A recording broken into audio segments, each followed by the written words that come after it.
Chapter 1, Poor but Cozy Home. The morning sunlight filtered through the mottled curtains onto my shorts-clad thighs, sending a ticklish sensation that made me instinctively scratch with one hand. I sat up against the headboard with my bird's nest hairstyle, stretching out a long yawn. Last night was another sleepless night. Ever since getting the system, I haven't slept well once these past 10+ days after the college entrance exams ended. Every midnight I've had to do 100 sit-ups in my room, all because it's a system mission. At least last night was the final day. System, persisting in exercises to enjoy every day of life ahead. This is your first step as a heartthrob. 15/15, completed. Reward, outstanding athlete title. Outstanding athletic student, constitution +2, strength +2, spirit +1. Finally finished this task. I lazily hauled myself up, sitting on the edge of the bed as I pulled on my trousers, while my status bar blinked into view in my mind. Host, Gu Yen. Strength, 5+2, average adult, 5. Constitution, 4+2, adult average, 4. Spirit, 3+1, adult average, 4. Title, elite sports student. Skills, none. Wealth, 58 yen. Assets, 1 off-brand mountain bike. The attributes are decent, the rest, passable. I'm naturally slow-paced and not particularly sociable. With my sharp nose, deep-set eyes, and pale complexion, my expression often appears icy when I frown, tinged with an air of melancholy in daily life. To outsiders, I come across as aloof and unapproachable. In high school, I too had someone I liked. Back then, longing for change, I gathered my courage and confessed to her, only to be turned down with a firm no dating in high school. After the college entrance exams, I thought about confessing to her again, but realizing we might end up at different universities changed my mind. Long-distance relationships usually mean getting cheated on anyway. Still not up, you little brat? Mom Zhao Wanjuan's nagging voice rang out from outside the door. She was tall and sturdy, quite the renowned beauty in 10 villages and 8 townships back in her youth. As the saying goes, sons take after their mothers, daughters after their fathers. Well, I inherited her looks. Outside, Mom knocked twice before pushing the door open. What kind of child sleeps until noon every day like you?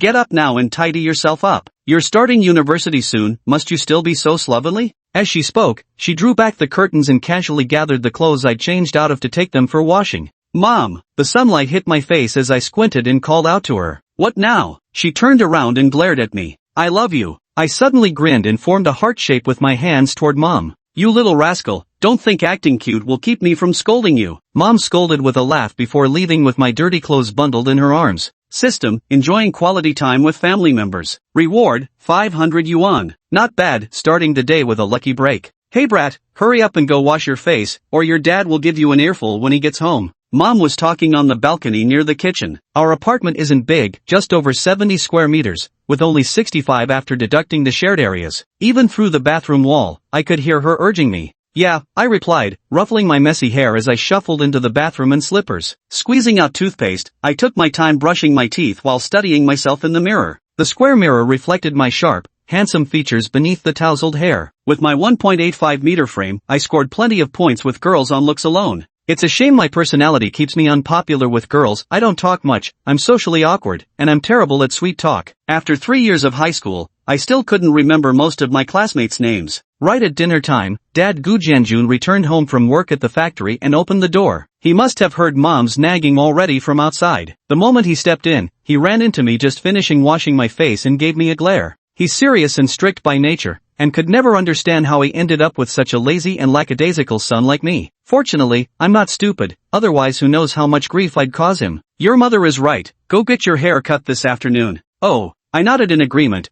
picked up my phone and curled up on the sofa, scrolling through the class group chat. The name of our former class 5 of senior year had already been changed to bunch of high school old buddies. Many classmates were talking about where they traveled after the college entrance exams. Some even suggested organizing a get-together sooner rather than later, to put the perfect finishing touch on our high school years. Yeah, high school life was over. Feeling somewhat sentimental, I faintly overheard my parents whispering in their bedroom. Do we have enough for Guyan's tuition? Nearly there, just a little short. We'll have enough when this month's salary comes in. We finally have a college student in our family, and a top-tier one at that. Just imagine how envious your relatives from the Gu family must be. Dad has 2 younger brothers. Among their generation of 3 brothers, all of them dropped out after middle school to work as migrant laborers. Now both those brothers' children only got into junior colleges, while I got admitted to Nanjing University, a top-tier institution that's absolutely prestigious back in our hometown. Back then, to ensure I could study in better conditions, my parents gritted their teeth and spent all their savings on buying an apartment in the city, the 30% down payment totaling over 300,000 yuan. The subsequent monthly mortgage payments left them struggling to catch their breath. Naturally, my university tuition became another tight squeeze. My dad lit a cigarette and sat on the edge of the bed, taking a deep drag. No matter what, we'll grind our teeth and see him through to graduation. Across from him, Mom folded several pieces of clothing into the wardrobe before walking over to snatch the cigarette from his lips. Cut back on these, she chided. Mom kept nagging while Dad chuckled and got up to leave. Pausing at the bedroom door, he glanced at me silently fiddling with my old phone on the sofa, then turned to the coat rack by the security door. From his jacket pocket, he pulled out 2 red 100 yuan bills and placed them on the coffee table. He then went into the kitchen, filled a bowl with rice, scooped some leftovers from last night's meal, and hurriedly ate a few bites. Before rushing out the door, probably to work extra shifts before my college tuition deadline, he reminded me about getting a haircut that afternoon. I stared blankly at the 200 yuan on the table, then at the already closed security door, feeling a pang in my chest. Dad rarely talked to me, and when he did, he put on a stern face, but I knew perfectly well he just wasn't good with words. His love had never been lacking in the slightest. System, experience the greatness of fatherly love like a mountain, allowing the host to comprehend the true meaning of life on the path of growth. Reward, 1 grooming voucher, exclusively for personal image enhancement. Ding, system mission issued. Mission, as a male god, you must uphold a male god's image. Give yourself a stunning makeover and dazzle friends and family alike. Reward, title of Aloof male god. Finally, the second task has arrived. I thought happily, then quickly went to the kitchen to set out the already warmed food on the table, calling my mom to join me for the meal. After lunch, I told my mom I was going for a haircut, pocketed the 200 yuan my dad gave me along with the 558 in my bank card, hopped onto the mountain bike parked in the shed downstairs, and rode straight to the Golden Scissors hair salon on the pedestrian street. Welcome.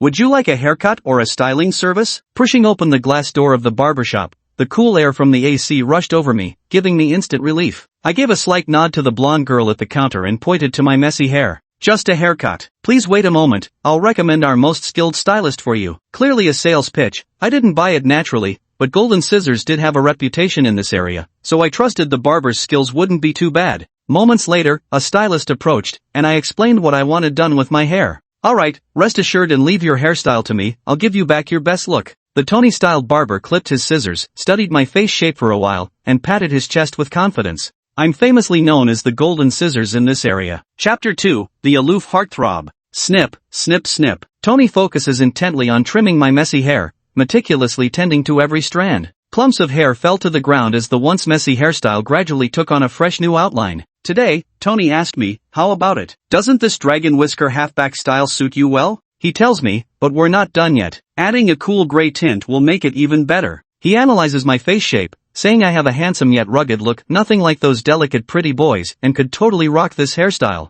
I looked at myself in the mirror and was quite satisfied with this hairstyle. It felt like a complete transformation, giving off a strikingly fresh impression. The blonde girl at the front counter kept sneaking over occasionally, pretending to talk to Tony while stealing glances at me. Before long, Tony finished mixing the dye and had me move to another station for the perming and coloring. When I went to pay after getting my hair done, that blonde girl stared at me without blinking, her face growing redder by the second. She said to me, "Thanks for your purchase. The total is 872 yuan, but 800 will be enough." I replied, "Okay, thanks." I had a voucher, so I simply opened QuickPay and scanned the barbershop's payment QR code. When I entered the amount, the voucher automatically covered the payment. The store's payment confirmation voice prompt rang out, snapping the blonde-haired shopgirl out of her daze. With flushed cheeks, she watched me walk out while saying timidly, "Please come again." Just then, the stylist Tony suddenly chased after me and called out, "I have a suggestion, why not get an ear piercing? It would make you look both handsome and rugged, with a touch of rebellious charm."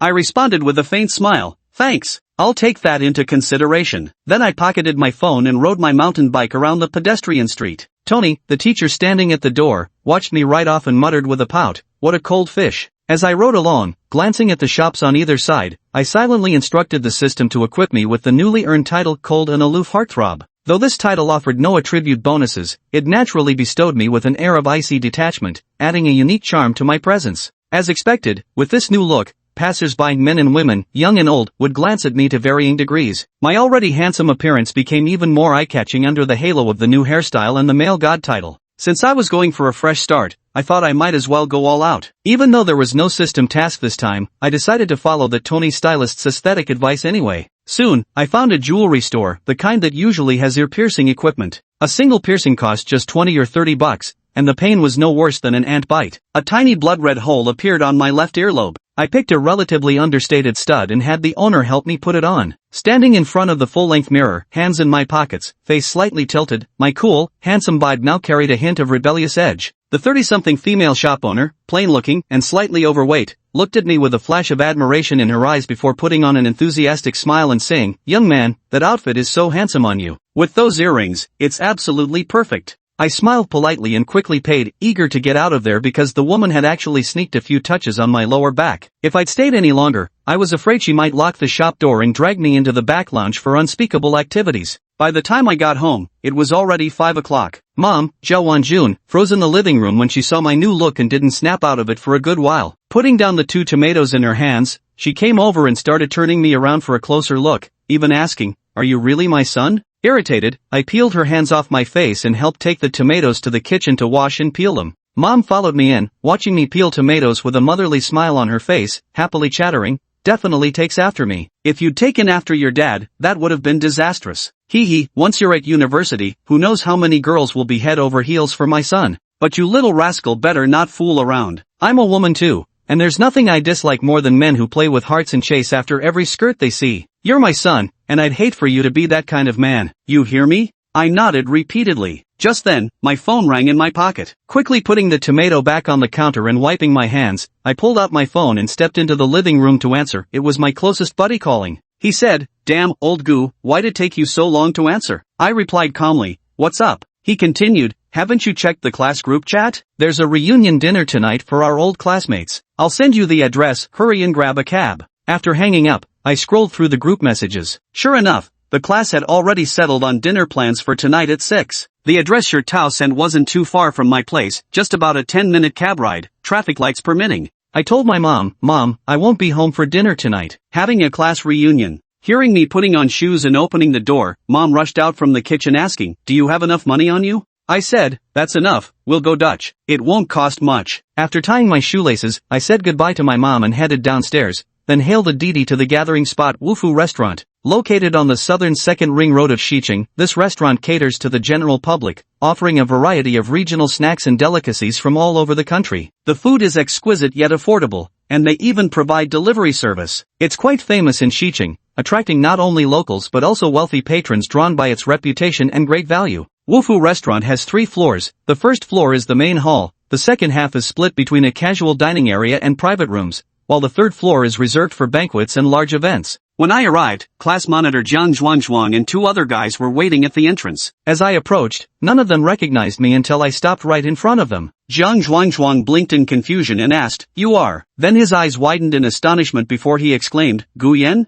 The other 2 male classmates also gathered around, giving me a once-over, and exclaimed, "It's only been half a month. Did you go to South Korea for plastic surgery? Holy shit! You got so handsome I almost didn't recognize you." When Li Xiaoshuang sees you later, she'll definitely regret her life choices. During high school, everyone was busy grinding through problem sets. While the girls might put in a little effort with their appearance, the boys generally couldn't be bothered to groom themselves. Back then, my hair was always a mess, my clothes thrown on without thought, sometimes even a bit grubby, and since I was constantly pulling all-nighters to study, I always looked haggard, completely devoid of energy. Jiang Zhuangzhuang pulled me along saying, "Don't just stand here talking at the entrance, come on, we should go inside." With close to 50 people in the class, nearly everyone had arrived. He had intentionally reserved 4 tables, seating 10 people per table, and the few extra could squeeze in without much trouble. "Class monitor, hurry up and take your seat." Holy crap, is that Guyen? Following someone's startled shout, all 40-odd classmates at the 4 tables turned their eyes toward the doorway, their gazes first landing on Jiang Zhuangzhuang before locking onto me as I walked in.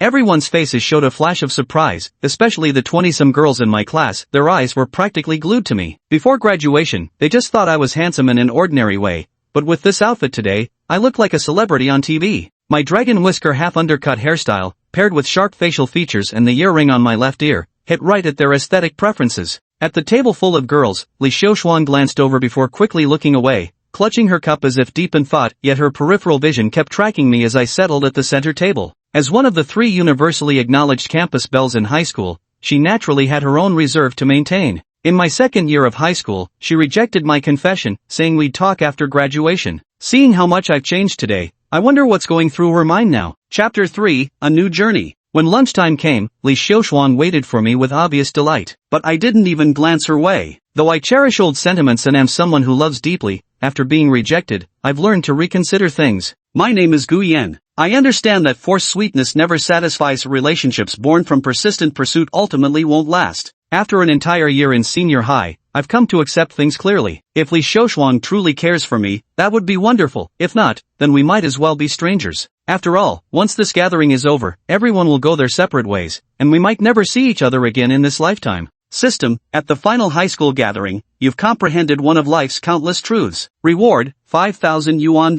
Hey, just random thoughts bringing money to my doorstep. Though for a student like me, this 5,000 yuan is still a considerable windfall. I was just picking at my food when my ravenous companion Shirtao suddenly spoke up. Old Gu, after dinner, they're planning to go sing karaoke. What are you up for, joining them, or do you have other plans? His question snapped me out of my thoughts. What about you? I set down my chopsticks, wiped my mouth, and asked. I was thinking of, getting a foot massage. Shirtao's features were somewhat haphazardly arranged. His hair was unkempt when he arrived for the gathering, with scruffy beard and messy locks. Do you have any money? Is 300 enough? I nodded. I knew a simple foot massage could cost just over 100, though the masseuse might be as rough around the edges as Shirtao. At that moment, the burly guy on my right suddenly suggested, for those who don't want karaoke, how about we go play basketball at the gym? We've graduated high school anyway, chances to meet up will be rare. Let's have one last friendly match with all the basketball fans in our class. His proposal immediately got approval from many of the guys. Quite a few people loved basketball during high school, me included. But being introverted with few friends, I rarely played with classmates. Most often, I just shoot hoops alone at the neighborhood court to relieve gaokao stress. I'll go too. My sudden declaration left both tables of basketball-loving boys momentarily stunned. They hadn't expected me to play basketball. Shirtao even poked my arm in surprise, saying, Dude, did someone possess your body? Since when do you play basketball?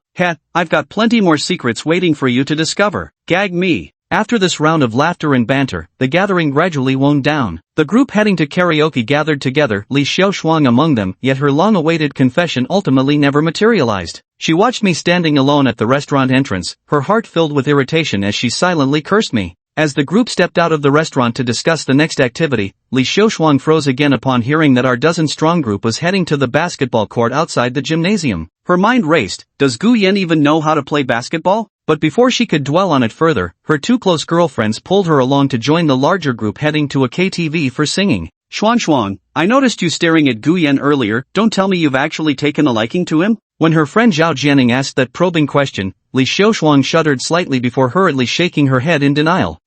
As if I'd ever be interested in him. You wouldn't fancy someone that handsome? Another friend, Tang Zi, looked surprised. Xuan, your standards are so high. But if you don't want him, I might make the first move. He's going to college in Nanjing just like us, just a few bus stops away. You sure you won't reconsider? We'll see about that, if he keeps pursuing me. Li Xiaoshuang proudly raised her chin, convinced she was the prettiest among the three girls. Her mother often told her that beauty was a girl's greatest asset. She must cherish herself and never easily yield to boys' advances. To put it crudely, she should wait for the highest bidder. At the very least, I need to see his sincerity, and whether he's got potential. Good looks alone are useless, she declared proudly, linking arms with her two best friends. Meanwhile, our group took a taxi to the basketball courts outside the stadium. 2 of the 3 courts were already occupied, leaving 1 free. We quickly divided into teams for a friendly 5-on-5 game, with 2 players waiting on the sidelines as substitutes. One of the substitutes tossed the ball high at center court as Zhang Zhuangzhuang and another tall classmate jumped for the tip-off. Though both had height advantage, Zhang Zhuangzhuang, true to his name meaning strong, clearly outweighed his opponent in physique. When their hands simultaneously slapped the ball midair, Zhang Zhuangzhuang used his superior strength with a loud smack, sending the ball bouncing toward the opponent's half-court.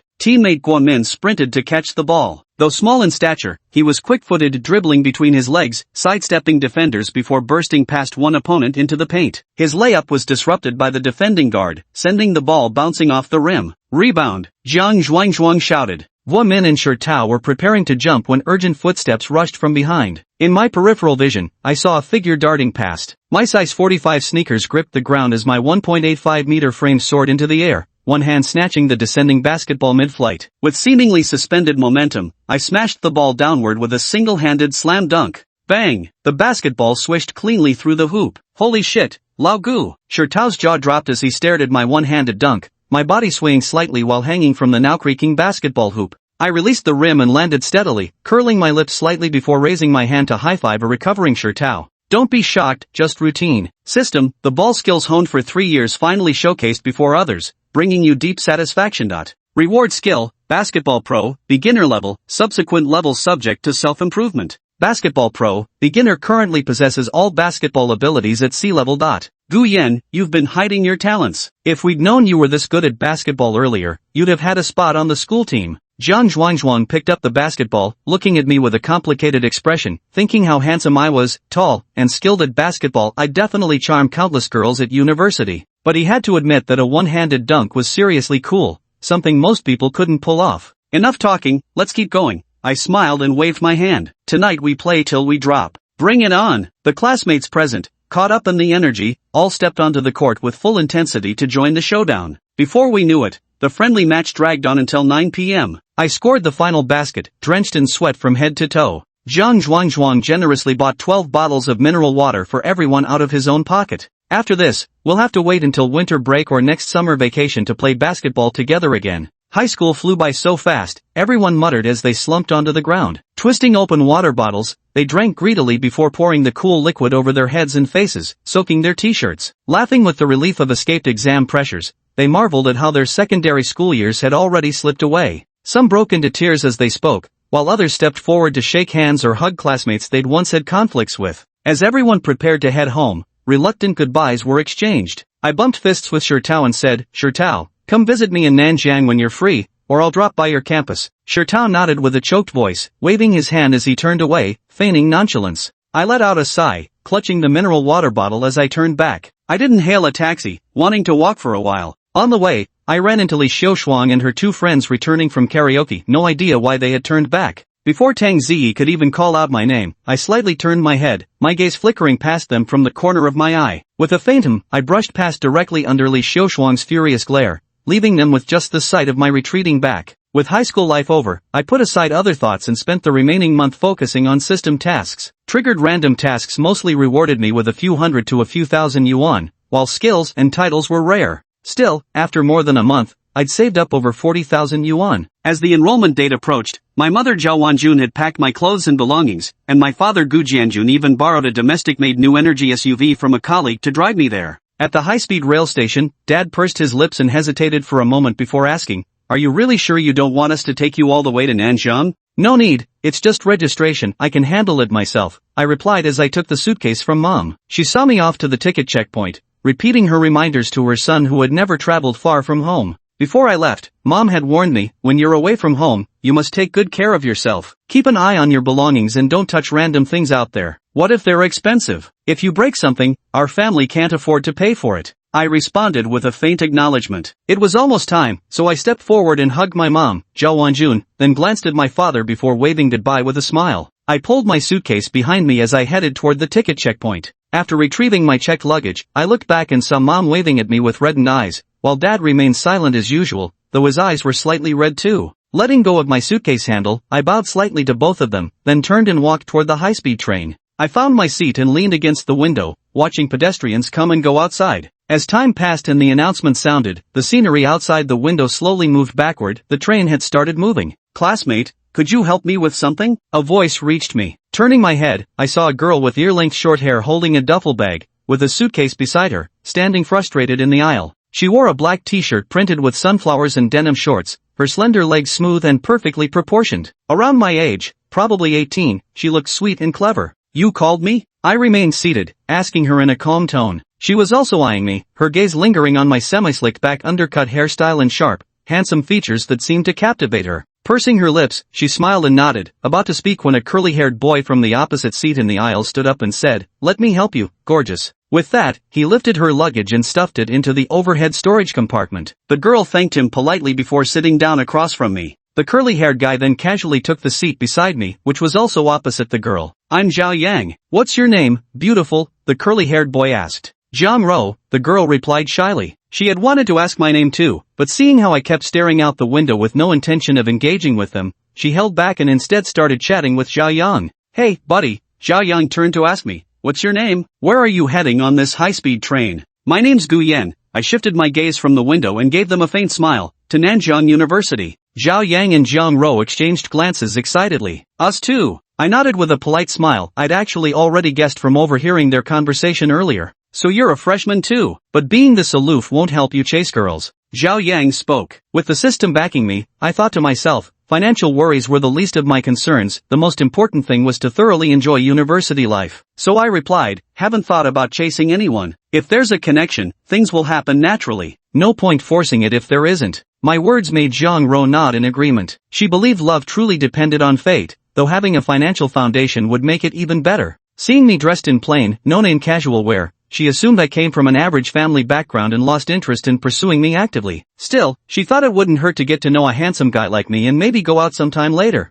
Noticing Jiang Ro's lingering gaze on me, Zhao Yan secretly felt a twinge of jealousy, though he didn't show it. He then asked, I'm in the geography science program. How about you guys? Jiang Ro raised her hand like a model student and said, Business Administration. Please guide me in the future. The two of them looked at me, and I replied, I'm in finance. The moment I finished speaking, the system's voice rang in my mind. System, newly arrived, you've made new friends or classmates on your life journey, expanding your social network. Reward, Mercedes-Benz CLE 300 4MATIC Cabriolet AMG line. System, the car key has been placed in your backpack, and the vehicle is parked at Nanjiang High-Speed Railway Station parking lot. Registration complete. My heart surged with excitement. This was my first car in life, a milestone of extraordinary significance. I wasn't very familiar with this Mercedes model, so I took out my phone to search for vehicle information. When the images loaded, my heart raced wildly. This car perfectly matched my aesthetic taste. Zhao Yang kept talking about how financial status mattered when chasing girls in university, and Jiang Ro chimed in as well. I responded with some absent-minded ahas, put away my phone, suppressed my urge to go see the car, and occasionally exchanged a few words with them.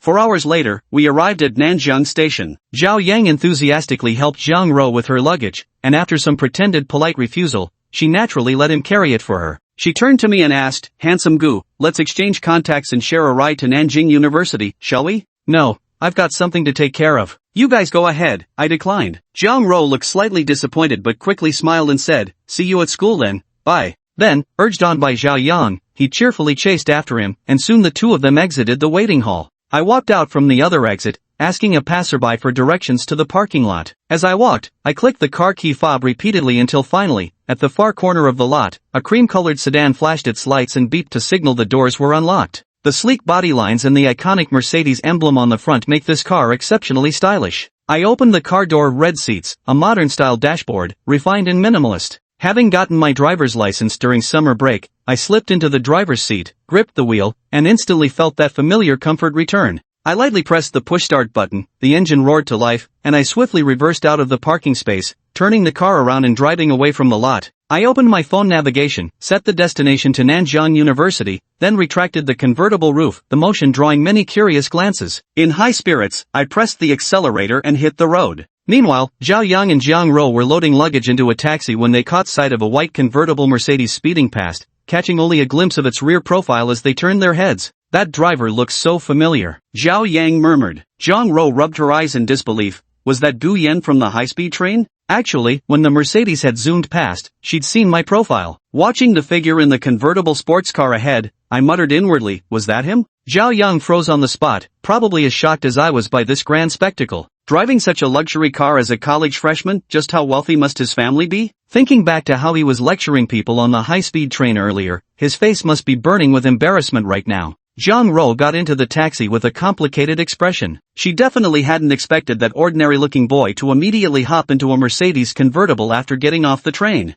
With such a massive campus and so many students at Nanjiang University, chances are they'll rarely cross paths again. She must have spent the entire ride kicking herself with regret. Following the navigation directions, I circled a few streets before reaching the main road outside Nanjiang University. But entering through the main gate would be too conspicuous, so I retracted the convertible roof, rolled up the windows, and headed for the university's side entrance. After showing my admission notice to the security guard, I parked the car in the lot near the side gate. Being a side entrance, there weren't many cars here, just a few belonging to out-of-town parents dropping off their children for registration, who'd ended up here after failing to find parking near the main gate. The parents helping their kids carry luggage nearly dropped their jaws when they saw me getting out of a Mercedes-Benz to fetch my bags. In their eyes, families that could afford to let their children drive such cars to school must be extraordinarily well off. But I had no clue what they were thinking. I just grabbed my suitcase and headed from the side gate toward the main entrance. Nanjing University covered over 4,000 acres, massive, really. By the time I reached the registration area at the main gate, my feet were already sore from walking.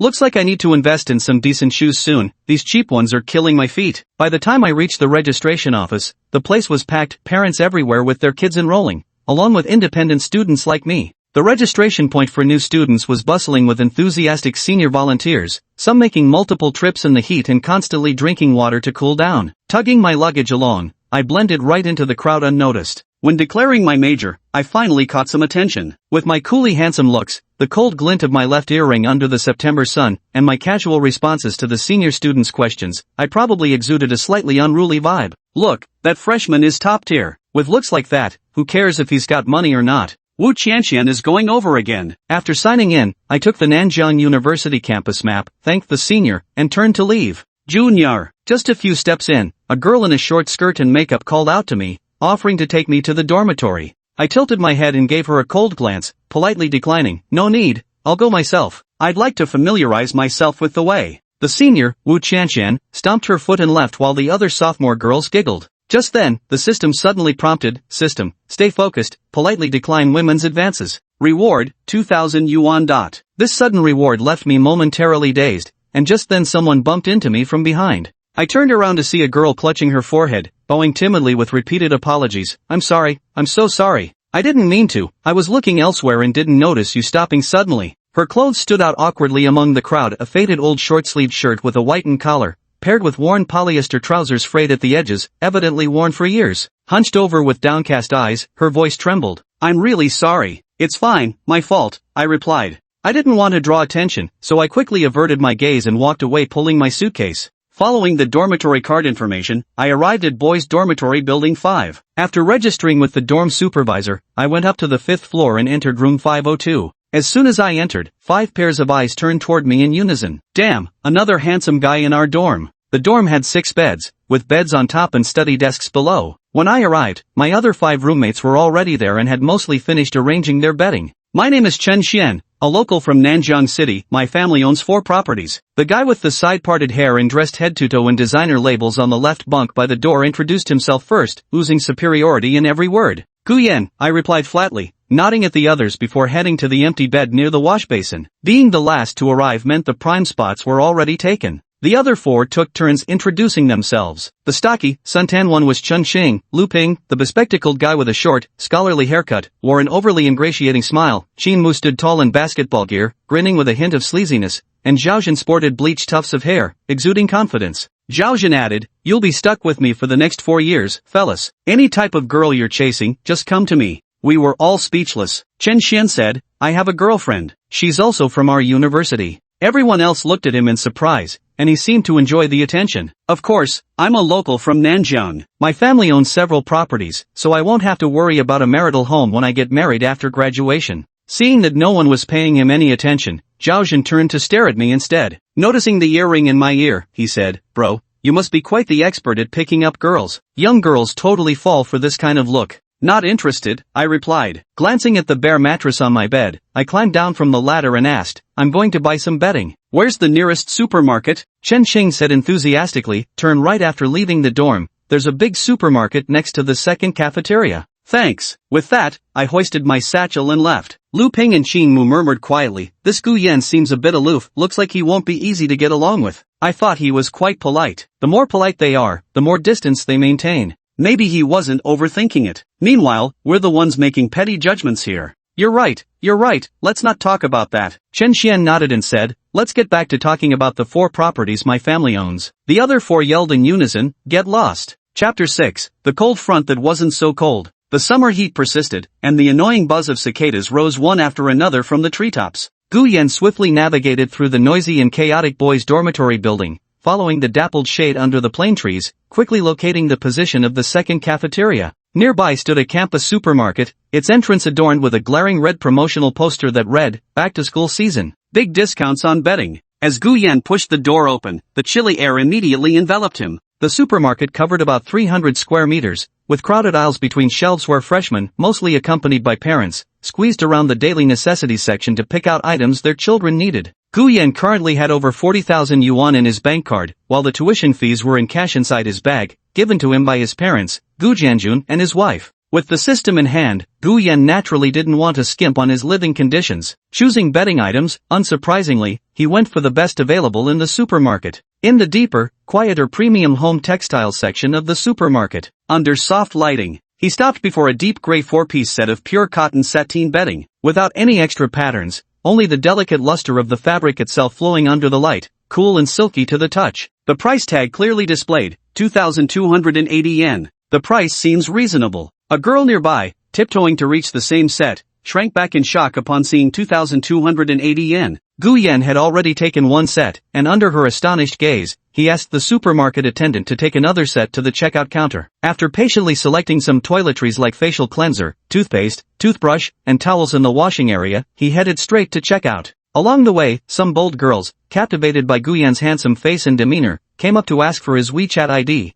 only to be rejected by his icy attitude. A line had formed at the checkout counter. Gu Yan walked straight to the end of the queue where a mother and daughter stood in front of him. The woman was plainly dressed and clutched a few hundred yuan bills tightly in her hand, repeatedly confirming the prices of several bottles of shampoo and soap with the cashier. Her daughter, standing beside her, wore flashy clothes and looked thoroughly impatient, likely feeling somewhat embarrassed by her mother's behavior. The cashier patiently explained the prices to them and finally managed to see the mother-daughter pair off. When it was Gu Yan's turn, the cashier's eyes noticeably brightened. "Handsome, what did you buy?" Gu Yan placed 2 sets of 4-piece bedding sets and various daily necessities on the counter. The cashier girl quickly picked up the scanner, skimmed over the price tags, paused for a brief moment with her finger, and only then did she scan them with a beep. She glanced up at Gu Yan's outfit, then back at the dark gray bedding set. "Are you sure you want these?" Gu Yan nodded. "Scan the code." "Okay, that'll be 4,560 yuan for the groceries, plus 853 for daily necessities." The cashier girl's voice involuntarily rose a few pitches. People waiting in line and passers-by nearby all turned their heads at the sound.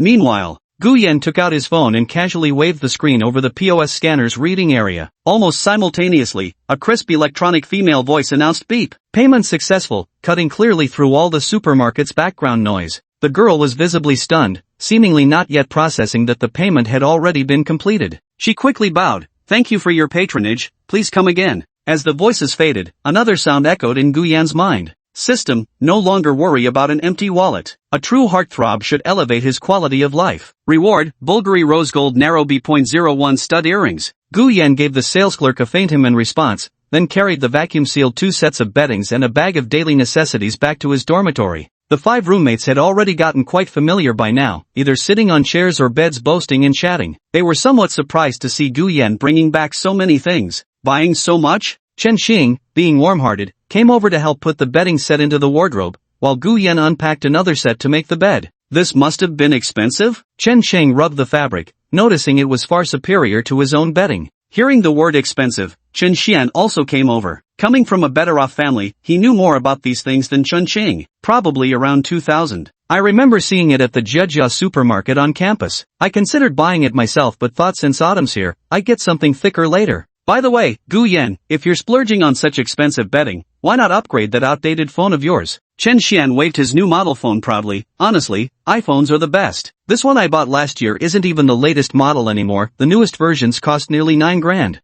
Gu Yan glanced at the old phone placed by his bedside, the one Gu Jianjun had passed down to him after upgrading his own. "I'll replace it when I get the chance. I don't need anything fancy for a phone." The brief response left Chen Xian, who had been hoping to show off, returning disappointed to his own bed where he fiddled with his iPhone. After neatly arranging his bedding, Gu Yan fished out the earring from his pants pocket, his earlier system reward from the supermarket. Opening the small red velvet box, a pair of rose-gold Bulgari earrings engraved with letters on the outer side lay conspicuously inside. He checked the price with his phone. 10,008 yuan. Even individually priced, they were still 5,400 yuan each. A decent piece of affordable luxury. He removed the 10 yuan earring from his left ear and replaced it with this Bulgari piece. The rose gold looked strikingly bright yet didn't appear overly feminine, especially given his naturally sunny and masculine features. "Where do I pay the school fees?" "You're paying offline?" Hearing this, Lu Ping sat up from the opposite bunk and said, "You can pay directly on the official website, no need to go through the hassle of running to the administration building.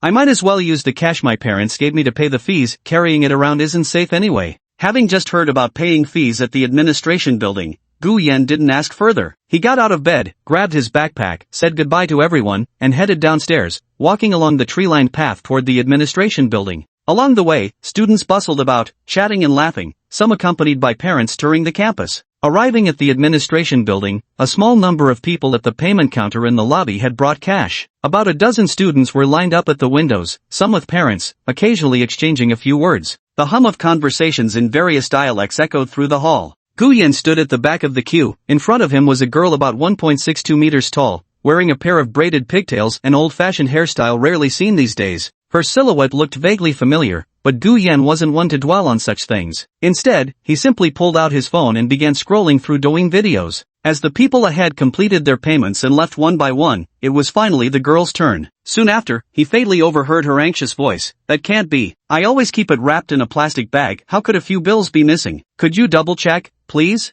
Gu Yan raised his head to see the girl with braids leaning against the window frame, her shoulders trembling slightly. "My tuition must be enough." The girl's voice trembled more and more as she spoke, her tightly clenched hand reaching toward the window, her knuckles turning white from the force, staring longingly at the bundle of money with its seal broken. In her other hand, she clutched a few crumpled bills. Her voice trembled almost inaudibly. Teacher, please run it through the money counter again. This was all painstakingly pulled together by my family. How could any be missing?" Behind the payment window sat a bespectacled female teacher in her 40s with thin-framed glasses. "It's been counted 3 times already." She lowered her head to sort through the thick stack of receipts, the girl's money still in the counting machine. Hearing the pleading tone, the impatience bred from years of handling trivial matters crept onto her face, her voice flat and detached, carrying the aloofness of official routine. "You're still 700 short. Get the rest first. Ask your family members whether they miscounted initially. Don't hold up those behind you next." With that, she stopped looking at the girl. The queue for fee payment, along with the surrounding students and parents waiting nearby, were also whispering among themselves.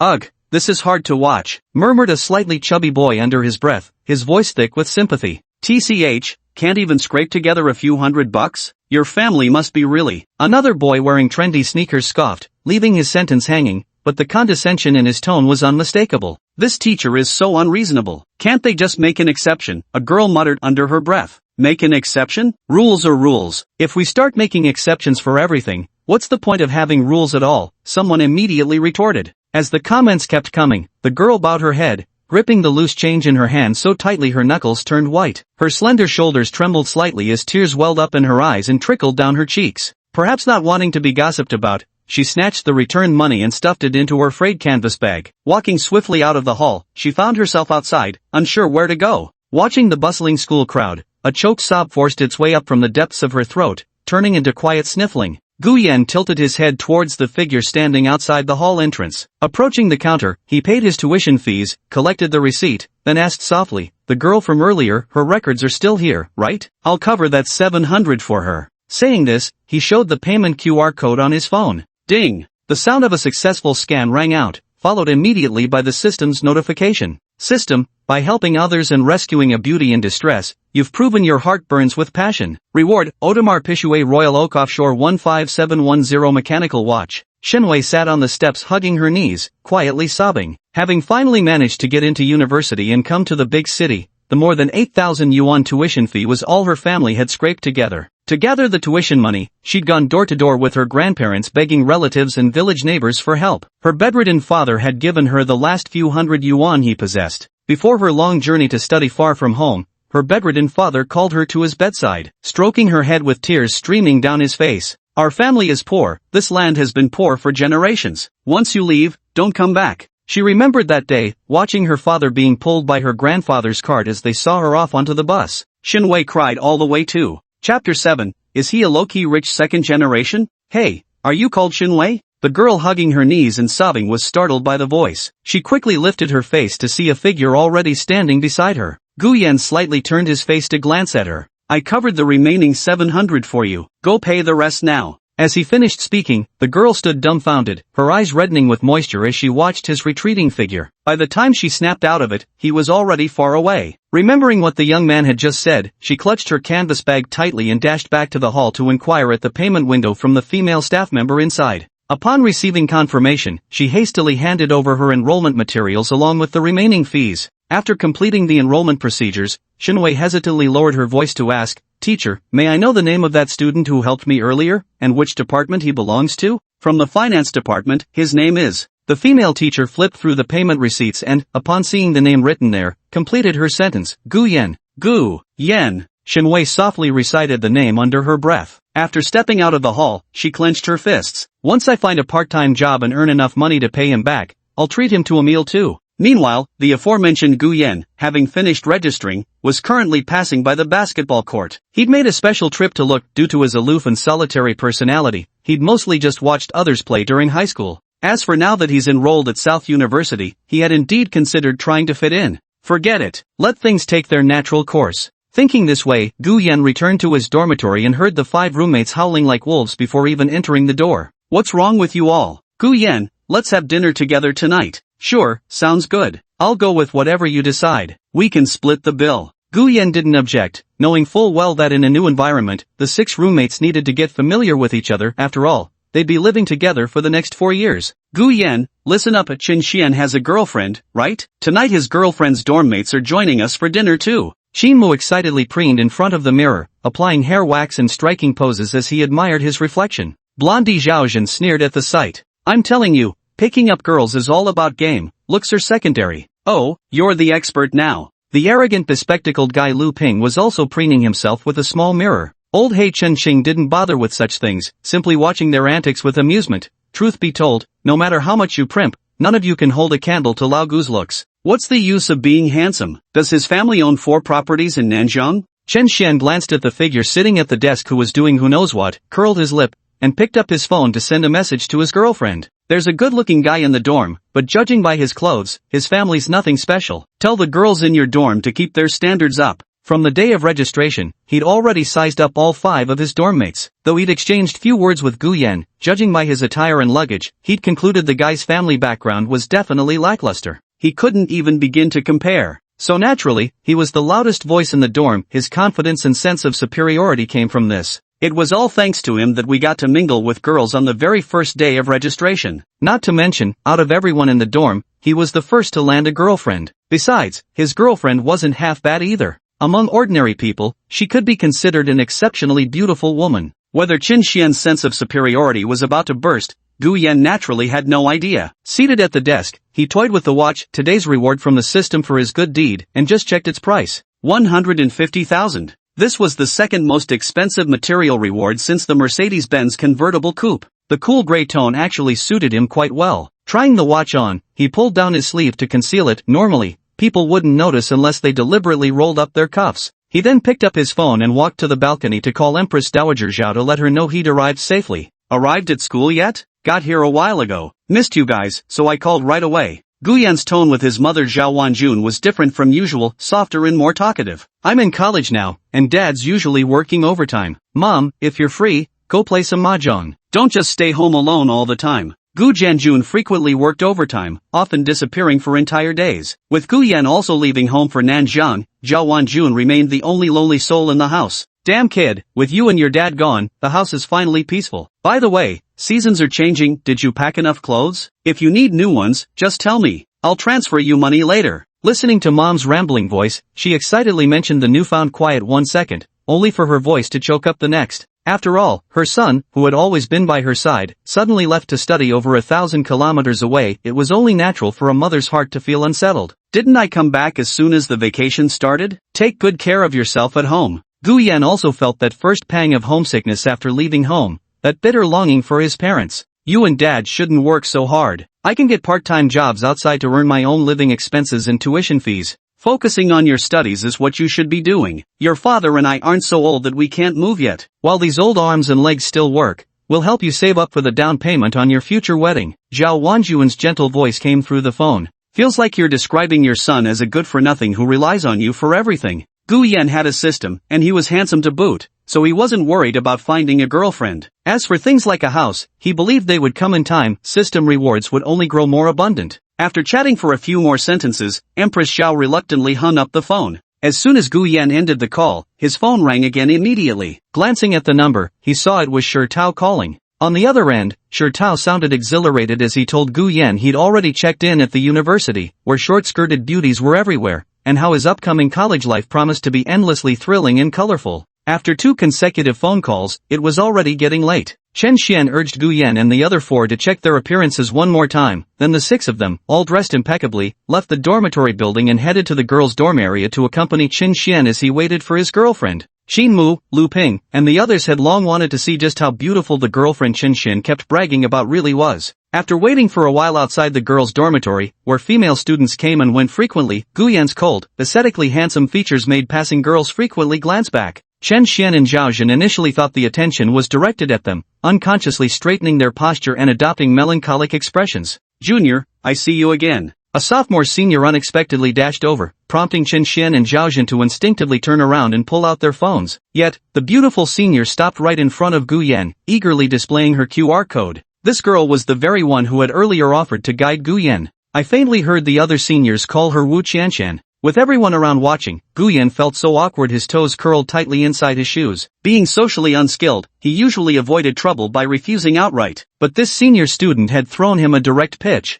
Under everyone's watchful eyes, refusing again would hurt her pride. Gu Yan had no choice but to nod, taking out his old phone to scan her QR code and add her as a friend. Wu Qianshan glanced at Gu Yan's phone, then waved cheerfully with a smile, "I'm off now." After speaking, she caught up with the 2 roommates and close friends waiting for her, linking arms with them while laughing and chatting as they walked away. Chen Xian gave an awkward chuckle, quickly trying to brush past the earlier embarrassment. "Old Gu, you're really charming." But deep down, he didn't think much of it. Adding someone didn't necessarily mean they'd become a couple, and besides, that upperclassman was only average looking, still a step below his girlfriend. At that moment, 6 figures emerged from the entrance of the girls' dormitory. Chen Xian. A stunning girl swiftly descended the steps, flashing Chen Xian a sweet smile before waving greetings to Gu Yan, Lu Ping, and the others. Chen Xian kept showing off his girlfriend all the time, and truth be told, he certainly had the capital to boast. She's the sweet, obedient type of petite beauty. Dressed in a semi-transparent white sleeveless blouse with golden buttons that subtly revealed her wraparound bandeau,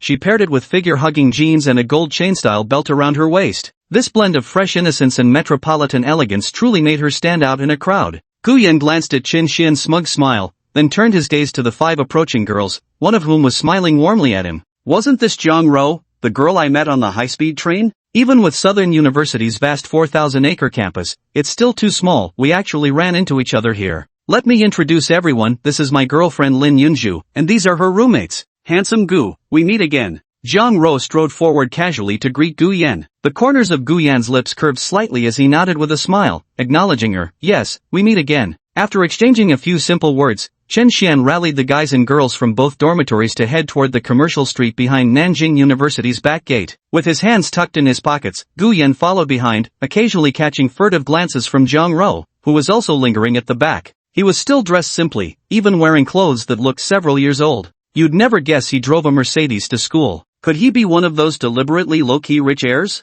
Chapter 8, Some gather with friends, others sit alone by the pool. "Old Gu, do you know that girl named Zhang Ro?" On their way to the back street of the school, Lu Ping, Xin Mu, and the others had noticed Zhang Ro when the group of girls came out of the dormitory earlier. Seeing the 2 exchange greetings in front of so many people, they hadn't had the chance to ask Gu Yan about it. Now that the crowd had thinned, they naturally seized the opportunity to get the details. "We met briefly on the high-speed train. Like me, she's probably from Xicheng. Xicheng has 2 high schools. Gu Yan attended Xicheng number 2 high school and never saw Zhang Ro during his 3 years there, so she must be from number 1 high school. What a coincidence. So do you have any thoughts about her?" Xinmu glanced at Zhang Ro, whose bright, youthful smile stood out among the girls, and asked Gu Yan if he had any romantic interest in her. If not, he'd make his move. Lu Ping and Zhao Zhen were also eyeing other girls. Though none matched Zhang Ro's beauty or Chen Xian's girlfriend Lin Yunju's charm, they were still attractive enough to score in the 70s. "No interest. We didn't even exchange WeChat contacts." Gu Yan was well aware of his roommate's thoughts, but at the moment, he genuinely hadn't considered any future with Zhang Ro. Their brief encounter on the high-speed train had given him a glimpse of her somewhat materialistic tendencies. Though he wasn't afraid of the other person being materialistic, he still felt somewhat uncomfortable. It wasn't that Gu Yan was being pretentious, he simply believed the money would be better spent on himself or his parents. As for chasing that fleeting sensation, he wasn't the type to throw himself at any woman. He cared more about natural chemistry and that heart-pounding spark. "Well, since you're not interested, don't regret it later. When I succeed in pursuing her, you better not sulk." Seeing that Gu Yan had no interest in no other relationship with Zhang Ro, Qin felt at ease to pursue her boldly. The 12 young men and women from the 2 dormitories, a handsome and beautiful combination, drew considerable attention from teachers and students entering through the back gate. This commercial street, formed by the intersection of 2 roads creating a crossroads, was surrounded by various shops catering to the university students' lifestyle. Barbecue joints, Western restaurants, arcades, internet cafes, KTVs, hotels. Daily necessities, from material goods to spiritual sustenance, can all be found here. In the alleys further back, genuinely affordable aunties await. To maintain appearances, the 6 guys in the dormitory avoided discussing such topics altogether. When they arrived at the Chinese restaurant for dinner, the girls took charge of ordering nearly all the dishes. Chen Xian's girlfriend naturally took the lead, marking up the menu with an air of authority,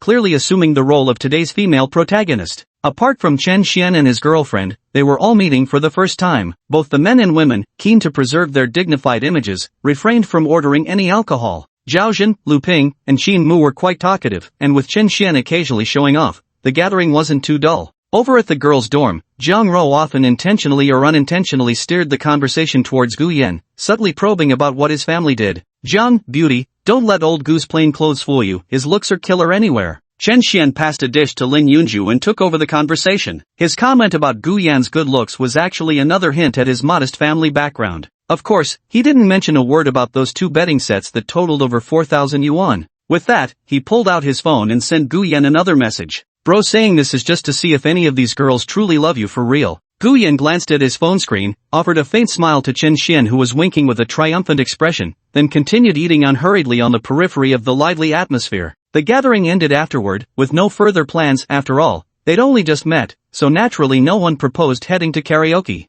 I'm done eating, I have something to take care of first. After returning from the restroom, Gu Yan first settled the meal bill at the checkout counter. He then came back to say a quick goodbye to the group before walking straight out. Everyone froze for a moment. Lin Yunju whispered to Chen Xian, "Is Gu Yan always like this?" "Exactly like that, just ignore him." Chen Xian secretly wished Gu Yan would leave sooner, that way, he'd be the most handsome guy around. "Yeah, old Gu's got a cold personality, he barely says a few words to us dormmates either," Lu Ping chimed in. "Ladies, don't mind him." Zhao Jin also stepped in to mediate, while signaling Chen Xian to pick up the bill. They'd settle the AA payment privately later. Chen Xian nodded and got up to pay, only to be surprised when the cashier cheerfully informed him their table's bill had already been taken care of. Who paid? It was that handsome guy who just left. Chen Xian returned with the 700 plus yuan receipt as Lin Yunju walked forward to link arms with him. Since it was the men footing the bill today, and with her boyfriend being the one who settled it, she felt particularly pleased with the added prestige. "It's not expensive here, right?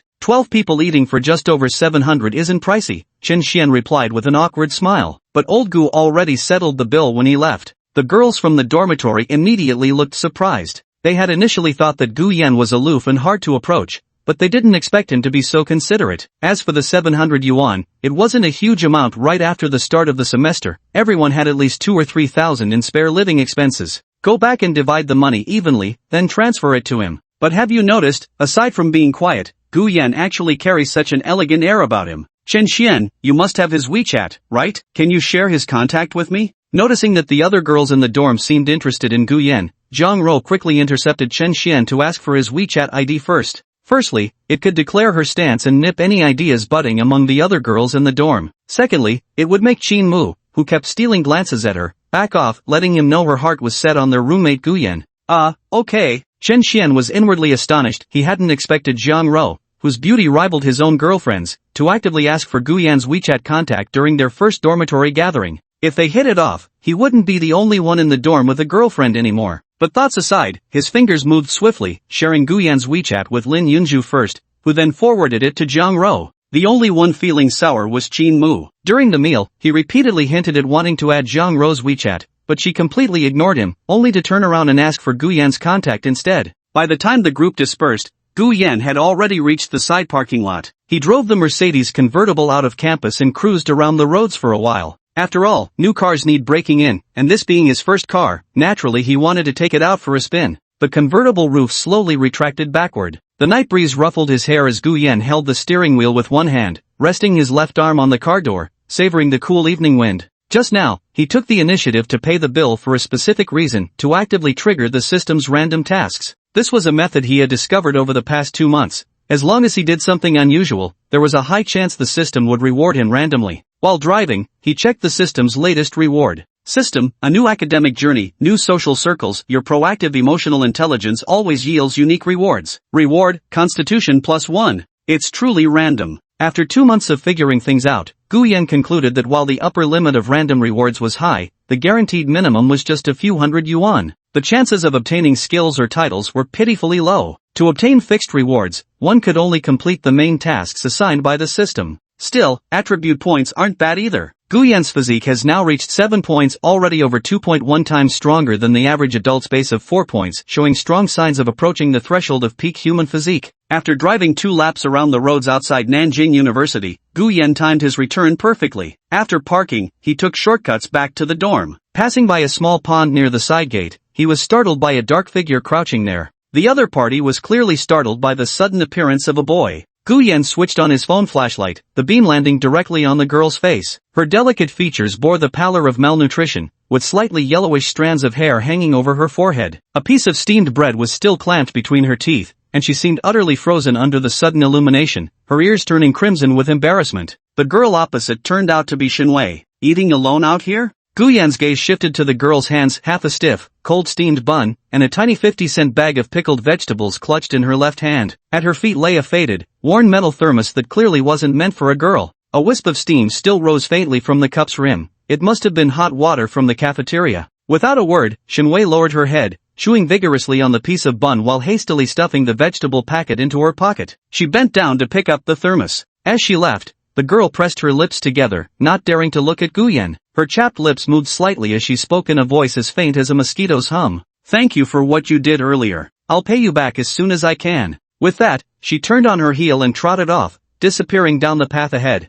Chapter 9, He's a bit different. Back in the dormitory, it was almost time for the 10 p.m. lights out. When Guyen came back, Chen Xian and the other 4 had already climbed into their bunks, excitedly discussing the appearances and figures of the 4 other girls at today's social gathering. Apart from Lin Yunju and Jiang Ro, the 5 of them heard the sound of the door opening and glanced toward the hallway. They saw Guyen walk to the last bunk bed, take off his white t-shirt, revealing his toned upper body, then grab his toiletries and head to the wash basin to brush his teeth and wash his face. Chen Xian, on the first bunk, hastily typed a few words to Lin Yunju before putting down his phone. "Hey, Lao Gu, did Jiang Ro message you?" Guyen lowered his head to check his phone screen, no notifications at all. "No." Having said that, he continued brushing his teeth. Qin Mu from bed 4 was scrolling through videos on his phone, the corners of his lips involuntarily curling upwards. The gloom that had weighed on him for so long suddenly lifted considerably. Over there, Chen Xian sat up, leaning against the headboard. "Let me tell you, that Jiang Ro was a bit of a gold digger. As your bro, I've got to give you some honest advice. If you don't have serious resources, don't even think about approaching women like that. Otherwise, before you know it, you'll end up as someone's errand boy.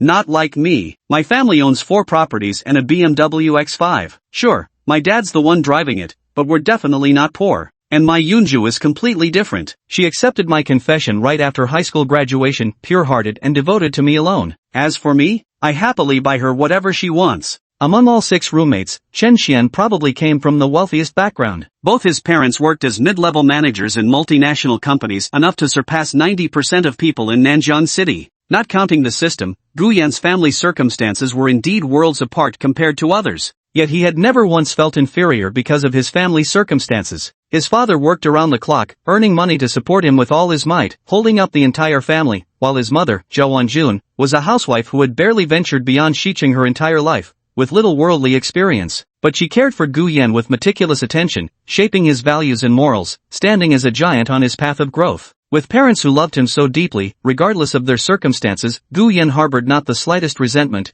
nor would he ever feel ashamed before others. If anyone should feel inferior, it would be for failing to live up to their parents' upbringing and making them unable to hold their heads high. "Old Gu, if you ever want to find a girlfriend, I can introduce you. Yunju has many decent friends around her. While they might not match Yunju in looks or figure, they're absolutely not lacking in other aspects. Appreciate the thought." After tidying up, Guyen expressed his thanks before climbing onto his bunk bed. He scrolled through videos on his phone, noting that neither Jiang Ro, whom he had just added on WeChat that day, nor that Wu Qianxian had messaged him. He couldn't be bothered to speculate about what they were thinking. "Tomorrow we'll get our training uniforms, and the day after we'll begin military training. University life is about to start. Women and romance are just one colorful part of campus life. Thoughts swirling, Gu Yan held his phone and pondered many things, gradually shifting from military training to the system's tasks. Perhaps during military training, he could create opportunities to trigger random tasks. How exactly to trigger them would depend on the situation at the time. After all, military training mostly involved standing at attention or marching in step. The only possible chances would likely be during breaks or when instructors encouraged students to showcase their talents. Countless possibilities flashed through his mind when suddenly the silhouette of a plainly dressed girl with calloused hands dominated his consciousness. Without realizing it, my thoughts drifted to that Shinwei I met tonight. Alone in a secluded spot, eating cold steamed buns and drinking plain boiled water.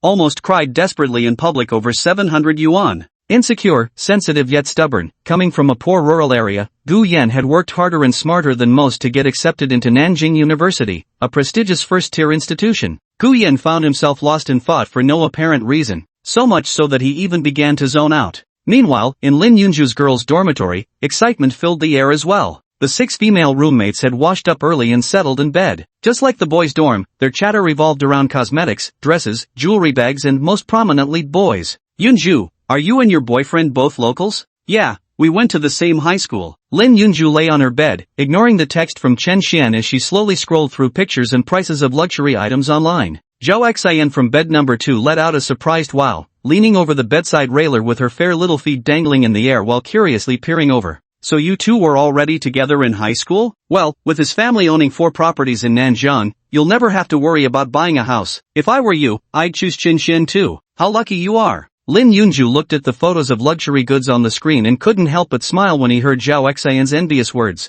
Her high school girlfriends often said similar things too, absolutely green with envy. However, she only chose Chen Xian because there wasn't a more suitable option. So far, they've only held hands at most. When appearing in public as his girlfriend, she maintained appearances by proactively linking arms with him. First, it helped craft her image as devoted to her boyfriend. Secondly, it gave Chen Xian face so he'd willingly buy her whatever she wanted later. Now that's a masterful move. By the way, what do you all think of that Gu Yan guy? The dormitory fell silent for a moment when Zhao Xian suddenly spoke up, though her gaze rested on Zhang Rou in bed number 4, who was also browsing items in an online store and adding them to her shopping cart one by one. He's so handsome, both cool and aloof yet with that bad boy charm. The girl on bed 3 pressed her phone to her chest. If only he were my boyfriend. Chen Xian told me his family isn't well off. Would you still be okay with that? Lin Yunju set down her phone and interjected. Of course, money without looks is a sin. But a guy who has both looks and wealth, how could someone like that ever take an interest in an ordinary girl like me? The girl on bed 3 turned over and lay on her stomach, imitating Zhao Xian by lifting her legs and gently swaying them back and forth, her face filled with a wistful expression.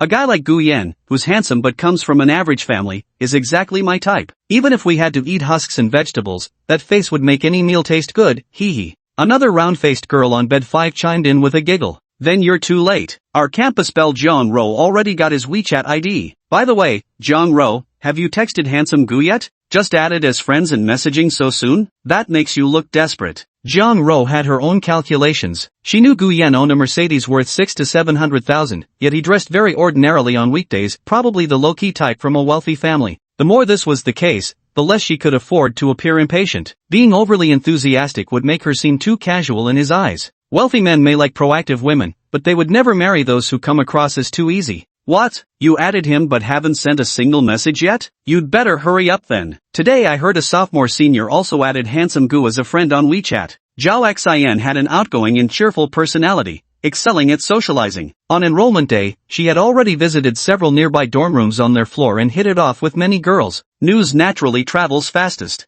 Once military training ends, the number of girls crushing on handsome Gu will probably multiply several times over. Freshmen typically have the first pick when it comes to romance, usually during military training or the welcome party. With Gu Yan's level of attractiveness, he's bound to draw plenty of attention from female students. Zhang Rou felt a bit flustered hearing this, but she stubbornly retorted. He's different. He's aloof. Not many girls would like him anyway. Over there, Lin Yunju glanced at Zhang Rou in the lower bunk bed, catching glimpses of various online shopping items displayed on her phone, most of which were rather expensive. On registration day, she had secretly sized up the personalities and preferences of her 5 dorm mates. This Zhang Rou is actually quite similar to her. They're both rather picky girls. So why was she interested in that Gu Yan, who came from an ordinary family and dressed plainly? Could they really be going for each other's looks? Lin Yunju, being meticulous by nature, naturally had many thoughts running through her mind. As she was scrolling past a luxury item, her distant gaze was suddenly caught by a pair of earrings in the picture.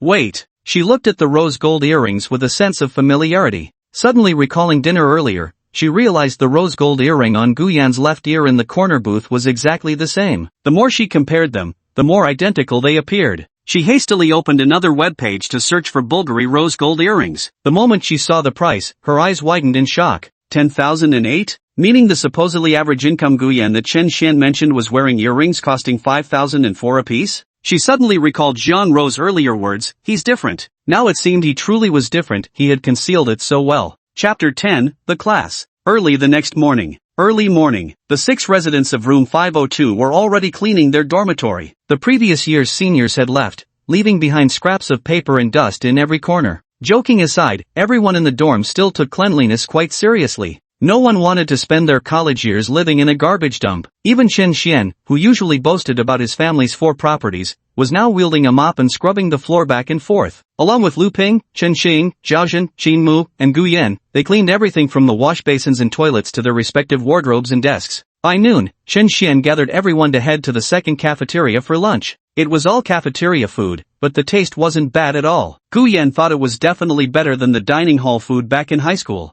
There are so many people today, both freshmen and upperclassmen are here. Zhaozhen brought back his tray and sat down across from Gu Yan, while Lu Ping beside him shoveled a mouthful of rice. How do you know? Chen Xian kept typing on his phone while eating, not even looking up. Just ask the lady serving food if you don't know. Freshmen are here to get familiar, seniors are here to check out the beauties or the handsome guys. Qin Mu pointed at a table ahead where a few senior girls were sneakily glancing their way. As for us, sticking with old Gu is like stars trying to outshine the moon, utterly tragic. Gu Yan chuckled without responding and continued eating. Out of the corner of his eye, he spotted a lone figure sitting in the corner of the cafeteria. Judging by the silhouette and 2 braids, he already knew who it was. Just started school, and Shen Wei hasn't gotten along with the other girls in the dorm? But he was just idly pondering other people's business wasn't worth prying into. After lunch, Gu Yan and his 5 roommates received a message in the class group chat. Military training would begin the next day. The academic advisor had already notified everyone to report to the classroom at 1 p.m. that afternoon.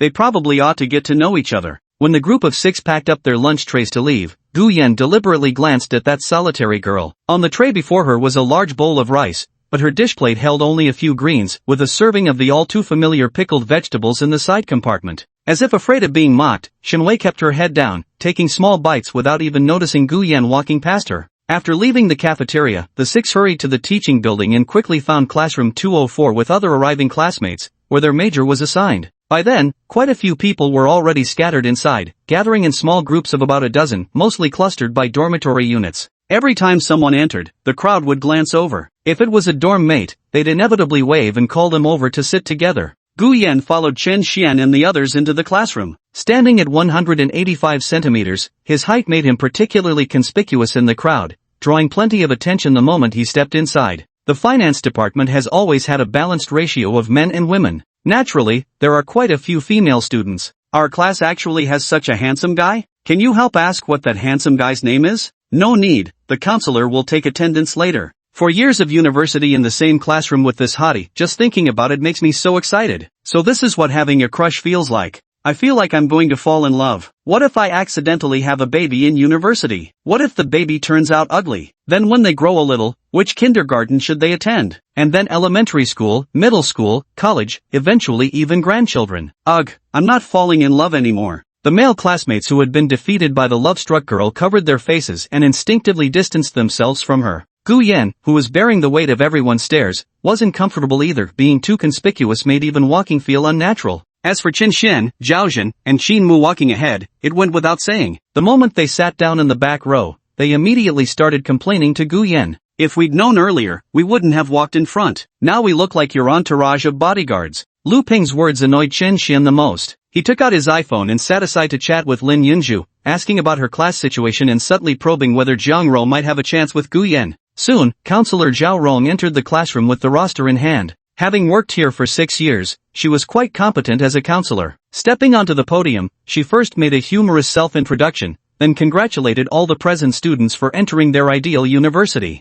Alright students, I've written my phone number on the blackboard. Save it when you have time, same number for my WeChat. I hope we'll have a pleasant 4 years together. Whether it's about life, studies, or mental health, I hope you'll communicate with me when facing difficulties. Let's overcome them together. Zhao Rong picked up a piece of chalk and wrote her phone number on the blackboard, then turned around to flip through the roster and began calling names one by one, asking each student to introduce themselves. Beside her, she carefully observed each one, memorizing their facial features and figures. Gu Yan? When this name was called, Zhao Rong raised her gaze and saw a tall, imposing figure stand up among the boys in the middle of the back row. With his pale complexion, sharp facial features, and piercing eyes beneath sword-like eyebrows, he instantly caught everyone's attention. She hadn't expected there to be such a handsome guy in their class. After Gu Yan finished introducing his name and hobbies, Zhao Rong couldn't help but joke with this good-looking young man. Classmate Gu, you could easily rely on your looks, yet you choose to prove yourself through ability. I have high hopes for you. Would you consider running for class monitor?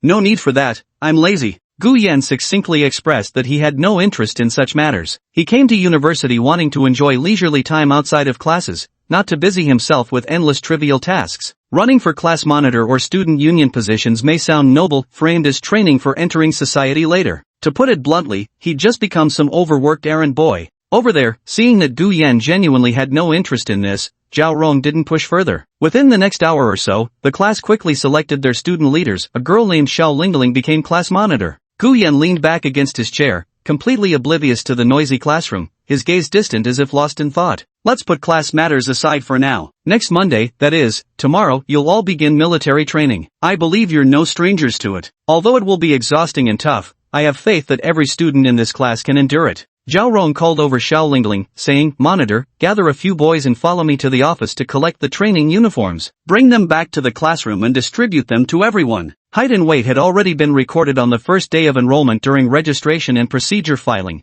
so there shouldn't be any issues with uniform sizes not fitting anyone. Just as the military training uniforms were being distributed, Gu Yan's phone suddenly buzzed with a text message. He found it was a message from Jiang Ro, and also one from that senior named Wu Qianshan. Jiang Ro, handsome Gu, how many people are in your class? Jiang Ro, handsome, why aren't you saying anything? The class is electing class committee members. I'm hiding in the back and so bored. Wu Qianshan, what are you up to, Junior? I thought after adding you on WeChat, you'd take the initiative to chat with me, but it seems I got my hopes up for nothing yesterday. Gu Yan skimmed through messages before switching to Kuaishou. Who's texting you? Chen Xian suddenly leaned in. Without looking at him, Gu Yan replied with detached coolness. Promotional text message. Chen Xian curled his lips disdainfully. Truth be told, he'd already seen it earlier, he was just trying to get closer and fish for more information. Chapter 11 Hot Post. No matter how much Chen Xian envied, he was well aware of just how handsome Gu Yan truly was. Just as Gu Yan switched TikTok videos, he noticed two unread text messages. Without even guessing, he knew one of them must be from Jiang Ro. The other one must be that makeup-wearing senior girl from under the dormitory building that day.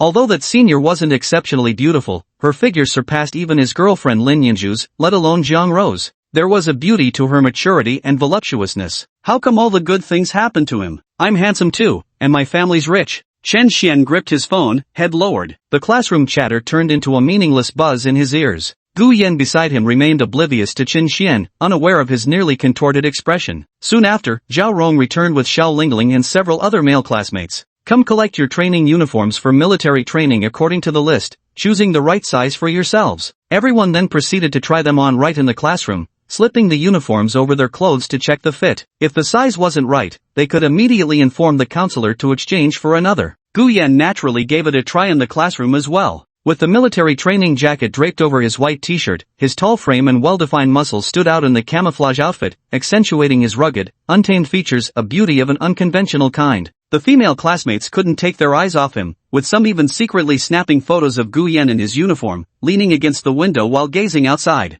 then accompanying it with a section of text. What was supposed to be a dull college life began, but who knew there'd be such a handsome guy in class on the very first day? For the next 4 years, handsome Gu, please take care of me. Following the title were also several heart-shaped cartoon graphics. The Nanda University forum had numerous posts daily, and many were like this. Some were senior girls noticing handsome freshmen, secretly taking photos or directly asking for their WeChat IDs, conquering them within days, then posting couple photos accompanied by moving, heartfelt text. Initially just another ordinary post, as more viewers engaged and replies piled up, it was pinned to the top of the forum. Finally not another catfish. Those posers should come cleanse their eyes here. This is what a real handsome guy looks like. Wow, the melancholy in his eyes when he gazes out the window is captivating. But in the second photo where he looks at the blackboard, his gaze is so sharp it makes my legs go weak. Poster girl, don't hog this handsome guy all to yourself, tell us which department he's from. Over at the School of Economics and Management, Zhang Ro was putting the tried-on camouflage uniform back into its plastic bag when Zhao Xian suddenly exclaimed beside her, "It's him!"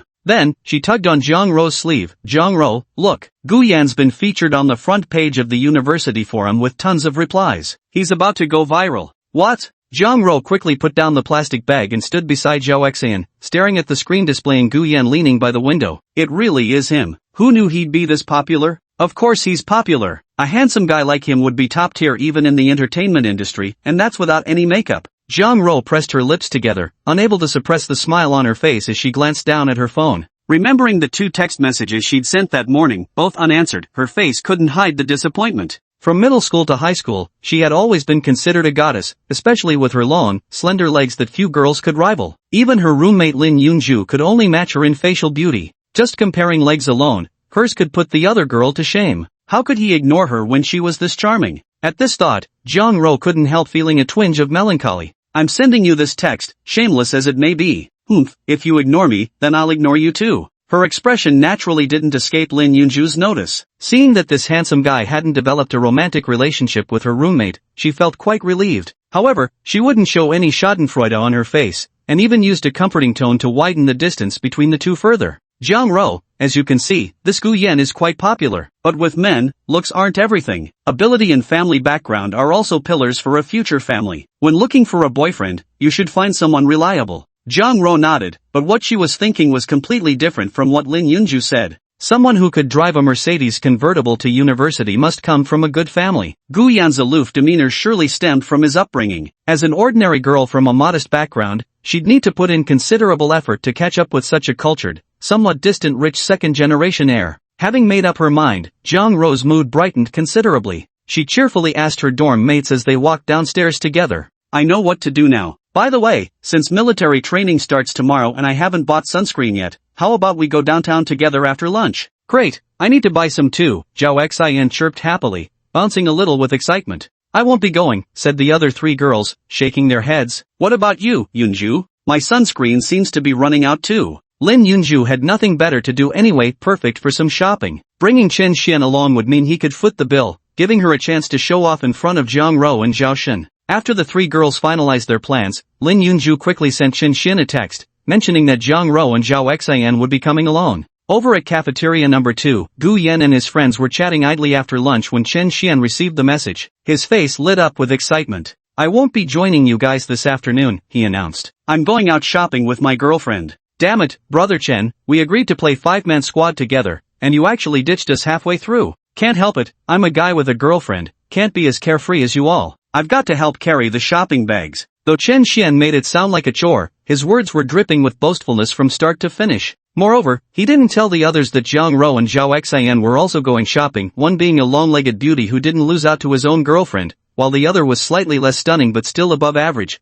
capable of being a class beauty in their cohort. Chen Xian naturally had his own little calculations in mind. Being able to demonstrate his boyfriend material before 2 girls, boosting their favorability, who knows, maybe in the future he could have them both. He instinctively glanced at Gu Yan, who was walking ahead without a care, and couldn't help but sneer inwardly. What's the use of being good-looking? What matters is having real capability. Hearing Chen Xian say this, Lu Ping and the others had no choice but to helplessly turn their heads to look at Gu Yan, who walked silently all the way under the gazes of passing female students. "Old Gu, Chen Xian won't come play games with us. Want to team up with me? I don't know how, and I have something to do this afternoon too." This wasn't Gu Yan making excuses, he genuinely didn't know how to play mobile games. Back in high school, he'd spent every day cramming practice problems, and his rare downtime was spent shooting hoops at the basketball court downstairs. His phone was old and lagged horribly, making gaming impossible. That said, he had read some web novels before. After resting in the dorm for a while, Gu Yan changed into another t-shirt, still white, paired with jeans and white sneakers. He tidied up for a bit, only realizing when he was ready to leave that Chen Xian had already gone.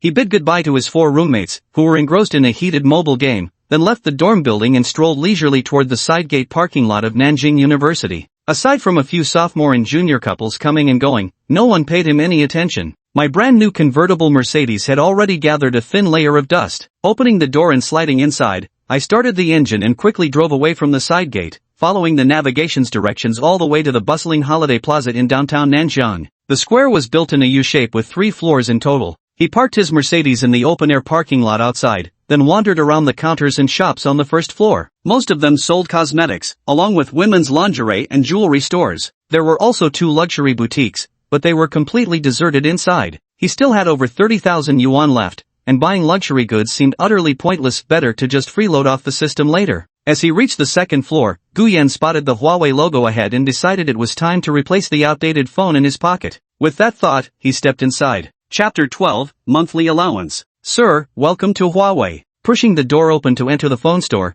he saw 2 square pillars in the middle of the hall, surrounded by glass display counters in a rectangular layout, with various phone models available for testing on both sides of the pillars. A saleswoman in her 20s approached Gu Yan with a welcoming demeanor. Even though he might not purchase the most expensive phone, at least she didn't put on an air of looking down on him. Explaining the phone models to a handsome guy was actually quite pleasant. I'm not sure what your requirements for a phone are, or your approximate budget. That way I can recommend the most suitable model for you. The sales assistant wore a deep black professional skirt suit, the hem revealing calves and knees wrapped in flesh-colored stockings. The clicking sound of her black high heels echoed as she moved between various phone models. Gu Yan listened attentively to her explanation. He wasn't particularly knowledgeable about this area. After all, he'd been using his father Gu Jianjun's second-hand cast-off phone. Requirements? I haven't thought much about that. My budget is around 9,000 or less. Hearing this price point, the salesperson's eyes lit up as she quickly stepped back and extended her hands to ceremoniously present a velvet white model before them. This is the Huawei Pura 80, priced at 8,999 yuan. It features a simple yet elegant design that's perfect for business elites and equally suits your distinguished temperament, sir.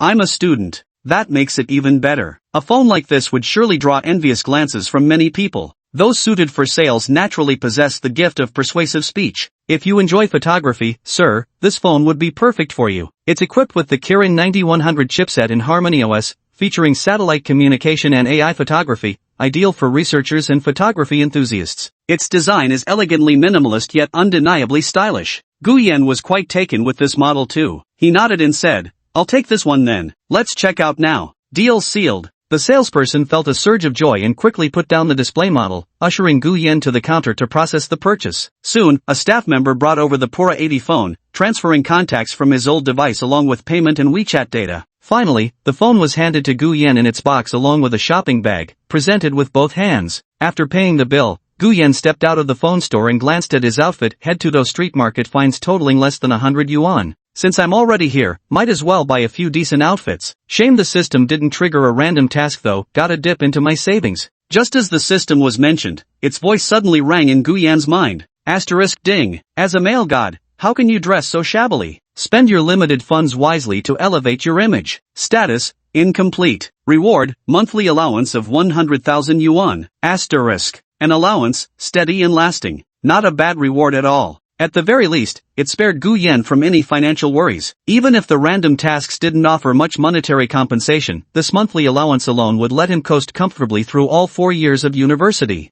Having made up his mind, he immediately headed to the third-floor men's clothing section. After all, in most shopping malls, women's purchasing power always comes first, so most clothing stores and skincare product shops are placed in the most prominent locations. Reaching the third floor, Gu Yan began formulating his spending plan. With barely over 40,000 in savings, he couldn't splurge like those novel protagonists who casually spend hundreds of thousands without blinking. That was simply not an action a normal person would take. It can't be too cheap, nor too expensive, just a reasonable price. Considering these factors, Gu Yan first stepped into the nearest Li-Ning franchise store. Meanwhile, the figures of 3 girls and 1 boy darted between various skincare brand stores on the first floor of Holiday Plaza. Yunju, what do you think of this sunscreen? Zhao Xian pointed through the glass at a bottle covered in English text. Then, spotting the price tag below that read 573 yuan, she immediately withdrew her hand. It's so expensive here, better forget it. Let's check other stores. Zhang Ro leaned in and subtly glanced at the price tag before nodding calmly. It is quite expensive. Let's look elsewhere. Lin Yunju naturally noticed the price of the sunscreen too. Seeing the 2 girls about to leave, she understood they were hesitating about the cost. Of course she also winced at the price herself. Suddenly, her bright eyes sparkled with an idea as she turned a pitiful gaze toward Chen Xian trailing behind them. Chen Xian, the military training sun will be brutal, ordinary sunscreen won't cut it. You wouldn't want me to get all tanned, would you? As she spoke, she reached out to tug at Chen Xian's arm, swaying gently in a coquettish manner. Chen Xian couldn't withstand such an expression and tone, but the thought of the 500+ price tag still made his heart ache with reluctance. But if he backed down in front of the three girls, not only would Lin Yunju lose face, but he would too. The other two girls would also look down on him, and any dreams of having them all would be pure fantasy. Bye. Chen Xian hardened his resolve while inwardly muttering, it's just a few $100, no big deal. At worst, I can coax mom and dad into transferring me some more money. Xian, you're the best. Lin Yunju clung to him with a coquettish voice, a treatment Chen Xian had never enjoyed before. Caught in a daze, he foolishly pulled out his phone to pay the bill. Then Lin Yunju let go of him, swinging her shopping bag lightly as she happily continued browsing the mall. From time to time, they would also ask Zhang Rou and Gu Yan if there had been any progress, occasionally probing subtly about Gu Yan's family background. We haven't even talked much. How would I know what his family is like? Chen Xian shares a dorm with him, shouldn't he know better? Zhang Rou responded perfunctorily while feeling inwardly distressed.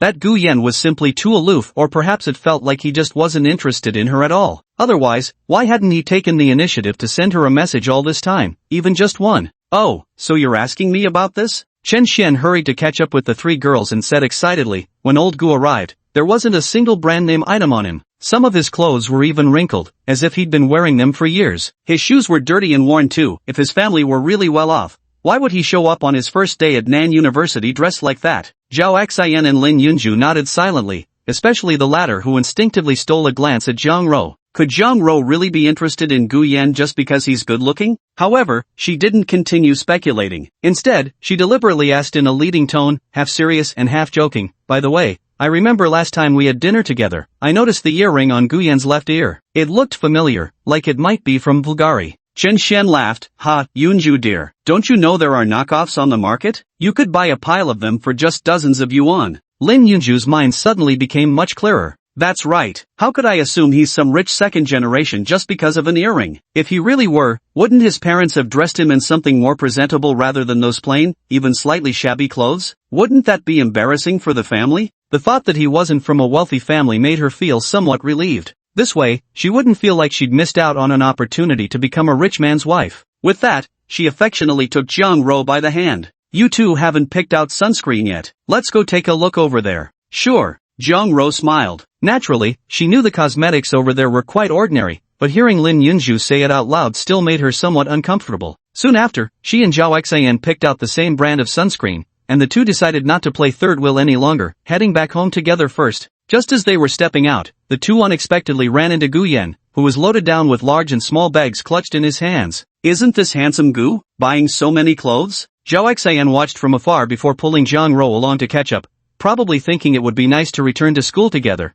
perhaps even play matchmaker for Gu Yan and Zhang Rou. Zhang Rou was naturally eager to spend more time with Gu Yan, and with Zhao Xian present, it actually made it easier for her to strike up conversations with him. Chasing out of the mall, the two women followed him breathlessly to the outdoor parking lot. Gu Yan, handsome Gu. Gu Yan, who had been immersed in the system's monthly allowance reward, finally stopped and turned around upon hearing these calls. Zhang Rou was seen pulling Zhao Xian along, the latter's pretty face flushed and panting heavily. Why are you walking so fast? I called out to you so many times in the mall and you didn't hear me? Gu Yan took out the Bluetooth earpiece from his ear and smiled faintly at the two girls. I really didn't hear you. After exchanging a few pleasantries, Zhao Xian glanced at the several shopping bags in the boy's hands. Wow, handsome Gu, you bought so much stuff? Zhang Rou also followed his gaze to look. She recognized some of the brands, but not others. Quite a few were in English. The most recognizable ones were probably Uniqlo and Adidas, followed by Septwools and Peacebird. Individually they weren't expensive, but buying so many at once added up to quite a sum. What's more, they were from different brands with distinct styles. She did a rough calculation in her mind. It would cost at least 7,000 or 8,000. Handsome Gu, what are you doing at the parking lot? Let's head back to school together. Zhao Xian pointed to the bus stop outside the parking lot. You're going back too? Gu Yan picked up his things and turned toward the parking spot ahead. Since I'm heading back anyway, why don't I give you a ride? Then you're going the wrong way. Before Zhao Xian could finish her words, two sharp beeps sounded. An ivory-white Mercedes convertible flashed its lights, instantly shocking her to the point where her jaw dropped and she couldn't close her mouth. Gu handsome, is this your car? When she came to her senses, Zhao Xian saw Gu Yan open the trunk and toss his numerous bags inside. She covered her mouth in surprise and looked at Zhang Rou, who instead wore an expectant expression. Gu Yan, can we ride in your car too? Suppressing her excitement, Zhang Ro cautiously tested the waters. How else would we go back together if not in my car? Gu Yan opened the car door with an indifferent expression, signaling for the two to hurry inside. At that moment, a notification chime sounded indicating gold coins had been deposited. Dear SwayPay user, 100,000 yuan has been credited to your account, please check accordingly. Zhang Ro and Zhao Xian immediately stared wide-eyed at each other. Chapter 13 Bullying. The two girls gingerly got into the car, the luxurious interior and red leather seats making them both tread carefully. As Gu Yan started the car and drove out of the parking lot, Zhao Xian in the back seat quietly sent a text message to Zhang Ro. He's so rich. Zhang Ro glanced at the text message on her phone screen and gave Zhao Xian a look, a silent signal not to ask too many questions. Little did she know that the usually bubbly and outgoing Zhao Xian misinterpreted the hint, thinking Zhang Ro was encouraging her to dig deeper. Being naturally forthright and sociable, Zhao Xian wasn't one to beat around the bush. He simply leaned forward, bracing himself against the front passenger seat, and asked Gu Yan, who was driving. Handsome Gu, I never expected you to be a rich second-generation heir. Why have you been so low-key all this time? I don't like showing off my wealth. Gu Yan's response was brief. While keeping his eyes on the road, he turned off his phone's payment confirmation notification. When we get back to school, don't go telling people about this. I don't like being treated like some rich kid.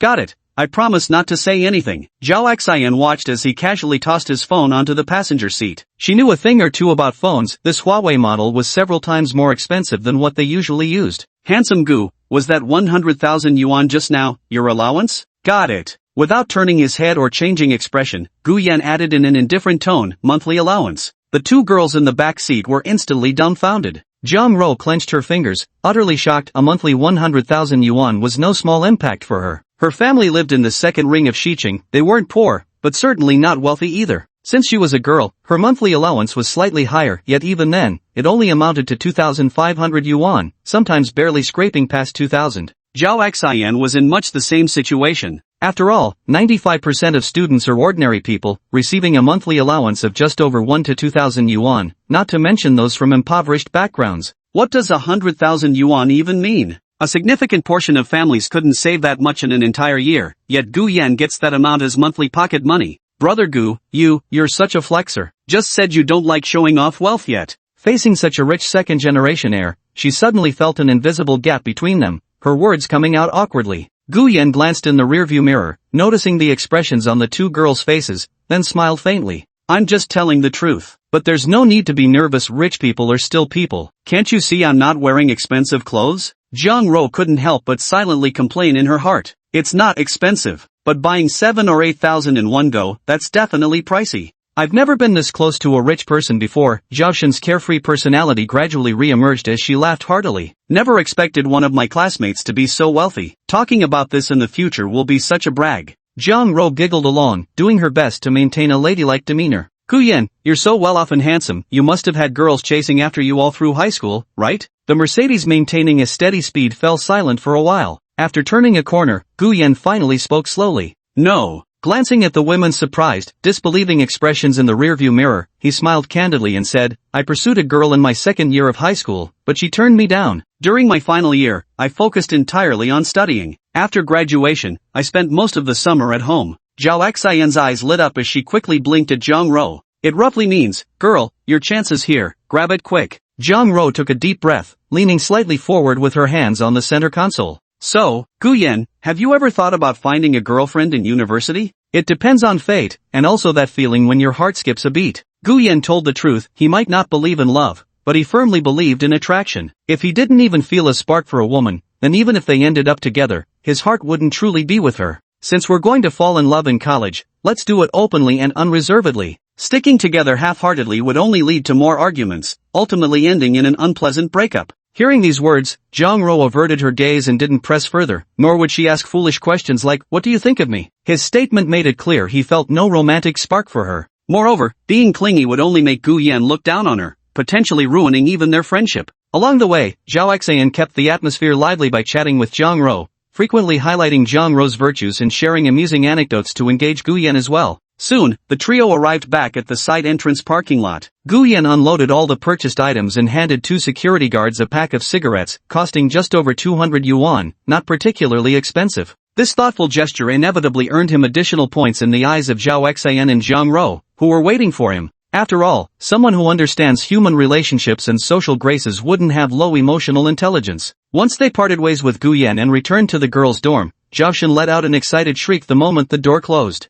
Zhang Ro, once you make it big, don't forget to share a little soup with your sisters. ? Zhang Ro looked at her with utter confusion written all over her face. Ugh, don't get the wrong idea. I just mean Gu Yan is such a handsome guy with tons of money. If you became his girlfriend, you better not forget your matchmaker here. Don't count your chickens before they hatch. Zhang Ro felt happy hearing this, but she didn't dare to speak with absolute certainty. What if it didn't work out? Just thinking about Lin Yunju treating the Chen Xian as if he's some treasure, not realizing there's actually a big shot in Chen Xian's dorm. I wonder what expression she'll make when she finds out. Zhao Xian lay on the bed, giggling to herself for some inexplicable reason. Zhang Ro wiped the sweat from her fair neck and smiled softly. Don't say such nonsense. Did you forget what Gu Yan reminded us in the car? Got it, Zhao Xian replied while hugging her pillow. Meanwhile, Gu Yan returned to dorm 502 with today's spoils. The room was empty. Glancing at the time, he realized it was almost dinner hour. Aside from Chen Xian who was with his girlfriend, the other four had probably already gone to queue at the cafeteria.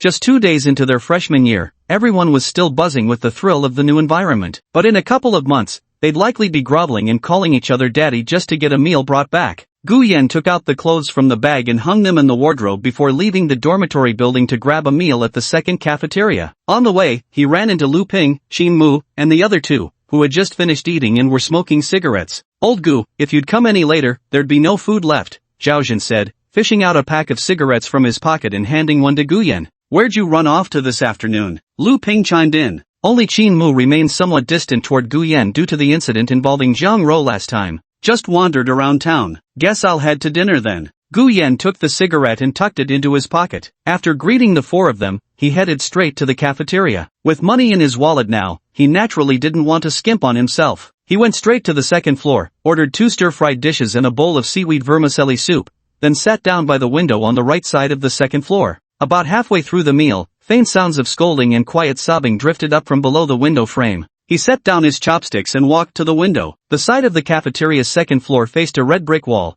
built so close to the building that it formed a narrow alley between them. Several girls stood with arms crossed, one holding a cigarette between her fingers as she jabbed at the forehead of a girl wearing braids. The frightened girl cowered against the wall, head bowed as she clutched a faded thermos to her chest. Around her worn-out sneakers lay scattered pickles that had spilled across the ground. Chapter 14, No Sense of Shame. Shinwei, from now on you'll be responsible for fetching hot water for everyone in the dorm. If you dare refuse, we have plenty of ways to make your dorm life unbearable. The 5 girls struck various domineering poses, their expressions brazen. The one smoking even reached out to flick Shinwei's hair before blowing a cloud of smoke directly into her face. Asterisk cough, cough, asterisk. Leaning against the wall, Shinwei kept her head lowered as she coughed incessantly, her pale cheeks too ashamed to lift up. With moist, reddened eyes, she pinched the corner of her clothes and gave a slight nod, pressing her lips together. I'll fetch water for you from now on, just let me go. After she finished speaking, she bent down to pick up the scattered packet of pickled vegetables that had fallen to the ground. Before she could even crouch fully, the girl at the front shoved her shoulder roughly, pushing her back against the wall. Remember, on call. Just as she was about to finish speaking, scalding hot soup suddenly poured down from above. A group of girls immediately clutched their heads, screaming and cursing as they angrily looked up at the second floor. The open sliding window revealed no one standing there. What the fuck, who's up there? The leading girl yelled angrily, while another girl who also got drenched led the others charging up the stairs. There was a section of iron steps, the emergency exit, and pushing open the door would lead them straight to the canteen's second floor. As soon as the girls entered, they spotted a guy sitting by the window eating alone. Beside 2 plates of stir-fried dishes lay an empty soup bowl.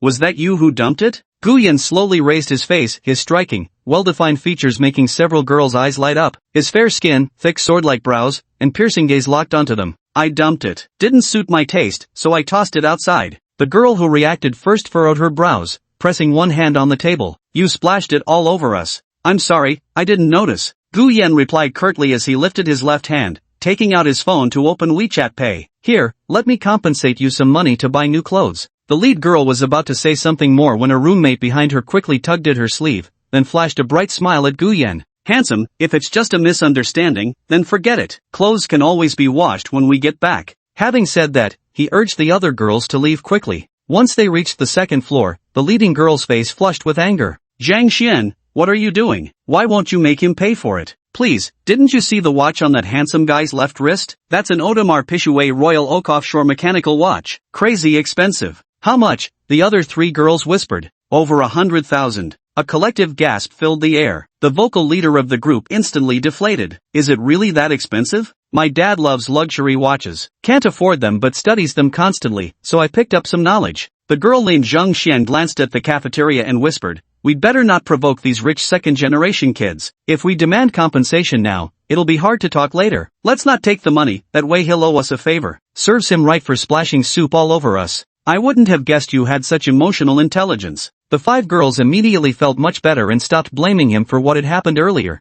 instead laughing and joking as they walked away. In the cafeteria, Gu Yan got up and exited through the fire escape, descending the stairs to where Xinwei was bending over to pick up a few spilled packets of pickled vegetables from the floor. "You eat this stuff every day?" Hearing the familiar voice, Xinwei flinched and quickly stood up, lowering her head as she prepared to sneak away. Gu Yan reached out and grabbed her wrist. "You're about to start military training. Eating like this won't give you enough energy. Let me go first." Xinwei had never been touched by anyone besides her grandfather and father. Suddenly having her wrist grabbed, her delicate face immediately flushed crimson. No matter how she struggled, Gu Yan still pulled her up to the second floor. What are you trying to do? I'll pay you back once I start my part-time job." After finishing her sentence, Xinwei was pressed down by her shoulders and seated at the dining table. Gu Yan raised his hand to signal the cafeteria lady, "Another bowl of rice, please." I won't eat. I'm not hungry." Xinwei clutched the packets of pickled vegetables in her hands and tried to stand up, only to be pressed back down by Gu Yan. Flustered, her face turned crimson, and she lowered her head so far it almost touched her stomach. Soon, the cafeteria lady brought over a bowl of rice and placed it in front of Xinwei. Glancing at the handsome Gu Yan, then at the blushing, or perhaps intimidated, Xinwei, she smiled with motherly warmth. "Finish your meal." Gu Yan pushed forward two half-eaten stir-fried dishes. "I'm done already, and I've paid. Don't let it go to waste." Seeing her still frozen in place, Gu Yan left with a parting remark, "Take your time." Only after he'd left did the girl, who'd been sitting with her head bowed, slowly raise her face. The blush lingered, and moisture glistened in her eyes. She stared at the tableware and steaming dishes before her, hesitated briefly, then finally lifted her chopsticks to begin eating tiny, careful bites. Tears fell drop by drop as she ate. She understood Gu Yan had left to spare her pride. Just like last time when he quietly paid the 700 yuan for her, he left without saying a word. As for what the girl thought, Gu Yan naturally had no idea after returning to the dorm. He lay back on his bed, chatted for a while with Zhang Ro who had texted him, as well as with that senior student Wu Qianxian, then started browsing videos. He had no aversion to the video content, whether it was lighthearted comedy or borderline risque footage of beautiful women, he could watch it all. But spending money on such things? The thought never crossed his mind. System, blissfully enjoy every wonderful moment without calculating gains and losses or insights, simply following your heart's desire. Reward, 1,000 yuan. Fine, maintaining a relaxed mindset while scrolling through a few videos, and the random reward just arrives. $1,000 isn't much,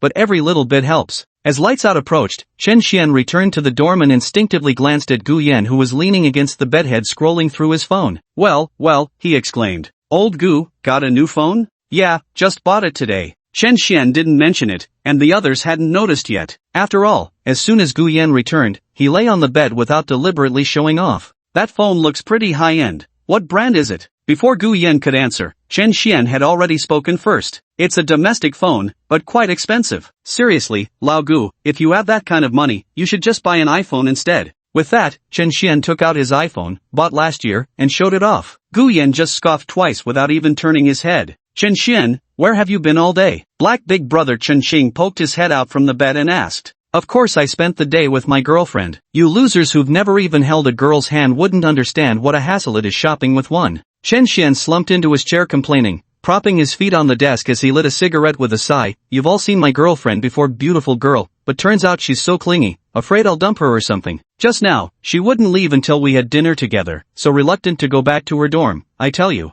The blonde-haired Zhaozhen wasn't about to let it slide. "You're just a simp, getting played by women without even realizing it. Still clinging to them, huh? Probably just using you as an ATM," he laughed. "You don't know anything." Chen Xian glared angrily in response. "I've dated plenty of girls, how could I not know? When chasing girls, you shouldn't spoil them too much. It's best to alternate between harshness and kindness." Seeing his skepticism, Zhaozhen laughed. "Let me tell you, my mentor once said the best way to pursue girls is to be direct, go straight for the finish line. One step all the way?" Qin Mu snorted with laughter. "You mean like this, hey beautiful, wanna be buried together? In the dorm room, everyone burst into laughter. Even Gu Yan let out a soft chuckle. Zhao Zhen snorted and lay back on the bed. Forget it, you'll stay single all 4 years of college. Before lights out, Lin Yunju returned to the dormitory and took out the bottle of sunscreen she bought today along with a 300 yuan dress, comparing them repeatedly in front of the mirror. Jiang Ro, if you're looking for a boyfriend, you really should find someone financially capable. I think you should just give up on Gu Yan. Not only does he ignore you, but all his clothes are cheap. Who knows, you might even end up supporting him in the future. The other 3 unaware girls in the dorm room also nodded in agreement. That's right, Gu Yan may be handsome,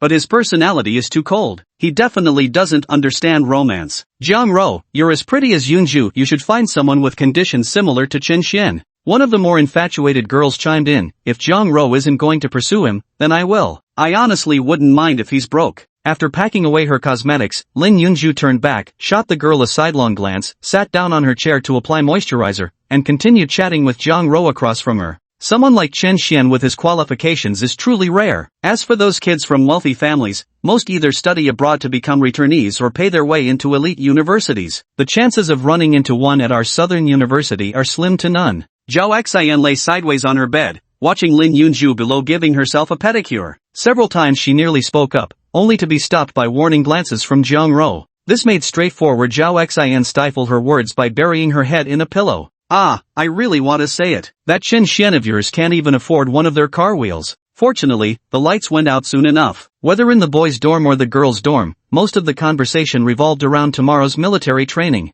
The night gradually passed. By 8 o'clock the next morning, the once colorfully dressed freshmen, now uniformly clad in camouflage uniforms, wearing hats and stepping in green rubber shoes, gathered on the Nanjing University sports field. The university military training finally began. Chapter 15, Instructor. I challenge you to a duel. The blazing September sun was so scorching that one would sweat profusely just standing still. This year, Southern University admitted over 5,000 freshmen, with an almost 1-to-1 male-to-female ratio. They gathered densely across the open area stretching from the gymnasium to the sports field, wearing caps, camouflage jackets and pants, rubber shoes, and belts cinched tight, standing straight in neat rows organized by class. The counselor came over to say a few words, after which everyone turned their attention to the podium, where school leaders and military training representatives began addressing the freshmen. On the vast playground, the scorching sun blazed overhead like fire. The freshmen, who had just graduated from high school, were already groaning in discomfort. After standing for less than half an hour, they were drenched in sweat from the sweltering heat. Gu Yan fared slightly better, his physique surpassing ordinary people by 4 attribute points. Yet even he felt his heart racing under the scorching sunlight.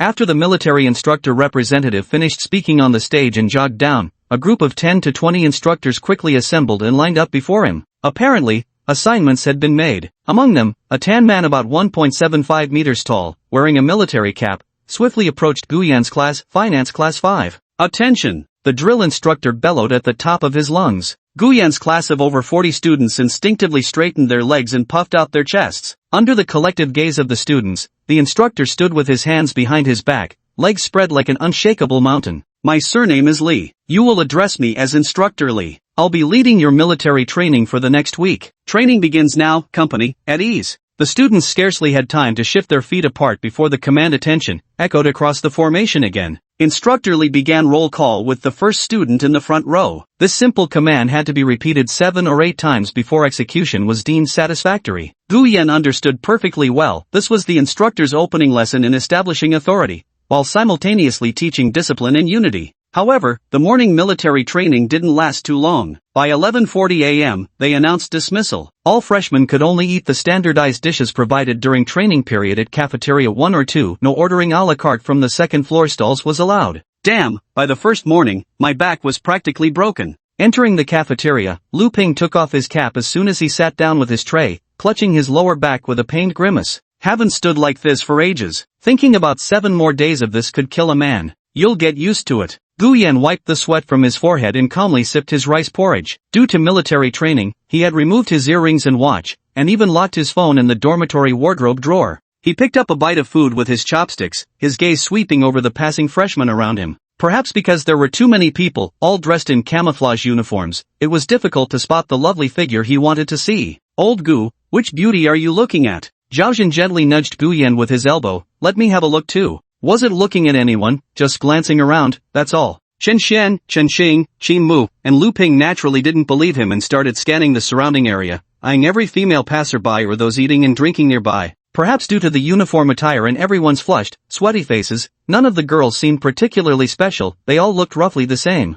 At this moment, Gu Yan kept his head down eating, but inwardly he was puzzled as to why he had instinctively searched for that girl named Shinwei in the crowd. Was she pretty? She must look nice. Though her complexion was somewhat dull and her hands had calluses, these were minor issues. What mattered most was her overall simplicity and unaffected nature, free from any worldly affectations or pretentiousness. Or perhaps her impoverished background stirred Gu Yan's sympathy, giving rise to an urge to protect her? I must be going crazy, Gu Yan muttered to himself, though he couldn't quite pinpoint his exact state of mind. Just then, the system's notification tone suddenly chimed. Ding, system critical task. To become a male god, you must possess a dazzling aura and leave no regrets in your passionate youth. Mission 1, at the right moment, challenge the drill instructor with your fists and feet, and emerge victorious. Task 2, earn the title of Military Training Model Soldier. System, complete both tasks to receive Reward 1, Elite Soldier Title. Reward 2, 1-bedroom apartment in Kaiyuan New City. Elite Soldier Title, equipping this title grants +1 strength, +1 spirit, and the trait of unyielding tenacity. Unyielding tenacity, whether in life or stamina, you can hold on for 10 more minutes until the very last moment. Seeing these two rewards, Gu Yan was momentarily stunned. Kaiyuan New City is located east of Nanjing University, with an elementary school nearby making it prime school district property. The residential units have all been sold out, only apartments remain, but they're still pricey, costing around 8,000 yuan per square meter. The one-bedroom unit is over 50 square meters, but after deducting the shared areas, only 43 square meters are usable. It's a decent reward, but compared to Reward 1, it's not even in the same league. Perseverance and resilience, indeed. Usually useless, but can forcibly extend life by 10 minutes during critical moments. These 10 minutes could literally be described as something money can't buy. These two missions gave Gu Yan some pause. Challenging the instructor meant going one-on-one with him. Although his physique surpassed ordinary people's, he'd never trained in combat. If they really fought, he'd probably just get beaten up. As for becoming the military training model recruit, that was relatively easier. With his formidable physical condition, maintaining flawless soldierly discipline from day 1 through day 7 should secure him this task.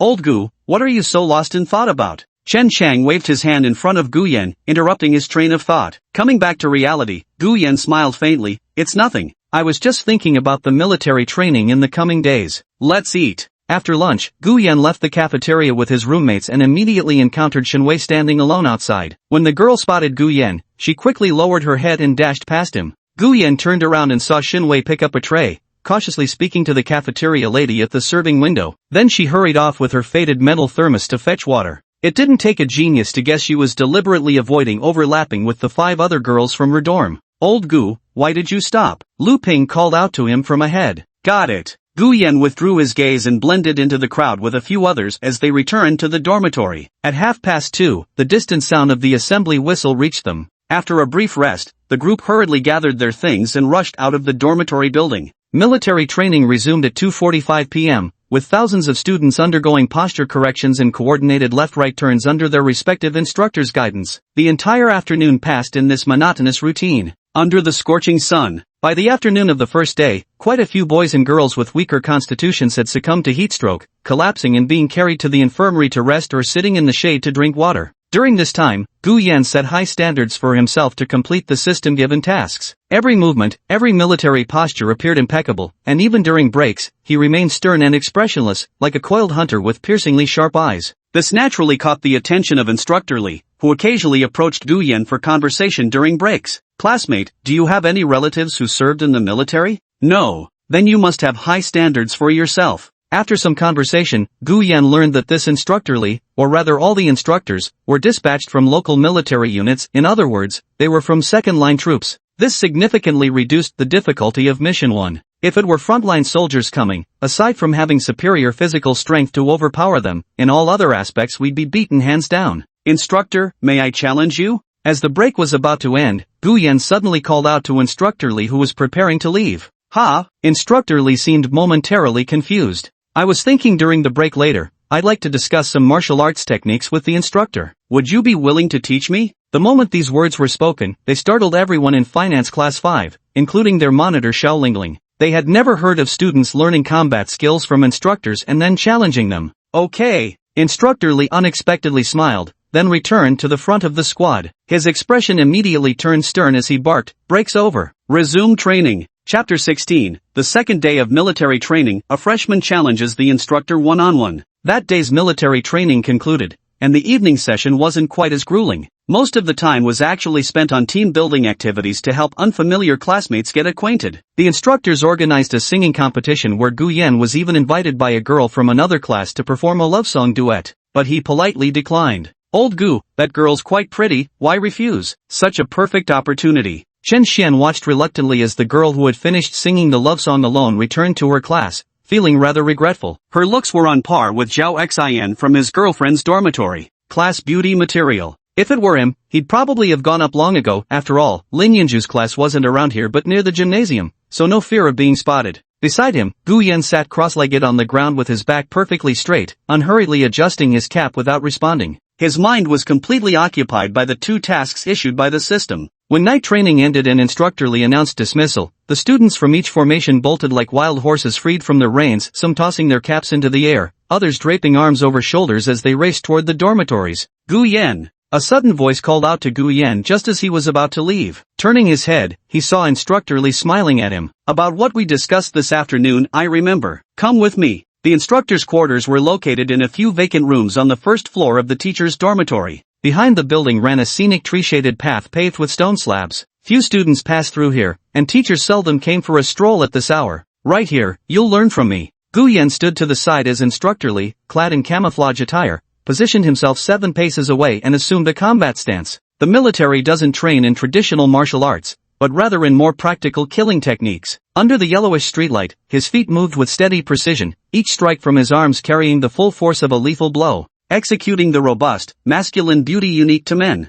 Fists whistled through the air, whipping kicks, sweeping leg strikes, displayed without pause. From 7 paces away, the assault continued until it reached right before Gu Yan, the faint breeze from passing fists clearly brushing against his cheeks. The light slanted over both of them. Gu Yan took 2 steps back, committing every punch and kick demonstrated by Instructor Lee to memory. When it was time for the second set, he began mimicking the instructor's movements. Instructor Lee seemed to deliberately slow his pace, allowing Gu Yan to keep up. Sometime later, around 10 o'clock at night, Instructor Lee stood still, regulating his breath, and fixed his gaze on Gu Yan. He studied the young man for a long moment, only breaking into a satisfied smile when Gu Yan also stood still, regulating his own breath. "Good shot. You really want to challenge me in front of your classmates?" Gu Yan took a deep breath and nodded. "Trying to show off in front of the girls?" Hearing this, Gu Yan shook his head again. With his personality, he naturally couldn't do such things, but the system had assigned him this task. He had no choice but to tough it out. "Then I don't get it. But if you're challenging me, this instructor won't go easy on you."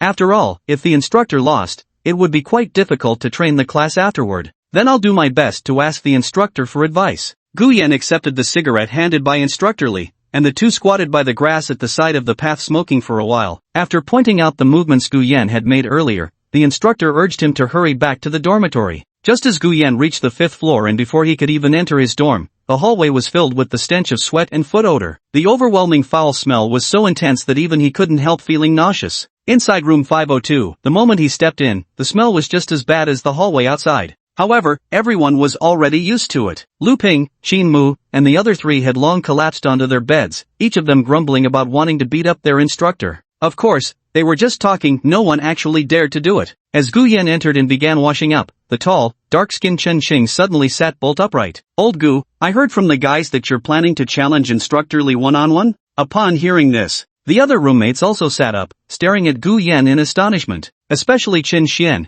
who had slacked off moving water in the afternoon and was unaware of the situation. "Holy shit, Lao Gu, take it easy. Even though you're 6 feet 1 inch, that's no way to show off. Those drill instructors must have some martial arts skills. Aren't you just setting yourself up to lose? Don't embarrass yourself and disgrace our dorm 502, daring to take on challenges." Gu Yan splashed water on his face, gazing at the handsome features reflected in the mirror before grinning to reveal a set of gleaming white teeth. "No regrets in youth. This is our last military training. Don't tell me none of you ever thought about challenging your drill instructor back in high school." The dorm fell silent. During those rebellious, hot-blooded teenage years, plenty of guys had entertained such chunibu delusions, yet no one dared to take action. "Old Gu, you're amazing." Zhao Jin, completely exhausted, lay on his bed and gave a thumbs up. Chen Xian from bed 1 also fell silent, instead forwarding the incident as a joke to his girlfriend Lin Yunju, who was lying in bed applying a face mask. Seeing the notification pop up on her phone, she initially ignored it until she glimpsed the name Gu Yan in the message and couldn't resist opening it.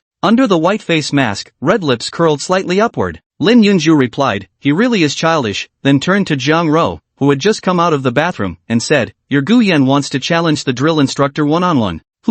Zhang Ro froze. "A one-on-one? I always said this guy was kind of childish, and acting all aloof too." Lin Yunju's tone was dripping with disdain. Even in college, he's still pulling stunts like this. Aside from his looks, he's utterly worthless. He really is a bit immature. Zhang Ro was also stunned by this news. How could the tall, lean Gu Yan with his icy demeanor possibly challenge the instructor to a one-on-one fight? Was he trying to impress some girl with such childish behavior? She climbed back into bed and immediately pulled out her phone to text Gu Yan. "Gu Yan, Lin Yunju just told me you're planning to challenge your drill instructor? Is this true? It's dangerous. He could get hurt." "It's fine." After replying to Zhang Ro's text from his bed, Gu Yan ignored her further. He turned off his phone, stuffed it back under his pillow, and closed his eyes while repeatedly recalling the movements Instructor Lee had just taught them. This was when the full 4-point mental stamina of an adult truly showed its worth. He went back and forth constantly recalling and mimicking the movements without experiencing any mental fatigue. After rehearsing all night, by the next morning when dawn hadn't even broken, Gu Yan was already up and practicing the motions repeatedly on the balcony. In the following days, the mornings were spent standing at attention in military formation. By the time the afternoon break arrived at 4 o'clock, each class formation began hosting talent performances between squads. The talented boys and girls all hoped to secure their preferred dating privileges for the next 4 years of university. Meanwhile, as soon as a male student finished his solo a cappella performance, drill instructor Lee suddenly stopped calling the next student to come forward. He walked to the center of the class sitting in a circle, his gaze falling on Gu Yan at the back of the crowd. "Yesterday, a classmate challenged me. I taught him a few moves last night, and now I'd like to see how he's done." The crowd erupted in astonished murmurs. The nearby platoons fatally overheard Instructor Lee's words, and when they caught the startled exclamations from the freshmen of Finance Class 5, their gazes all turned in this direction. Some even stood up to get a better look. Under the barrage of intertwined gazes, Gu Yan stood up, brushed the dust off his pants, and walked around the classmates in front of him. Lu Ping whispered, "Old Gu, you're actually serious about this? Take it easy." Chen Sheng also cautioned him. Gu Yan nodded at them, walked to the center, and stood facing Instructor Lee. "Hello, instructor. We can begin now." As he spoke, he slowly took off his camouflage jacket, revealing a white t-shirt underneath. Opposite him, Instructor Lee also removed his cap. Only after Gu Yan was ready did he assume a combat stance. Someone shouted across the vast playground, "A freshman is challenging the drill instructor, hurry and watch." Students from every formation were startled. Some boys and girls who had been enthusiastically performing their drills looked around and found nearly half the crowd already on their feet, their gazes fixed toward the flag-raising platform. "Let's begin." Under everyone's collective stare, Gu Yan's embarrassment had reached indescribable levels. All he wanted now was for this to end quickly. The moment the words left his mouth, his rubber-soled shoes slammed against the ground, and his body, already leaning forward, poised to strike, lunged forward. The fist struck out with a thunderous force. On the other side of his field of vision, Instructor Lee crossed his arms and forcefully blocked the punch. The fist collided with his crossed forearms. Instructor Lee's expression shifted slightly. This student packed quite a punch. Chapter 17. When fury rises, fists recognize no friend or foe. Relieve. A sound like the pounding of a buffalo-hide drum reverberated across Instructor Lee's crossed forearms. Hiss. The finance majors from Class 5, both male and female, gasped in unison at the teeth-gritting noise. The next second, Instructor Lee, having shifted half a step back to redistribute the impact, abruptly counterattacked the instant he blocked Gu Yan's second left hook. Relieve. A rapid succession of strikes rained down on Gu Yan's head from both sides. The opponent swiftly counterattacked, forcing Gu Yan to withdraw his fists and transform them into palms, swiftly blocking Instructor Lee's rapid strikes back and forth. He learned the simple and forceful military-style boxing from the other man, one that rarely relied on flashy techniques. Instructor Lee was seasoned and had a profound understanding of combat. Gu Yan had only started training yesterday, so his experience and comprehension were considerably lacking. Yet his extraordinary 7-point physique, far surpassing that of ordinary people, kept him from falling behind for the time being. Instructor Lee attacked while Gu Yan defended. Just as Gu Yan blocked yet another punch, his wrist was grabbed. Instructor Lee hooked his foot behind Gu Yan's heel and threw him forward, sending him tumbling across the ground in a rolling fall. Instructor Lee's move was so cool. "Gu Yan, just forget it. You can't win him." From the crowd came teasing shouts, while from further away, male students, hearing about a classmate challenging the instructor, swarmed over in a surge of youthful bravado, forming a thick circle several layers deep. Some cheered for Gu Yan as he got back up. Go for it. Again! Gu Yan flexed his wrist, still sore from the earlier grip, and charged again. First, he attacked, then swiftly switched to defense. Their fists and elbows clashed like weapons, each collision sending dull thuds through the bones. The raw, bone-shaking sound of their blows had the spectating students fired up. Even the other instructors who had hurried over, initially intending to intervene, fell silent, their eyes glued to Gu Yan as he fought with increasing ease. That's one impressive student. Relieve. Fists collided as Instructor Lee raised his foot, only for Gu Yan to meet it with a raised knee in a brutal clash against the sole of the shoe. The impact sent the instructor staggering backward. Gu Yan pressed forward, raining down a flurry of punches that ruptured capillaries across Instructor Lee's forearms, leaving large patches of angry red skin. Exactly. Instructor Lee intercepted another punch by crossing his arms, mirroring his earlier move as he seized Gu Yan's wrist in a vice-like grip. He attempted to pivot and hurl his opponent through the air again. However, Gu Yan countered by grabbing back at the last moment, his body hurled forward as he dragged his opponent down to the ground together. At the moment of impact, he slammed his elbow fiercely sideways, forcing Instructor Lee to roll away on the ground to dodge. Both men, now thoroughly provoked, sprang up simultaneously. Instructor Lee launched a kick that landed squarely on Gu Yan's abdomen, leaving a clear shoe print on his white t-shirt. Before the kick could be retracted, Gu Yan seized Instructor Lee's leg with both hands, lifting him horizontally off the ground. Channeling brute strength, he began spinning his opponent through the air. Stop! Seeing the situation escalate, other instructors rushed forward. Simultaneously, Gu Yan came to his senses and slowed his movements. As Instructor Lee rotated with the throw, descending perilously close to the ground, Gu Yan released his grip. Freed at last, Instructor Lee skidded across the rubber track, carving out half a meter of friction burns. For a moment, the surrounding students fell utterly silent, mouths agape as they stared at the panting Gu Yan. Some guy suddenly shouted loudly, "Hell yeah! We won! That's fucking awesome!" Soon after, a chorus of male voices erupted, insane. A freshman actually beat an instructor. Countless boys were shouting excitedly, their voices pounding against eardrums. Zhang Ro, Lin Yunju, and Zhao Xian stood among the crowd. What they had initially deemed childish behavior now stirred a sudden surge of exhilaration in them as the boys roared with unrestrained enthusiasm. Indeed, these are the fiery years of youth when such things should be done. Otherwise, when we grow older, people will label such behavior as childish, ignorant, or vulgar. Yet the yearning in our hearts remains genuine. Compared to experiencing and witnessing these moments with our peers right now, those who indulge in empty boasting and vanity appear instead like ridiculous buffoons. Yunju, he's just so handsome. Zhao Xian's eyes sparkled as she nervously tugged at Lin Yunju's sleeve. Zhang Ro also flushed with excitement. Last night's muttered complaint of childish idiot had long since vanished from her mind. Standing between the two, Lin Yunju curled her lips slightly. Though she continued muttering about how childish it all was, she couldn't deny that Gu Yan's towering figure sparring with the instructor, his fists flying, or the way he stood amidst the crowd being cheered on by his male peers, it was undeniably captivating. Would I go up and give him a hug if it were Qin Xian standing there? No, absolutely not. Childish. If only Gu Yan could swap places with Qin Xian, good looks, still getting all the attention, with better family background. Lin Yunju watched as Gu Yan was surrounded by several instructors, then turned her gaze to Zhang Ro, who was visibly excited. An inexplicable pang of bitterness welled up in her heart, and she clenched her fists tightly. On the other side of the crowd, an inconspicuous girl stood timidly among the surrounding people,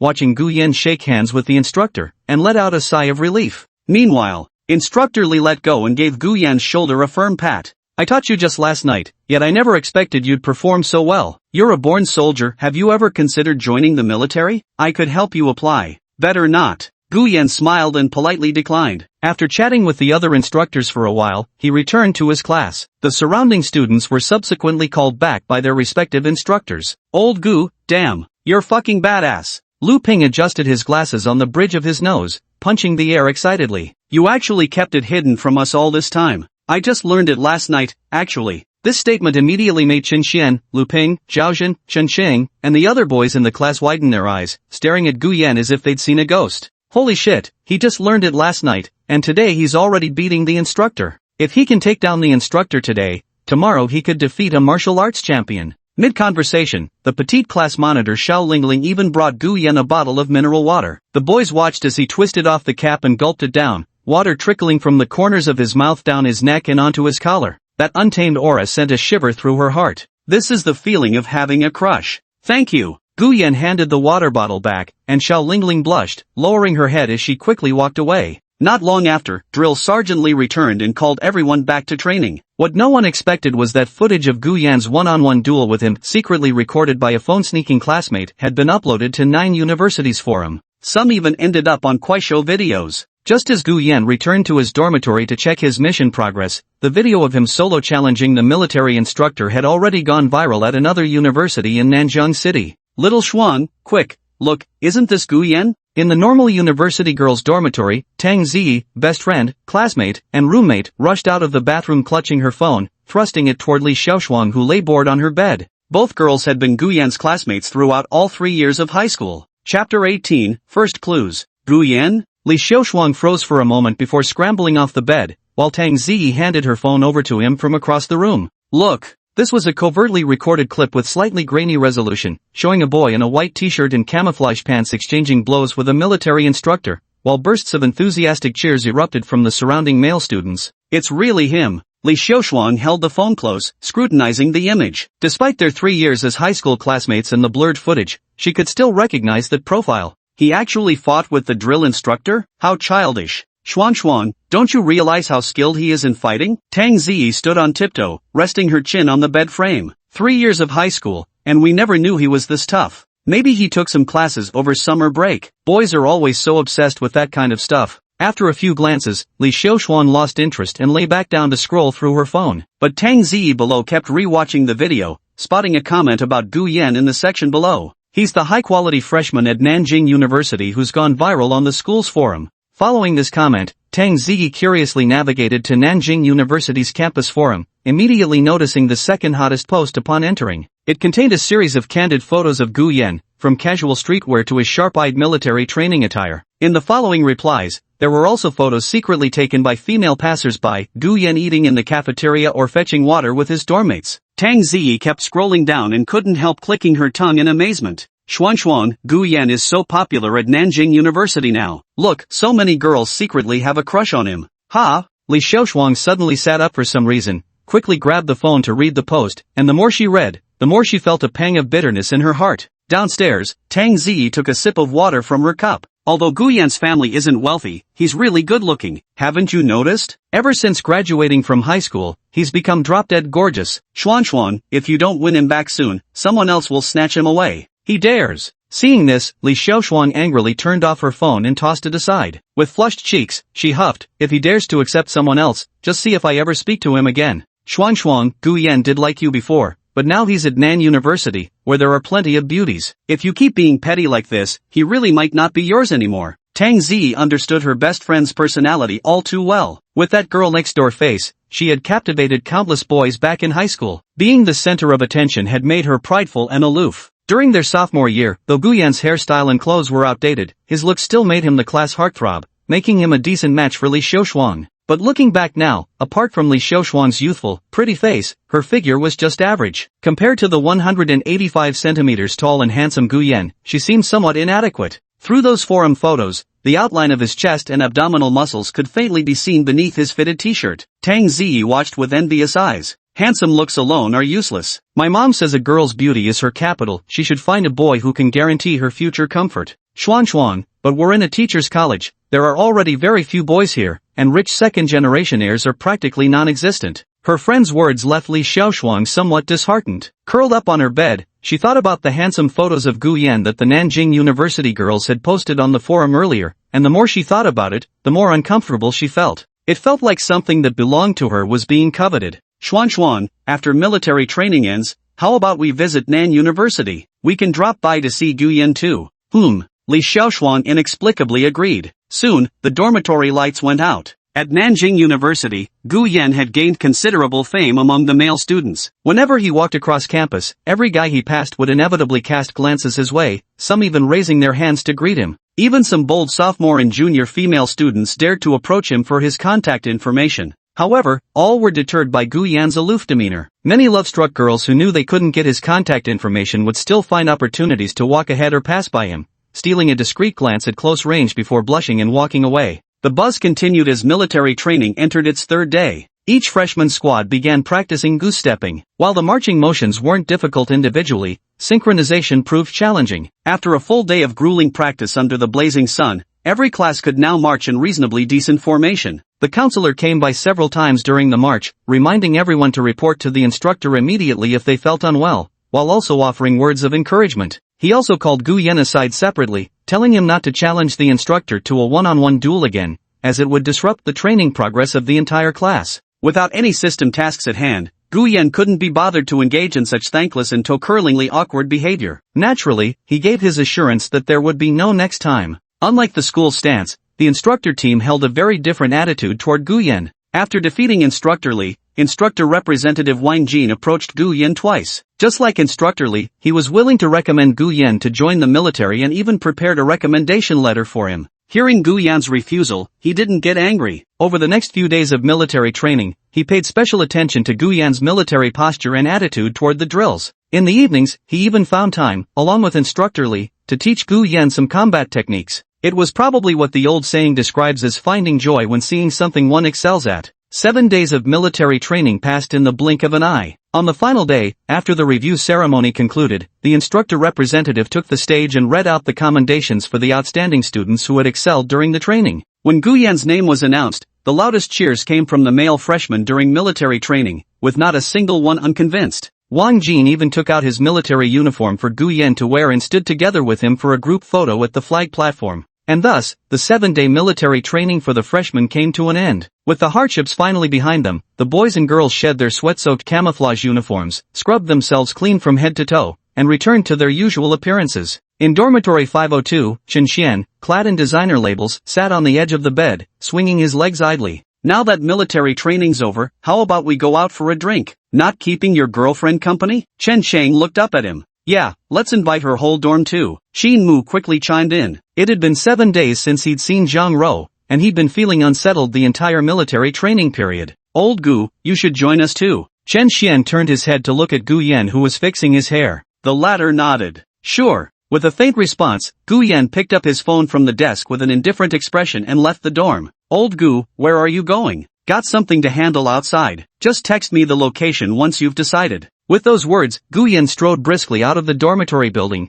paying no heed to the passers-by around him as he headed straight for the side gate. Right now, he needed to collect the rewards from his completed system mission. The title of elite soldier was already obtained and equipped by him. And that studio apartment requires a personal visit to the sales office to complete the paperwork. On the way, his phone rang from inside his bag. Gu Yan checked the number. It looked unfamiliar, probably a telemarketer, so he hung up immediately. Just as he reached his parking spot and opened the car door, the phone rang again. Upon answering, a familiar voice came through the line. Gu Yan, you hung up on me. Who? Couldn't even recognize your old classmate? It's me, Tang Zi. Oh, what is it? Hey, no need to be so cold. Gu Yan slammed the car door shut with a bang, rolling down the window for some fresh air. His cool expression softened slightly as he barely parted his thin lips. What is it? What was that sound just now? Nothing, just get to the point already. Both Shuang and I are at Nanjiang Normal University. Now that the military training is over, we wanted to come see you. When would be a good time for you?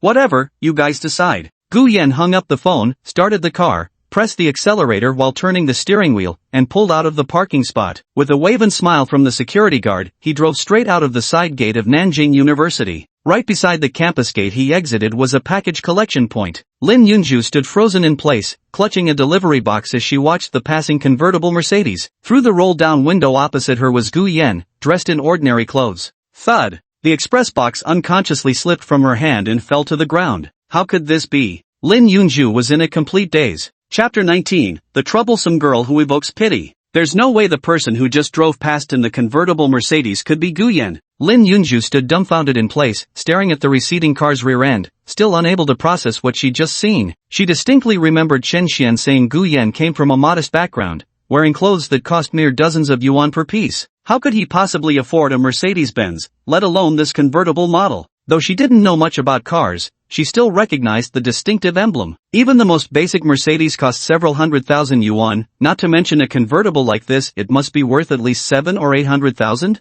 Could it be rented? She wondered. That doesn't add up either. Why rent a car? Isn't it just to show off? But I've never seen him deliberately flaunt it at school. He even parks it at the side gate where hardly anyone goes. Lin Yunju's mind was in turmoil as she gradually revived her earlier suspicion that Gu Yan must be a low-key rich kid. No wonder Jiang Ro, that closet gold digger, would chase after him. She must have picked up on Gu Yan's status during the high-speed train ride. Or maybe she accidentally saw him driving after they got off the train. That has to be it. If that's the case, then those Bulgari earrings must be real too. The more she thought about it, the more excited she became. Lin Yunju picked up the package, gazed at the street where the Mercedes had disappeared, and strode back in her flesh-toned stockings, the cool heels of her sandals clicking against the pavement. No way. If Jiang Ro catches up with him, just imagine how smug she'd be. My standing in the dorm would probably be overshadowed by her. Meeting such a wealthy and handsome guy, he could practically be called a male deity. Just as boys like pretty girls, girls also adore tall, handsome boys. Add excellent family background to that, and disregarding personality, you've got a nearly flawless existence. A woman's jealousy can often be terrifying. Naturally, she wouldn't want to see her roommate enjoying such good treatment. Right now I'm Chang Xian's girlfriend. Chasing Gu Yan in this position would be extremely difficult. If Gu Yan and Chang Xian are close, he'd be even less likely to accept me. Lin Yunju walked across campus, analyzing these thoughts continuously on her way back to the dormitory. Just like how she had reeled Chen Xian in step by step, turning him into a hopeless simp before finally settling for him when no better options remained. Even then, she only occasionally allowed Chen Xian to hold her hand, or took the initiative to link arms with him to give him a taste of sweetness. Giving too much would only fuel Chen Xian's ambition to push further, and Lin Yunju wasn't so willing to surrender herself so easily. After all, at a prestigious university like NUAA, she might still encounter more perfect dark horses. Now that she had encountered one, she had to plan meticulously. On the way back, her phone kept beeping with text alerts. With just one glance, she knew it was Chen Xian messaging her. What are you up to? Got the package yet? Baby, why aren't you saying anything? Lin Yunju rolled her eyes as she skimmed through a string of meaningless, stomach-churning text messages. Especially now that she'd inadvertently discovered Gu Yan was actually a hidden rich kid, looking at Chen Xian just felt tiresome in comparison. Even recalling how Chen Xian constantly bragged about owning 4 apartments in Nanjiang now seemed downright embarrassing. She couldn't be bothered to reply, simply stuffing her phone back into her bag as she hurried back to the dorm. Since military training had ended with a day off for recovery, all 6 roommates were present today. Jiang Ro was also there, sitting at the desk and carefully applying eyebrow makeup while holding a cosmetic mirror. Lin Yunju put down the package, picked up a paper knife to cut through the tape, and glanced at Jiang Ro. Getting so dolled up for dinner tonight, are you planning to sweep that handsome Gu off his feet? Jiang Ro responded with a coy smile into her mirror. I'd like to, but she's not willing, won't even reply to my texts. I even asked her to go shopping today, but all I got was a busy before she took off alone. Busy? Lin Yunju recalled Gu Yan driving out by himself earlier. Could he have a girlfriend in the city? Is that why he seemed so indifferent to Jiang Ro? Still, she'd learned a thing or two about his roommate from Chen Xian. Gu Yan never seemed to mention having a girlfriend. Still worried, Lin Yunju cautiously tested the waters with a quiet question. Something's up? Ignoring the gorgeous Jiang, could it be he's got a girlfriend now? Definitely not. Jiang Ro's reply came with absolute certainty. How can you be so sure? I'm absolutely certain. Jiang Ro gave a soft hum, her tone laced with smug satisfaction. When she and Zhao Xian had taken Gu Yan's car back earlier, Gu Yan had mentioned confessing to a girl in high school, only to be rejected. After that, he had devoted his entire senior year to studying hard, without any time for dating. I'm sure too. Sure enough, Zhao Xian, lying curled up on her bunk, promptly raised her hand. Handsome Gu didn't date anyone at all in high school, and now university's just finished military training, no time for that either. Gu Yan had confessed to a girl in high school and still got rejected? Lin Yunju put down the paper cutter, utterly stunned. Just how blind must that girl have been to let go of such a handsome guy with money? She turned to glance at Jiang Ro, who had just finished applying her minimal makeup and was now picking out clothes. Her gaze involuntarily drifted to the other girl's long, slender legs. Lin Yunju lowered her gaze to look at her shapely legs. Though the difference was negligible, even that slight discrepancy in length created a striking visual contrast. Black is slimming and elongating, while adding an air of mysterious allure. Watching Jiang Ro change outfits, Lin Yunju also began selecting her evening attire from the wardrobe, pulling out a never-before-worn pair of sheer 0D black pantyhose. I absolutely can't afford to be outdone. Meanwhile, at the sales office of Kaiyuan New City located on Shady Street east of Southern University, Gu Yan drove smoothly into the parking lot. Since the residential units had all been sold, the main sales team had essentially withdrawn to their next project. Those remaining were mostly rookie salespeople. With apartment sales just barely getting by, the few female sales staff left in the office were either chatting idly by the counter or curled up on the reception sofas in the corner scrolling through their phones. Gu Yan walked into the sales hall, and even though the agents at the counter had seen countless customers, they couldn't help but brighten up at the sight of such a strikingly handsome young man. They swarmed around him, speaking softly as they asked whether he was there to view properties or meet someone. To be honest, while many salespeople assess clients based on appearances, they would never adopt the disdainful attitude often depicted in novels. At most, they might show little interest or pass the client to another agent. Thus, Gu Yan had no chance to experience those dramatic face-slapping moments of showing off. On the contrary, he was somewhat overwhelmed by the enthusiasm displayed by the black-stockinged, mini-skirt-clad saleswomen. In just over 10 seconds, he'd already felt their hands brushing against his waist and abdomen multiple times. "I'm not here to meet someone. I'm here to collect the property." Restraining his urge to flare up after being repeatedly touched, Gu Yan addressed the four surrounding saleswomen with a frosty expression. "My name is Gu Yan. Check your client records." The property handover meant it had already been pre-sold. The four female sales associates had no choice but to leave with some regret, while the receptionist at the counter quickly located Gu Yan's details in the electronic contract on the computer and promptly printed out the agreement. "Mr. Gu, you can inspect the apartment first before signing." "All right." Taking the offered keys, Gu Yan soon followed a volunteer sales associate to his designated apartment building. It wasn't far from the sales center, less than half a mile, right next to a riverside. Taking the elevator to the 6th floor, they arrived at a row-style apartment building similar to a hotel. Opening the door revealed a fully furnished interior, a 20-square-meter living room with a balcony, a 12-square-meter bedroom, while the remaining space was allocated to the bathroom and kitchen. Since this was commercial property, the apartment lacked gas supply. The female sales agent gave Gu Yan the tour while suggesting converting the kitchen into an open layout. This would visually make the living room appear more spacious. Truth be told, Gu Yan never planned to stay here long-term, nor had he even considered cooking meals in this space. Just occasional short stays, no need for such complicated arrangements. No need to go through all that trouble, I'll just stay here occasionally. "Mr. Gu, according to the ID on your contract, you're only 18 this year?" Gu Yan nodded without denying it. The freckle-faced saleswoman turned back in astonishment, reluctant to look away until they were almost back in the lobby. As soon as Gu Yan finished signing the property acceptance documents and left, several salespeople immediately surrounded her. "Did you get that handsome guy's contact information just now? After being here for a whole year, oh my god, I've finally seen a real handsome guy. You girls just look at his face. Didn't you notice he drives a Mercedes convertible? His ID number on the contract shows he's only 18, just a college student with his own car and property at such a young age. Sigh, a guy at that level is way out of our league." Someone unexpectedly threw a basin of cold water, instantly dousing the excitement of the female sales agents. The saleswoman who had just shown Gu Yan the apartment leaned her chin on her hand, staring dreamily at the glass door of the lobby, her red lips pouting in a whisper.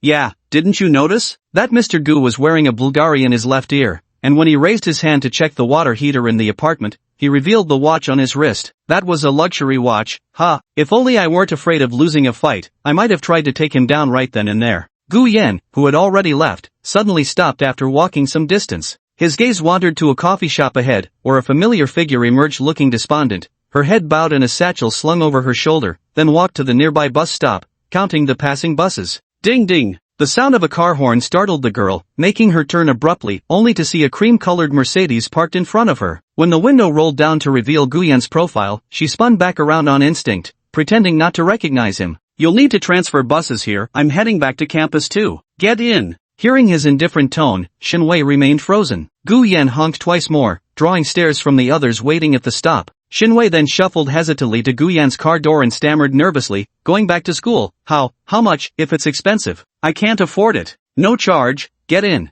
With that, Gu Yan rolled up the window. Outside, the timid Shinwei reached out to pull the car door open. Seeing the luxurious seats inside, she'd never ridden in such a car before. She clutched her crossbody bag and got in. Once the door closed, she pressed herself anxiously against it, terrified of dirtying the pristine seats. Chapter 20, Unwilling to Accept. The Mercedes drove away from the bus stop, maintaining a steady speed as it headed back toward Manhwa University. Inside the car, Gu Yan glanced at the rearview mirror. The girl in the backseat was still clutching her bag nervously, her eyes fixed on the scenery outside the window. "Where's your hometown?" Peering out the car window, Shinwei answered timidly, "Ancheng." "That's quite far. Were you looking for part-time work just now?" "Yeah," came another whisper as faint as a mosquito's hum. Recalling previous events, Gu Yan had a rough understanding of Shinwei's family situation and didn't press further. If not for the system's appearance, he might have ended up just like her. The two of them didn't speak again the whole way. When they parked at the side gate of Nanjing University, Shenwei scrambled out of the car like a startled rabbit. Standing awkwardly to the side until Gu Yan also got out, she bowed politely and thanked him, throwing out a hurried "I'll pay you back as soon as possible" before dashing away as if fleeing.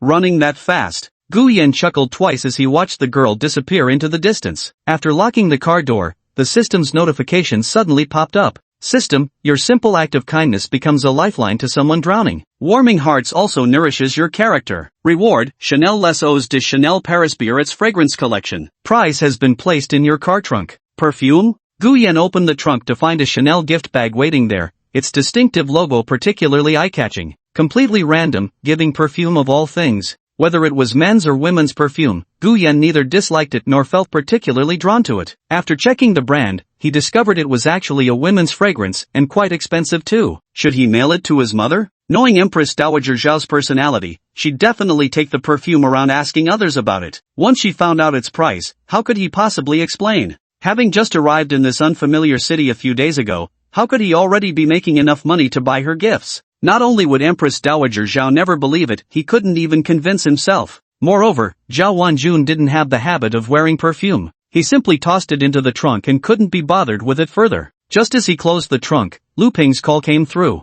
Old Gu, are you back? We're already at the Chen's restaurant on Back Street. Gu Yan nearly forgot about tonight's dinner gathering. Realizing it was still quite a distance to the back street, he had to drive around from the south gate to the west gate's rear alley, where he found a corner parking spot. After parking, he quickly located the restaurant based on the address Lu Ping had given him. Home-style eateries are common along the back streets near Nanjing University, each with its own specialty: northeastern cuisine, Cantonese dishes, Sichuan flavors, and more. The restaurant Chen Xian booked specialized in southern cuisine, probably chosen specifically to accommodate his girlfriend's preference since she couldn't handle spicy food. Hey Gu, over here. The tall, dark-skinned Chen Chang was quite enthusiastic. He stood guard at the entrance of the small restaurant, smoking a cigarette while waiting for Gu Yan. No need to wait for me, Lu Ping sent the address. Gu Yan took the cigarette handed to him and lit it. Chen Chang beside him shook his head and pointed inside. Someone showing off again. Couldn't stand it, so I came out to wait for you. By the way, where the hell have you been? Even late for a group activity. I'm going into town for some business. Halfway through his cigarette, Gu Yan saw Zhang Ro emerge from the restaurant. She had dressed up specially today, a fitted tank top layered under a knitted cardigan that faintly revealed the outline of her navel, paired with figure-hugging jeans that accentuated her legs and waist, and strappy high-heeled sandals worn barefoot. Her outfit struck a balance between youthful charm and a touch of mature sophistication. What stood out even more was how perfectly it highlighted her greatest assets, the striking proportions of her long legs and slender waistline. Handsome Gu, why are you smoking outside with Chen Chang? We've been waiting for you forever. Just got here. Gu Yan tossed away the remaining half of his cigarette and motioned for Chen Qing to go inside. Zhang Ro deliberately slowed her pace by half a step, walking shoulder to shoulder with Gu Yan as if accompanying her boyfriend. This way. At a table inside, Lu Ping waved Gu Yan over, indicating there were still seats near Qin Mu. Gu Yan noticed the tableware had already been set at the spot beside Qin Mu. He was about to sit, leaving one empty seat between them. Little did he expect Zhang Ro would swiftly move the laid-out tableware to the adjacent seat, making Gu Yan sit right next to Qin Mu while she settled down beside Gu Yan instead. It's roughly clear that Zhang Ro was originally seated here, and Qin Mu later took the seat beside her. Now that Gu Yan has arrived, Zhang Ro seizes the opportunity to shift her bowl and chopsticks away, clearly distancing herself from Qin Mu while moving closer to sit beside Gu Yan. Qin Mu's expression naturally darkens, though he can't openly vent his displeasure. Those around them, Chen Xian, Lu Ping, and Zhao Jin, tacitly shift their attention elsewhere. This isn't something they can comment on, and speaking carelessly would only stir up unnecessary tension among their dorm mates. Lin Yunju, who was being dragged into idle chatter by Chen Xian, couldn't help but curl her lips lightly as she glanced at Zhang Ro playing her little games. However, once Gu Yan took his seat, her eyes kept straying in his direction. He was undeniably handsome, pleasant to look at, with great fashion sense. Though his demeanor seemed a bit aloof, that exact quality made him feel more reliable in women's eyes. Most importantly, he was the same age as her, 18 years old, yet already driving a car worth several 100,000 yuan. Among all the boys at this table, and even among the male students at Nanjing University, he easily outshines 99% of them. Lin Yunju couldn't even fathom how jealous other girls would be if she successfully started dating Gu Yan wherever they went together. She'd be the envy of every girl around. Just his cold, handsome face makes you want to kiss him, and with such a tall, well-built frame, he must have muscles too. Materially, he surely wouldn't shortchange his girlfriend, unlike Chen Xian, who hesitates over a few $100 and only caves in when she acts coquettish. Lin Yunju's mind was racing with thoughts, and when she tilted her head to glance at Chen Xian again, even her gaze carried a hint of irritation.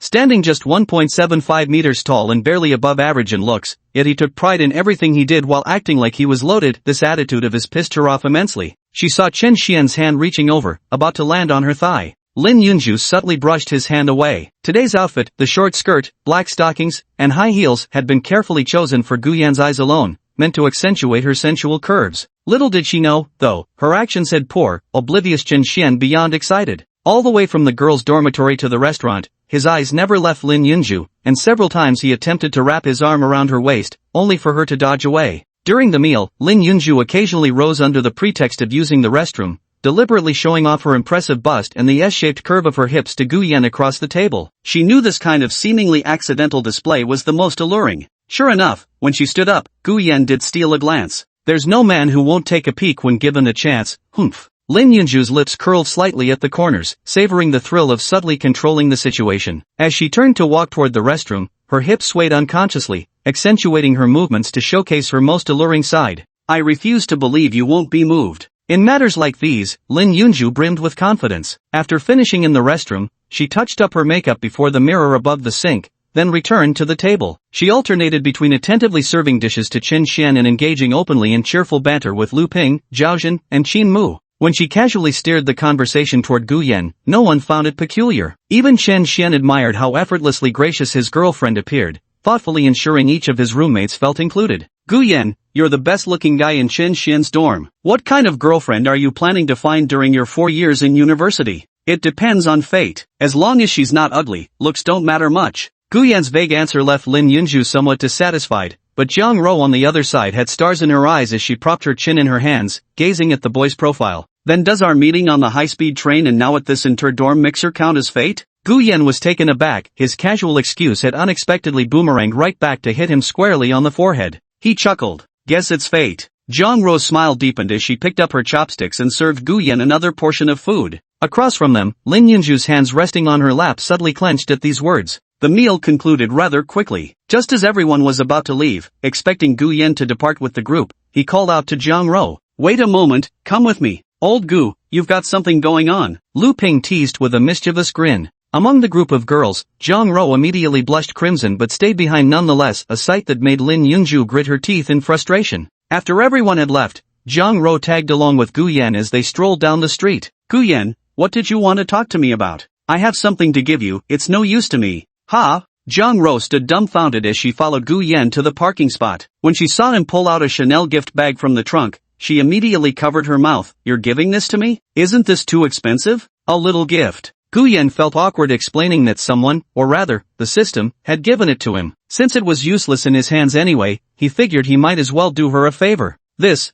must be expensive, right? Jiang Rou had bought perfume before and even used her mother's Chanel fragrance, but those were just the bulk samples from department store counters. For an ordinary family, spending hundreds on a few milliliters of perfume was still no small expense. Not expensive. Gu Yan let her get in the car, then drove out of the back street, detoured to the parking lot by the side gate of Nan University. On the way back to the dormitory, Jiang Rou's face remained flushed, feeling both embarrassed and somewhat excited. Her efforts hadn't been in vain after all. Gu Yan, thank you. When they parted ways, Jiang Rou, with a reddened face, thanked Gu Yan before scampering back to her dormitory under the curious gazes of passing students. All the girls were in the dorm room, having just finished dinner and feeling too lazy to move after the walk back. When they noticed Jiang Rou entering with slightly flushed cheeks, carrying a gift bag, their curiosity about why Gu Yan had stopped her was instantly piqued. Did the handsome Gu finally get swayed by your charms and confess his feelings? Zhao Xian, hoping the most for Jiang Rou's success among the roommates, chimed in. Lin Yunju, who'd been lying on her bed half-heartedly chatting with Chen Xian, sat bolt upright at those words. Her gaze instinctively landed on the bag in Jiang Rou's hand.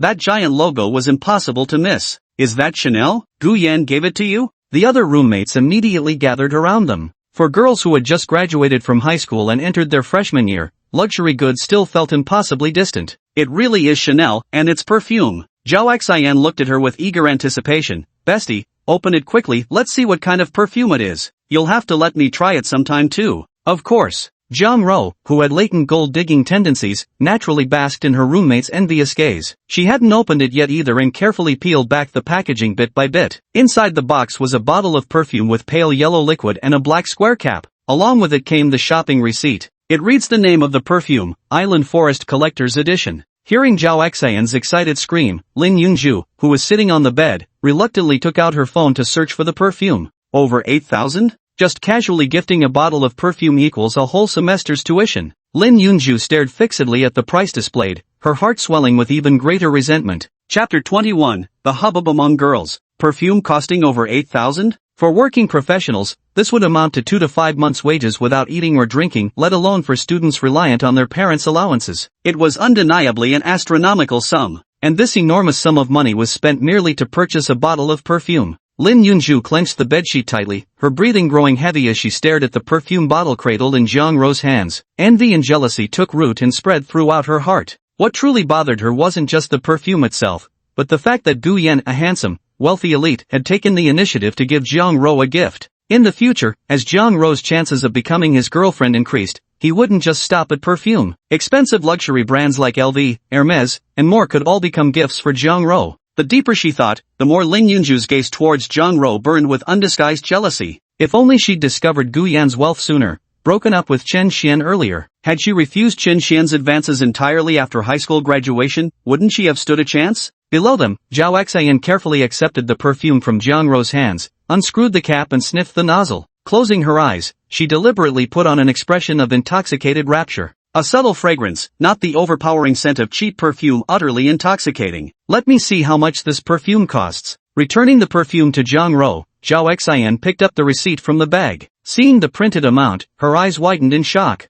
8,170? How much? The other girls in the dorm thought they'd misheard, their faces filled with disbelief as they gathered around Jiang Rou, some climbing down from their beds, others rising from their chairs, to examine the tiny perfume bottle. Just this little bit, over 8,000? The girl who had previously been smitten with Gu Yan's looks and acted a bit silly made an exaggerated gesture of the number 8, exclaiming, "Holy cow, that's almost equivalent to a whole semester's tuition." Jiang Rou was genuinely shocked too. When Gu Yan gifted her the perfume and she saw the Chanel label, she assumed it was similar to the Chanel knockoff her mom had bought, probably worth around 1 to 2,000 yuan at most. Never did she expect it to cost over 8,100 yuan. But seeing how stunned all her dorm mates were, she couldn't help but feel a little surge of vanity, her lips curling into a subtle smile. I never expected Gu Yan to give such expensive perfume. Had I known, I wouldn't have accepted it. The words made Lin Yunju on the upper bunk grind her teeth in frustration. Was this modesty? Clearly, it was boasting, and directed at her, no less. Yunju, want to come down and try this perfume? Jiang Rou generously looked up at Lin Yunju on the bed, who forced a faint smile and shook her head. I'm already in bed, too lazy to come down. But it seems like handsome Gu has taken a liking to you. I don't know either, it was suddenly given to me. Made me feel kinda embarrassed. Tealicious. Since when did she become so good at making tea? Lin Yunju's hands beneath the covers were clenched so tightly they turned white, yet on the surface, she still maintained a faint smile. That means she's interested in you. Better step up your game. Make sure to win him over within the first semester. With the perfume in hand, Jiang Rou's confidence surged, and her mood brightened even more. She decided to have Zhao Xian and the others try out this new fragrance. Forget it, this perfume is so expensive, and there's so little of it. A single spritz feels like wasting dozens or even hundreds of yuan. Zhao Xian repeatedly waved her hand in refusal, and the other girls were too embarrassed to use it either. After all, it was far too expensive. You're my best friend. Don't say just a little spray, you could use it every day, and I wouldn't complain. It's just a bottle of perfume, it'll run out eventually.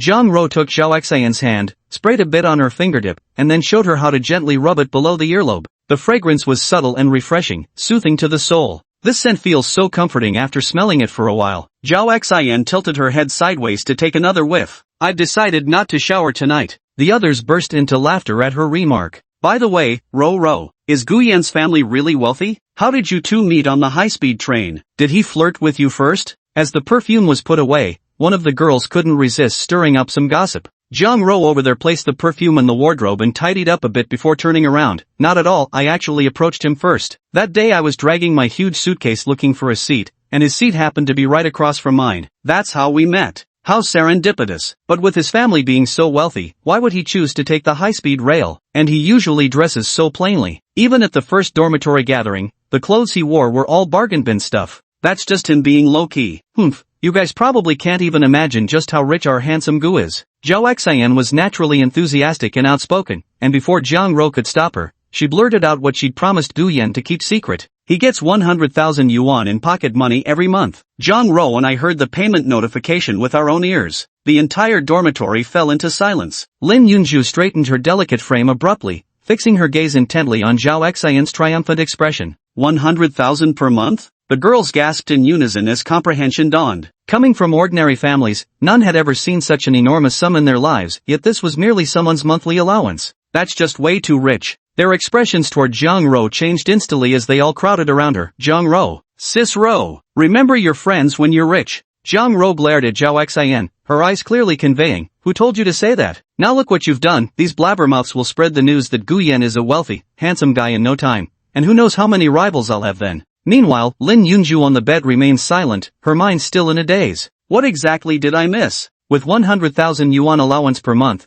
Gu Yan's family must have a net income of at least 1 million per month, and he's likely the only child in the family. All that previous pride in decisively choosing Qin Xian was completely crushed. Regret. They must regret making their choice too early deep down. If she hadn't chosen Qin Xian, she would surely be standing on the same starting line as Zhang Ro to pursue Gu Yan, and perhaps today's perfume would have been hers. And undoubtedly, she would have been the one to become a wealthy man's wife in the future. Looking back at Qin Xian's clingy messages asking what she was up to, she felt an impulse to immediately block and delete him. While the girls in the dorm were still chattering away, Zhao Xian had already spilled all the details about Gu Yan, even going so far as to mention that he drove a Mercedes-Benz convertible in one breath. This instantly plunged the dormitory into shock once more. Driving a car worth 7 or 800,000 yuan to school. The children of the wealthy are truly extravagant. The girls in the dorm couldn't help but sigh in their hearts, then one by one began to curry favor with Zhang Ro. After all, with such a low-key rich second-generation heir actively giving gifts, as long as Zhang Ro didn't mess things up,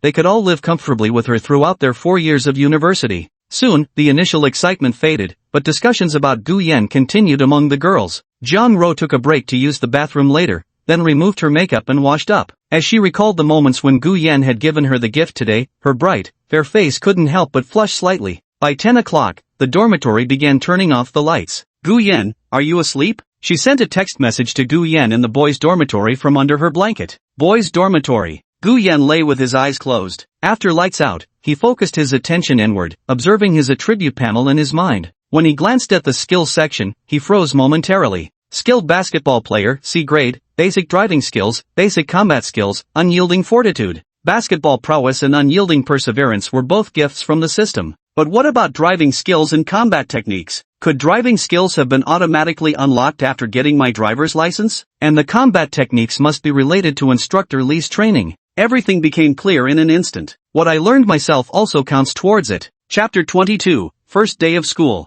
Exiting the attribute page, Gu Yan finally noticed the message Zhang Ro had sent him 10 minutes ago on his phone. Not asleep yet. What about you? In the girls' dormitory, Zhang Ro, who had been waiting for a reply for a long time without success, was just about to turn off her phone and go to sleep when the dark screen suddenly lit up with Gu Yan's text message. Her delicate face instantly bloomed with a smile as her fingers swiftly tapped the screen to reply. I'm still awake too. Thank you for the gift, it smells wonderful. Zhang Ro knew exactly what to say and what not to say at this moment. Mentioning its value would only make her seem vulgar. Glad you like it. Sure enough, Gu Yan replied again. Zhang Ro felt like she just leveled up in a game, her excitement making her fair little feet kick lightly beneath the sheets twice. Since you gave me a gift, I'd feel bad just accepting it. How about I treat you to dinner tomorrow after class? But you can't order anything too expensive, my little wallet isn't as plump as yours. The long message sent over made Gu Yan in the boys' dormitory chuckle. He wasn't stupid, he could tell this was a young girl's tactic. Just a meal, after all, so he might as well accept it calmly. As for taking things further, he hadn't planned on it yet, though he did feel some favorable impressions toward this slightly scheming Zhang Ro. Of course, if the other party thought they had him figured out, Gu Yan certainly wasn't foolish enough to play the simp. Okay, let's just eat at the cafeteria. Alright, followed by a smug emoji. Ending the conversation, Gu Yan suppressed his smile, tucked his phone under the pillow, and gradually drifted into sleep. Meanwhile, in the girls' dormitory, Lin Yunju lay on her side, gazing absently at Zhang Ro's bed. She could clearly see the faint glow of a phone screen through the thin blanket and occasionally heard her muffled giggles of excitement. Chatting with Gu Yan, isn't she? You've really been eating well lately. Grumbling, she clutched her blanket and typed a reply to Qin Xian's message, going to sleep. Good night baby, sweet dreams. Over in the boys' dormitory, Qin Xian stared blankly at the abrupt going to sleep message on his first floor bunk. Everything had been fine moments ago, why was she suddenly going to bed? Whatever, he thought, I should sleep too. First day of class tomorrow morning. The night deepened as time passed, until the first golden rays of dawn broke through the eastern horizon, dispelling the gloom of early morning with a shimmering light. The edges of light rapidly expanded, enveloping the earth in its glow. Precisely on time, the alarm sounded on his phone. In dorm 502, Gu Yan and his 6 roommates rubbed their eyes drowsily, yawned, and began their morning routine before hurrying out of the dormitory building. No sooner had he stepped outside than Gu Yan spotted a maiden standing gracefully before him. She carried a bag of steamed dumplings in one hand and a sealed cup of porridge in the other, her charming appearance leaving a trail of mesmerized boys filing out of the dorm. Chen Xian, Lu Ping, and the others only just snapped out of their daze. Jiang Ro? Over there, Jiang Ro tilted her head, smiling playfully at Gu Yan. Here, I brought you breakfast. I knew you boys would wake up late, rushing through your morning routine to get to class. Thanks, have you eaten yet? At this moment, Gu Yan mentally placed her in the friend category. Though his expression remained neutral, his hand naturally took the breakfast from Jiang Ro's grasp. He picked up a soup dumpling and took a bite, while Jiang Ro beside him inserted a straw into the plastic cup of thin porridge and handed it over. I've already eaten. Eat quickly while it's still hot. With one hand holding his textbook and the other still clutching half a bun, Gu Yan couldn't take the porridge. Leaning down instead, he brought his lips to the straw and took a light sip. Seeing this, Jiang Ro's face blossomed with a radiant smile. Inside, she'd already mentally shouted yes. Hey, it's early morning, and we haven't eaten either. Lu Ping, Zhaozhen, and Chen Qing teased playfully from behind, making Jiang Ro blush as she hurriedly said, go buy your own breakfast then. But we also want to eat what girls buy. Lu Ping burst into laughter after finishing his sentence. Many people around them burst into laughter as well, everyone, that is, except for 2. Xin Mu turned his head away with a darkened expression. It was no secret that he had feelings for Jiang Ro. On the day they first met, he had even made it clear he intended to pursue her. But Jiang Ro completely ignored him, not even letting him add her on WeChat. Though Xin Mu felt uncomfortable inside, he wasn't foolish enough to blame Gu Yan. He understood that relationships require mutual willingness since the girl had voluntarily pursued Gu Yan. What else could he say? Another one wearing a gloomy expression was Chen Xian. Watching Jiang Ro walking ahead, nearly plastered against Gu Yan's side, his heart churned with such complexity that envy took mere seconds to surface. How dare she? Wasn't I the first in the dorm to have a girlfriend? Then why does it feel like Gu Yan and Jiang Ro are the real couple? Especially Jiang Ro's fair and plump long legs, today adorned in a JK uniform paired with white thigh-high socks and black round-toe leather shoes. That look was both innocent and seductive, making one's heart itch with desire. What's so great about Gu Yan besides his looks? He's like an ice mountain. Chen Xian grumbled inwardly the whole way until Jiang Ro waved goodbye to Gu Yan and headed toward another teaching building. Only then did he approach. Old Gu, did you confess to Jiang Ro yesterday when you stopped her? No, I just gave her a gift. Gu Yan smiled faintly, maybe because she was particularly pleased with that gift, so today was a bit special. So that's how it is. Hearing this, Chen Xian finally felt somewhat relieved, though of course, he knew full well that if Gu Yan ever confessed, Jiang Ro would undoubtedly agree to be his girlfriend. Thankfully, no confession happened. Chen Xian let out a long breath. At least the honor of being the first in their dorm to have a girlfriend remained safely his. After that, it was time to enter the classroom for lessons. Today's schedule was rather special. The advisor had specifically arranged for each teacher to take turns introducing themselves, allowing every instructor to familiarize themselves with the students in the class. They briefly discussed their subjects and gave the usual warnings, like how skipping classes could lead to failing grades. The morning classes passed uneventfully, no different from usual. Gu Yan went to the cafeteria with Lu Ping and the others. Midway, they happened to run into Xinwei again, still wearing the same rough, faded t-shirt, though her braided hair had been swapped for a ponytail. She held her tray and retreated to a corner. From a distance, Gu Yan glanced at her tray, nothing but plain rice, a single vegetable dish, and half a packet of pickled mustard greens.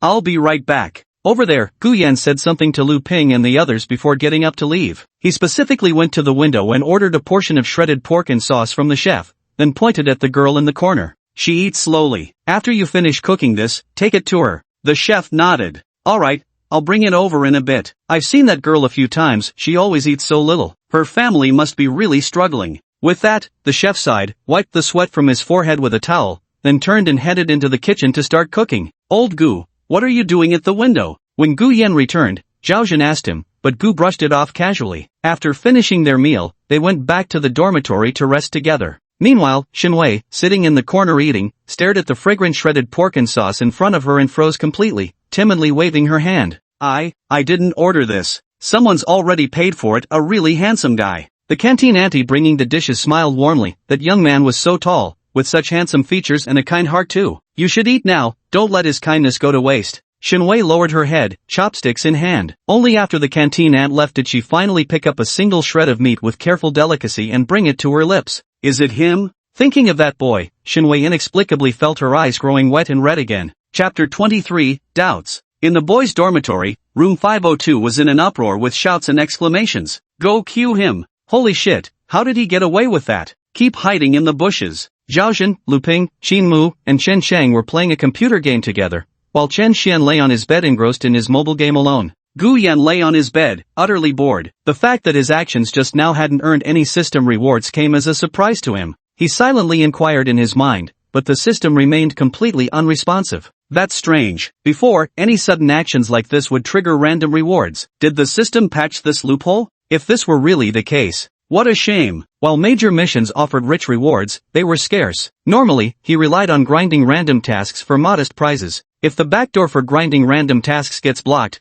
Guyan would have to start figuring out new methods all over again. He was just wondering what tricks the system might pull this time. Suddenly, the system's notification chimed in his mind. Permanent system mission, daily morning jogging, push-ups, and sit-ups, 0/10. Completing daily progress will reward 100,000 yuan each time. Complete all tasks within 10 days for the base reward. Range Rover SV Autobiography Long Wheelbase. Ultimate reward, professional skill card. Occupation card, randomly draw a basic social profession or identity, and you'll gain its corresponding abilities, limited to fundamentals only. Thought there was going to be an issue, turns out it was saving the big reveal for right here. A Range Rover, and the long wheelbase version at that. Finally, a rugged vehicle. Guyan was quite pleased with this one. As for that occupation card, its potential remained uncertain, but the mere thought of it sparked curiosity. Basic social professions. For example, professions like journalists, teachers, these are basic occupations. In terms of identity, would being a boss count? Old Gu, class is about to start. Still lost in his thoughts, Guyan was called by Lu Ping. He opened his eyes and got out of bed, washed his face, and tidied up the flattened hairstyle at the back of his head from sleeping before picking up the textbook for the afternoon class. This time, upon returning to the classroom, many classmates cast complicated glances at Guyan, especially some female students whose eyes seemed to be burning with intensity. Old Gu, what's going on? I feel like they're looking at you differently. Zhaozhen was perceptive in this regard. He sensed something off about the atmosphere as soon as he entered the classroom. You didn't turn out to be some big-shot secret love child that got exposed and spread throughout the school, did you? Fuck off. Guyan laughed and cursed before taking his seat in the back row. Chen Xian curled his lips dismissively. Where would all these illegitimate children come from? If you're rich, you're rich. If you're born poor, you stay poor. Any real effort to change your fortune starts after you enter society. You're all just too sensitive. Look at me, my family owns 4 properties and a BMW, yet I'm still perfectly ordinary in class. They all rolled their eyes in unison. Nevertheless, Zhaozhen still ran off to the side to ask what was going on. When he heard about their situation, his face went completely blank. 10,000 a month? A Mercedes coupe? Are you guys kidding me? Zhaozhen's mouth twitched slightly. He spent every day with Guyan. Didn't he know the guy inside out? Aside from that betting and the fact he'd recently swapped to a new phone, where exactly was the trace of a rich kid?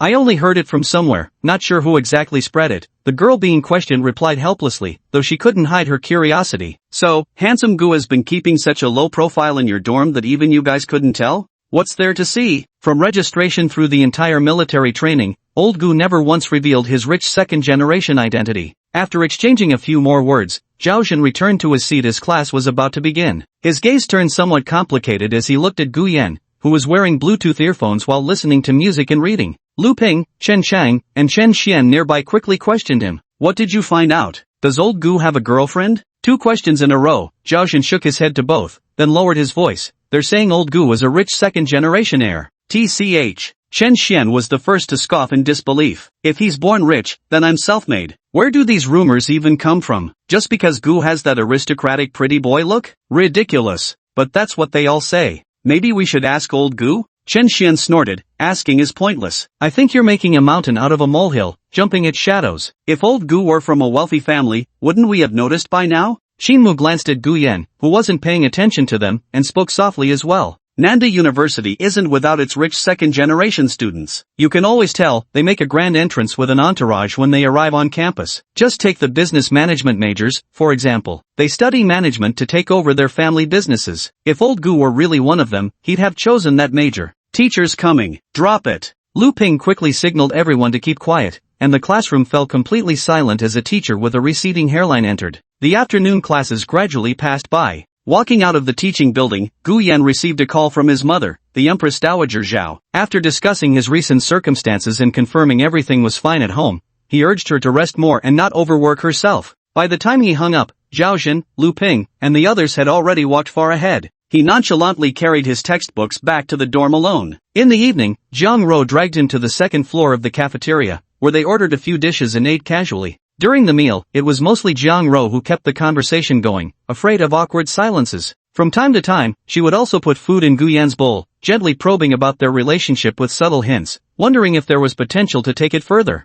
Let's see how fate plays out. Things are fine as they are between us now, we can start as friends. Gu Yan gave her a faint smile. I'm the kind of person who trusts my heart and follows my gut feeling. Although slightly disappointed, Jiang Ro still liked his suggestion of being friends first. As long as they established this connection, she could gradually win him over with her efforts. As for others gossiping about her chasing after him shamelessly, she couldn't care less. After dinner, Jiang Ro coquettishly dragged Gu Yan around campus for a stroll. Upon returning to the dorm, Gu Yan organized his books neatly on the desk. Late into the night, after setting his alarm for 6 a.m., he lay in bed listening to the dormitory's noisy symphony. I'm starting to feel more and more like a student going to school again. During this time, an unfamiliar WeChat account added him as a contact, but left no message. He simply ignored it, closed his phone, and quickly fell asleep. Meanwhile, at the women's dormitory of Nanjiang Normal University, after waiting for a long time, Li Xiaoshuang angrily threw her phone onto the bedsheets. That Gu Yan, just because I rejected him in sophomore year, now he won't even add me on WeChat. Xuan, Gu Yan's different now. He's gained some reputation among Nanjing University's freshmen, countless girls are chasing him. Given your history, it's perfectly normal he holds some resentment. Tang Ziyi came over with a facial mask on, flipping through Nanjing University updates on her phone. Hey, what do you think Gu Yan's family does for a living? When it came to family background, Li Xiaoshuang scoffed disdainfully. What else could he be? I remember asking him in our second year of high school. He said his dad was a factory worker, and his mom was a full-time homemaker, taking care of all his daily needs. If it weren't for his looks, with a family like that, probably no girl would like him. That's strange. Tang Ziyi slightly furrowed her brows and let out a puzzled Why would someone post on the Southern University forum saying Gu Yan is a rich second-generation heir? Chapter 24, Hey classmate, do you play basketball? We spent 3 years of high school with Gu Yan, do you really think we wouldn't know his family situation? Li Xiaoshuang carelessly scrolled through her phone, browsing through several recently added male classmates from their department. She was in the process of screening out those from poorer backgrounds and labeling them with tags. She didn't stop talking either, chattering away incessantly. He just cycles through the same few outfits all year round, won't even buy a new school uniform, still has patches on his trouser legs. If he's a rich second-generation heir, I'll write my name backwards. True enough. Tang Ziyi looked at the forum posts. These people even claim he gets 100,000 yuan in monthly allowance, that's beyond ridiculous. And driving a Mercedes to school? From the bed came natural, derisive laughter, as if hearing the most outrageous joke imaginable. Oh by the way, are we still going to find Gu Yan this weekend? Li Xiaoshuang hesitated slightly. Several people she'd been chatting with had invited her to go shopping this weekend, including some from relatively well-off families, though merely moderately well-off, not even middle-class wealthy. After hesitating for a moment, she shook her head. I won't be going. I understand. Tang Ziyi shrugged and returned to her bunk bed, feeling no psychological burden about it. Then I won't keep you company, wouldn't want to be a third wheel. I'll go find Gu Yan by myself when the time comes. You're going? Li Xiaoshuang moved his phone aside, his face etched with surprise. I already said I'd go see him, and I can't eat my words, that would make me a liar. Besides, I don't have those kinds of feelings for Gu Yan. We were classmates all through high school, and now we're in the same city. No matter what, I should at least meet up with him. You do have a point. Go ahead then. With that, Li Xiaoshuang continued chatting with a few promising prospects in the pond, occasionally bursting into laughter that made Tang Ziyi sigh and shake her head. The latter didn't possess Li Xiaoshuang's kind of first love face that could make hearts flutter at first glance, but belonged to the enduringly attractive type of virtuous wife and caring mother, with an exceptionally gentle temperament. Given enough time together, it was inevitable people would grow fond of her. Back in high school, while Li Xiaoshuang was the campus belle, Tang Ziyi was naturally no ordinary girl either. She had quite a few admirers, though she turned them all down. I hope you won't regret this, Tang Ziyi murmured softly, pulling the blanket over herself as she drifted into sleep. At 6 a.m., the fixed-time alarm clock rang in room 502 of the male dormitory at Nanjing University. The 5 dorm mates were drowsily disturbed, blearily watching Gu Yan get dressed and climb down from his bunk. It's not even dawn yet. What are you up to, old Gu? Lu Ping rubbed his eyes and lifted his face. Morning exercise. With a simple reply, Gu Yan pulled on his pants, switched into the white sneakers he'd bought earlier, splashed some water on his face, and rushed out the door. When he arrived at the university sports field, he was surprised to find quite a few people already there, some jogging in the morning, others stretching their limbs. Both men and women were present, including several university teachers, making about a dozen people in total. Guyen joined in without drawing any attention. After warming up his ankles by the track and hopping in place a few times, Guyen finally started jogging at a leisurely pace. Before long, several people overtook him from behind. However, a few minutes later, as his heart and lungs adapted to the exercise intensity, he began to quicken his pace. With a physical fitness score as high as 7 points, ordinary people simply couldn't compare. His speed kept increasing as his tightly stretched leg muscles bulged explosively beneath the skin with every powerful stride. The group of men and women who had initially been dozens of meters ahead were left behind by Guyen in less than a minute. Even after 3 consecutive laps, his speed showed no signs of slowing down. Damn, is this guy from a sports academy? Seeing Guyen running like this, the exercising men and women went from indifferent to slowly showing surprise, and by the time he crossed the halfway point of the 4th lap, they stopped one by one in shock. He's about to finish 5 laps, this guy must be a monster. He finally stopped. I was about to say there's no way he wouldn't be tired. Still, running 5 laps at that speed is pretty terrifying. Over there, Guyen slowed his pace and transitioned to walking. After covering a few more meters, he controlled his breathing and moved to the other side of the track. Under the astonished gazes of those men and women, he suddenly dropped to the ground, supporting himself on all fours, and quickly began doing push-ups. Forget what I just said, this guy's physical fitness is downright monstrous. Which department is he from? It's too dark to see clearly. Should we go over and introduce ourselves? Good idea. His height is decent too. If we recruit him for the basketball team, he might just be this year's strongest freshman. As he spoke, one of the group, a tall young man standing about 1.82 meters, walked over to Guyen. 78, 79, 80. Guyen had just finished 100 push-ups and was about to start the next set of sit-ups when he noticed someone standing nearby, a crew-cut boy watching him with an amused smile. Hold on for a moment, classmate. I need to speak with you, just a few minutes of your time. The pre-dawn sky was beginning to brighten with a pale blue hue. Time was tight, the task demanding. Unwilling to delay his workout, Guyen simply lay on the ground and started doing sit-ups mid-conversation. What is it? He asked between reps. Do you play basketball? The man crouched down beside Guyen, pressing firmly on his feet to assist with the exercise. With an easygoing tone, he said, I saw you running earlier, your speed and stamina are impressive. You must have great explosive power too. Would you consider joining the basketball team? Not for now. Guyen hesitated, knowing basketball might eat into the time he needed to complete system tasks. After all, material and monetary rewards were more tangible than sweat-soaked exertion. Really not considering it? With your height and athleticism, it'd be a waste not to play basketball. The guy continued trying to persuade him. My name is Duan Yuju, a junior this year. This semester marks the end of my basketball career. I want to train a new batch of freshman players so the basketball club can keep running even after we juniors leave. By senior year, practically everyone shifts their focus to job hunting, graduation theses, and grad school prep, laying the groundwork for their future lives. Even Duan Yuju, who was highly interested in basketball, had to give up. Guyen, hearing the other person chattering on, hadn't actually absorbed much of what was said. After completing 100, he stopped and looked at the boy before him. My name is Guyen. If I ever want to play basketball someday, I'll come find you directly. With that, he stood up and thanked the other party for their earlier help in holding his feet. I'll wait for your message. Duan Yuju called out to the departing figure. Guyen raised his hand and waved twice in response before heading back to the dormitory. It was already past 7 o'clock, and Lu Ping and the others in the dormitory had all gotten up to wash up. Seeing Guyen drenched in sweat, they each showed expressions of surprise. Old Gu, you actually went for morning exercise? Guyen nodded and walked to the wardrobe. He pulled his t-shirt off from the bottom up,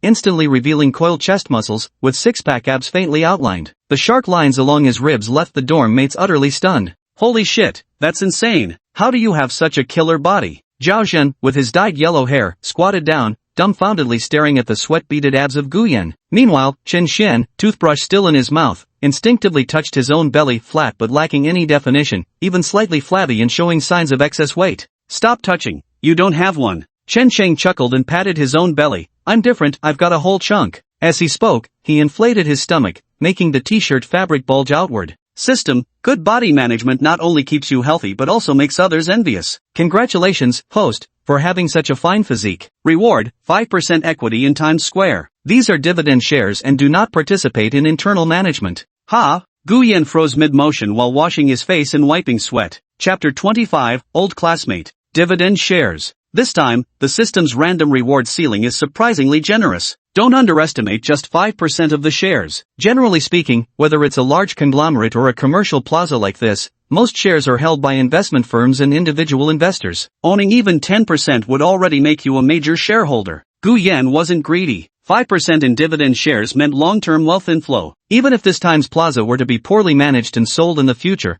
as a shareholder he'd still get 5% of the proceeds. After all, it was free, no loss either way. After washing up and packing his things, while walking to the lecture hall with his roommate, Gu Yan received a call from an unknown number. The caller identified themselves as from the Times Plaza Executive Secretary Office, wanting to discuss share transfer matters with him. Because of the many people around, Gu Yan didn't say much and scheduled the meeting for this weekend, deciding to come in person to handle it himself. Just like yesterday, Zhang Ro naturally stuck close while bringing breakfast, vaguely overhearing words like square and contract. Unable to contain her curiosity after Gu Yan hung up, she couldn't help but press him further. Gu Yan, that call just now. It's nothing. Someone asked me to handle some things. Owning shares in Times Square was simply too astonishing among student circles, especially since he'd only learned yesterday that details about his monthly allowance and driving a Mercedes had been leaked onto Nan University's forum. Though few actually believed it, he still didn't want his business plastered all over the internet. Oh, got it. Zhang Ro wasn't stupid either, but since Gu Yan chose not to elaborate, she couldn't press further without risking annoying him. That would be counterproductive.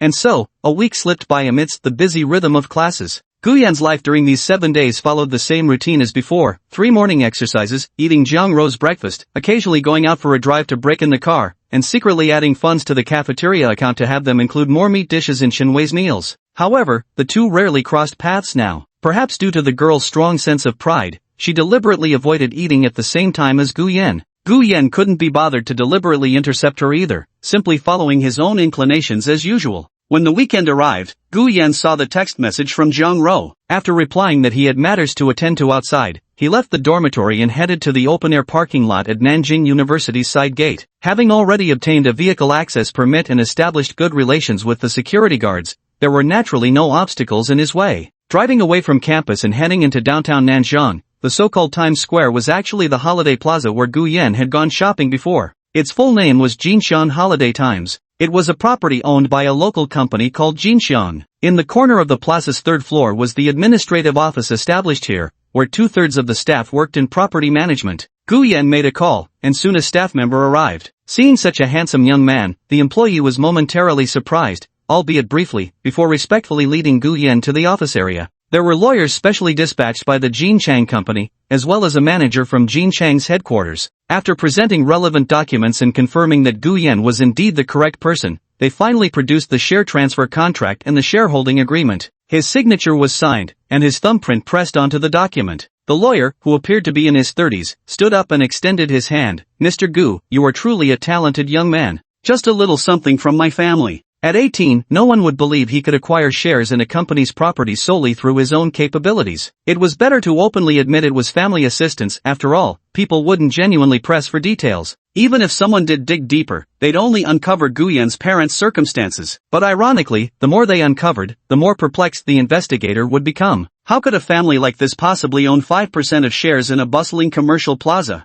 In the end, they would only conclude that Gu Yan's background had been tampered with, leading investigators to increasingly speculate that his background might be extraordinary, perhaps even assuming he was a frontman or a white glove representative placed in the spotlight. "Mr. Gu, here's my business card. Whether it's commercial matters or other disputes, you can confidently leave them to me." Gu Yan glanced at the business card. Huahong Law Firm. Attorney Zhang Bu. To be entrusted by Jianjin Corporation as their chief legal counsel, he must have some tricks up his sleeve. Good. Should I encounter any legal troubles in this area in the future, I hope Attorney Zhang won't refuse to assist. With these words, Gu Yan shook hands with the lawyer before turning to leave the office with the craft paper folder. Taking the elevator downstairs, his phone rang again the moment he stepped out of the lift. "Hello, Gu Yan? It's Tang Zi. I'm on my way to Nan University. Coming alone." Shuang didn't come with me. "I'm not at Nan University right now, I'm at Times Square." "Still want to come?" "Of course, I'm going to shamelessly mooch a meal off you." "Alright then, I'll wait for you at the square entrance."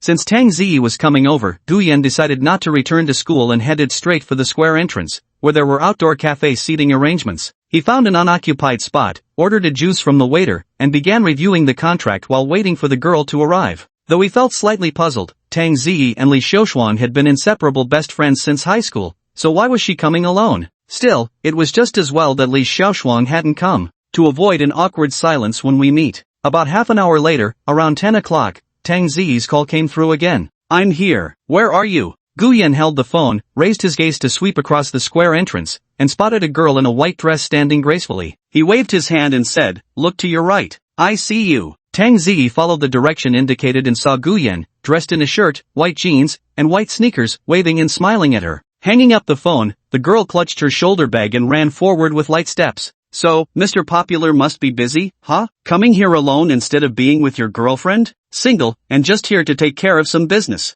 Gu Yan invited her to sit down and asked the waiter to hand the menu to the girl. I was about to head back to campus before you called. A glass of orange juice was brought over. Tang Ziyi took a small sip through the straw, then fanned herself with her hand. I originally planned to come with Xuanshuang, but she couldn't make it, so I had to come alone. Why bother? You really didn't have to come. No way, Tang Ziyi said with grave seriousness. We made plans, and plans shouldn't be cancelled. Besides, out of everyone in this city, only the three of us are from the same hometown. No matter what, we should get together. What? Are you worried about footing the bill for lunch? Seeing the stunned look in Gu Yan's eyes, she suddenly chuckled. Just teasing you. We'll split the lunch bill, no taking advantage of you. Gu Yan's expression remained calm as he nodded. What would you like for lunch? We've just walked around and there are plenty of options. How about we explore first? The girl suggested. Deal. After drinking a few sips of coffee, Gu Yan got up to pay the bill. Tang Ziyi noticed she still had most of her orange juice left and quickly took several big gulps. By the time Gu Yan returned to call her, only a thin layer of juice remained at the bottom of the cup. What's wrong?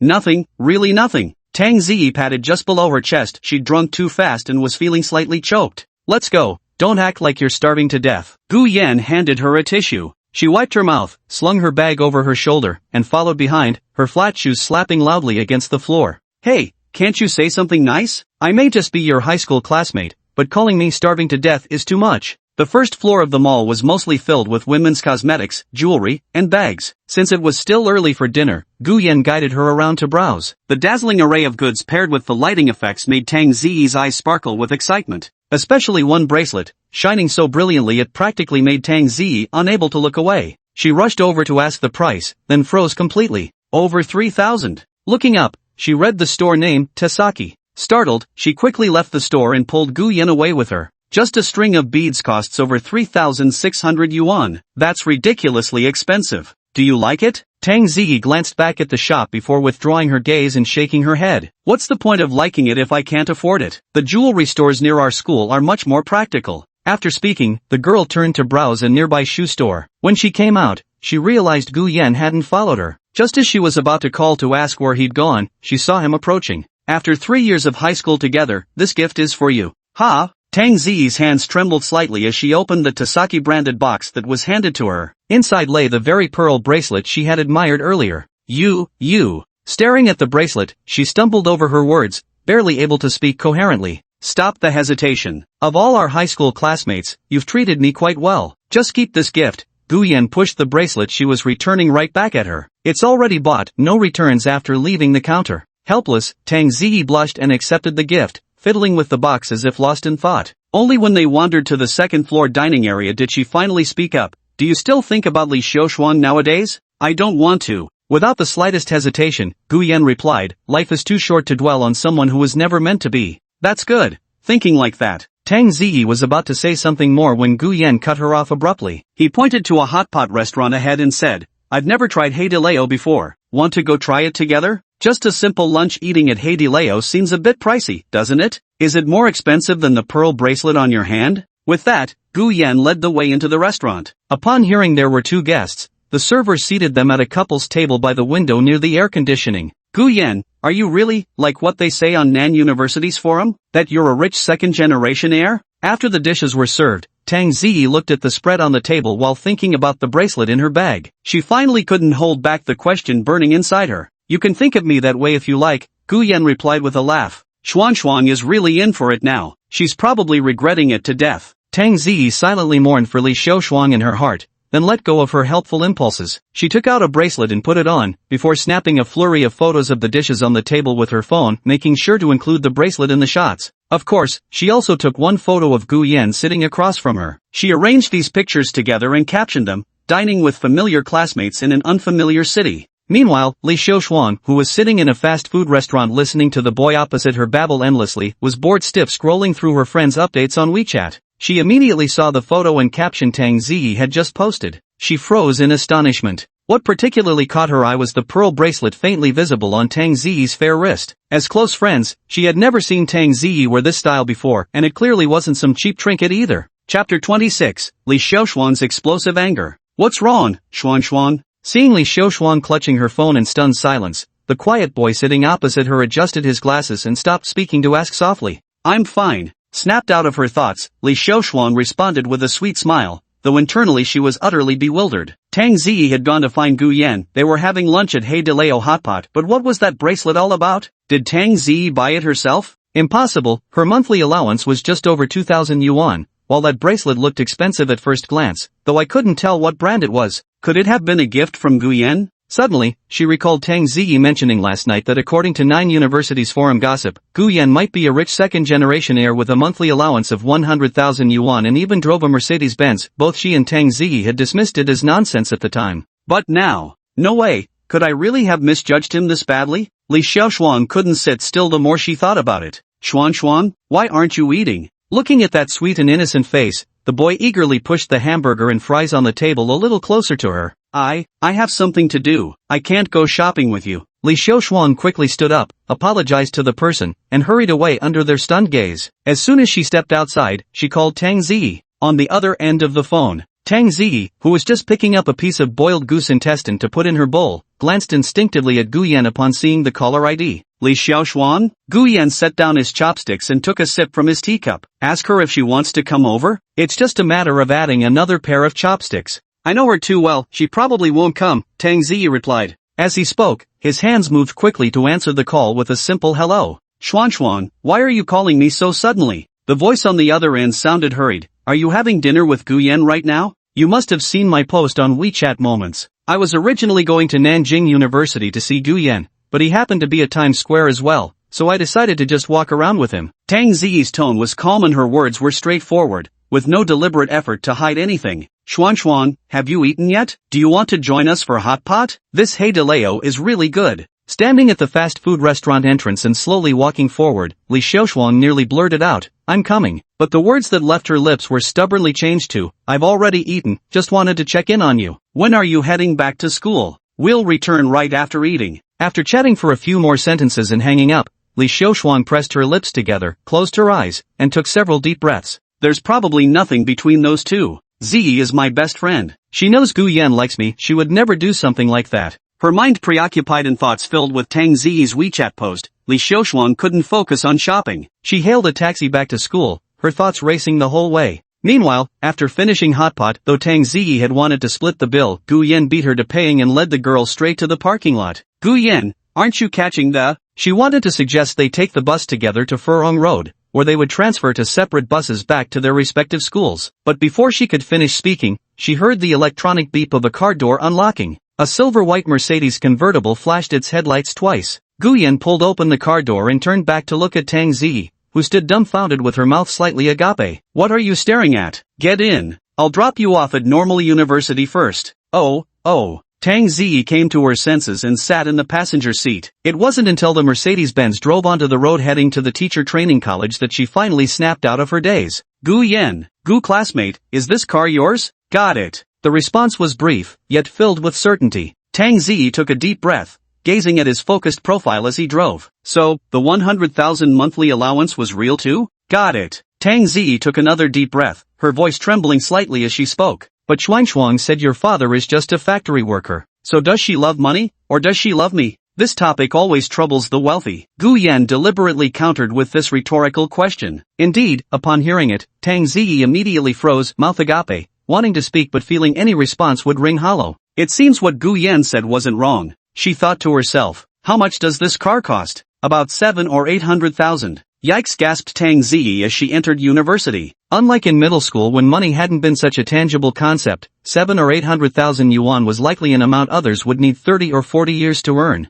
Classmate Gu, you really are something. Tang Ziyi gave a thumbs up. She'd finally experienced firsthand how the wealthy live. Perhaps feeling the car ride was too dull, she quickly changed the topic. So at school, do you have a lot of girls flocking around you? You should be careful, they might just be after your money. I keep a low profile at school, not many know I'm wealthy. Gu Yan gripped the steering wheel and remarked casually, only a few girls are aware. There's one around me, but I don't really plan on dating for now. Why? Is it because of Xuan Xuan? What are you thinking about? Just haven't met anyone that makes my heart flutter yet. Once the conversation started flowing, the two talked a while longer. After all, Gu Yan was sparse with words and slow by nature, but that didn't mean he had nothing to say. Soon, they arrived at the entrance of the teacher training college, and he pulled the car over by the curb. This is as far as I'll take you. You'll have to walk the rest of the way yourself. I know. Tang Ziyi opened the car door and stepped out, smiling toward the interior. Thanks for the hospitality today. When you visit Normal University, it'll be my treat. Sure, goodbye.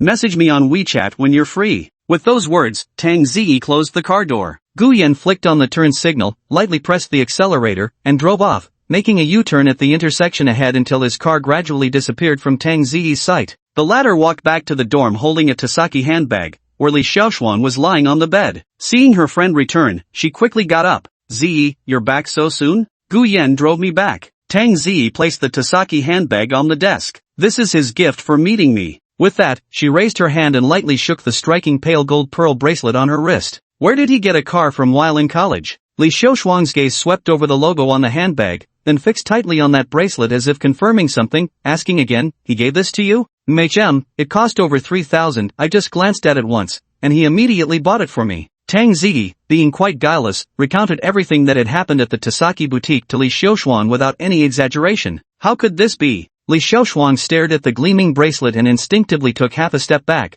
her entire demeanor visibly shaken. Over 3,000. That's more than my entire monthly allowance. How did he get so rich? What about the car? That's exactly what I was going to tell you. Tang Ziyi looked serious as she held Li Xiaoxuan's hand. Everything on Nan University's forum is true. Gu Yan really has a Mercedes-Benz, a convertible sports car no less. He bought it right when school started. He was vague about the price, but it's around 7 or 800,000. Plus, he gets 100,000 yuan in monthly allowance. Li Xiaoxuan's heart couldn't take it anymore, as if someone had slammed it with a sledgehammer. Clutching her chest in pain, she staggered back and collided with the wardrobe door of the opposite bed. So back in high school, if I'd accepted his confession, I'd have a rich second-generation boyfriend right now? Tang Ziyi sighed and nodded at her regretfully. That's exactly right. During the graduation party, I told you to make a move, but you wouldn't listen and insisted on going to sing KTV. Enough! Li Xiaoxuan roared in frustration, her eyes rimmed with redness. Following her mother's advice, she sought a wealthy husband relying on her outstanding looks.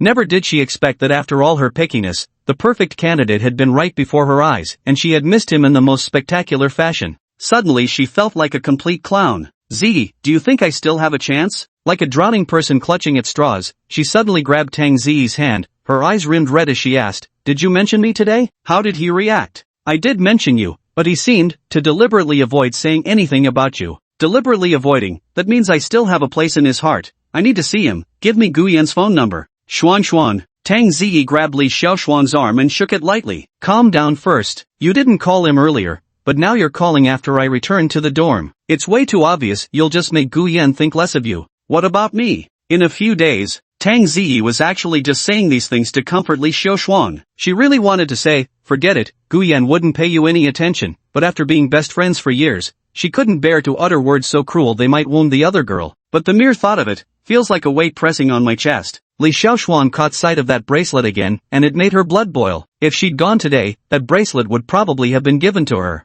I need to calm down. Yes, calm down. Gu Yan likes my type. I need to maintain my best condition when I meet him at Nanjing University. Next weekend it is. After this little self-encouragement, my decision was made. Chapter 27, once entered, this system runs deeper than the sea. The day arrived at Wednesday. In the thin mist that rose before dawn, Gu Yan finished his final lap around the track. Huff, puff. Leaning on his knees, the system notification chimed in his mind. Morning run, sit-ups, and push-ups completed. Finally finished this task. Gu Yan straightened up, wiping the sweat from his temple with his hand. The morning sun was slowly rising over the teaching building's roof, thin wisps of morning mist gradually dispersing from his field of vision. Hey, Gu Yan, have you thought it over? Duan Yuzhu had been jogging on the track during this period too, even specially buying a bottle of mineral water to hand to Gu Yan. The fall sports meet is coming up soon, and every department and class in the school will have basketball competitions. Your class will likely form a basketball team. How about joining the basketball club directly? We're the school team, you know.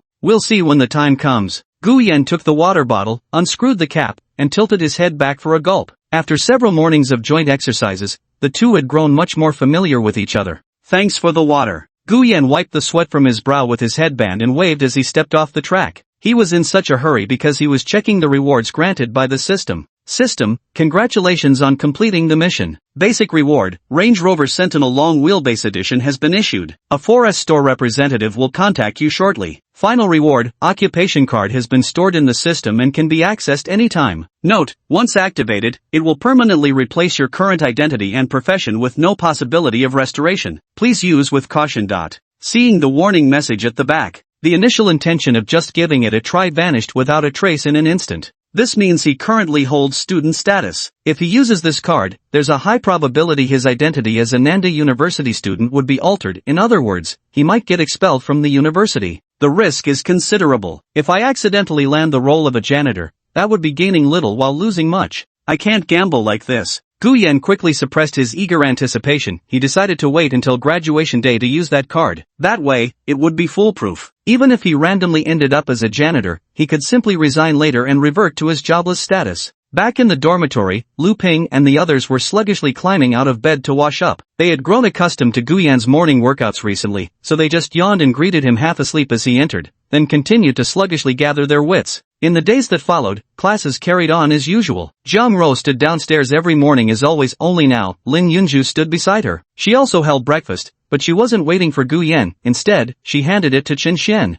This absolutely delighted the still groggy Chen Xian. Holding the breakfast, he stammered excitedly, barely able to string his words together. What he didn't notice, however, was that Lin Yunju, this considerate and attentive girlfriend, frequently directed her meticulous care and gentlest tones toward Gu Yan beside her. While clinging to Chen Xian, she would occasionally find excuses for playful laughter and subtly brush against Gu Yan. From her vantage point on the other side, Zhang Ro remained unaware of these nuances. Gu Yan, for his part, thought nothing of the occasional physical contact in the crowded classroom amidst their playful interactions, deliberately avoiding overanalyzing such casual brushes. Gu Yan, are you free this weekend? Yes, what's up? When it came to friendships, Gu Yan wasn't entirely cold, but his responses remained curt. Of course I'm asking you to go shopping. You weren't free last weekend, no excuses this time. Gu Yan was silent for a moment before replying, fine, let's go shopping this weekend. Truth be told, he did need to visit the Land Rover 4S store over the weekend. Before leaving the dormitory, the sales manager had called him. Since his class schedule was packed tight, he couldn't spare any other time and had to arrange for the weekend.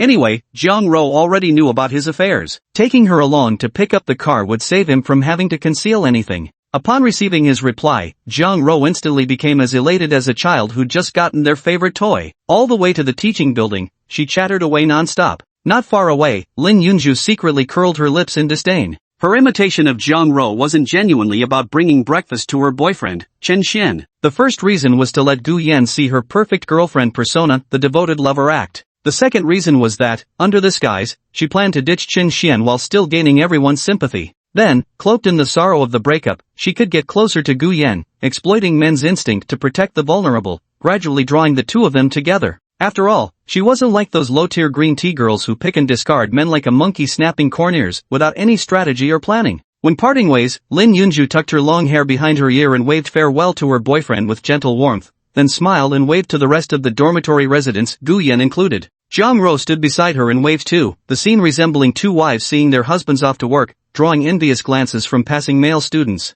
See that, old Gu? Yunju treats me so well. On the way to the teaching building, Chen Xian's boastful side flared up again. At first, I thought she was after my family's 4 properties, but now I realize that wasn't the case at all. Such a gentle and lovely girlfriend is truly hard to come by. But hey, old Gu, don't lose heart, Zhang Ro is a good girl too. Just a bit materialistic. You should think carefully before making any decisions. Who are you to judge, you monster? Our old Gu is as handsome as a jade tree in the wind. Lu Ping shot back at him. Gu Yan merely smiled without saying a word and followed the crowd into the building for class. Soon after the 2 lectures ended, their advisor Zhao Rong suddenly entered the classroom, prompting the students who were about to leave to return to their seats. Excuse me, classmates, this won't take long and won't interfere with your lunch break. Zhao Rong stood at the podium in her high heels, speaking swiftly yet in a gentle tone. According to Nanjing University's tradition, once autumn arrives, the sports meet begins. It affects our class standing within the school. While the points aren't heavily weighted, participation is still mandatory.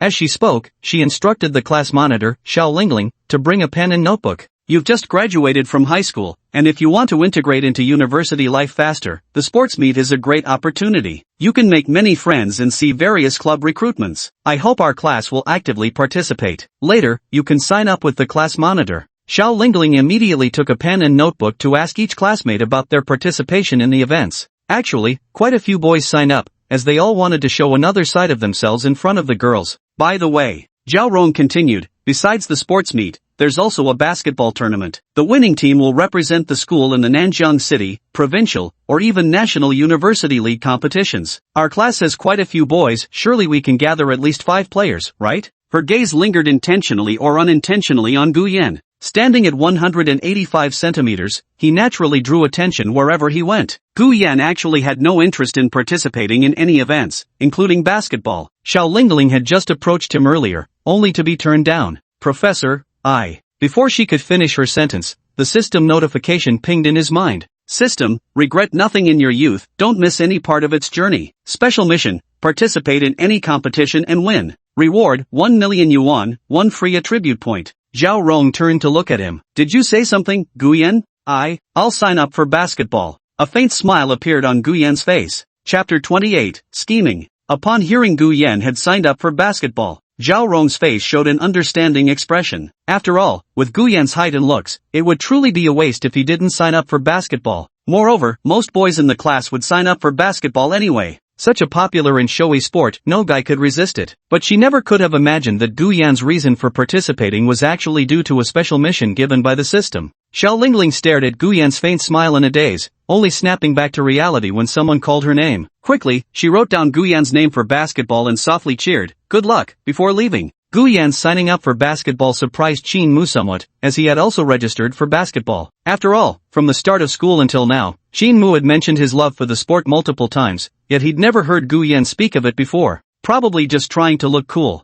Just don't let him drag the team down. With this thought, Qin Mu didn't bother discussing team formation with Gu Yan. Instead, he tried persuading other boys in the class, but frustratingly, out of over 20 male students, they still couldn't scrape together a 5-player team. Finally, he had no choice but to turn his gaze to his roommates, Lu Ping, Chen Xing, and Chen Xian. Damn, you want us to play basketball? Lu Ping was not only short but also wore glasses. I can't even dribble properly, for fuck's sake. I can only charge with the ball. The tall, dark-skinned Chen Chang waved his hands repeatedly. Chen Xian crossed his arms with a sneer. What's so interesting about this plebeian sport? If I lose, how am I supposed to face Yunju with my head held high? Beside him, Zhao Jun swept his dyed blonde hair back aggressively and slammed the table. You guys have no loyalty, I'll join the basketball team myself. The remaining 3 stared at him in astonishment. Heh, Zhao Jun leaned back and revealed the reason. There are more girls watching basketball games. Chen Chang and Lu Ping exchanged glances, grinned mischievously, and simultaneously placed their hands on Qin Mu's shoulders.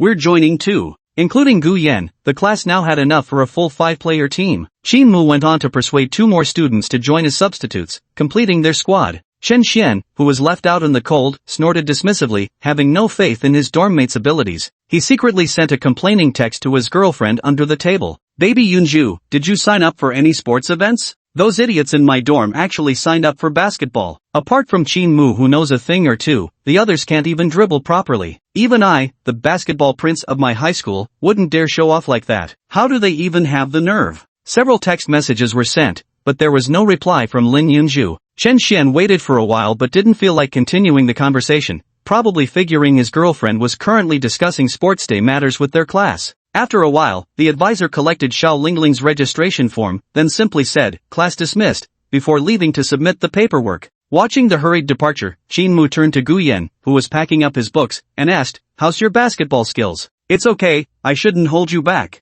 "Better not." Due to the Jiang Rou incident, Qin Mu still held some resentment towards Gu Yan. He found himself at a disadvantage in their dorm room, lacking Gu Yan's handsome looks, nor his impressive 1.85-meter stature. Moreover, since they both got into Southern University, their academic abilities were roughly comparable too. Only in basketball could Qin Mu perhaps regain some confidence and sense of self-worth from competing against Gu Yan. It would be even better if I could show off in front of the girls in class, or those who come to watch the match. On the way back, Chen Xian was unhappy that Gu Yan and the other 4 from their dorm had signed up for basketball, but he couldn't say it outright. He quietly tugged at Zhao Jun's sleeve. "You don't seem like you can play basketball, do you? Why did you sign up?" Zhao Zhan brushed back the dyed blonde hair falling over his forehead and grinned. You just don't get it. Playing well isn't the point, what matters is sweating it out under the gaze of all those girls, showing off the dashing charm of youth. A guy like me, with my sun-kissed blonde hair and effortlessly cool bad boy vibe? Just the casual act of wiping sweat could make girls squeeze their thighs and scream. That's enough. Chen Qing couldn't take it anymore. Lu Ping nearby adjusted his glasses on the bridge of his nose and continued. The charm of a sports guy has an impact on girls that you can't even imagine. If you perform a little better on the court, the leggings-wearing seniors, the twin-tailed lowly girls, even the mature and beautiful counselor, they'll all look at you in a new light. After interacting a few more times, who knows, you might even unlock the prequel mission to the hotel scenario. Chen Xian widened his eyes, staring at the two of them. Just the thought of that possibility made his blood burn in his veins. He was filled with regret. How had he never thought of this before? Right now, he wished he could run back after the counselor and snatch the form to add his name. Carelessness loses the city of Jingzhou. Major blunder due to thoughtlessness. Never mind, I still have my darling Yunju. At this thought, this young Master Chen pursed his lips and suppressed the anger in his heart. I'm different from you guys. I don't need to chase other girls, my girlfriend is the most beautiful. At noon, the 6 of them arrived at the second cafeteria. It was precisely the peak lunch hour after classes, and the cafeteria was perpetually overcrowded. Long queues had already formed at every food service window. Faced with the sea of dark-haired students and rapidly disappearing seats, the group split up to join separate lines at nearby counters. Just as Gu Yan was about to join one line, he thought he heard someone calling his name. Turning around, he saw Jiang Rou and Zhao Xian waving at him. The two had secured 3 seats, with one empty spot set with a meal tray. She had already prepared Gu Yan's meal for him. Try it quickly, I specifically asked the cafeteria lady to give you extra spare ribs. Zhao Xian chimed in beside her. Handsome Gu, my Roro rushed to get food right after class. If not, you'd still be in line by the time class starts. How are you going to thank her? Going shopping this weekend. That's cheating, we clearly agreed on shopping earlier. Jiang Rou's heart was actually as sweet as honey. She could tell her recent efforts towards Gu Yan were beginning to receive responses, a good sign he was accepting her. Naturally, her words carried a somewhat coquettish tone. When Lu Ping and his 4 friends got their cafeteria meals and looked for Gu Yan, they finally spotted him eating together with Jiang Rou. What a rookie move! Chen Cheng nodded in agreement, while Qin Mu beside him wore a somber expression. He simply moved to sit at the nearby seats recently vacated by a few classmates, and the remaining group followed suit. Over there. Jiang Rou picked out some lean meat from her own meal tray and placed it onto Gu Yan's plate. Lin Yunju mentioned you signed up for the basketball tournament? Got it. Gu Yan spat out the rib bone and instinctively asked, how did you know? Chen Xian told Lin Yunju, and said you 5 were idiots. Seeing Gu Yan frown, Jiang Rou quickly waved her hands. Not me. Chen Xian was the one who sent that text to Lin Yunju. Actually, Gu Yan's displeasure wasn't directed at Jiang Rou, but at Chen Xian and Lin Yunju, the former being unrestrained in speech, insulting people behind their backs, a thorough petty man. Lin Yunju wasn't faring much better either. She relayed those words verbatim to Jiang Rou, fully aware Jiang Rou would repeat them to Gu Yan. Her intentions were transparent. Just to make Gu Yan resent Chen Xian even more. As for why she chose this approach, Gu Yan had a faint suspicion that this woman had ulterior motives concerning him. After my money? Chapter 29. An ordinary day. Though Gu Yan wasn't someone with moral purism, being manipulated and used as a pawn by a scheming woman left a bitter taste in his mouth. He lifted his gaze and scanned the cafeteria. Noticing Lu Ping and the others seated by the window frame, Chen Xian still held his chopsticks while eloquently holding forth as if strategizing a campaign. Judging by his triumphant expression, he was either bragging about his 4 properties or his girlfriend Lin Yunju. Gu Yan never expected that Lin Yunju's gentle and beautiful exterior, along with her seemingly sincere kindness towards Chen Xian, was all just an act. Handsome Gu, what's got you so lost in thought? Jiang Rou, self-proclaimed counselor-in-chief, Zhao Xian, wagged chopsticks in front of Gu Yan's face. Don't tell me you're checking out some beauty? There's no girl here who could hold a candle to my Rou. Don't overthink it, I'm just checking where my roommates are sitting to eat. After the meal, I'll head back to the dorm with them. Hearing Gu Yan's words, Jiang Rou tensed up slightly and picked another slice of lean meat for the boy. Gu Yan, don't repeat what was just said to Chen Xian. He likes Lin Yunju so much. If he finds out she turned around and told me all this, they'll definitely end up arguing. It could even mess up the camaraderie in your dorm. Jiang Rou was no pushover either. Deep down, she understood the underlying motives behind Lin Yunju sharing those words with her. What Lin Yunju hadn't anticipated, however, was that Jiang Rou would seize the opportunity to dismantle the carefully crafted image Lin Yunju had tried to present, completely shattering it in front of Gu Yan. This is the subtle rivalry hidden between women, except Jiang Rou conceals it even deeper. Gu Yan smiled at her and slowed his eating pace, waiting until Lu Ping, Qin Mu, and the others finished their meals before the two groups merged and left the cafeteria together. After returning to the dorm, the guys who had initially planned to whip out their phones for gaming were stopped by Chin Mu, who closed the door behind them. Put your phones away for now. Since we've signed up for basketball, we can't just not know how to play. If we make complete fools of ourselves on the court, forget about girls, even the janitor aunties cleaning the basketball court won't spare us a glance. Seizing this rare opportunity to outshine Gu Yan, Chin Mu immediately grasped it, pulling Lu Ping, Chun Xing, and Zhao Zhen aside to explain the court rules, as well as the coordination between ball handling techniques and footwork. Gu Yan, why don't you join us? Chin Mu took the chance to call over the guy who was organizing the morning's class notes. Otherwise, when you get on the court, you won't even be able to defend against your opponent. I'm listening, just keep going. Gu Yan didn't dismiss him outright either, signaling that he was actually listening. Only then did the other party show a satisfied smile and continue speaking. Not many in our class have played basketball, you four aren't very skilled either, and I'm guessing those two substitutes have limited ability. If we want to win, whenever you get the ball, just pass it straight to me. Why should I? Zhao Zhen, Lu Ping, and Chen Qing had only joined the basketball tournament for college dating priority in the first place. If all the spotlight went to Chin Mu,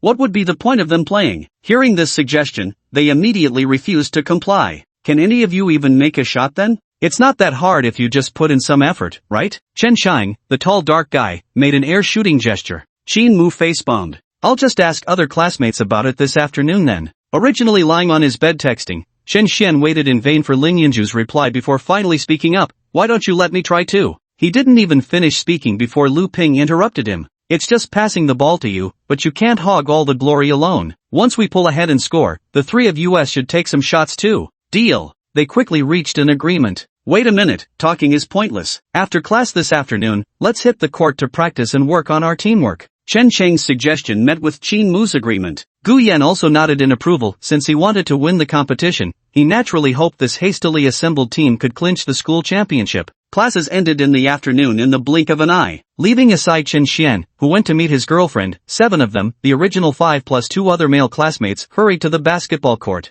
However, with many others playing basketball, only half the court remained available for their practice. Chin Mu pulled a few of them aside and demonstrated right there on the spot, his movements fluid and his pace brisk. Perhaps because quite a few girls were watching nearby, he even threw in some fancy dribbling moves, drawing the attention of many female onlookers. Gu Yan had to acknowledge Chin Mu's solid basketball fundamentals. He was indeed capable of teaching beginners like Lu Ping and the others. Gu Yan, why don't you give it a try? Chin Mu dribbled the ball toward the basket, gave it a couple of bounces, then held it aloft in his hand. You guys practice first.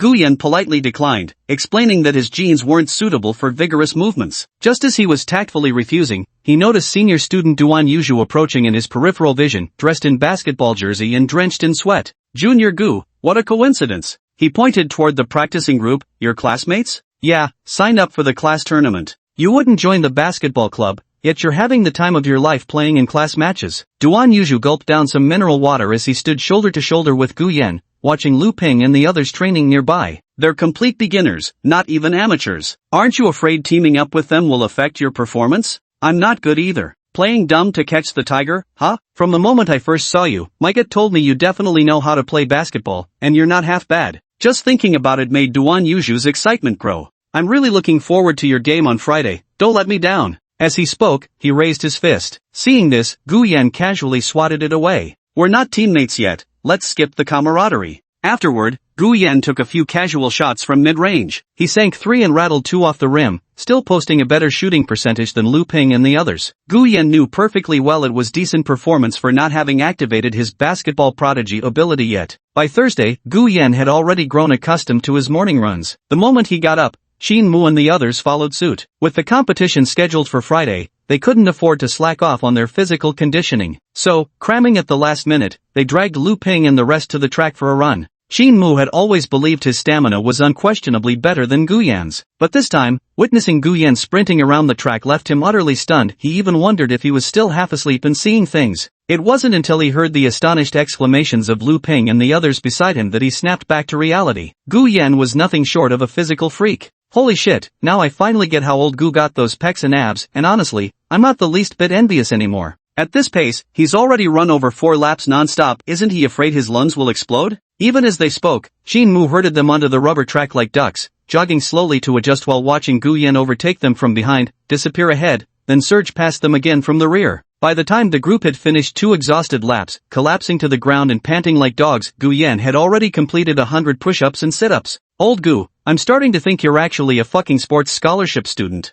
Zhao Zhen couldn't hold it together anymore, collapsing onto the lawn while panting heavily. Time flew to Friday. Despite the lingering autumn heat, the morning sun had lost its stifling intensity. Golden sunlight bathed the sports field as students from numerous classes gathered. Class counselors were already rallying students who had signed up for events. NUAA maintained a balanced gender ratio. Looking around, both boys and girls were plentiful without any imbalance. Since the basketball games wouldn't start until afternoon, Gu Yan and his group followed the other guys in finding shady spots near the track to sit and await the parade of fair legs running past. Of course, most of them were freshman students. Having just left high school, many still strictly obeyed their teacher's instructions. Chapter 30, Substitute takes off dunk with a hanging draw. With hands in his pockets, Gu Yan stood with Lu Ping's group watching by the track. This freshman gathering indeed showcased many beautiful girls he'd never seen before. Many student clubs also set up chairs and hung banners, displaying their names and congratulatory messages for the successful sports meet. As usual, the sports meet at Nanda University also involved student unions securing various sponsorships from local businesses. Of course, these sponsorships weren't free. Along the running track and across the walkways, numerous banners displayed the names of shops from Backstreet along with their advertisements.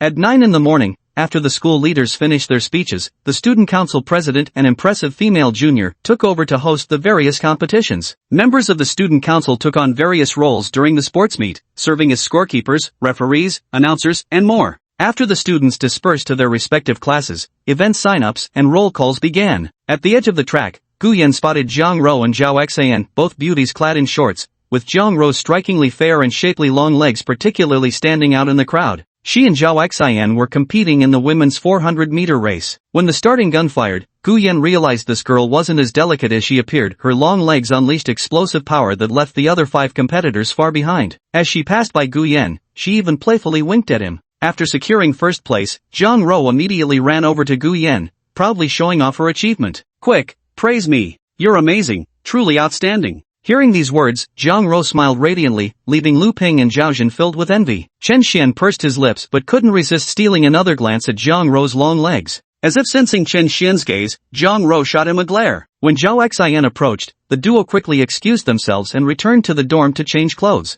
"Chen Xian, didn't your girlfriend sign up?" Chen Xian shook his head. "She doesn't like sports. Seems unwilling to be outdone." He quickly added another line. "She's good at tennis and golf, but Nanjing University doesn't have a tennis program." Lu Ping and the others secretly scoffed. They had some understanding of Lin Yunju's family background. Golf was that kind of elite business sport for the wealthy. Was that something ordinary people could afford to play? Moreover, after looking around, Lin Yunju still hadn't shown up despite being Chen Xian's girlfriend. Other couples had long been paired up, cheering for their classmates or close friends. The group lingered until noon when Zhang Rou, changing into fresh clothes, came to pull Gu Yan to the cafeteria. After lunch, around 1:30 p.m., everyone returned to the dorm to change into tank tops and shorts. As soon as he put them on, Qin Mu felt his scalp tingle. "Damn it, I forgot to say, the tank tops need to be the same color." In view stood Gu Yan wearing a white tank top, black shorts, and a pair of small white sneakers. Zhao Zhen sported a head of yellow hair, his upper body clad entirely in red, while his lower half was also completely red. Even his sneakers were crimson. The towering dark-skinned Chen Xing, already naturally dusky, had chosen a yellow tank top with white shorts. As for Lu Ping, needless to say, his green tank top.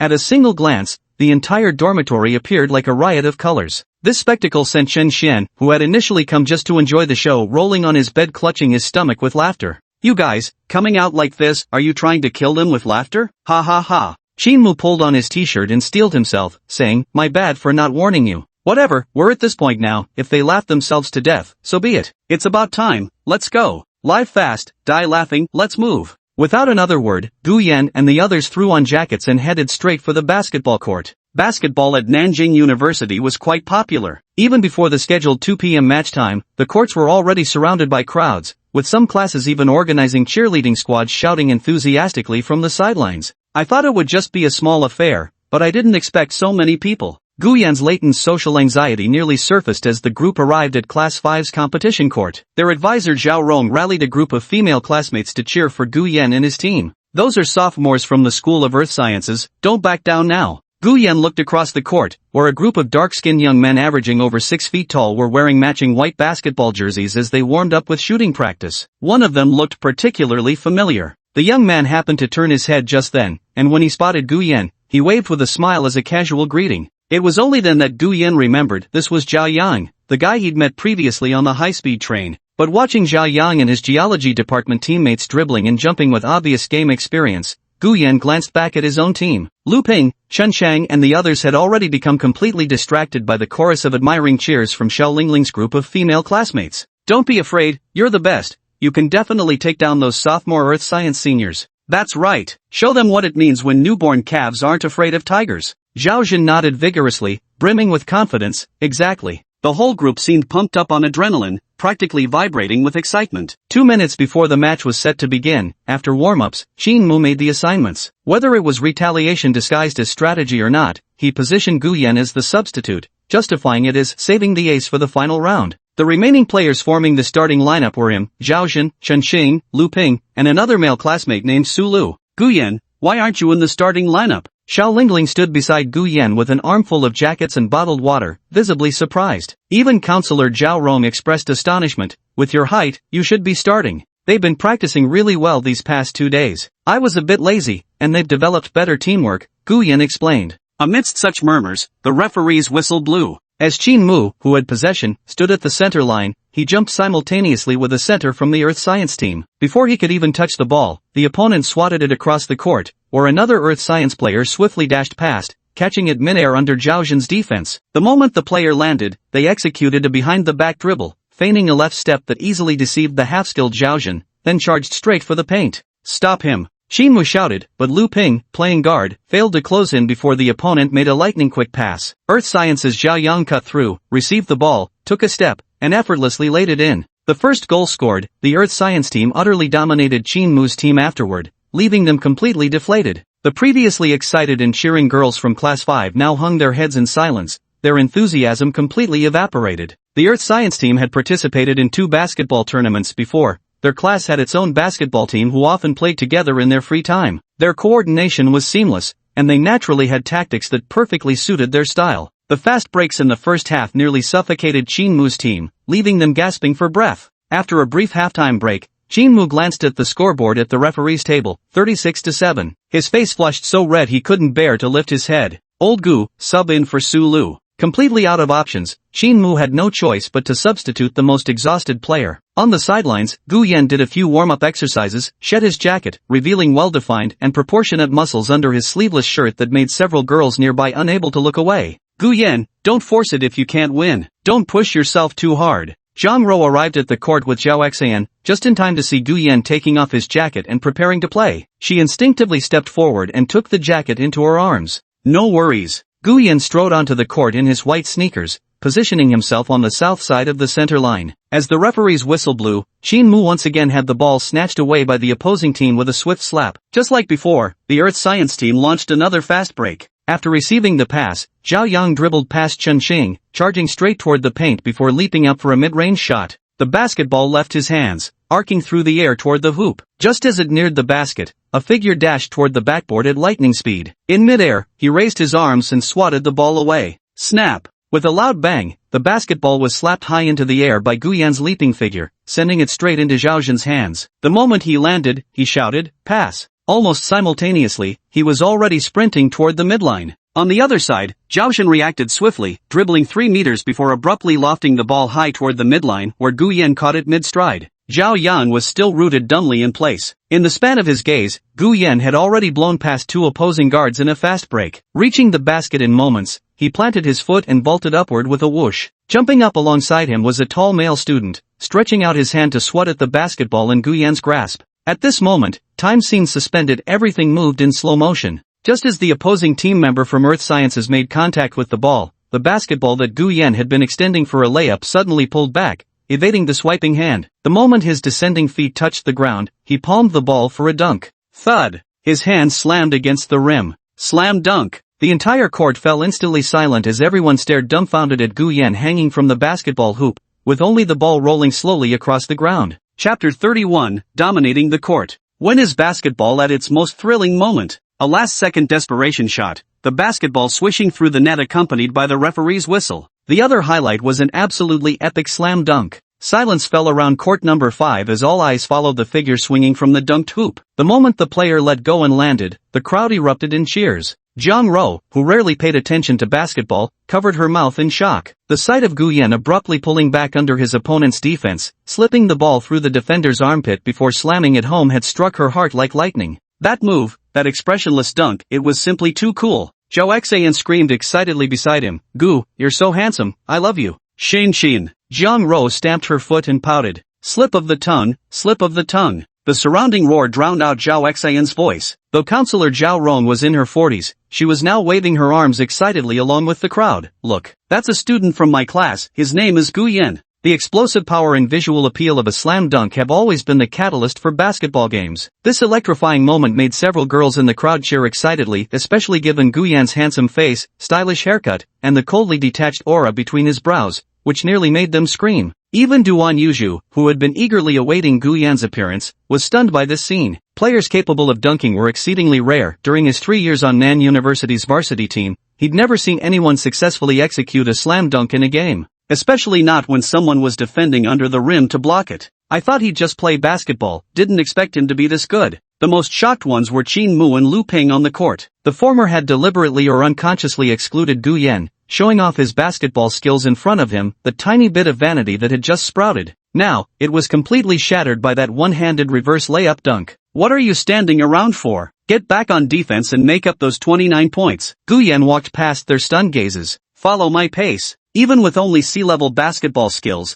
dominating the amateur class basketball team was effortless. Qin Mu wanted to say something but ended up muttering, "As you say." The second half scoring battle officially began with a throw-in from the Earth Science team. More and more students gathered around, most drawn by Gu Yan's previous slam dunk. Chen Xian arrived with Lin Yunju to watch but found they couldn't squeeze into the front row. If it weren't for Xiao Lingling helping to buy water spotting them, the two would probably still be outside. After finally squeezing into the inner circle, Chen Xian didn't even glance at the court, his eyes went straight to the scoreboard, 36-18. "I told you there was no way that bunch of losers could win. Look at this gap in the second half, there's only 15 minutes left. What's even the point of playing?" His words immediately drew Xiao Lingling's disapproval, and before she could retort, other girls nearby had already spoken up in her defense. "You just got here, what do you know?" He was only at 7 points at first, and it was Gu Yan who came on and pulled ahead by 11. Another girl enthusiastically nodded, her eyes sparkling with admiration. "Gu Yan's dunk was just too powerful. So you're saying Gu Yan is really strong?" Lin Yunju blurted out without thinking, while Chen Xian beside her sounded somewhat jealous. "Strong at what? I've never heard of him playing."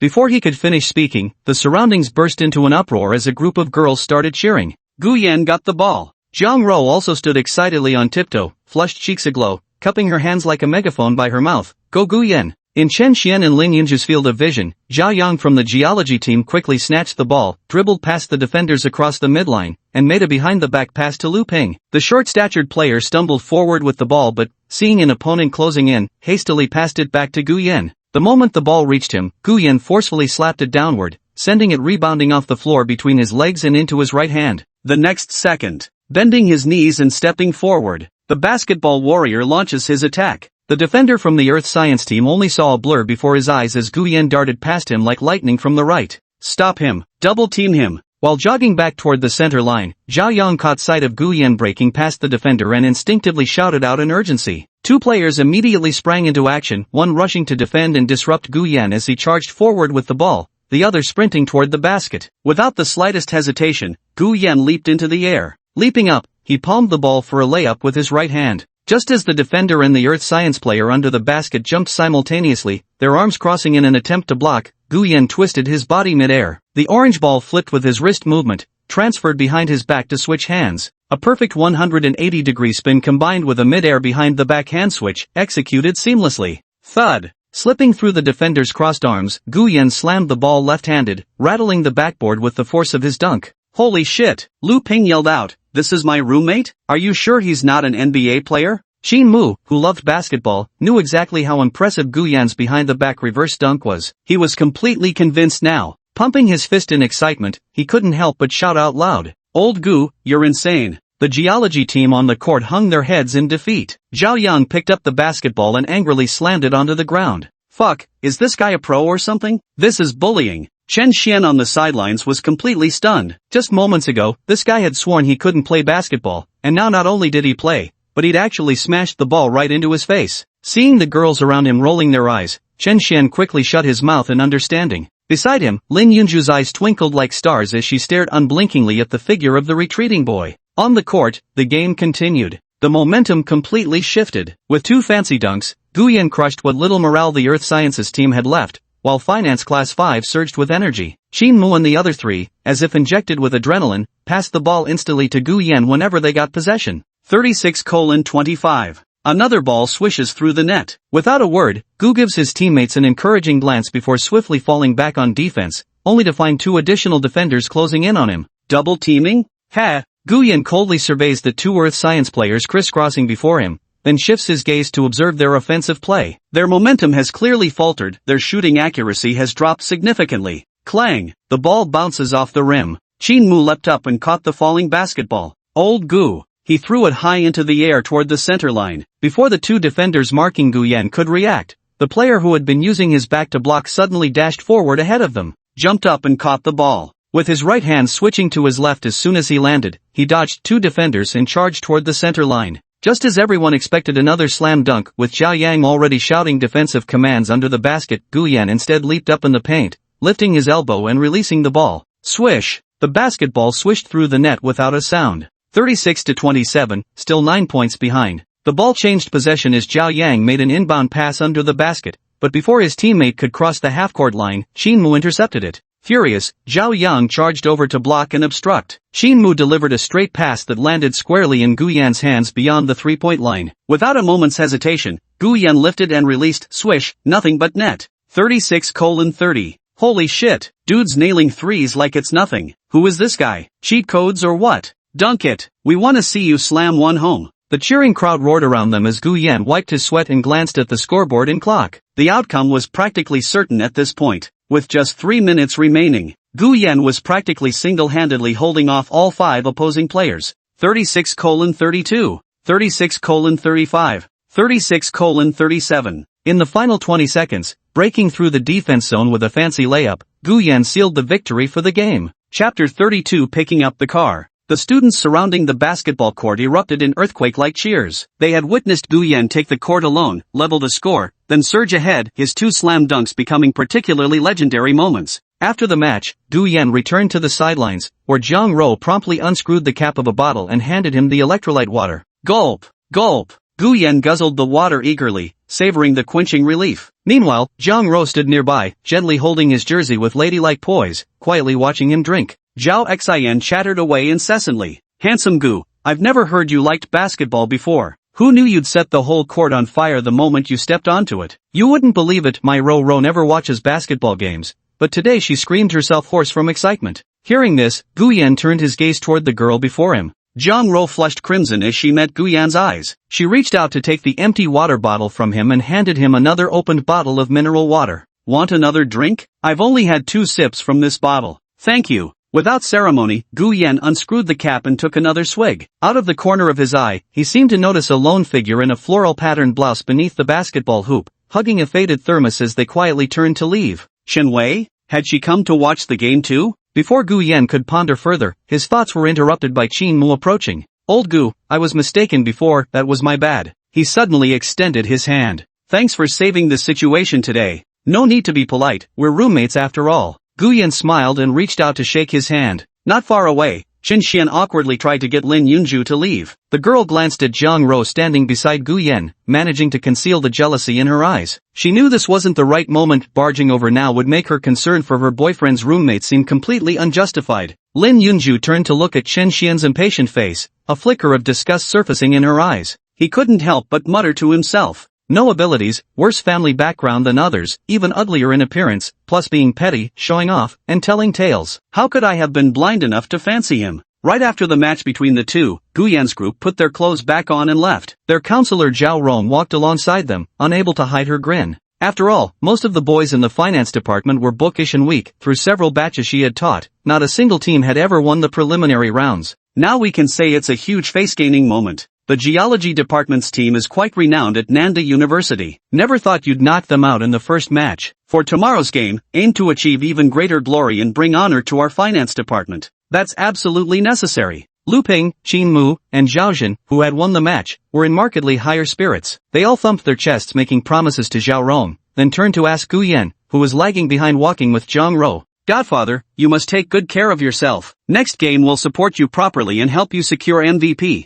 Watching their rather comical expressions, especially when they cried out Godfather, Zhang Rou, Zhao Xian, and Xiao Lingling, among other girls, couldn't help but giggle. The atmosphere was warm and harmonious. After dinner, Gu Yan escorted Zhang Rou and Zhao Xian back to their dormitory. Under the girls' reluctant gazes, he turned and headed toward the boys' dorm. Even before stepping inside, he could hear Lu Ping and the others bragging extravagantly about today's match. Upon entering, he realized there were over a dozen people in the dorm, all male students from this floor. The moment Gu Yan returned, he was inevitably showered with praises for being amazing, and some even wanted to apprentice under him. Chen Xian, lying on the bed playing with his phone, felt the flames of jealousy rising uncontrollably within him. What made it worse was that today, his girlfriend Lin Yunju seemed distracted when talking to him, often responding half-heartedly or ignoring him altogether. The more he thought about it, the more agitated he became, and even the sight of Gu Yan being fawned over by everyone seemed unbearably glaring. He simply burrowed under the sheets and smothered his head with a pillow. Just like that, the night passed. Just as everyone thought the game would continue that afternoon, a sudden announcement popped up in the class group chat. Due to the unexpectedly high popularity of the basketball tournament,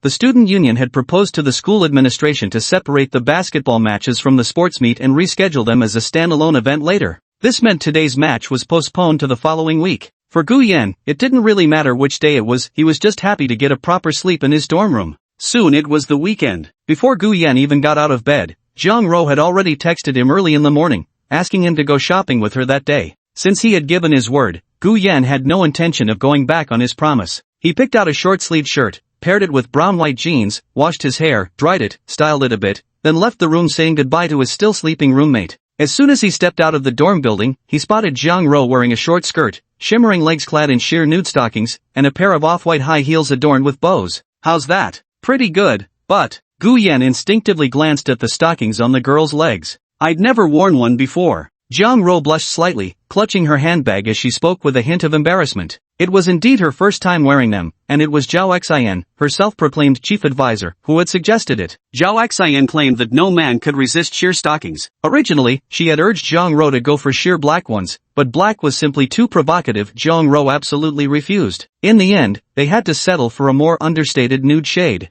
Your legs look really good in stockings. Gu Yan was not only a man of few words but also quite blunt. His straightforward compliment made Zhang Rou feel both shy and delighted. As she walked, she subconsciously took slightly wider strides, showcasing the full advantage of her long legs. You haven't eaten breakfast, have you? Got up and started doing my makeup, trying on dresses. Zhang Rou nodded. The two arrived at the side parking lot. Zhang Rou settled into the passenger seat, her state of mind completely different from when she'd sat in the back with Zhao Xian before. She deftly pulled the seatbelt and clicked it into place. There's a Zhang soup dumplings place in the back street, that's where I bought your breakfast before. Wasn't it absolutely delicious? Fasten your seatbelt. Zhang Rou was feeling more and more like Gu Yan's girlfriend. Alright, let's go eat at that place then. Gu Yan fastened his seatbelt, started the car, and drove away from the side gate. After circling halfway around, he arrived at the back street of South University and stopped in front of a breakfast shop called Zhang's Steamed Soup Dumplings. The owner recognized Zhang Rou at a glance, knowing she was a regular customer. Pretty lady, you're back again? The usual order? The proprietress greeted warmly, bringing over a basket of steamed buns and 2 bowls of rice porridge. Gu Yan understood Zhang Rou's intention in having him come here for breakfast. It was to clearly demonstrate to him that the meal she'd previously delivered had indeed been personally purchased from this very place, whether it's deliberate or not. Just the thought of the girl going to such lengths warmed Gu Yan's heart. You don't need to come all this way to buy buns anymore. That won't do. I insist on giving you the best food. Zhang Rou abandoned all pretense of reservation, her gaze lingering suggestively on Gu Yan. Ahem, let's eat. I've got matters to attend to this morning. Seeing Gu Yan change the subject, Zhang Rou wasn't angry. Her youthful, radiant smile remained, though tinged with a hint of curiosity. What kind of business? Well, just felt like it, so I bought another car. Ha! Zhang Rou's mind short-circuited for a moment. What kind of reasoning was just felt like it, so I bought another car? Was that even something a normal person would say? Buying a car? I ordered it a few days ago. What kind of car? You'll find out when you get there. Going to pick up the car filled Zhang Rou's heart with joy. After all, if Gu Yan was taking her to collect the vehicle,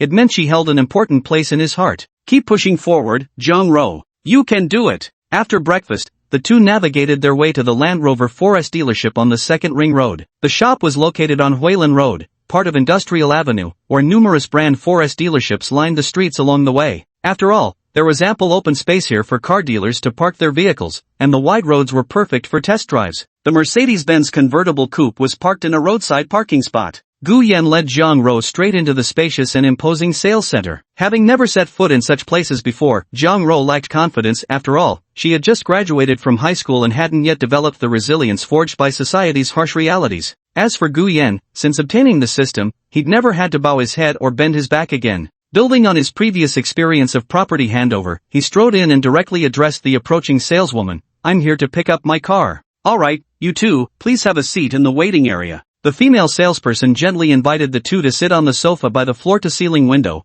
thoughtfully serving them each a cup of coffee. Gu Yan, do you often visit places like this? As soon as Zhang Rou stepped inside, her confidence wavered, yet Gu Yan beside her showed not a trace of such timidity, speaking with his usual casual composure. Not that either. By the way, what car did you get? A Range Rover, the long-wheelbase SV Autobiography Dynamic Edition. Hearing the car's make and model, Zhang Rou didn't know much about cars or their prices, but she figured this one probably wasn't much worse than the Mercedes parked outside. When the salesperson brought over the purchase contract and she saw the price listed, even though she knew the guy she was chasing was a rich second-generation heir, seeing the exact price of this car made Zhang Rou's heart tremble, her toes curling tight inside her stockings. 1.452 million? Purchase tax, 128,000 yuan, insurance, 31,000 yuan, license plate fee, 1,000 yuan. Full payment totals 1.61 million. Chapter 33, Let's Try Dating First. 1.61 million. Zhang Rou's face showed no surprise, but her mind was rapidly calculating this amount of money could buy two 100-square-meter apartments in her hometown, Xiqing. Her family still lived in an 80-square-meter-old residential area inside Xiqing's second ring road, without even an elevator, relying solely on climbing stairs. The lifestyle of the wealthy was simply outrageous. Yet, she felt fortunate to have met Gu Yan so promptly and confirmed his identity as a rich second-generation heir. Otherwise, some other girl might have snatched him away. Across from him, the saleswoman in black stockings and a short skirt crouched beside the coffee table, gently guiding Gu Yan to sign here and there. Her bent knees brushed against the young man's calf, sometimes intentionally, sometimes not. Every now and then, she leaned forward, deliberately not covering her chest, revealing a half-concealed expanse of fair cleavage. Zhang Rou was well aware of these tricks, but with the other party using work as a pretext, she could only stare helplessly. Gu Yan signed his name without glancing at the woman, his voice detached. It's signed. You can file it and get the temporary license first. Alright, Mr. Gu, I'll notify you when it's time for the official registration. May I have your contact information? Just call me directly. Failing to get his WeChat ID, the female salesperson looked somewhat disappointed, forcing a smile before quickly walking away. Gu Yan, that woman was practically glued to you with her eyes. Jealous? Zhang Rou hurriedly looked away. Definitely not. At that moment, the sales manager brought over a salesperson carrying the car purchase contract and the vehicle registration booklet. Mr. Gu, a promising young man, here are your car keys. He presented a car key and its spare with both hands to Gu Yan. Your vehicle has already been parked outside. Take the Mercedes I left outside and drive it to Kaiyuan New City near Nanjing University. Leave the keys with the security there. Alright. The sales manager handed over the Range Rover's keys and took the Mercedes keys in return, carefully escorting this young man and his female companion to the entrance. Mr. Gu, take care on your way home. Sure. Gu Yan turned to examine this jet-black steel tough guy. The entire vehicle exuded an air of grandeur and luxury, with hidden door handles and a distinctive pagoda-style taillight design paired with concealed exhaust pipes, enhancing its layered aesthetic. This was his second car. Compared to his first, he wasn't as ecstatic, but he was still quite pleased with this rugged style. Unlike Gu Yan's mood, Zhang Rou had a tall and slender figure, yet she appeared petite and delicate next to this imposing vehicle. Carefully touching the hidden handle, she pulled open the door and settled into the passenger seat. Her long legs found ample space to stretch out, while the Windsor leather seat embraced her with spacious comfort as if she were being hugged. In her mind, a Mercedes worth 700,000 or 800,000 yuan already counted as a luxury car. But sitting in this 1.61 million yuan Range Rover left her feeling dreamily dazed. She dared not shift her weight for fear of scratching the pristine interior. Gu Yan, what made you decide to buy such an expensive car? Her gaze swept over the minimalist, tech-inspired center console before locking onto Gu Yan driving the car away from the 4S dealership. Of course I like it. SUVs have higher sightlines, don't you think the expansive view makes driving more comfortable? Guyan brushed it off with a random excuse. How could he possibly say the system rewarded it to him? After all, it was free anyway, and he genuinely liked this style too. Zhang Ro tucked her slender legs, wrapped in sheer stockings, slightly closer to Guyan's side. Smoothing her long hair, she asked quietly, I overheard you giving their manager your address just now. Did you buy a place near Manhwa University? Yeah, just a small apartment. Haven't moved in yet though. Guyan wasn't particularly interested in continuing this conversation. At the moment, he was more focused on the sudden system notification that had just echoed in his mind. System, with spring breeze in your sails and steeds at full gallop, possessing beauty and luxury cars is the enviable lifestyle. Reward, 1 Dior VIP shopping card preloaded with 40,000 yen. Please spend wisely, host. Luxury shopping cards? These things hold no appeal for me. Guyan loved cars and watches, but when it came to bags and clothes, he always preferred low-key styles. He particularly disliked those who flaunted logos all over, desperately trying to prove their wealth. Still, a free shopping card shouldn't go to waste. Guyan couldn't help but glance at the passenger seat. Zhang Ro noticed his gaze and quickly lowered her head to glance at her skirt and legs, then checked her collar, saying somewhat shyly, Why are you looking at me? It's almost noon. What would you like to eat? After lunch, I'll take you around. Anything is fine. I'm not picky. Zhang Ro turned, resting her elbows on the empty space next to the gearshift and propping her chin on her hands, shaking her pretty face playfully. I'm very easy to please. Alright then. Guyan liked beef, but not the steak kind. During a trip to Holiday Plaza with Tang Ziyi, he developed a craving for a specialty restaurant serving beef and offal. Soon, returning to the downtown Jinshan Holiday Times Square, the million-plus Range Rover pulled into the open-air parking lot. Passers-by still couldn't help but glance at it. After all, such a massive vehicle is hard to miss. Zhang Ro stepped out of the car, basking in the envious gazes. After Guyan locked the vehicle, she instinctively moved closer to him, though due to their relationship, she merely approached slightly without linking arms with him. On the second floor of the square, just a few storefronts away from the previous Hey Dileo hot pot restaurant, was the beef restaurant Guyan had his eye on, essentially an all-beef feast, one might say. Guyan ordered 3 dishes according to his preferences, then handed the menu to Zhang Ro. Order whatever you like. No matter how much beef she ate, it wouldn't make her gain weight. However, since this was her first meal out with Guyan, she chose to be more reserved and only ordered a vegetarian dish, wanting to project an image of thriftiness. Ordering too much would be wasteful if we can't finish it. There should be a proper balance between meat and vegetables. You really know how to save money. Whoever marries you in the future will be lucky. Zhang Ro rested her chin on her hand, smiling at the boy across from her. Then why don't you make the first move? Don't be so blunt. Guyan, you don't actually have to be so distant. Zhang Ro bit her lip and suddenly grabbed Guyan's hand. I know you don't easily accept a girl, so I know you're someone who takes relationships seriously. Could you give me, or give us, just one chance to try? The waiters in the restaurant, especially the male ones, were stunned. A girl this beautiful with such a great figure actually confessing her feelings to a guy? Is there no justice left in this world? By the display window, Zhang Ro didn't wait for Guyan to speak. She took his hand first, lifting it gently with a voice that was soft and tender. You're not saying anything, so I'll take that as a yes. A faint smile appeared on Guyan's typically expressionless face, amused by her antics. He gazed quietly at Zhang Ro across from him. Thinking back to her meticulous care these past days, the daily breakfasts, becoming what others would call the school bell simp, yet he couldn't bring himself to mind at all. Even if it was slightly materialistic, Guyan found himself somewhat tempted. Alright, he suddenly spoke up. I'll definitely be a good. Before Zhang Ro could finish, she suddenly realized his meaning, her shocked expression instantly transforming into delight. You agreed? Let's give it a try first. Wonderful. Zhang Ro excitedly jumped up from her seat with a little bounce, quickly ran to sit beside Guyan, pressed her phone close to him, and raised a heart-shaped hand gesture toward the camera. Crack! A young man and woman, their youthful faces smiling, frozen in the photograph. Meanwhile, a bus pulled up at the stop outside the main gate of Nanjing University. 2 girls in sundresses stepped off one after another, dabbing at the faint sheen of sweat on their necks. The 2 people were none other than Li Xiaoshuang and Tang Ziyi. The former gazed at the grand gates of Nanjing University, a confident smile playing at the corners of his mouth. Come on, Ziyi, let's go find Guyan. Chapter 34. Who is she? So this is Nanjing University? It's so much bigger than our teacher's college. Li Xiaoshuang and Tang Ziyi registered their student IDs at the visitor logbook near the campus gate before strolling leisurely down the plane tree-lined avenue behind Nanjing University's main entrance. In early autumn, many leaves had turned yellow. Walking along the campus avenue covered with layers of fallen leaves,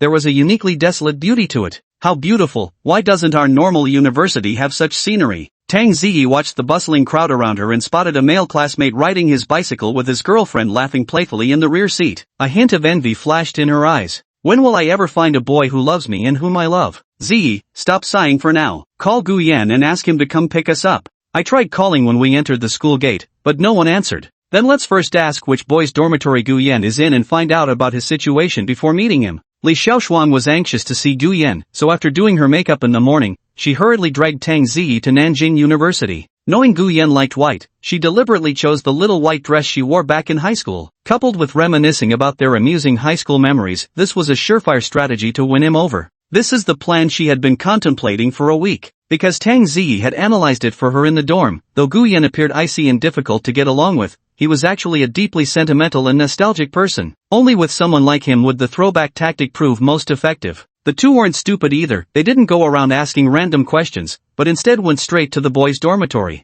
Going from dormitory to inquire about Gu Yan from the janitor. After all, Gu Yan was somewhat well known among the freshmen at Southern University. Sure enough, when they reached the third dormitory building, they found out that Gu Yan lived in room 502. Seeing how the two girls were sweating profusely from the heat, old Lu let them rest in the security booth. He went up to check if Gu Yan was in his room. Ziyi, try calling him again. Many male students were coming in and out of this area. Seeing two beautiful girls standing there with glances constantly directed their way made Li Xiaoshuang feel somewhat uncomfortable. No one's answering. Tang Ziyi shook her head and put her phone back in her bag. Maybe Gu Yan went out on business like last week and isn't on campus? What can a student possibly accomplish? Li Xiaoshuang grumbled a few complaints, then took Grandpa Lu's palm leaf fan and waved it in front of her face. Spotting a passing boy nearby, she quickly improvised and stepped forward to stop him. Classmate, can I ask you something? Do you know Gu Yan? Gu Yan? Sounds familiar. The guy couldn't take his eyes off that heart-fluttering first love face in front of him. Lingering intentionally, he finally replied, "Oh right, you're asking about Gu Yan, the basketball prodigy, aren't you? Basketball? Last Friday's inter-school match against the sophomore Earth Science team, damn." In the second half, he single-handedly demolished all 5 opponents. 2 one-handed dunks that made the entire crowd go wild with screams. Being a basketball enthusiast himself, the guy got so excited recounting that match that specks of spit flew as he spoke. Li Xiaoshuan listened patiently before finally getting a word in. "How's his living situation at school? Are there lots of girls who like him? How would I know that?" The boy scratched his head, but it's true that a really beautiful girl brings Gu Yan breakfast downstairs every morning. How many other girls there are, I really couldn't say. "Classmate, thank you. No worries." The boy reluctantly went upstairs and left. As soon as he was gone, Tang Ziyi quickly pulled Li Xiaoshuang aside. "Xuanshuang, did you hear that just now? There's a very pretty girl who brings Gu Yan breakfast every morning. She's got the advantage of proximity, she's way ahead of you." Li Xiaoshuang pursed her lips, unsure how to respond. With a frustrated stamp of her foot, she turned away and stared out toward the dorm buildings. "You've got some nerve, Gu Yan. It hasn't even been that long since we last saw each other, and you're already running off with other girls. I told you I wouldn't date in high school, but you couldn't even bother to confess after graduation? What if I softened my heart and agreed with you?" Li Xiaoshuan also felt regretful in her heart. If only she had known Gu Yan's conditions were this good, she should have agreed back then. Coupled with his appearance and personality, he was practically the most ideal boyfriend material. At that moment, old Lu came downstairs and saw the two girls still standing there. He walked over and asked, "Gu Yan isn't in the dorm. Haven't you called him yet? The phone isn't being answered." Seeing Li Xiaoshuan's sullen silence, Tang Ziyi knew her best friend was now drowning in regret. She sighed and pleaded, "Uncle, could you let us sit here a while longer to wait for Gu Yan? It's fine, just sit by the janitor's room and enjoy the fan breeze. It's quite hot outside." The two quickly expressed their thanks, smoothing down the skirts behind them before sitting on the 2 plastic stools by the entrance. Meanwhile, the Gu Yan they'd mentioned had just finished lunch with Zhang Ro. After paying the bill, he led her down to the first-floor Dior boutique. The store is divided into 2 areas, with clothes and handbags kept separately. The high-end display cases, illuminated by lighting, make every bag and dress appear incomparably luxurious and noble. "Why did you bring me here?" When Zhang Ro walked into the store arm in arm with Gu Yan, she instinctively pulled his arm back in hesitation. "We're supposed to be trying this relationship out, aren't I? Buying you gifts is only natural. Besides, you've been bringing me breakfast all this time, I can certainly appreciate such kindness." Gu Yan patted her hand before walking into the shop. There were also several female customers in the store, mostly in their 30s or 40s, browsing bags and shoes. They looked somewhat surprised when they noticed the 2 young men enter. However, none of those cliched scenes played out, where snobbish staff would look down on them or mock them for their appearance. Everyone minded their own business, shopping for themselves. The saleswoman who came over to ask what Gu Yan wanted wore a professional smile, her gaze sweeping over his face. However, upon noticing his plain attire, she didn't extend exceptional enthusiasm, simply giving a brief introduction to a few nearby Dior bags. How about this one?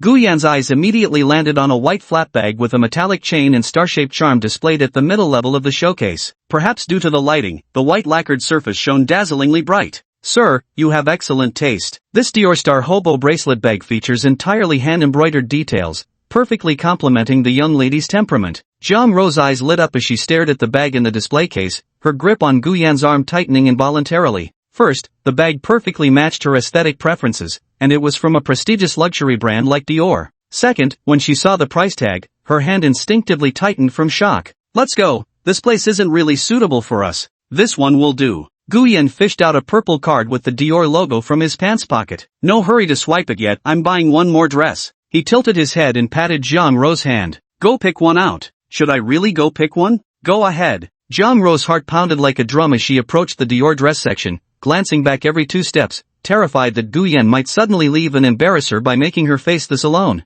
After browsing through several collections, she finally relaxed a bit and selected a dress from the early autumn collection. The counter quickly scanned the prices. The bag was $18,500, and the dress $20,000. A total of $38,500. This made Zhang Ruo's breath quicken. The most expensive clothing she had ever bought was a pair of shoes worth just over 1,000 yuan, given by her parents when she got into South University. She usually couldn't bear to wear them, but today, since she was out with Gu Yan, she had put them on. Maybe I should return the dress? Zhang Ruo was worried that Gu Yan might not have enough money, especially since he had just bought a car. Without a word, Gu Yan pointed to the scarves hanging nearby. Pick one of these. With a beep, the card payment went through successfully. The total expenditure of 40,000 was spent down to the last penny. Zhang Ruo, carrying 2 shopping bags as she stepped out, felt her legs go weak at the sight of the Dior logo printed on them. It all felt so surreal, like a dream. Only after getting into the car and driving away did she turn her head to glance at Gu Yan behind the wheel.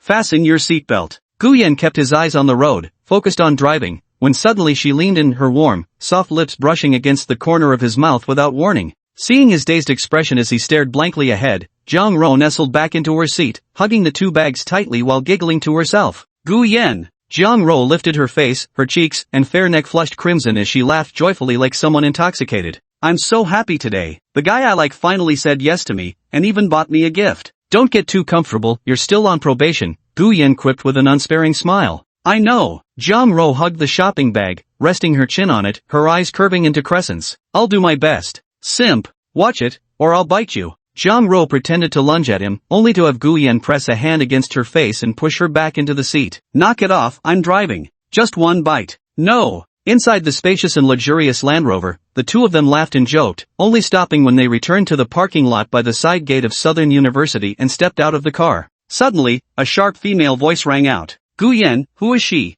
Over there, 2 girls in white sundresses stood side by side at the entrance of the tree-lined path, none other than Li Xiaoshuang and Tang Ziyi, who had been waiting for a long time. After bidding farewell to the dorm supervisor, the 2 girls decided to stroll around Manhwa University since they hadn't managed to meet Gu Yan. Just as they wandered near the side gate, planning to take the bus from there, they saw a black Range Rover driving in. Just as Li Xiaoshuang, who was still feeling envious, spotted Gu Yan getting out of the car and was about to approach him, she noticed a long-legged girl coming around from the other side, intimately linking arms with him. The anger from waiting so long, combined with jealousy, finally ignited. Tang Ziyi tried to grab her but missed, and could only watch as Li Xiaoshuang swung her bag angrily and stormed off. It looked exactly like the scene of a wife catching her husband's mistress. Chapter 35. She's become the regret novel heroine. Watching the angry girl striding toward me, Gu Yan slightly furrowed his brows. What was Li Xiaoshuang doing here? Zhang Ruo beside him nervously gripped his arm. Gu Yan, who is this girl? An old high school classmate. The one over there too. Remember that girl I told you and Zhao Xian about in the car the other day? Zhang Ruo suddenly understood everything and let out a sigh of relief. So it was her. After exchanging a few quiet words, the furious Li Xiaoshuang was already standing right in front of them. Her delicate face, youthful enough to make one instinctively want to protect her, now had slightly reddened eyes brimming with anger as she glared at Gu Yan and at Zhang Ruo clinging tightly to his arm beside him. Gu Yan, who is she to you? Before Gu Yan could speak, Zhang Ruo leaned forward first. I'm Gu Yan's girlfriend, Zhang Ruo, from Xicheng, but I attend Xicheng No. 1 high school. Here you go, Zhang Ruo said generously, extending her hand. You're Li Xiaoshuang, right? Gu Yan mentioned you before. You. At the mention of the words girlfriend, Li Xiaoshuang's heart ached sharply. Unable to conceal the turmoil in his eyes, he fixed his gaze on Jiang Ro, who stood before him wearing an amused smile, ignoring her outstretched hand entirely before shifting his attention back to Gu Yan. "Why didn't you come to find me?" "What?" Gu Yan was somewhat baffled, his gaze indifferent. Why would I look for you? Didn't you say you liked me in our second year of high school? Didn't you already reject me? That was just to not affect the college entrance exam, but now we're in university. Why aren't you chasing me? Why are you still with her?" Gu Yan turned his face toward Jiang Ro and smiled faintly. "Go back to the dorm first. I need to talk to her." "Got it. I'll be waiting for your reply." Jiang Ro nodded generously, now positioning herself as the official girlfriend while striving to appear considerate and magnanimous in front of Gu Yan, determined to outshine Li Xiaoshuang. "Then don't say anything too harsh that might hurt her feelings." With that, Jiang Ro rose on tiptoes in front of Li Xiaoshuang, tilted her face up to plant a kiss at the corner of Gu Yan's lips, then waved goodbye while carrying 2 shopping bags as she walked away. The scene, coupled with the blinding glare from the gilded Dior logo on the swaying shopping bag, made Li Xiaoshuang's eyes sting with irritation. Gu Yan. Tang Ziyi stood awkwardly beside Li Xiaoshuang, tugging at her best friend's sleeve while desperately shooting her meaningful glances. "Xuanshuang, don't make a scene." But Li Xiaoshuang paid no attention to her, her gaze fixed unwaveringly on Gu Yan opposite her. "Get in the car. Let's find somewhere to talk." Gu Yan was naturally calm and rational, not wanting to let the emotionally charged Li Xiaoshuang go off the rails here. "Your car? Isn't it a Mercedes?" Watching Gu Yan open the car door, Tang Ziyi stared in surprise at the brand new luxury Range Rover. She even needed to step on the footboard to climb into the back seat, clear proof of how massive the vehicle was. "Just bought it." Gu Yan got into the driver's seat, fastened his seatbelt, and rolled down the passenger window before asking Li Xiaoshuang, who was still standing outside, "Coming?" Outside the car, Li Xiaoshuang gritted her teeth before reluctantly moving forward. Just as she reached to open the passenger door, Gu Yan's command, "Sit in the back," made her abruptly pull her hand back. She turned and got into the rear seat, sitting beside Tang Ziyi. The black Land Rover left the school gates again and merged into the tree-lined road. This was a school district housing area where many well-off families lived, so having a cafe was only natural. Gu Yan parked the car by the roadside and took the 2 women inside, seating them by the window. After each of them ordered a cup of coffee or juice, Gu Yan looked at Li Xiaoshuang before finally speaking.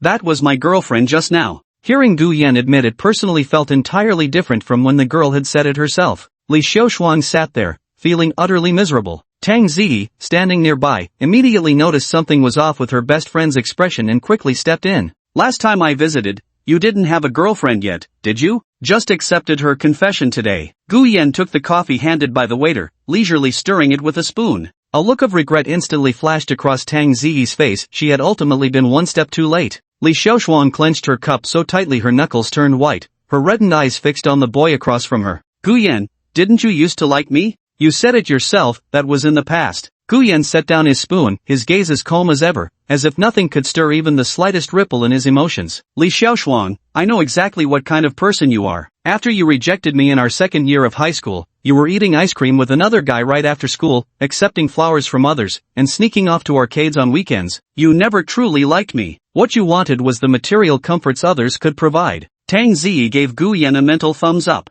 After a moment of silence, Li Xiaoshuang asked, "What about her? That girlfriend of yours? She's a bit materialistic, I know that well enough, but at least she understands dedication and knows how to make an effort. She provides me with emotional support," Gu Yan said, taking a sip of his coffee. "I don't talk much usually, and my personality is somewhat distant, but that doesn't mean I'm unaware of the intricacies in human relationships. Let's stop talking about this and change the subject." Tang Ziyi kept hinting to Li Xiaoshuang to drop it, afraid that if things were pushed too far, even friendship might be lost. Li Xiaoshuang, sitting nearby, ignored her but suddenly softened his tone. "Gu Yan, I know I was in the wrong before, but I can make an effort too. Will you give me a chance?" Across the table, Gu Yan looked at the face that had once stirred something in him, then lowered his head to continue stirring his coffee, his tone indifferent. "We're still old high school classmates. The 3 of us came from the same place in this city, that bond still exists. We can look out for each other in the future." "No." Li Xiaoshuang suddenly stood up. "I don't want to just be old classmates with you."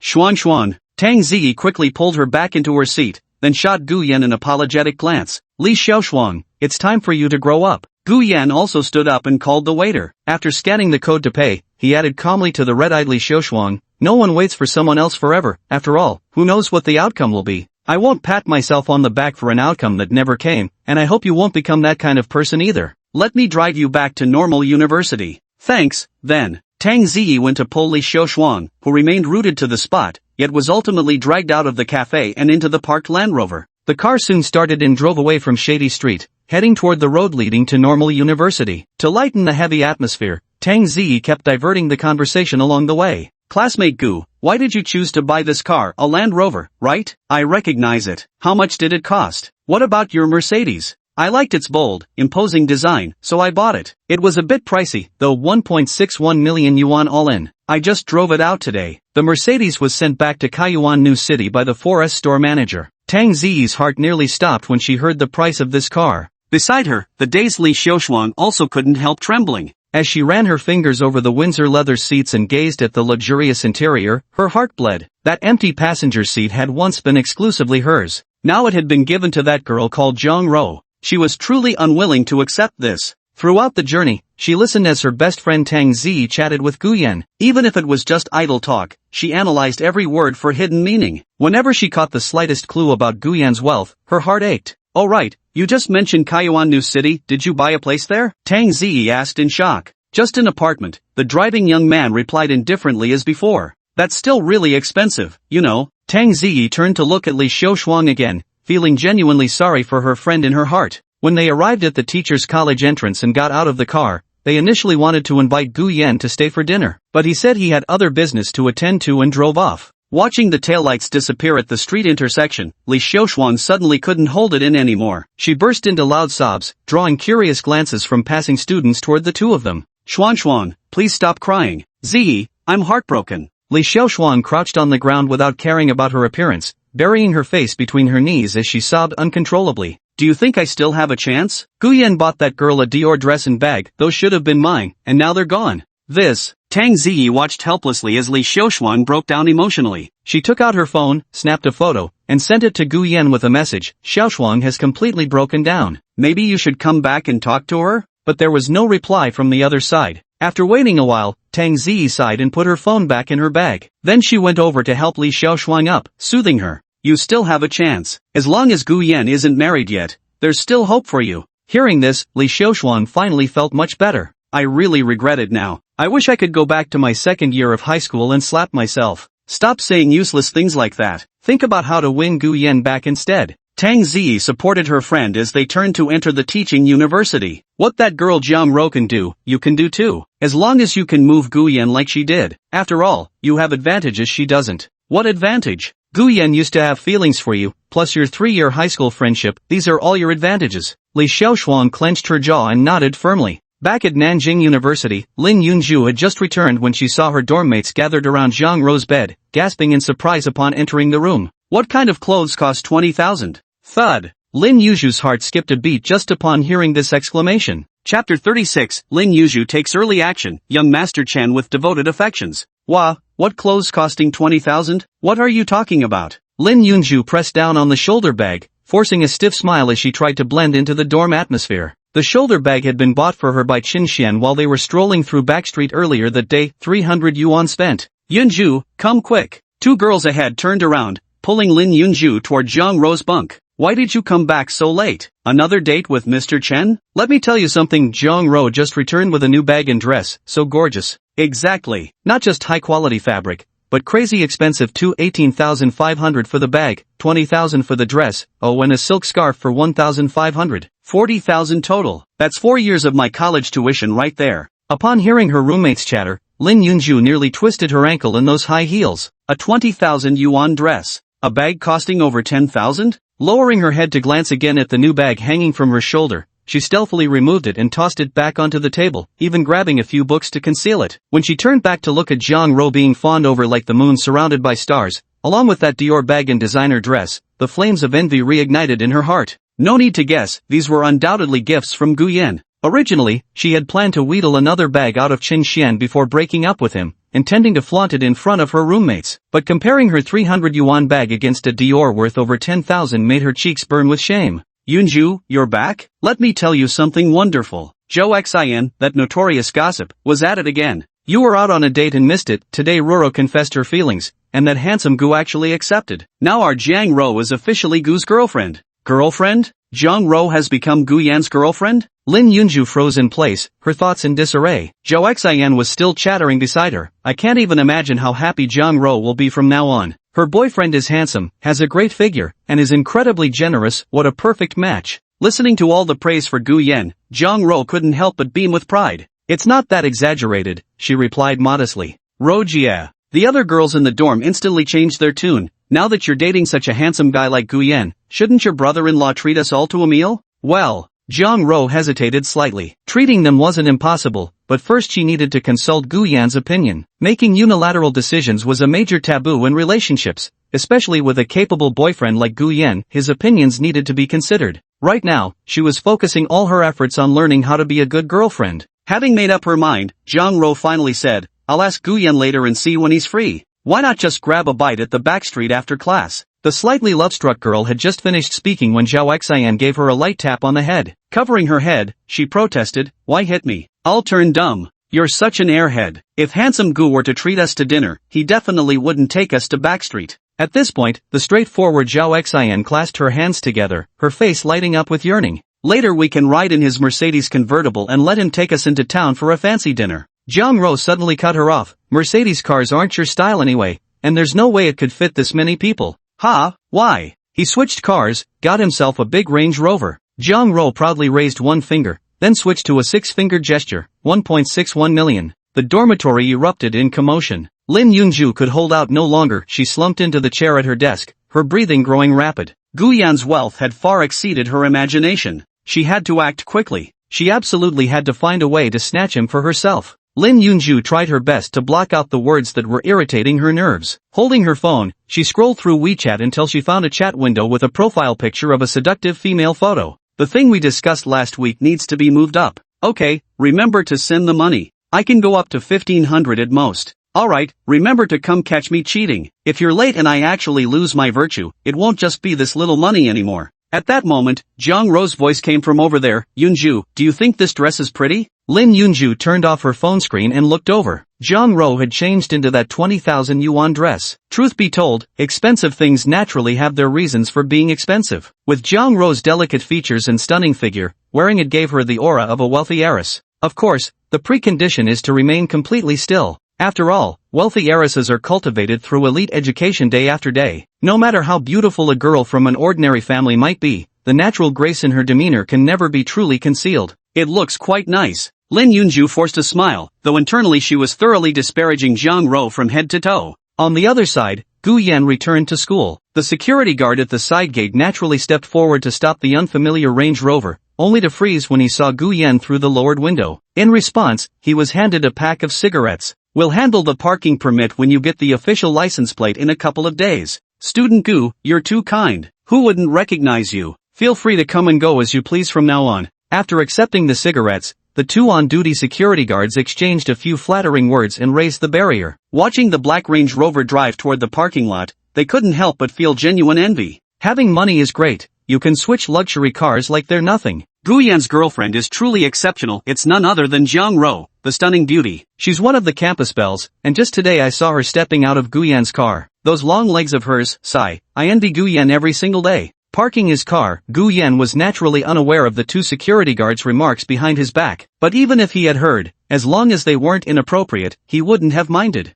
Everyone talks about others behind their backs, and everyone is talked about behind their backs. Back in high school, Gu Yan had been the subject of plenty of behind-the-back gossip, especially during his sophomore year when his confession to Li Xiaoshuan was rejected, making him the laughingstock for an entire semester. Honestly, I must have lost my mind back then to even think of confessing to her such childish behavior. Lost in thought, he returned to the dormitory building, where old man Lu stopped him to mention that two girls had come looking for him that afternoon. Those two girls were quite pretty. Must be some romantic mess you've gotten yourself into, huh? Now they're tracking you down? Had ha. Gu Yan merely chuckled softly without offering any further explanation, heading straight up to the 5th floor to return to his dormitory. As soon as he entered, he saw Qinmu standing in the center, with Lu Ping, Zhao Zhen, and Chen Qing sitting around him on chairs, listening intently as Qinmu analyzed the upcoming Monday's match for them. Do you need me to listen? Qinmu turned around upon seeing Gu Yan enter and hastily waved his hand. No need, I wouldn't dare recite scriptures before a Buddha like you. Chen Xian, lying on bed number 1 playing with his phone, scoffed,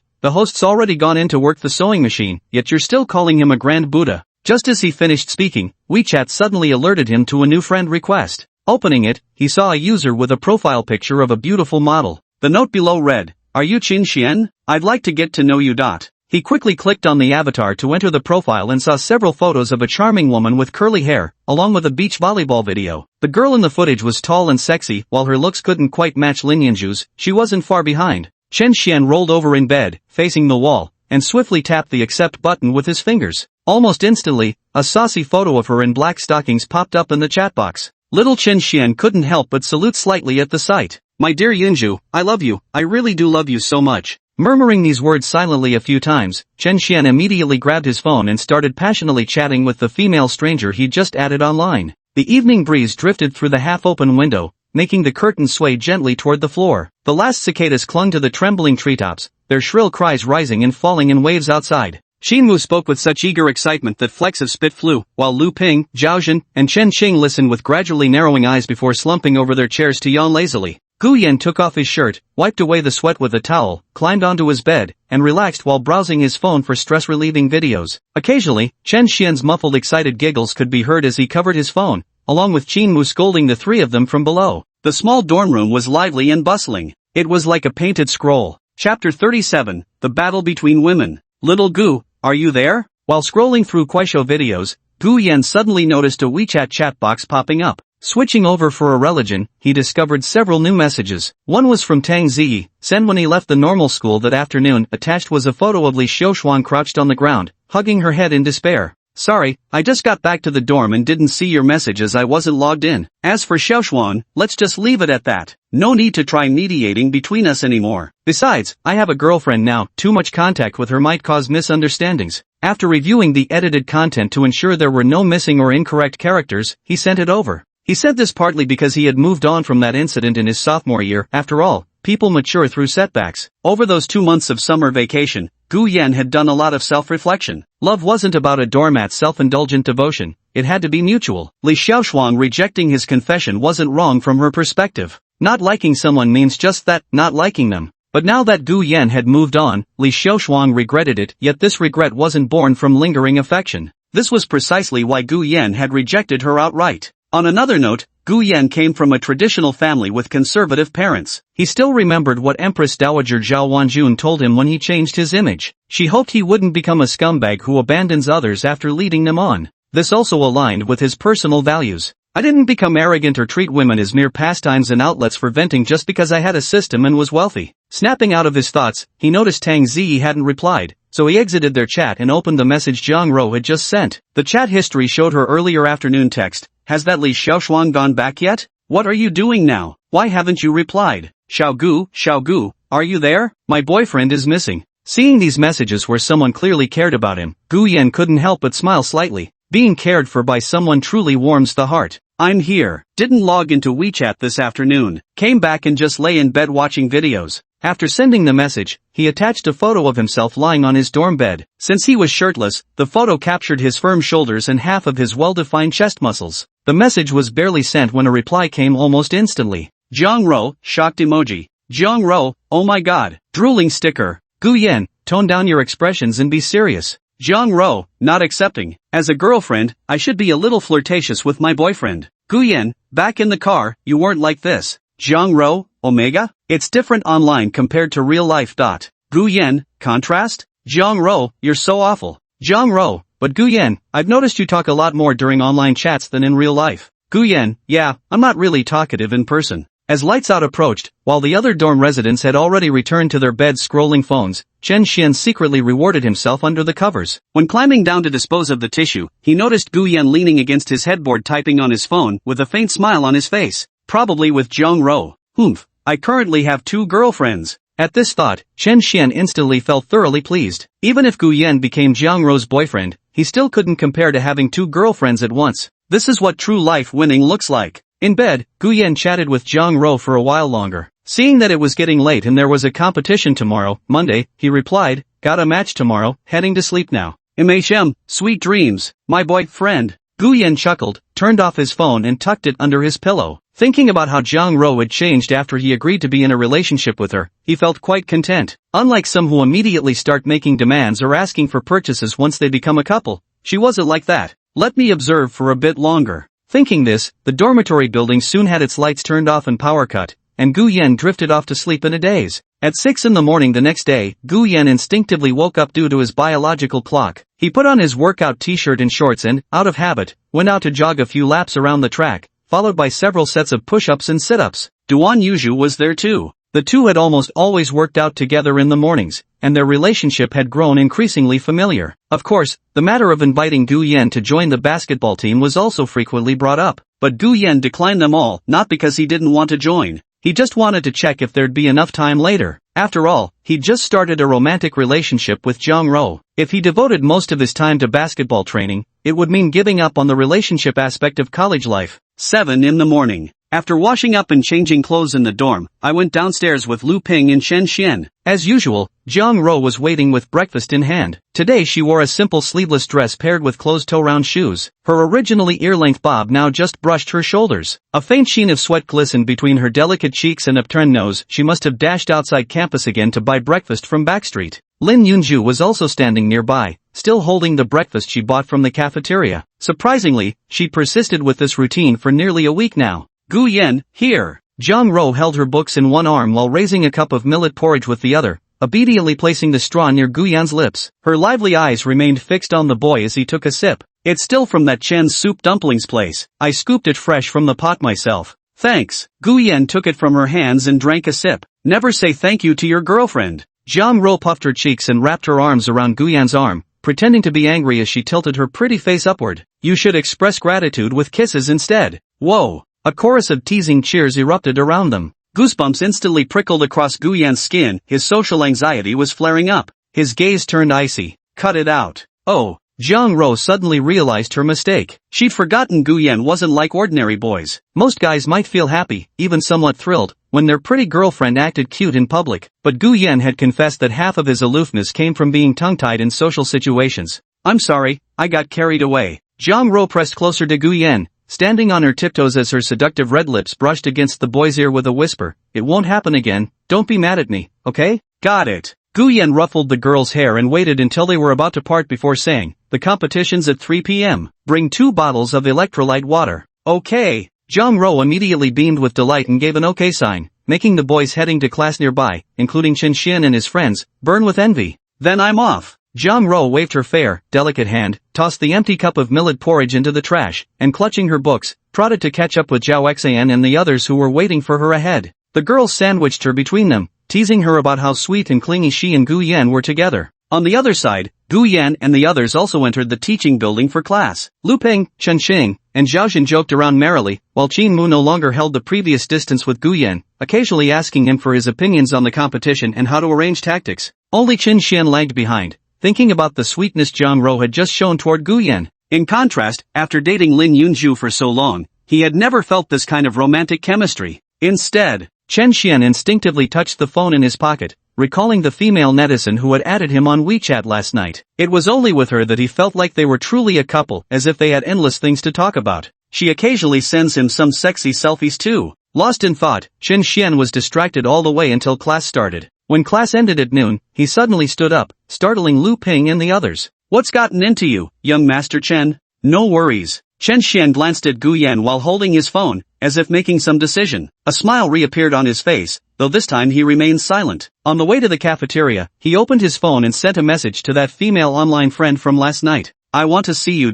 Moments later, amid the crowd pouring out from another classroom building after class, Lin Yunju received a message notification. She lowered her head to glance at her phone screen, the corners of her lips lifting slightly. Her gaze lifted, brimming with jealousy, landing on Jang Ro who was tugging Zhao Xian along as they hurried to grab seats in the cafeteria. Sorry, but Gu Yan can only be mine. Before they knew it, it was already 3 p.m. After the intensive classes ended, most students poured out of the teaching building, some returned to their dorms to drop off their books, while others headed straight to the basketball court, their noisy shouts cheering on their undefeated home team. The schedule for the matches also began being hastily coordinated by the sports division of the student council. Gu Yan and the others changed into matching white tank tops and walked onto the court. Chapter 38 The Bet. This basketball tournament garnered significantly more attention than usual. The student council and school administrators spotlighted the event, even coordinating with other universities in Nanjing City. After determining the top team within the school, they would proceed to host the University Alliance Cup Basketball Championship. The news spread during the team draw,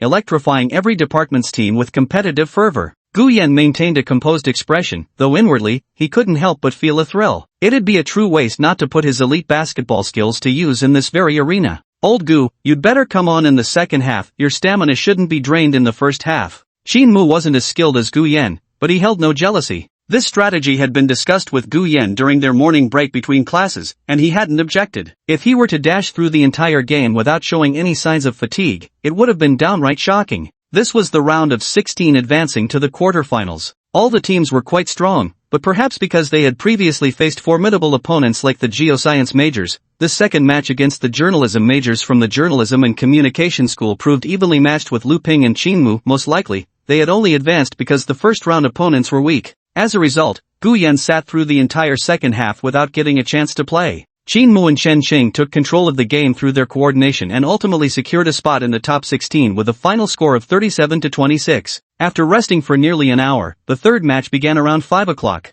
The teams that made it to the top 8 were all quite strong. This time, their opponent was the Economics and Management team from Guyan's own college, the team from Zhang Rou's class. Be careful. 3 players on our class team were formerly on their high school varsity teams. After prolonged exposure to the sun, Zhang Rou showed no trace of sweat. Standing beside Guyen with her umbrella, she carried a faint, delightful fragrance, the scent of the Chanel perfume he had gifted her, soothing to both mind and body. Guyen glanced at her casually, his gaze sweeping past her smiling eyes and flushed lips. Little spy. Humph. Zhang Rou crossed her arms, tilting her pretty face upward with a pleased smile. Well, they deserved it for being my boyfriend's opponents. Enough, you two. I can't take any more. How am I supposed to play basketball later? Chen Cheng clutched his stomach, feigning an exaggerated look of agony from being force-fed dog food. Couple's affection. Lu Ping quickly stepped in to pat his back in mock concern. Don't vomit. If you do, you'll have even less energy to play. Get lost, you idiots. Xin Mu gave them each a playful punch on the chest. Meanwhile, Zhang Rou covered her mouth to suppress a giggle, then turned her gaze to Guyen's profile before leaning in to whisper, I gathered intel for you guys. How are you going to reward me? What do you want? Zhang Rou thought for a moment, then subtly pressed her fair, scallion-white finger against Guyen's chest, whispering words only he could hear. I want to feel your pectoral muscles. Guyen slightly turned his face and glanced sideways at Zhang Rou's flushed cheeks, remarking, You've become quite mischievous. The girl's words lingered unfinished. And abdominal muscles. Go play somewhere else. Just then, the referee's whistle blew, signaling the start of the match as officials stepped onto the court to summon both teams for entry. Since the opponent might be a formidable adversary, Qin Mu didn't dare to underestimate them this time. He altered his previous strategy and sent Guyen straight into the starting lineup. As soon as Guyen's name was announced for the starting lineup, the previously sparse court number 3 quickly drew a crowd, everyone eager to watch him play. After all, his dazzling dunk displays had already made him the center of attention. Go for it. Zhang Rou clenched her fists, cheering on her boyfriend as he stepped onto the court, her adorable appearance stunning nearby spectators.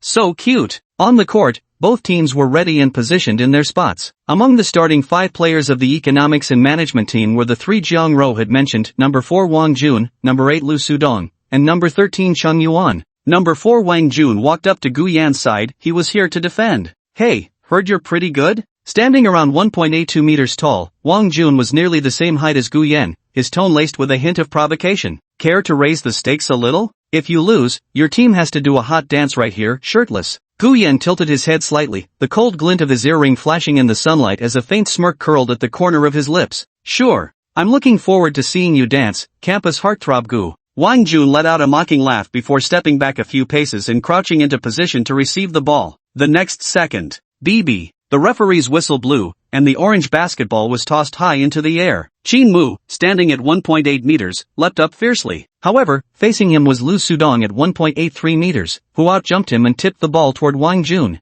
The chemistry between the two was undeniable, otherwise, Wang Jun wouldn't have been poised and ready to receive the pass. The ball hissed through the air. As he leaned in to catch it, a figure darted past him in a flash. Before even touching the ball, Guyen intercepted it mid-air, instantly drawing gasps and cheers from the spectators. In just a second or two, Guyen had already dribbled past the halfway line, cutting straight toward the paint. Stop him! Someone shouted. The opposing team's number 13, Chang Yuan, a stocky, medium-height player, had already positioned himself in Gu Yan's path almost as soon as the yell rang out. Teaming up with Wang Jun, who was closing in from behind, they planned to trap him and steal the ball. Lu Ping was running on the other side, steadying the glasses on the bridge of his nose as he waved his hand. "Pass it to me," he shouted. This remark made another defensive player from the business school press tightly against him, just as the surrounding spectators thought Gu Yan would pass the ball to glasses or someone else. Yet, Gu Yan swiftly pulled his right arm back, the bouncing basketball swept from behind him to the left side. As his entire body leaned leftward in that instant, Chang Yuan, the defender marking him, instinctively judged his opponent was attempting a left side breakthrough. Wang Jun, coming from behind, also reached out to grab the basketball that Gu Yan was dribbling with his left hand. But in the next second, Gu Yan seemed to have grown eyes on his back. Just as Wang Jun was about to touch the ball, he dribbled it behind his back to his right hand and, in the blink of an eye, lightning fast broke through from the right, completely bypassing player number 13 Chang Yuan, then sprinted toward the basket and leaped. Mid-air turn, raising his hand for a backward dunk. Boom! A back dunk. The basketball smashed into the hoop with a resounding boom. Ah! Zhang Ro excitedly pulled Zhao Xian up to jump. "That's my boyfriend." Almost simultaneously, the entire venue erupted in screams and shouts. The boys and girls who had long anticipated Gu Yan's dunk immediately burst into excited cheers, waving plastic clappers that rattled loudly in their hands. A reverse backboard dunk. I've only seen that in NBA games and anime before. And that crossing dribble move earlier was insane. Was that the legendary double acceleration? There were also some sour grapes saying, if I were as tall as him, I could dunk like that too. 17 seconds. A dunk just 17 seconds into the game. Holy shit, this match is gonna be lit. Over there, Wang Jun, Chang Yuan, and Lu Sudong stared in disbelief at the figure descending from the rattling basketball hoop. A 17-second fast break reverse dunk had utterly shattered the trio's confidence. That's impossible. Holy fuck. Under the basketball hoop, Gu Yan turned his face towards the three of them. Beneath his slightly disheveled dragon-whiskered half-pompadour hairstyle, his earring gleamed with a metallic sheen. His gaze was icy and sharp. Get ready to dance hot. Chapter 39, Young Master Chen's Self-Delusions. Don't be scared by him. With the ball in the economic management team's possession, Wang Jun took the ball and stood at the free throw line under the hoop. He dribbled twice before making a short pass to the point guard. Meanwhile, Lu Sudong, Chang Yuan, and another small forward at midcourt roared in unison, "Go!" The three sprinted forward rapidly as the ball-handling point guard launched a long pass, lobbing it high toward their charging path. Battle ferocity hung thick in the air until it was abruptly cut short. The ball arcing through the air was suddenly intercepted by Chen Xing, who leaped up from nowhere and caught it firmly in his hands. Old Gu. With a swift throw, he sent the ball sailing cleanly over Wang Jun's head, landing perfectly into Gu Yan's waiting grasp near the inner court line. Without a moment's hesitation, Gu Yan took a step back beyond the three-point line, bent his knees, jumped, leaned back, and released the ball all in one fluid motion. With all basketball skills at sea level, three-point shots still have a 65% accuracy rate. Swish, swish, nothing but net. Another three-pointer. The court erupted in tidal waves of roaring cheers as spectators from other games surged toward the venue, forming thick concentric circles of onlookers straining to catch the action. Holy shit, I only saw the ball fly past. He's even this accurate with three-pointers? If this guy doesn't go pro after graduation, it'd be such a waste. It's only been 43 seconds since the game started, and this Gu Yan has already scored 7 points. Compared to this match, the other courts look like kids playing house. Quick, call our dorm mates to come watch. Since it was a match between the finance and business management classes, both Lin Yunju and Chen Xian were among the crowd. The girl had specifically worn a form-fitting, sleeveless dress that stopped at her knees, with an open shoulder design that revealed her delicate collarbones. The tight fabric accentuated her full bust, slender waist, and the pert, rounded curves from behind. Chen Xian, standing beside her holding an umbrella, felt his throat go dry. Yet Lin Yunju's attention wasn't on him. Her cherry-red lips kept parting as she cheered for the business administration class, but her round almond eyes remained fixed on Gu Yan as he darted across the court dribbling, passing, and dunking. That's the kind of boy who truly matches me. Watching Gu Yan's sweat-drenched, athletic figure moving with such effortless grace across the court made Lin Yunju's heart race. Setting family backgrounds aside, what girl wouldn't be smitten by a Gu Yan like this? Yunju, should we stop watching this? Chen Xian glared at Gu Yan who was stealing the show on the court, his heart filled with irritation. He previously claimed Gu Yan couldn't play basketball, and now those words were slapping him in the face. Even Qin Mu, that bushy-browed traitor, had switched sides and gotten chummy with Gu Yan. Damn it all. I need to represent the economics and management class. You can leave if you want. Lin Yunju glanced back at Chen Xian, who was only 1.75 meters tall, her sweet appearance masking a barely perceptible flicker of disdain and comparison in her eyes. Her mind was no longer on this guy, so everything about him now seemed off-putting to her. Before learning about Gu Yan, she had been quite satisfied with Chen Xian. But ever since discovering Gu Yan's background, especially after hearing yesterday that he had switched to a Land Rover worth over $1 million,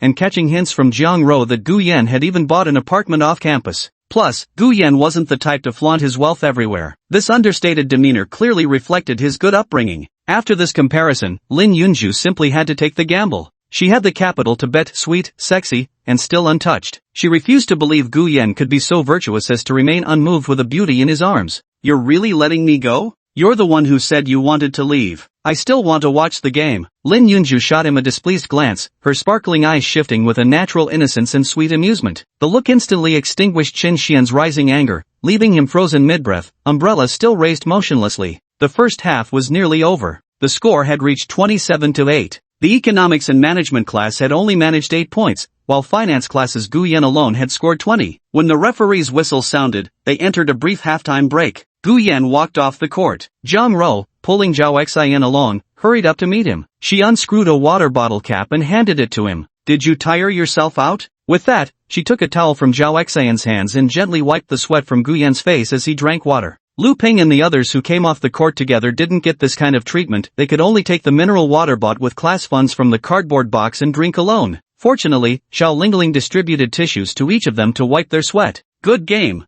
Xin Mule, who had scored 4 points, wiped his sweat cheerfully. "Compared to old Gu, I'm still far behind." "That's still pretty good. Basketball isn't a one-man show. Even the best offense needs teammates' support." No wonder she was the class monitor. Xiao Lingling's words instantly won favor from Lu Ping and Qin Mu. Seizing the opportunity, Chen Xian chimed in. "The class monitor is right. Basketball isn't a solo sport, it takes teamwork to win." His words completely twisted Xiao Lingling's meaning, covertly mocking Gu Yan. This made Xiao Lingling so furious she wanted to punch him. That's also true." Gu Yan handed the towel back to Jiang Ro and turned to Qin Mu, who also wore a displeased expression. "I won't be playing the second half," he said. "The opposing team's morale is already broken anyway. Let the 2 substitute players get some game time, good for team chemistry. The quarterfinals and the finals ahead will be tough battles." "Alright, I'll listen to you." Qin Mu nodded. After the rift between him and Gu Yan had healed, he also realized that Jiang Ro would never take a liking to him, so he quickly withdrew from that faint affection. Now that things between him and Gu Yan had become harmonious, he naturally didn't want any further cracks to appear. Soon, the second half began. Gu Yan stood outside the field chatting and laughing with Jiang Ro when the sunlight in his peripheral vision suddenly dimmed. Turning his head, he saw Lin Yunju standing nearby. Her tone was unhurried, yet carried a hint of casual flattery. "Your basketball skills are amazing, you single-handedly dominated our whole class. Your classmates have solid fundamentals too, they're quite skilled." Gu Yan responded politely. Seeing this, Lin Yunju didn't press further, simply offering a radiant smile that revealed 2 shallow dimples, sweet and utterly charming.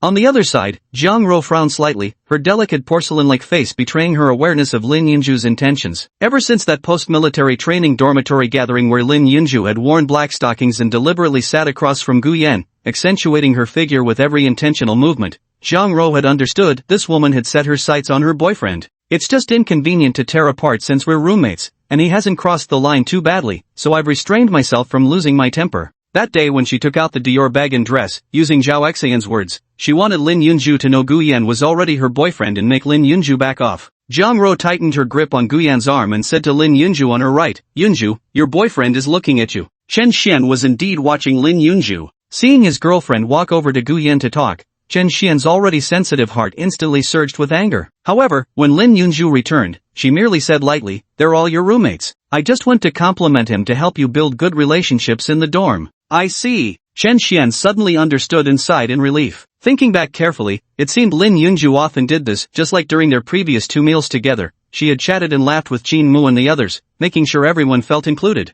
Indeed, a virtuous wife makes all the difference. How true that saying is. At this thought, a satisfied smile immediately spread across Chen Xian's face. Chapter 40. What is sweet and sour? Buzz. His phone suddenly vibrated in his pocket. Chen Xian stole a glance at Lin Yunju beside him, took a step back, propped the umbrella with one hand, and secretly pulled out his phone with the other to check the message. 11 p.m. tonight, South University Backstreet. I'll text you when I arrive. All right. With a quick one-handed reply of a single character, Chen Xian hastily stuffed his phone back into his pocket and forced himself to focus on the second half of the game, though his mind had already wandered far away. "Tonight, I'm finally going to score. I bet I'll be the first one in the dorm to do it." 2 girlfriends at the same time, heh. At this moment, the second half concluded without any suspense, with the final score settling at 38-19. The finance class advanced to the quarterfinals without any doubt. After the match, Wang Jun, Lu Sudong, and Cheng Yuan came to the sidelines. The crowd expected them to make a scene out of frustration, but instead, each of them shook hands and embraced Gu Yan in turn.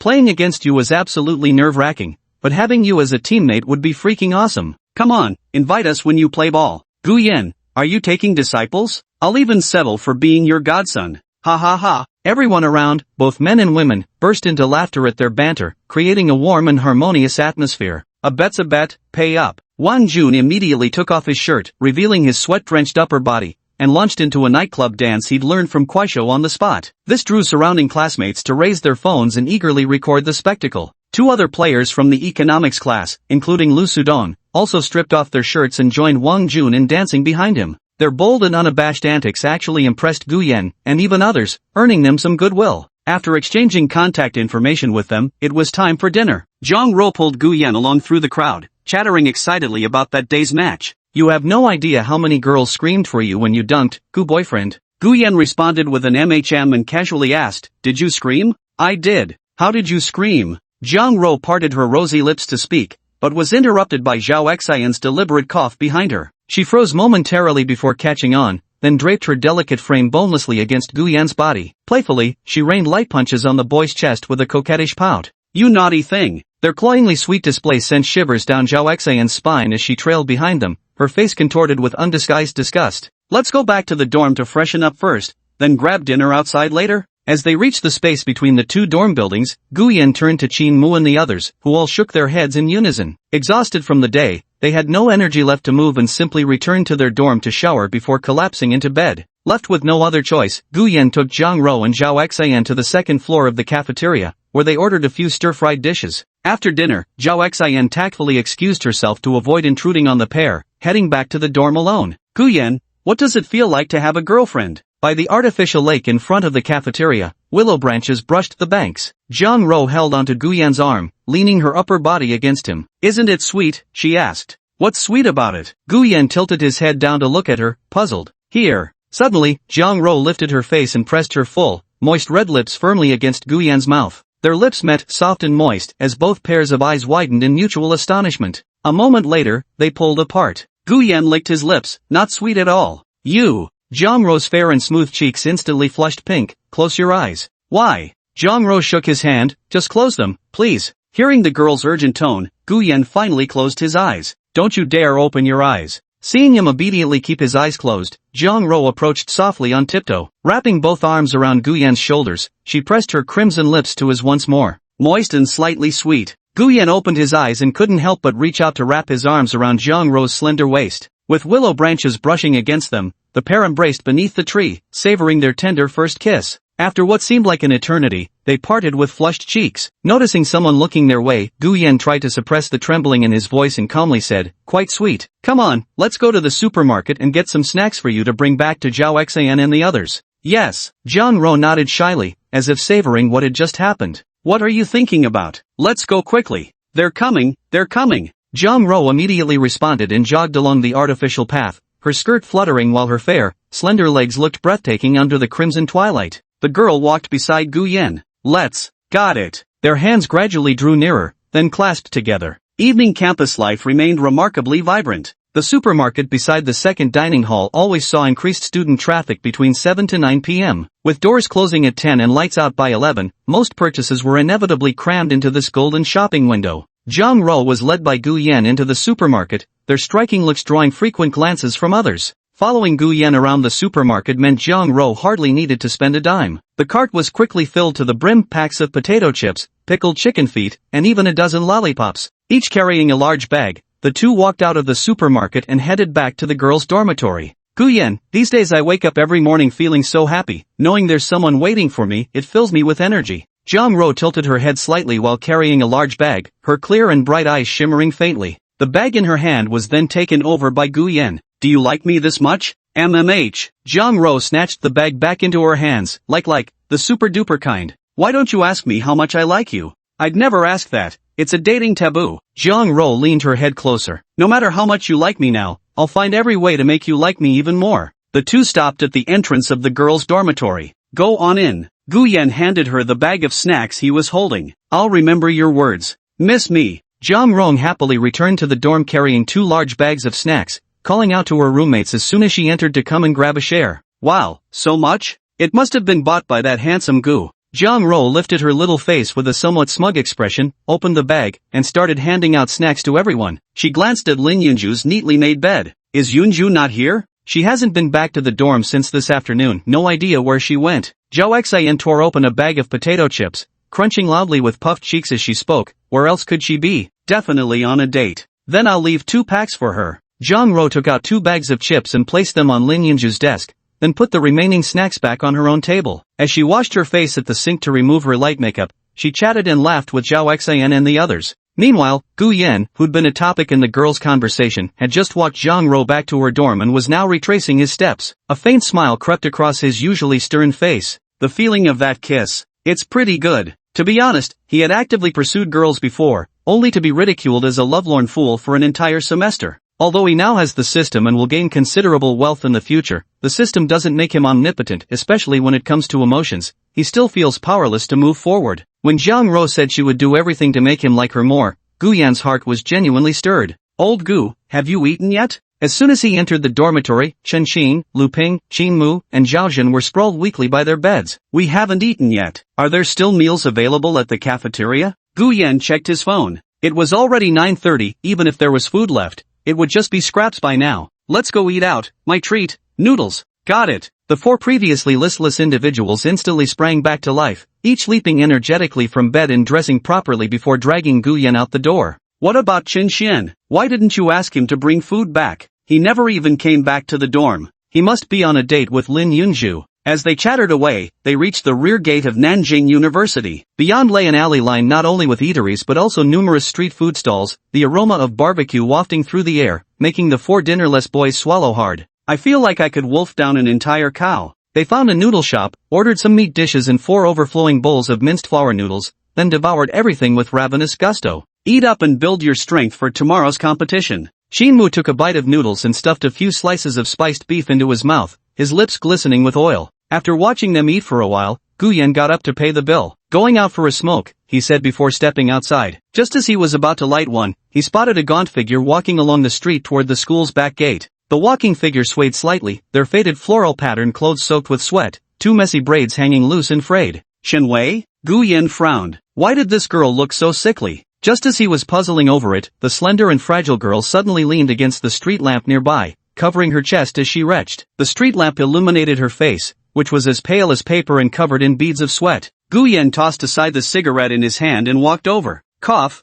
cough. Shenwei crouched by the roadside clutching a lamppost, her rough and worn clothes wrinkled with sweat, exuding a salty odor. Sensing someone approach, she lifted her pale face and glimpsed the boy under the streetlight. Straining to stand, her legs wobbled weakly before she collapsed face-first onto the pavement mid-effort. Shenwei? Gu Yan immediately scooped her up and strode briskly toward the side entrance. Chapter 41, Relationship Name Card. Nanjing Municipal First Hospital. The emergency department of any major hospital is always bustling with activity. Gu Yan parked his car in the underground garage before carrying Shenwei in his arms and taking the elevator to the first-floor emergency department. Rows of patients, accompanied by their family members, sat waiting with their medical records in hand. The corridors echoed with constant groans and cries of pain. Nurse, emergency. Gu Yan rushed to the reception desk, where the nurse hastily performed a brief finger press examination on Shenwei, who was clutching her abdomen. Moments later, she dashed to the emergency room and soon returned pushing a stretcher trolley, accompanied by a male orderly and an emergency doctor. Take her for imaging, now.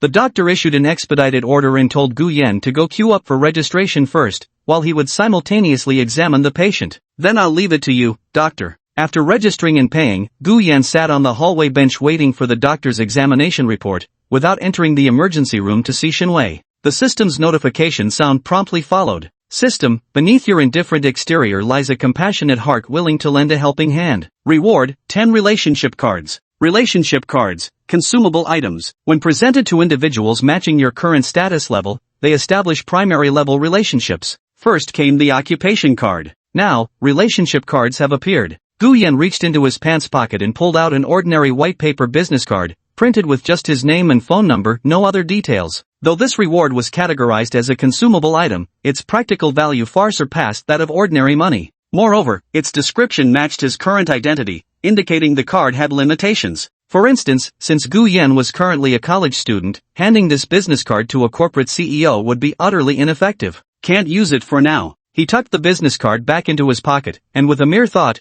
the card disappeared from his trousers, returning to the system where it was stored alongside his profession card. Out of boredom, Gu Yan sat down on a bench and picked up his phone to scroll through messages. Lu Ping and the others had texted him, wondering why he'd suddenly disappeared. "Where'd you go?" "Damn, I went out for a smoke and somehow ended up losing a person." A while later, Zhang Ro also sent him a message asking if he'd gone to sleep. Gu Yan, at the hospital, came across someone who collapsed, helped get them to the hospital. "Zhang Ro, someone you know?" "Gu Yan, we're not that close." While typing his reply, an emergency room nurse came out calling Gu Yan's name. Without waiting for Zhang Ro's response, he pocketed his phone and followed her into the doctor's office. "Young man, your girlfriend has heatstroke plus acute appendicitis with signs of mild infection in the peritoneal mucosa. She'll need surgery." Gu Yan frowned. "Heatstroke? It must be because of Xinwei's part-time job." As for the appendicitis, Gu Yan speculated it was related to her long-term consumption of that low-quality pickled mustard greens with meals. He walked into the emergency room, where the beds were partitioned by dark green curtains. Xinwei was curled up on one of the white beds, clutching her abdomen with a pale face and delicately furrowed brows. Anti-inflammatory fluid dripped steadily through the foretube into the veins on the back of her hand.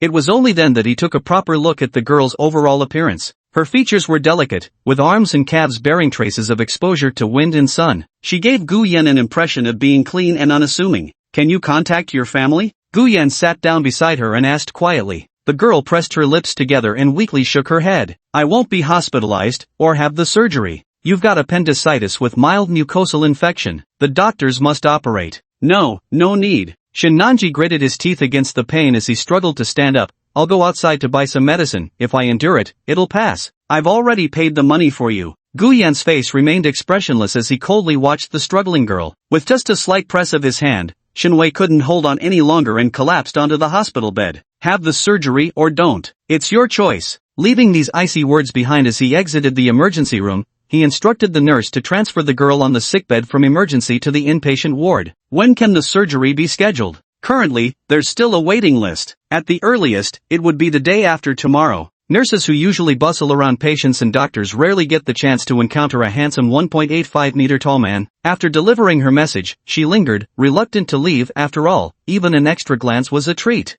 The day after tomorrow? With Xinwei's current condition lasting until the day after tomorrow, she'd probably be completely exhausted. Besides, he couldn't possibly stay at the hospital indefinitely. Suddenly remembering the relationship business card rewarded by the system earlier, he smiled at the nurse who'd been staring at him, instantly making her heart bloom with joy. Even the tiny freckles on her face became vividly visible. "Excuse me, may I ask which attending surgeons are available recently?" "Let me think. The doctor who recently performed surgery was probably Dr. Zhao. Do you know him?" "I don't know him, but please give this business card to him." Gu Yan took out a referral card from his pocket and handed it to the nurse, who glanced at the name on it and murmured softly, "Gu Yan, what a lovely name. Wait here for a moment, I'll go fetch Dr. Zhao right away." Over there, the nurse hurried to the inpatient ward and found Zhao Runhui, who was inspecting the rooms. Upon hearing the young nurse say that a young man had given her a business card, he instinctively took it in his hand. Seeing the name above, as he tried to remember who it was, his memory suddenly grew hazy. His thoughts were vaguely drawn, feeling it might be the son of some friend surnamed Gu.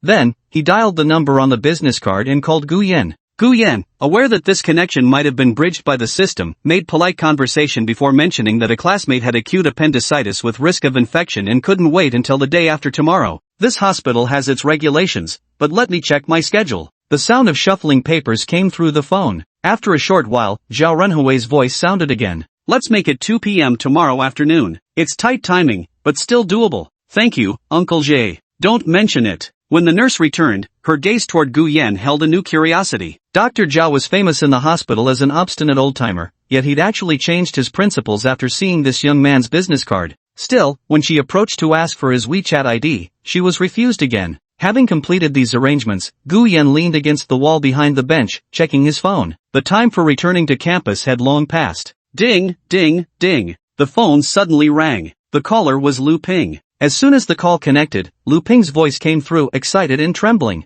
Old Gu, where are you? Did you go back to the dorm? We told you not to bother going back, none of us are in our rooms right now. Guess who we're with and what we're about to do? I can't guess, just spit it out. Fine, I'll tell you. You'll be thrilled when you hear this. After we finished eating noodles, we were about to head back when Qin Mu got a call from Lin Yunju. She summoned all of us. At first, we thought she and Chen Xian had a fight and wanted us to mediate, but turns out we're going to catch them cheating. Even for someone normally slow-tempered and aloof, Guyan's expression still froze momentarily. Catching an affair? Was Chen Xian cheating outside, and even got discovered by Lin Yunju? Chapter 42, Surgery. Hey, old Gu, you still there? Yeah, go ahead. Since you're not in the dorm, want to come over? Leaning against the wall, Guyan pondered. Although Chen Xian was annoyingly talkative, he wasn't the type to kick someone when they were down. Besides, Xinwei still needed someone here for now. I'll pass. I'm not interested in whatever Chen Xian's up to. On the other end, Lu Ping's voice still carried barely contained excitement.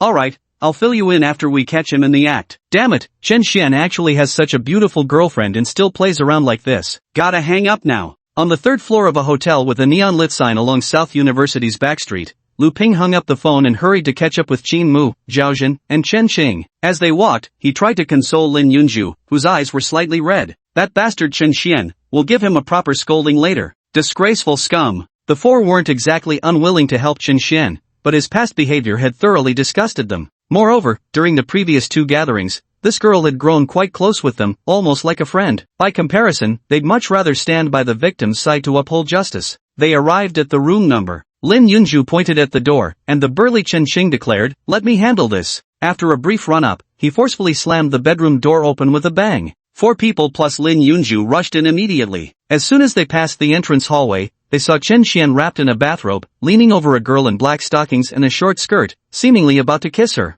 The sound of the door being smashed had already made him freeze. When he saw his roommates charge in, followed closely by Lin Yunju, his hair stood on end instantly, feeling as if the sky were about to collapse. He immediately scrambled off the girl, his legs too weak to stand, and slumped onto the edge of the bed, stammering incoherently. "Yunju, what are you doing here? Chen Xian, you bastard." Lin Yunju's eyes reddened with tears as she grabbed the brand new bag she had just bought yesterday and hurled it straight at Chen Xian's head. "How could you do this to me?" The force of the swing caused the bag's zipper to burst open, sending lipstick, hand cream, and tissues scattering everywhere, leaving the entire bed strewn with her belongings. "I'm breaking up with you." Lin Yunju screamed hysterically at Chen Xian, who was clutching his forehead. "Don't, Yunju, don't say things like that." Chen Xian rushed over wanting to embrace her, but was shoved onto the bed by Lin Yunju. "Get the hell out." Lu Ping, Qin Mu, and the others stood nearby with expressions of eagerly watching the drama unfold. Midnight. At the inpatient department of Nanjian First Hospital, Guyan watched as the infusion bag emptied and pressed the call bell to have a nurse come replace it. After the nurse left, he opened the lid of the thin porridge he had just bought from the hospital cafeteria, letting it cool slowly. "Are you working a part-time job?"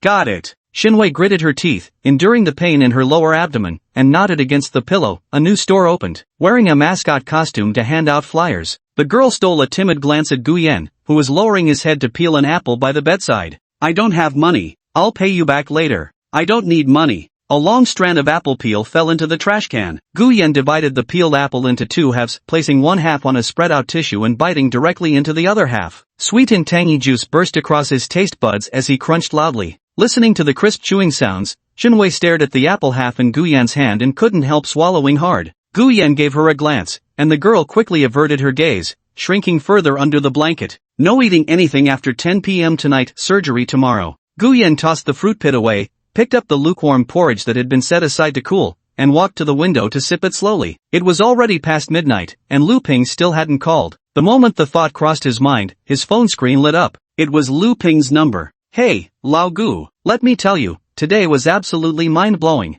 As soon as the call connected, before Guyan could even ask anything, Lu Ping on the other end rattled off everything in one breath like popping beans. Chen Xian really was cheating after all. If Lin Yunju hadn't gone out shopping tonight and happened to see him hugging and clinging to some girl, he would have gotten away with it. "Why did Lin Yunju call you guys?" "I thought about that too, but right after we left the hotel, Lin Yunju explained to us that she invited us to serve as witnesses, that Chen Xian cheated first, and she was the one who dumped Chen Xian. She planned it quite thoroughly." "What about Chen Xian?" "Not sure. After we followed Lin Yunju out, we didn't see him come after us. Probably got held back by the hotel to pay for the broken door." "Tomorrow's match is still on. What are you gonna do if you can't get back to the dorm? We'll just rough it out at a cheap motel for the night. Speaking of which, where exactly are you right now? Don't tell me you're checking into some hotel with Jong-ro? I'm out handling something. You guys should hurry and find some place to sleep. After hanging up, Guyen finished his kanji and walked to the hospital bed. He pulled the medical sofa meant for caretakers flat into a makeshift bed and lay down. His mind was a jumbled mess, mostly preoccupied with how Lin Yunju had dragged Qin Mu and the others along on that cheating confrontation mission. It was hard not to feel suspicious. Previously, he had deliberately asked Zhang Ro to relay to Qin Xian that the 5 of them behind his back were idiots, all to make everyone, including him, despise Qin Xian. Now, this time, Qin Xian's infidelity just happened to be witnessed by Lin Yunju. Could it really be such a coincidence? A weak voice came from the hospital bed. Are you going to sleep? You could come up on the bed. I'm small, I can just sleep on the edge. His train of thought interrupted. Guyan's voice turned icy. Close your eyes and don't speak. Xinwei clutched the blanket corner and lowered her face. Okay. The night passed. Guyan woke up punctually at 6 o'clock and began doing sit-ups and push-ups beneath the window. The eastern horizon turned fish-belly white as the golden light of the morning sun rapidly pushed the edges of the lingering darkness away. The city gradually came to life. After finishing his exercises, Gu Yan went to Shenwei's bedside to check on her. The girl hadn't slept all night, her complexion still lacking color, and coupled with not having eaten, she kept swallowing repeatedly. That fragile look stirred an inexplicable urge in people's hearts to pity her. Did you not eat before coming back to the dorm last night? No. I still have a piece of steamed bun left in the dorm. I want to go back and eat it later. Shenwei on the hospital bed replied in a voice as faint as a mosquito's buzz. Guyan sat there silently, chewing on the half-eaten apple from last night. After a moment, he asked Shenwei about her family situation, partly to shift the girl's attention away from her pain with some conversation, and partly to verify if what she'd said about her family background was true. Asking was the last straw. Chunwei's family situation turned out to be dismal. Her father was bedridden with paralysis, and both her grandparents were frail with age. The family barely scraped by on the meager earnings her grandfather made from repairing roofs and laying bricks in the nearby town. Their main source of income, however, remained the 2 acres of farmland they barely managed to cultivate. The tuition for school was still borrowed from villagers. Where's your mother? My dad became paralyzed, and then mom just left. Perhaps touching on a painful memory, the girl, who hadn't cried even when in agony, turned her face into the pillow with muffled sobs. Gu Yan didn't know how to continue the conversation. Suddenly feeling his phone vibrate in his pocket, he stood up and walked out of the hospital room. In the corridor, he took out the phone and answered. It was Jiang Ro calling. Her tone was both surprised and slightly anxious. My dear Gu, wasn't anyone in your dorm last night? They went to help Lin Yunju catch a cheater. I'm still at the hospital, told you about it last night. Chen Xian cheated? Zhang Rao's voice on the phone was full of surprise, and Zhao Xin's exclamation could also be heard in the background. Clearly, even the people in their dorm had no idea what had happened to Lin Yunju last night. Then he'll give Lin Yunju a call to check on her. Are you coming back for morning classes? No. Seeing the nurse push a trolley over, Guyan said, they'll be back in the afternoon. If possible, they'll try to take the afternoon off and come relieve you so you can go back to the dorm to rest. No need to come. I still have a competition this afternoon, don't you remember? After chatting for a while, they hung up. Guyan leaned against the doorframe watching the nurse change Shenwei's dressing, still just anti-inflammatory and pain relief treatment. Time passed bit by bit. By 2 o'clock, medical staff from the operating room arrived. They had Shenwei change into a hospital gown as she nervously lay down on the specialized surgical gurney. Turning her face sideways timidly, she kept gazing fearfully at Guyan until being wheeled into the operating room. While waiting, Qin Mu's call came through. Old Gu, the competition's about to start, where are you? At the hospital. You go ahead and compete, I'll make it in time. With these brief words, Gu Yan hung up and took a seat on a chair outside the operating room. Chapter 43 made it just in time. An appendectomy isn't a major surgery. Any ordinary surgeon can perform it with ease, especially since it was the experienced Zhao Runhui. Half an hour later, Shenwei, still under anesthesia, was wheeled out by the nurses and returned to her ward. Dr. Zhao even came out specifically to meet Gu Yan, explaining some dietary and post-operative care instructions before heading back into the operating room for the next surgery. Gu Yan tried using the social networking cards this time, and the results were remarkable. The remaining 9 shouldn't be used carelessly. In the hospital bed, Shenwei was in a daze, murmuring indistinctly the words Dad, Grandpa, Grandma. Guyan checked the time, it was almost 2:30, and the game had already started a while ago. Since Shenwei's surgery was finished, there was no need for him to stay any longer. He called over a nurse and asked her to find a female caretaker in her 40s. After settling the price, he left the inpatient ward, returned to his car, and headed straight for the school. I should be able to make it in time,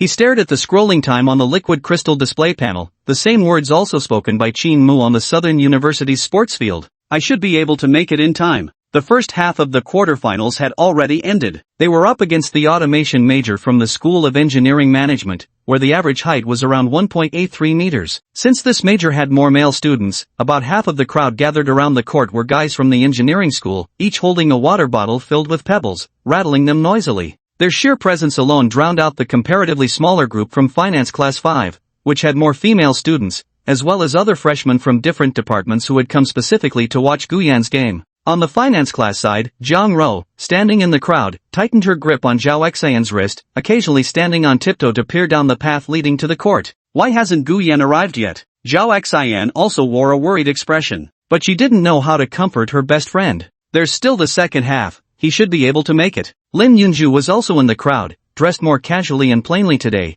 without her usual sweet and sexy style. Originally, she had come hoping for a chance to get close to Guyan, since what happened last night must have reached his ears by now. Not far behind her stood Chen Xian, his gaze fixed intently on Lin Yunju. When the competition first began, he had approached her, trying to find an excuse to explain himself. But Lin Yunju wouldn't hear a word of it. The look she gave him was filled with hatred, as if he were her sworn enemy. After breaking up last night, Chen Xian knew there might be no chance of reconciliation. But remembering there was another female netizen he could pursue, he didn't chase after his ex immediately. Instead, he pretended to be carefree and went back to the girl he'd rented the room with. Instead, she slapped him across the face, scolding him for not mentioning he had a girlfriend earlier. Now they'd been caught red-handed. Then she grabbed her bag and stormed out. Chen Xian wanted to chase after her, but hotel staff stopped him, demanding compensation for the damaged door. In the end, he had to ask his parents for over 1,000 yuan to settle the matter. Why am I so unlucky? The thought of having drawn water with a bamboo basket only to end up with nothing, not to mention his girlfriend Lin Yunju leaving him, made Chen Xian feel so desperate he wanted to die.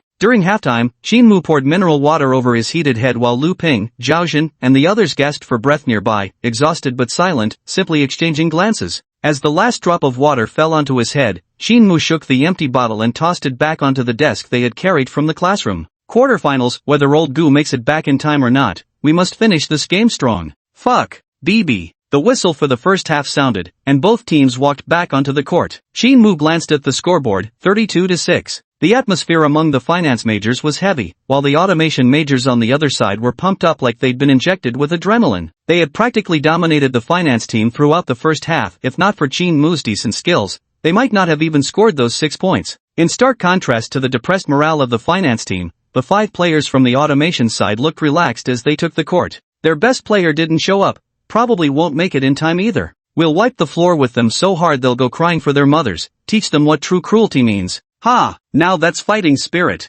As the second half began, the finance department supporters on the field sighed one after another. Even Zhang Ro and Zhao Xian could barely bring themselves to keep watching. Their defense had been breached and a goal conceded within barely 3 minutes of play. The score directly jumped to 34 points. Can't you guys play without Guyan on the court? Some spectators who couldn't bear to watch couldn't help but mock. Standing courtside, Zhang Ro stared at the scoreboard. With the gap growing wider, even if Guyan managed to rush back now, catching up would probably be quite difficult, right? The students supporting the finance class began gradually leaving, while some disgruntled ones stayed behind to gripe. Even like this they made it to the quarterfinals? If it were me up there, I could have scored a few points too. With 5 of us, we'd at least break double digits? You dragged me to watch this match, and this is what we get? Where's that Guyan who was talking big? Duan Yuzhu had come specifically to watch the game, even bringing 2 key players from the basketball club. But the result was like this, and he ended up taking quite a bit of flack from his teammates. Feeling awkward, he kept chuckling nervously on the sidelines, muttering things like,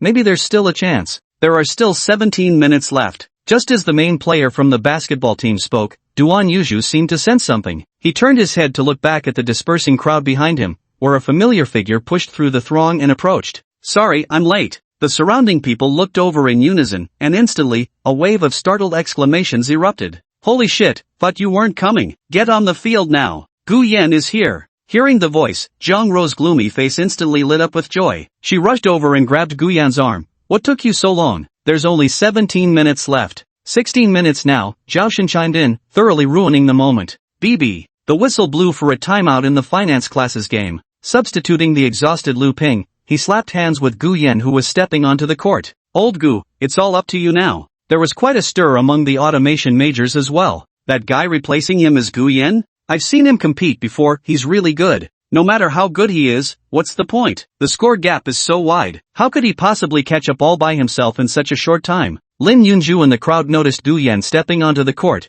the corners of her lips curling slightly. Whether we win or lose this match, I'll still have a chance to get closer to you. At Gu Yan's appearance, students who'd initially left began returning after being notified by friends, and the opposing automation team lost their earlier ease. However, seeing the limited time remaining and the 28-point difference restored their confidence. The whistle blew, signaling the start. The towering Chen Qing swung his arm wide, sending a full-court pass that sailed directly to midcourt. Normally, no one would dare attempt such a pass, but he knew Gu Yan could catch these high-arcing throws every time. The orange basketball traced an arc across the sky. The instant it began descending, Gu Yan leaped to intercept it. Upon landing, the ball smacked the court just as he crouched into a dribble, effortlessly blowing past the automation major's defender. His figure streaked toward the paint like lightning. When two defenders converged, Gu Yan casually dished to Qin Mu on his left. Reading Gu Yan's glance, Qin Mu abruptly cocked back and whipped the ball toward the backboard with a sharp swish. Bang! The basketball hit the rim and bounced off. Mid-air, Gu Yan had already shaken off the two defenders. While the others scrambled for the rebound, he darted between them, raised his hand to tap the ball,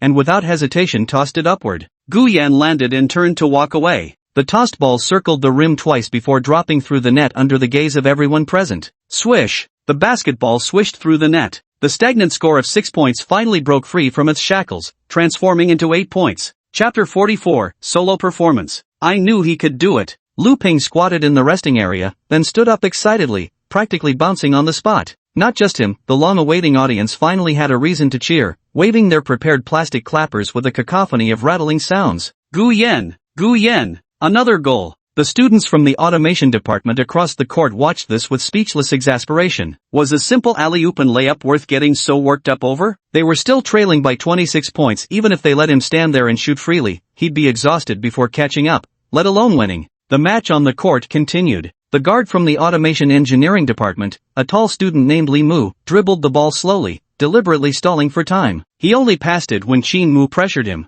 When Gu Yan had joined the game earlier, they had discussed backup strategies to stall as much as possible and prevent the opposing team from scoring. On the other side, a small forward from automation engineering also held onto the ball unhurriedly, crossing the midline at a measured pace. Whenever pressured, he immediately passed again. This strategy involved keeping possession of the ball as long as possible, maximizing time wasted, and only taking the shot at the very last second regardless of whether it went in. By doing so, they burned through the clock, leaving Finance Class 5, despite their consecutive scoring, no chance to close the gap due to the dwindling time. How shameless! Someone noticed this strategy and indignantly shouted in protest. However, before his shouts could even finish, they abruptly turned into a cry of, "Nice ball!" The pass from that small forward moments ago hadn't even reached his teammate before Gu Yan, breaking through the center, intercepted it with one hand. Stop him! The small forward turned his head and shouted in shock. By now, the players from the automation department were already rushing back. During the deliberately slow-paced offense earlier, 4 of their 5 players had pressed forward, leaving only the point guard who had just inbound the ball still in the backcourt. Seeing Gu Yan dribbling toward him, the defender rushed forward with outstretched arms to block. The moment they closed in on each other, Gu Yan swiftly dribbled the ball through his opponent's legs while simultaneously darting past the outstretched arms. Catching the ball again, he soared near the hoop and executed a powerful one-handed slam dunk. Thud! The basketball slammed fiercely into the hoop. Another goal. The entire crowd nearly erupted, unleashing all the pent-up frustrations onto the students from the automation department without reservation, completely overwhelming them in terms of momentum. Damn handsome! The jumping ability is insane. That one-handed slam dunk hit me right in the feels. Handsome Gu, can you not gatekeep by gender? I want to be your girlfriend. Another 2 points. Li Mu glanced at the scoreboard. The finance class had narrowed the gap to 10 points, still trailing by 24. We can't let him score again. Try to get the ball to me. A short pass sent the basketball into Li Mu's hands. This time, the offense remained unhurried, but to avoid long passes being intercepted, they tightened their formation. The players continuously exchanged short passes, steadily advancing toward the opponent's hoop within 30 seconds. Li Mu accelerated abruptly after receiving the ball again, breaking through Zhao Zhen's defense with a quick step and preparing to shoot. Just as the ball left his fingertips, a figure leaped up behind him, taller and with a far superior vertical jump. Snap! Gu Yan swatted the ball midair, sending the attempted shot flying away. The venue erupted once more in a chaos of exclamations and cheers. Zhang Ro clenched her hands together, an excited smile playing at her lips. Seeing her boyfriend being adored by so many people naturally filled his girlfriend with immense joy. She tugged at Zhao Xian's hand, too excited to care about her image as she cheered loudly for Gu Yan. On the court, Chen Xing picked up the ball and tossed it to Qin Mu. As the latter launched an attack, Li Mu ran alongside Gu Yan. Don't get cocky, TCH. Gu Yan shot the guy a sidelong glance, snorted through his nose, and picked up his pace. Unable to break through, Qin Mu took half a step back and bounced the ball toward Gu Yan, who was near the free throw line. Snatching it up, he leaped straight into a jump shot. Swish, the three-pointer landed clean through the hoop. The automation engineering team members were all dumbfounded. How can he be this accurate with three-pointers too? Is this guy good at everything? As Gu Yan retreated on defense and passed by Li Mu, their shoulders briefly brushed. That's when Li Mu saw Gu Yan raise a finger, bending it into the shape of a 7. 7 points scored in just a few minutes. Li Mu felt as if he couldn't even catch his breath. Outside the court, Duan Yuzhu and his two companions stood with arms crossed. The previously complaining main player now stared unblinkingly at Gu Yan running across the court. Old Duan, your eye for talent is impeccable. If this kid joins the basketball club, we'll definitely make top 3 in this year's college league. Duan Yuzhu's eyes never left the figure sinking yet another three-pointer. Watching the player enthusiastically high-five a teammate after passing the ball, he couldn't help but chuckle. This guy's physical condition is phenomenal. Running 5 full laps on the 1,500-meter track without slowing down, with that kind of stamina maintaining such intense offensive pressure, he might just turn this game around. As the three of them were talking, the automation department team regained possession. Their anxious advisor kept shouting instructions from the sidelines, only making their gameplay increasingly disorganized. Just as Li Mu gave up on shooting and switched to a layup, the moment he jumped, a large hand suddenly appeared and swatted the ball away. Chen Xing came rushing over, gasping for breath, before launching himself toward the boundary and crashing into the crowd. In that instant, he stretched out an arm to intercept the ball heading out of bounds and batted it toward Zhaozhen. Chen Xing tumbled into the crowd, instantly eliciting a chorus of pained groans from those crushed beneath him. At this moment, the three players from the automation major immediately chased the ball in Zhaozhen's hands. Blocking his passing lanes, they forced him to make a backward pass. Chen Xing, who had already scrambled to his feet, caught the ball and without hesitation hurled it forward to Gu Yan. Don't let him catch it. Li Mu lunged forward, but he was a split second too late. Gu Yan leaped to catch the ball, landed briefly, then jumped again to take a shot toward the basket right in front of Li Mu. Swish! Yet another perfect three-pointer swished through the net. As the ball sank in, Li Mu, who had lunged forward, brushed against the descending Gu Yan, who took the opportunity to fall back. The referee immediately blew the whistle for a foul. Li Mu from Automation Engineering commits a blocking foul.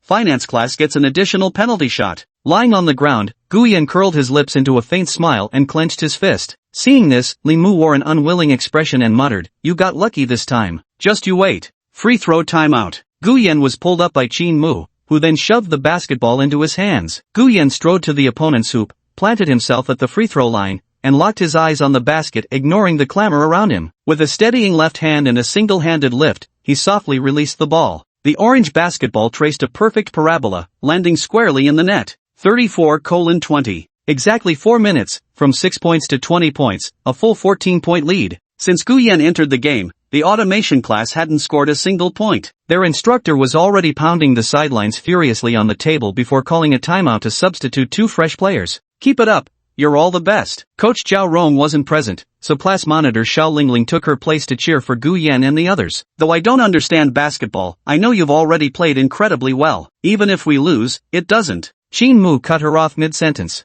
We won't lose. We've got old Gu as our secret weapon, right old Gu? Gu Yan drank the electrolyte water handed to him by Zhang Ro to replenish his energy. Hearing the referee's whistle, he returned the bottle to Zhang Ro, wiped off his sweat, and walked silently back onto the court. The timeout ended as the automation team changed tactics. Those 2 new substitutes, along with Li Mu tightly marking Gu Yan's position, desperately tried to prevent him from getting the ball. Yet facing Gu Yan's formidable 7-point stamina and professional-level skills enhanced by basketball star, Buff, 3 amateurs couldn't possibly contain his maneuvering. With just 1 minute remaining, the score was tied 36-36 after intense back-and-forth exchanges. Li Mu had scored a layup during this stretch, but this shot didn't boost the team's morale. Watching their lead being erased, nearly everyone in the automation class felt despair. Of the 2 substitutes who entered the game, one tall player refused to accept defeat. Then let's drag it into overtime. The moment they stepped onto the court, their coordinated efforts with Li Mu in blocking and positioning indeed made a noticeable impact, slowing down Gu Yan's scoring pace. However, this allowed Qin Mu and Zhaozhen to start attacking the paint aggressively, racking up points for their side.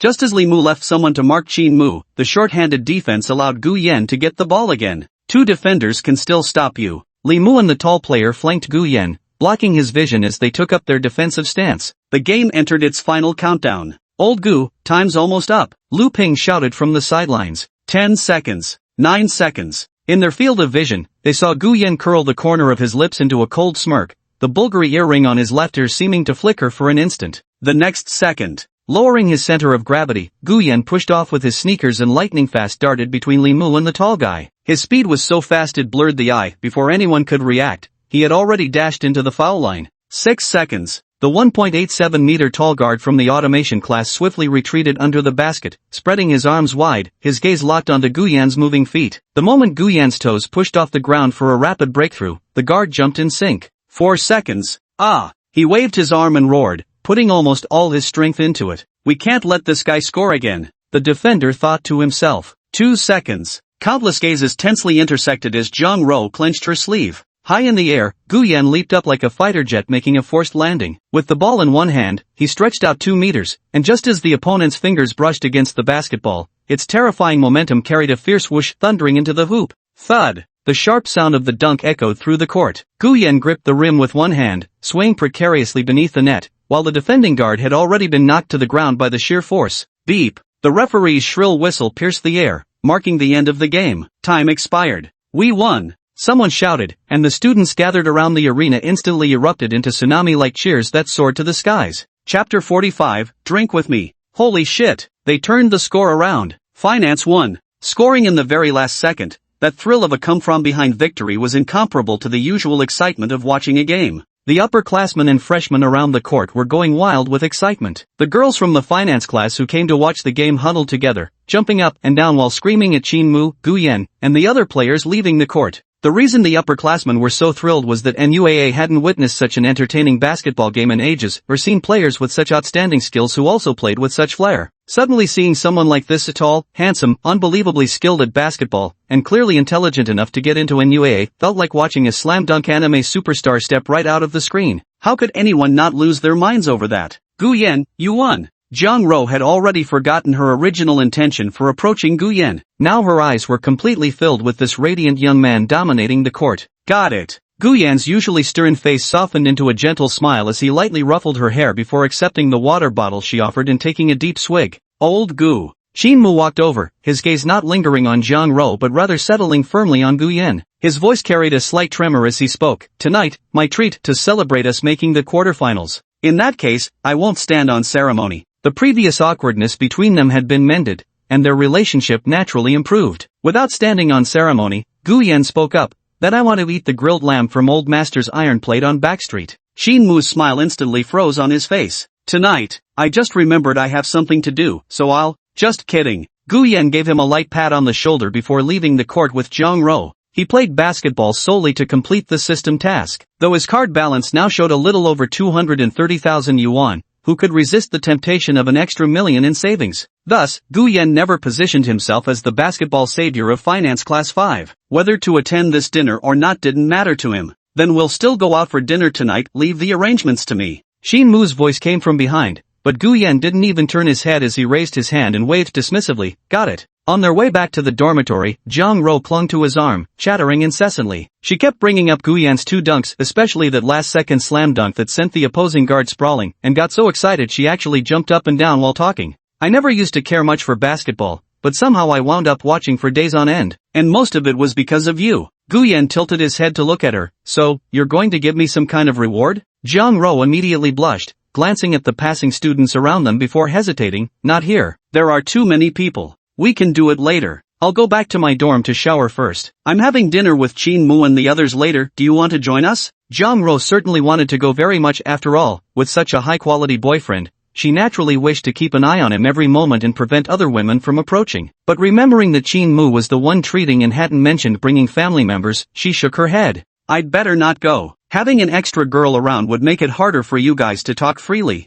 Alright then, if you change your mind, just text me. When they reached the entrance of the boys' dormitory, Gu Yan was about to step inside when Zhang Ro suddenly called out, Gu Yan, wait a moment. What's wrong? Gu Yan turned back on the steps when the girl approached, stood on tiptoe, and kissed him on the lips. After what felt like an eternity, they finally parted. Jiang Ro blushed and said, "Here's your reward." With that, she quickly ran off under the gaze of the surrounding students who had gathered to watch the spectacle. System, a game-changing match that won a victory kiss from a beauty. Random reward, 5,000, a celebrity photo. Bonus deposited into Sway Pay, photo stored in dorm desk drawer. Celebrity photo, randomly generate a photo of the host with a certain local celebrity, limited to figures within Nanjiang City's scope. Could it be a prop similar in function to a relationship card? Gu Yan was puzzled by why the system had been rewarding him with card-type items lately, but he was also curious about who appeared in the group photo. The dorm room door was shut, meaning Qin Mu and the others hadn't returned yet. Taking out his keys to unlock the door, Gu Yan first went to freshen up. After drying his hair, he returned to his desk chair and finally opened the drawer. There, placed atop the books as expected, lay a photograph. It was a picture of him alongside a middle-aged man. The man had his hair combed into a side parting, his stern and authoritative features accentuated by a short tuft of beard on his chin. His sharp, icy gaze exuded an air of underworld gravitas. The photo was taken in the living room of a villa, its decor blending European influences with subtle touches of Republican-era aesthetics. Giving me this reward without telling me who this is it just meant to serve as a backdrop? While pondering the system's intentions, Qin Mu and the others returned. The moment they stepped through the door, they enthusiastically greeted Gu Yan, their fervor almost lifting him off his feet. "Godfather, you've worked hard. From now on, just sit or lie around in the dorm, whatever you want to eat, we'll bring it back from the cafeteria for you. Lucky we made it back today, or we would have surely lost." At this moment, Chen Xian also returned from outside, looking utterly listless. He glanced at Gu Yan, kicked off his shoes, and climbed straight into his bunk bed. Maybe he timed it just perfectly to show off in front of the girls. Sour grapes. Lu Ping shot him a sidelong glance without hesitation. "All right, someone's grapes are already gone." Chen Xian jerked his face up, but the anger gathering in his expression instantly dissipated. He slumped back down lifelessly. "I say Chen Xian, you're just never satisfied. Lin Yunju is such a great girl, beautiful too, and you actually cheated on her behind her back. It's not that we roommates won't help you, we just can't stand to watch this anymore." Chen Shang went to take a shower first, while Qin Mu took off his white jersey, spun his chair around and started berating him. "Well, now look at this mess, your girlfriend's gone and your online fling wants nothing to do with you either. So what? At least I've had a girlfriend and could hook up with girls online for hotel fun. What about you guys? Aside from being decent at basketball, what else have you got?" Provoked by his roommates, Chen Xian fired back just as harshly. He refused to believe Lin Yunju would truly leave him. She must have been too angry about what happened yesterday, that was why she said those things. And bringing his roommates along? Clearly she hoped Qin Mu and the others could mediate between them. As the saying goes, girlfriends push for breakups, bros push for reconciliation. Yunju must want me to apologize through Qin Mu and the others, to give her a way to save face. Yes, this must be it. Chen Xian suddenly had this realization, his mood instantly lifted. He bounced out of bed, slipped on his shoes and dashed out of the dorm. Shortly after, he returned with a large bag of snacks and drinks. Even Gu Yan, who was texting with Jiang Ro, got a share. "Holy crap, Chen, did someone possess you? We're all brothers in this dorm. You guys scolding me was right, I was in the wrong with Lin Yunju." Chen Xian handed a drink to Chen Shang, who had just returned from washing up in the bathroom, then turned to the group and said, "Do me a favor, tell Yunju I admit my mistake and promise not to repeat it. Ask her to unblock me from her blacklist. If you'd shown this attitude of admitting your mistakes last night, things might have turned out differently." Qin Mu, who had previously been on good terms with him, opened a drink and took a sip.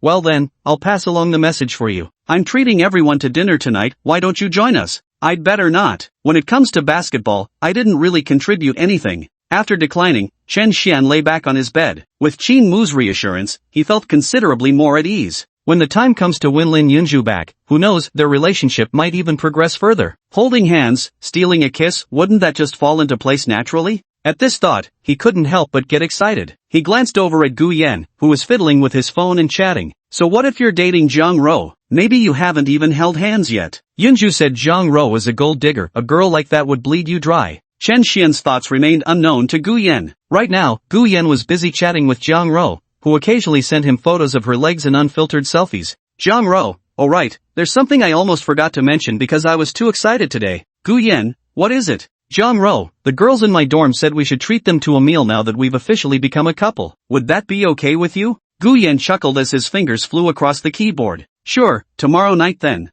"Jiang Ro, isn't tomorrow night too soon?" "Gu Yan, not at all. I'll handle the dinner reservations." "Jiang Ro, such a handsome and considerate boyfriend really can't be found even with a lantern, but I managed to find one, #nervous face #. "Gu Yan, then bask in your triumph." Zhang Q, S to the power of T, R of course I will. Through the phone screen, Guyen could almost picture Zhang Rou's smug little expression as she lay on her dorm bed. However, they didn't chat much longer. Returning to his own bed, he unintentionally slept until 6 p.m. when Qin Mu woke everyone up. He was treating them to dinner tonight at a seafood hotpot buffet on Backstreet. This is a long-established shop that's been around for years with a decent reputation, offering moderate prices that are considerably cheaper than the Hey De Leo hotpot place Guyen had taken Tang Ziyi to previously. The base fee plus 78 per person was still within Qin Mu's living expense budget. As the hot pot and ingredients were served one by one, Zhang Rou messaged Guyen asking him to send her a photo of the setup, followed by a long string of envious emojis. Let's grab hot pot when we have time.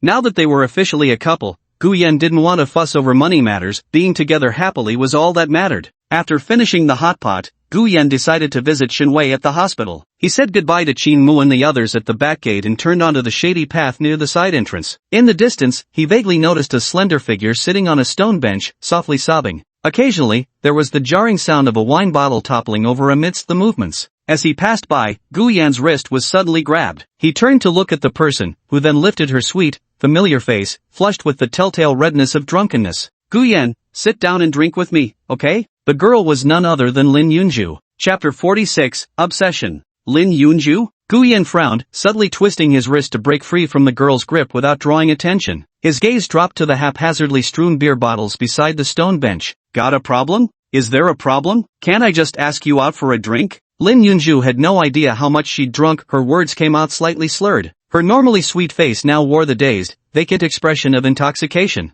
Wouldn't you call us friends? If a friend's feeling down, can't you drink with them a little? About Chen Xian? Guyen didn't sit down but remained standing as he looked at her. If it's because of him, then I don't think drinking will solve anything. If I don't drink, what else can I do? In high school, he wrote me love letters, one after another. I was actually really happy, thinking I'd found someone who truly loved me. The drunk girl's gaze grew unfocused as she let out a hiccup, her cheeks flushing an unnatural shade of red. You heard about yesterday, right? He actually met some girl online and booked a hotel room. If I hadn't run into them, I wouldn't even have known he'd do this behind my back. Am I stupid for trusting someone like him and dating him in the first place? Yeah, pretty stupid. Get home early after drinking. With that, Guyen turned and walked away, leaving Lin Yunju utterly stunned. Her previously drunken, dazed expression froze in an instant. Wait, how could he say that? This wasn't how her script was supposed to go at all. No, we must keep him. Goo, ouch. The wine bottle rolled and clattered across the floor. Lin Yunju knelt on the ground, clutching her knee with a painful cry. Against the rough floor, her knee had scraped and sustained minor abrasions. Guyen, it hurts so much. Could you help me up? The departing figure suddenly came to a halt. Lin Yunju's cheeks flushed crimson like dyed sunset clouds, her eyes instantly growing misty again as her gaze lingered on the tall male figure before her. Little rascal, still trying to play hard to get. The corners of her lips curved in a half-smirk, but the moment she saw Guyen turn sideways to look back, her expression immediately shifted to reveal a hint of helpless grievance. Her entire demeanor was both ethereal and exuded a fragile sense of impending collapse, as she weakly reached out her hand. Guyen turned around, took out his phone, and snapped a photo of the girl on the ground before sending it to Zhang Rou. Lin Yunju from your dorm got drunk alone drinking her sorrows away. You and Zhao Xian should come bring her back. Zhang Rou? Zhang Rou, this woman, angry emoji. Zhang Rou, on my way immediately. Guyen sent his WeChat location before putting his phone back in his pocket. He tilted his head and looked at the girl on the ground. We don't live in some cheesy romance novel where these kinds of tricks would work. They just look stupid. Instead of helping her up, he walked over and sat on another stone bench, his gaze icy as he stared at her. Let's speak frankly and face the truth, don't you think? Lin Yunju froze once more, the feigned drunkenness on her face vanishing instantly, only the lingering flush on her cheeks remained. You, what do you mean? You might have fooled that idiot Chen Xian, but do you really think you can fool me? Guyen pointed to the stone bench where the girl had been sitting earlier and said, sit down and talk properly. What's your game here? Trying to steal Zhang Rou's man? At this point, Lin Yunju clearly couldn't keep pretending anymore. She patted the dust off her clothes as she stood up, though the scrapes on her knees still made her wince slightly. You noticed? It's too obvious. Guyen sat there, lighting a cigarette. The glow from the tip briefly illuminated his face. From you bringing Chen Xin breakfast to messaging Zhang Rou that Chen Xin called us idiots, I knew something was off. Last night's cheating ambush wasn't hard to figure out. You orchestrated it all. You preserved your devoted lover image while crafting a tragic victim of love persona. Next time you date someone, no one will dare slander you behind your back. Lin Yunju fell silent on the stone bench opposite. After a brief pause, she spoke softly, Guyen, could you give me a chance?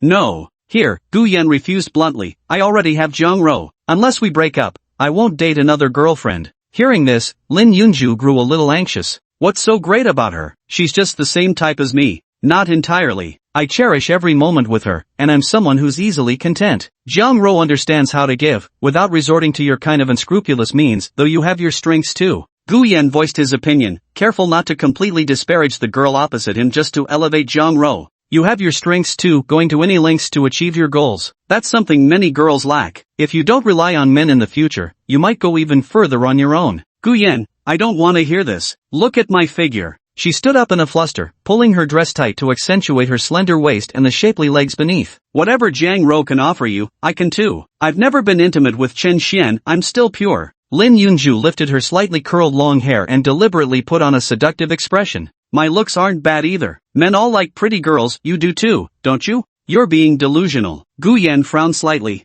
I must be crazy. Lin Yunju, seeing her tactic was ineffective, quickly strode over in her high heels and crouched down before Gu Yan. I just want to find a wealthy boyfriend, what's so wrong about that? Why does Jiang Ro get to have all the good things? Finished? Jiang Ro and the others should be arriving soon. Gu Yan pushed her hand away. In the distance, hurried footsteps could faintly be heard. Startled by the noise, Lin Yunju hastily withdrew her hand and scrambled up from the ground, her gaze shifting back to Gu Yan with renewed pleading. Please don't tell Jiang Ro and the others what I just said. We're roommates, it'd be awkward if things got messy. Do you really think Jiang Ro doesn't know? You told her? Gu Yan shook her head. You're underestimating Jiang Ro. She must have noticed long ago, but chose to endure it without confronting you, all for the sake of keeping the dorm peaceful. At this point, Jiang Ro's voice came from ahead of the two. Gu Yan? Found you. Gu Yan tossed his cigarette butt to the ground and crushed it underfoot, spotting Jiang Ro and Zhao Xian hurrying over. Take her back, he said. His gaze then fell upon Lin Yunju. Don't do this again next time. A girl drinking alone here, what if something bad happens?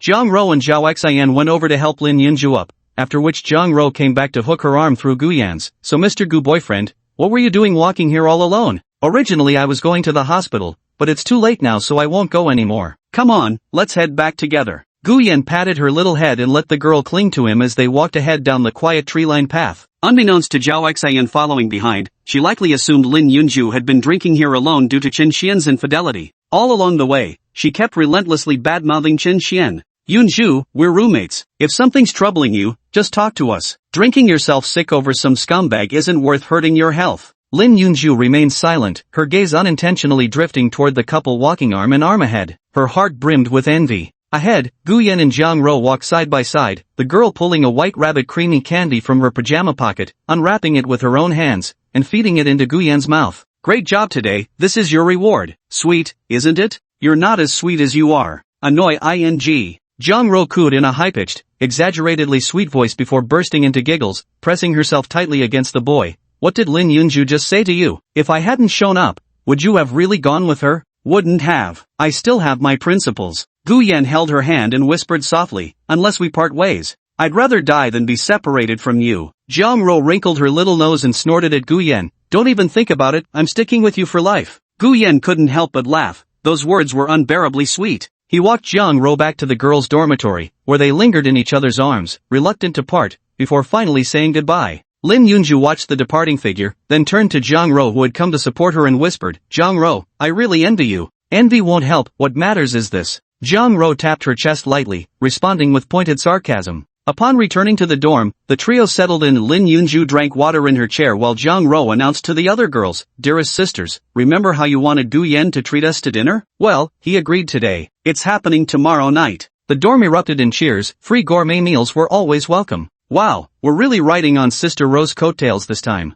Roj, yeah, did handsome Gu mention where he's taking us to eat? Jiang Ro shook her head. Don't know, he didn't say. But let's just follow his arrangements. I don't care where we eat, as long as it's with him. You're done for, you've fallen head over heels, Zhao Xian teased, mimicking movie dialogue. Only Lin Yunju remained silent in the dorm. She sat at her desk, hands clenched whitely beneath the table, though she soon managed to smile and joined in the cheerful atmosphere. She knew she still had advantages in both looks and figure. She needed to adjust her mindset and present her best self. There's always a chance to steal someone's heart. Chapter 47, Dinner Invitation. System, resisted temptation and remain true to yourself, avoiding irresponsible choices. Reward, private club access card. Private club access card, grants entry to any exclusive high-end venue within Nanjing city limits. This is a random access card, non-consumable item. Will host use it now? After seeing Zhang Rou and the others back to the girls' dormitory, Gu Yan had just stepped into the boys' dormitory building when the system's notification sound echoed in his mind.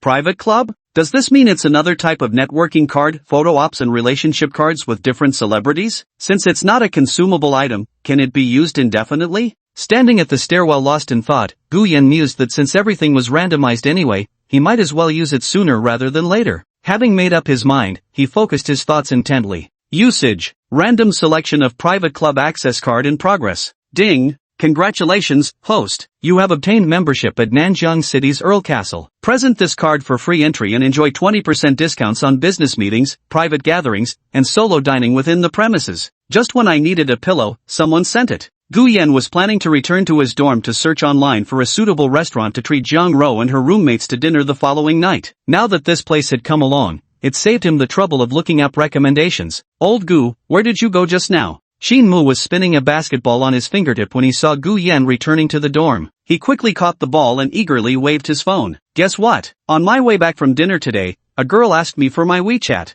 That's great. Gu Yan's words were naturally sincere blessings. Previously, because of the incident involving Zhang Rou, even though the basketball game had helped mend their rift, he was still worried that there might be lingering resentment in his heart. It was clear that Xin Mu was willing to share with him, indicating that he no longer cared about that past grudge. Then have a good talk. Gu Yan patted his shoulder and returned to his desk, asking Lu Ping from the adjacent bunk to lend him the class notes from this morning for reference. Here. Everyone's on good terms, so there's no issue. Lu Ping climbed down from his bunk and handed over his class notes. They called roll this morning and called your name. You're just too noticeable, so we couldn't cover for you. By the way, where were you last night? The others looked equally curious. Even Chen Xian on the first bunk couldn't help glancing his way. Gu Yan didn't hide anything. He told them about stepping out to smoke at the noodle shop yesterday, seeing Shenwei collapse, and also explained her family situation to them. So I helped. Then you should remind her to pay you back. We can't just throw money away. Chen Chang was an honest man who spoke his mind. To think her family situation is so tragic. Her mother is worse than an animal, her husband paralyzed in bed,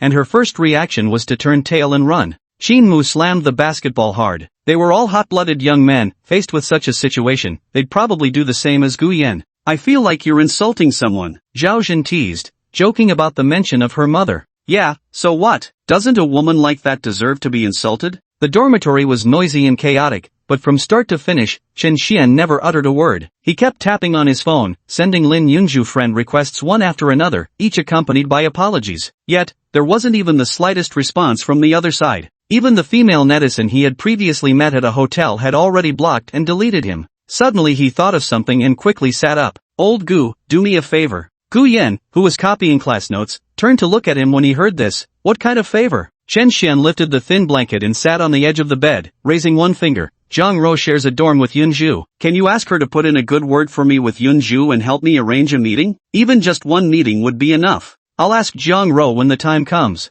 Gu Yan recalled Lin Yunju's words on the shaded path earlier and couldn't help advising Chen Xian. I don't think Lin Yunju is right for you. Hearing this, Chen Xian immediately bristled with anger. What do you mean suitable or not, Lao Gu? Don't talk nonsense. It was just a misunderstanding, we just needed to clear it up. Besides, I only made the mistake that all men in the world would make. She agreed to be with me right after high school, and we'll get married after graduating from college. My dad even promised to give me an apartment as our wedding home. With such great conditions, how could she possibly break up with me? She was just saying it out of anger. Xin Mu, Chen Xing, Zhao Zhen, and Lu Ping smirked among themselves. Lu Ping retorted, don't talk nonsense. Whoever's like you. If we had such pretty girlfriends, we wouldn't make such mistakes. Look at old Gu, he's so handsome with plenty of girls chasing after him, yet you never see him fooling around. That's different. If those girls were Lin Yunju, I bet even old Gu couldn't resist. Chen Xian was truly furious beyond reason, even dragging Lin Yunju into the comparison without realizing how inappropriate it was. The dorm mates all gave him strange looks upon hearing this remark, then ignoring him one by one, shaking their heads and sighing as they returned to their beds to mind their own business. Gu Yan couldn't be bothered with him either, rushing to finish copying the notes before the 11 p.m. lights out and power cut, returning them to Lu Ping before washing up and going to bed. When he opened his phone, he finally noticed Zhang Rou had sent several text messages. I've already told everyone in the dorm about the meal plan, and they're thrilled, especially Zhao Xian, who's already started ordering dishes in advance from afar. Gu de boyfriend, what are you up to? You haven't replied to my messages for ages. Peekingkitten.jpg. Reading the girl's messages, Guyen felt genuinely comforted by this sense of being constantly cared for. Jang Ro truly knew how to provide emotional validation. He tapped the virtual keyboard and began typing his reply. I was copying class notes just now, so I didn't check my phone. As for lunch, whatever makes you happy. The message had barely been sent when an instant reply came through, as if the recipient had been clutching their phone waiting for it. Jang Ro, my boyfriend finally deigns to reply to me. Jang Ro, alright, I bought you a present. Giving it to you tomorrow. Guyen, a gift? Jang Ro, of course it's a gift from your girlfriend, you'll find out tomorrow. Guyen, what if I'm not satisfied with it? Jang Ro, no, you're not allowed to be unsatisfied. At worst, I'll reward you with something extra instead. Oh, asterisk forward slash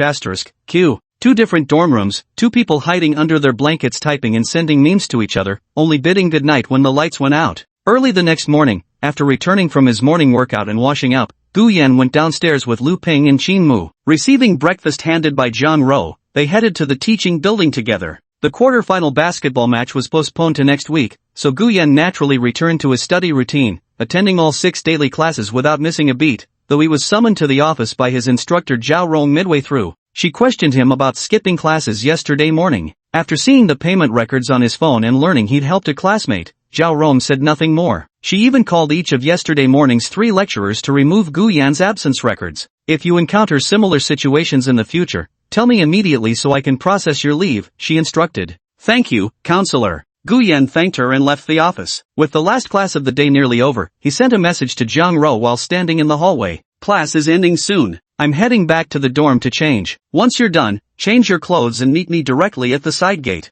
Jang Ro, who had been taking notes in class, felt her phone vibrate. Glancing at the message that popped up on the screen, her almond-shaped eyes curved into crescents like the moon. Fingers flew across the screen. Got it. I'll message them in a bit. After their quiet exchange, she sent a notice to the group chat labeled Dorm 322. Dinner tonight, rush back to the dorm after class to change. As soon as the message was sent, several girls in the classroom lowered their heads in unison, fingers tapping rapidly on their screens. Zhao Xin, long live big meals. That fangirl Zhang Xiaoyin, shouldn't it be long live gorgeous brother Gu? One you from bed number 3, you should call him brother-in-law. In the group chat, only Lin Yunju hadn't replied. She had definitely seen the messages, reading each happy update with complex emotions stirring in her heart. But giving up so easily was naturally impossible for her. Chapter 48, Incidents on the Road. After class, Jang Ro and her group of girlfriends jogged all the way back to their dormitory. Immediately, they began selecting clothes or dresses from their wardrobes. After all, dining out was different from eating in the cafeteria.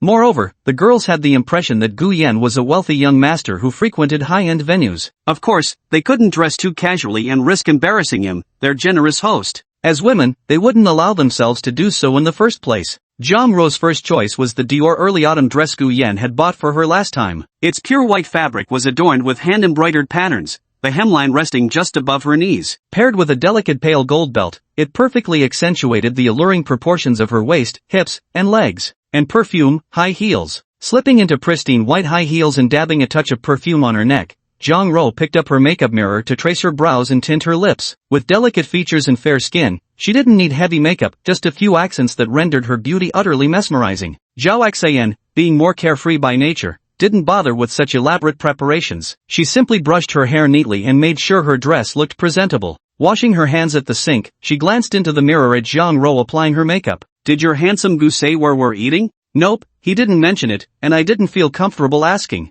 Jang Ro pursed her rose-tinted lips, smoothing her lipstick evenly. The little fangirl Zhang Xiaoyin struggled to pull her jeans over her hips while wriggling her upper body to poke her head out from the bed. Who cares where? As long as we're following handsome Gu, there's bound to be good food. Speaking of which, I'm starving already. The bed closest to the door was labeled bed number 1. Lin Yunju had also changed into a fitted dress, but unlike the others, she paired it with sheer nude stockings and black high heels, exuding a sweet yet enticingly seductive charm. She then used a foundation brush to conceal the fatigue from last night's drinking. Her makeup skills were practiced and polished ever since graduating high school. She had often studied beauty vloggers' tutorials. After all, a pretty face and a good figure had always been her most reliable weapons. The other 2 girls were busy changing and applying light makeup as well. Oh, it's about time. Jiang Ro glanced at the time displayed on her phone on the table. It was nearly 6 o'clock already. She quickly gathered her makeup pouch and scrambled to her feet, urging the other girls in the dorm to hurry downstairs. My boyfriend said he's waiting for us at the side gate. Let's not keep him waiting. Oh wow, Sister Ro hasn't even stepped out yet and already she's favoring outsiders, Zhao Xin teased playfully from the side. Cut it out. Jiang Ro's cheeks flushed slightly. Although she and Gu Yan had become boyfriend and girlfriend, it hadn't been long since they started dating. The most intimate thing they'd done was kissing, so being teased by her roommate naturally made her feel shy. Actually, she had considered giving herself to Gu Yan, but their relationship was still too new. She was afraid he might think she was an easy girl. Amidst these conflicting thoughts, Lin Yunju, the last one to finish packing, finally stood up. All beauties of dorm 322, let's go and feast on our rich friend's dime. Zhao Xian waved his hand animatedly toward the door and strode out with an air of heroic solemnity at the forefront, making it impossible not to chuckle at the sight. The 6 of them exited the dormitory building, with Jiang Ro and Lin Yunju drawing the most attention. The boys escorting their girlfriends back to the dorms couldn't tear their eyes away. Jiang Ro's stunningly long, shapely legs unadorned by stockings still gleamed with a lustrous, milky white sheen like fine jade. Even Lin Yunju, whose beauty rivaled hers, couldn't help but envy Jiang Ro's particular specialty. By the way, why doesn't Gu Yan drive the car over? Wang Yu, one of the 6 girls in the dorm, muttered as she trailed behind. From the girls' dormitory to the side gate was quite a long walk. To show respect for this dinner, most of them were wearing high heels, not extremely tall ones,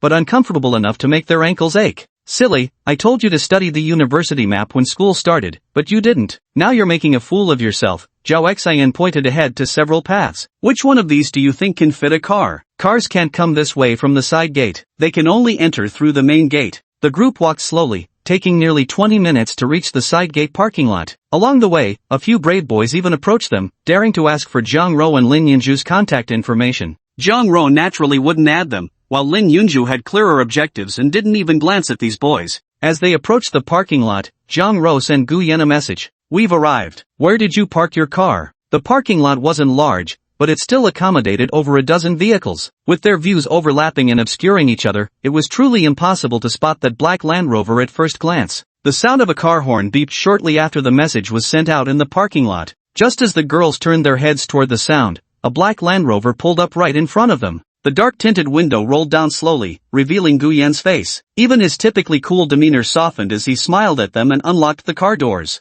Get in the car. Though the girls had learned from Jiang Ro that Gu Yan had switched to a Land Rover, seeing the vehicle parked before them still left them utterly stunned. The feeling was completely different from just watching luxury cars zoom by on the road. In the evening glow, the black lacquered Land Rover reflected the last rays of the sunset. Its body combines hardcore off-road capability with modern sophistication, exuding an air of pure luxury. Lin Yunju tightened her grip on her purse strap. This was the 1.61 million yuan Land Rover she'd heard about. It was hard to imagine how prestigious she'd feel sitting in its passenger seat, basking in the envious stares from others. He stole a glance at Jiang Ro as she walked to open the passenger door. You just got lucky. Why aren't you all getting in the car yet? Jiang Ro stepped onto the footrest and settled into the passenger seat, turning back in surprise to see Zhao Xian and the others still standing outside. Coming right now. Zhao Xian was the first to snap out of her shock, quickly stepping forward to open the rear door. The distinct scent of a brand new car's interior wafted out. She curiously touched everything inside, feeling the dashboard here and the seats there. Handsome Gu, is this car really worth over 1 million yuan? Got it. Gu Yan smiled in response while watching through the rearview mirror as the other girls also piled into the car one by one, their faces equally filled with curiosity and admiration. It's so spacious, even 6 people wouldn't feel cramped. When will I ever get to drive such an expensive car? Don't even think about it. After graduation, if you don't land a good job, or get a job but no promotions, based on average salaries, you'd need to save for about 30 years without eating or drinking. Lin Yunju appeared much calmer now, though her fingertips quietly stroked the seat beneath her as she whispered, so rich. To be honest, the more she saw this, the more resentment she felt toward her ex-boyfriend Shin Shin. If he hadn't repeatedly emphasized that the handsome guy in the dorm came from an ordinary family, misleading her judgment, she might have made her choice the moment she noticed he was wearing Bulgari earrings. Then today, she would have been the one sitting in the passenger seat. Boyfriend Gu, drive. Jiang Ro suddenly braced her legs, leaned over the center console from the passenger seat, and lightly pressed her crimson lips against Gu Yan's cheek. Gosh, with so many people in the car, you two are already sharing PDA, how inappropriate. Zhao Xian teased, deliberately covering her face. Jiang Ro didn't explain either, just smiled at the group of girls in the back seat. But in Lin Yunju's eyes, this was a declaration of sovereignty towards her, making her grit her teeth in frustration. "Where shall we go for dinner?" Perfectly content, Jiang Ro straightened up in her seat and fastened her seatbelt. The already fitted dress immediately accentuated her graceful figure. "You'll know when we get there." Gu Yan said this as he smoothly maneuvered the car out of the parking lot. Under the envious gazes of two security guards, he merged onto the main road, following the GPS directions toward a place called Earl's Castle. Perhaps because Gu Yan was the only male in the car and also a rich second-generation heir, the female passengers spoke very little during the journey, creating a somewhat oppressive atmosphere. Noticing the awkward silence, Zhao Xian tried to spark some conversation. Her eyes eventually landed on the watch adorning Gu Yan's left wrist as he turned the steering wheel. "Hey handsome Gu, do you like watches?" "I guess I kinda do." "So what kind of watch are you wearing?" "Let me think." Gu Yan genuinely couldn't remember for a moment. Only after turning the next corner did he reply, "I think it's called an Audemars Piguet Royal Oak mechanical watch. It must be pretty expensive, right?" "Not overly so, just over 100,000. Zhao Xian had only meant to break the awkward silence with some small talk, but now the atmosphere in the car grew even more stifling. Spending over 100,000 on a car wasn't considered expensive to him. But spending over 100,000 on a watch to wear on your wrist and then hiding it under your sleeve, that's just a bit too much, isn't it? Even Jiang Ro in the passenger seat was stunned. She'd spent a fair amount of time with Gu Yan, yet this was the first time she'd noticed this watch hidden beneath his sleeve. Who would have thought it could be so expensive? Chapter 49. A veil of mystery around him. The massive black vehicle glided smoothly along the suburban highway. In the quiet interior of the car, Jiang Ro glanced at the mechanical watch on Gu Yan's left wrist as he grasped the steering wheel, her brows faintly knitting with curiosity. "Gu Yan, when did you buy that watch?" "We weren't very familiar with each other when school started." That made sense. Jiang Ro remembered when she met Gu Yan on the high-speed train. Back then, he had been wearing a wrinkled t-shirt and no watch on his wrist. But she didn't dwell on it too much. It's perfectly normal for her boyfriend to be wealthy and wear a watch worth over 100,000, right? Lin Yunju sat by the right side car door, diagonally opposite the driver's seat on the left. Her gaze lingered on Gu Yan's mechanical watch. She remembered Chen Xian had owned an identical one, bought by his parents after the college entrance exams. She'd heard it cost over 2,000 yuan, though couldn't recall the brand anymore. It was only after learning about that watch that she'd agreed to date Chen Xian. The unconscious comparison made her feel an oppressive weight in her chest, with no outlet for the stifling emotion. Speaking of which, handsome Gu, you and Sister Ro really do share quite a fateful connection. The words came from Zhang Xiaoyin in the back row, who leaned forward toward Lin Yunju in Zhao Xian's row, resting her chin on her hand with a dreamy expression. Meeting on the high-speed train, then reuniting at university. Wow, so romantic. I wonder when my Prince Charming will come riding his white horse to find me. Beside her sat another doormate, Wang Yu, whose way of speaking contrasted sharply with Zhao Xian's straightforwardness. Hers was the type to ruthlessly kill the mood. Not everyone who rides a white horse is a prince. Just like what hits your face in the morning isn't necessarily sunlight. The car instantly fell silent. As Zhao Xian gradually grasped the meaning of those words, a blush rose to her cheeks, and she turned to glare fiercely at Wang Yu. Gu Yan was focused on driving and didn't quite catch what the girl in the back had said, so he asked Jiang Ro in the passenger seat, "Why is everyone so quiet? What did Wang Yu just say?" Jiang Ro, who had already understood the innuendo, blushed and stammered, unsure how to explain. Had Gu Yan not been present, they'd have spoken such words freely in their dormitory. But with a boy present, especially her boyfriend, it was different. Jiang Ro found herself at a loss for words. "These kinds of things, I'll tell you privately later." Dusk was approaching. The Land Rover packed with girls drove into a secluded stretch of suburban road, surrounded by cultivated woods. Against the red and black streaked twilight sky, flocks of birds returning to their roosts flew past in their field of vision. Following the navigation directions, Gu Yan drove the car onto a grass and stone paved path through the woods, where solar-powered landscape lamps stood beneath maple trees on both sides. Under the soft glowing lights where insects fluttered, the black Land Rover arrived at an iron fence gate. A uniformed man approached, saluting Gu Yan as he rolled down the window. "Sir, may I see your membership card?" At the mention of a membership card, the girls in the car were visibly surprised. They had assumed Gu Yan was taking them to an upscale restaurant in the city, not to a private club that required membership. They thought this way because they'd read quite a few CEO romance novels and watched similar TV shows, so they had some understanding of such matters. Gu Yan took out a black card holder from the glove compartment containing items like his ID card and bank cards. Flipping to the back, he retrieved a silver magnetic card and handed it over. The recipient received the card with both hands, gave a slight bow, then promptly returned to the access control to swipe it. Only then did the iron gate slowly swing open. The man returned the card to Gu Yan and stepped aside, saying, "Esteemed member, I wish you a pleasant meal." "Thank you." Gu Yan's expression remained indifferent, but he still responded politely to the other person before driving through the iron gate. He followed the road ahead, arriving at a roundabout where a sculpture of Cupid drawing his bow stood at the center, surrounded by an array of potted plants. Beyond it stood a castle. Of course, it certainly wasn't any real ancient castle or the like, but rather a modern-era Western-style church that had been purchased and remodeled by someone.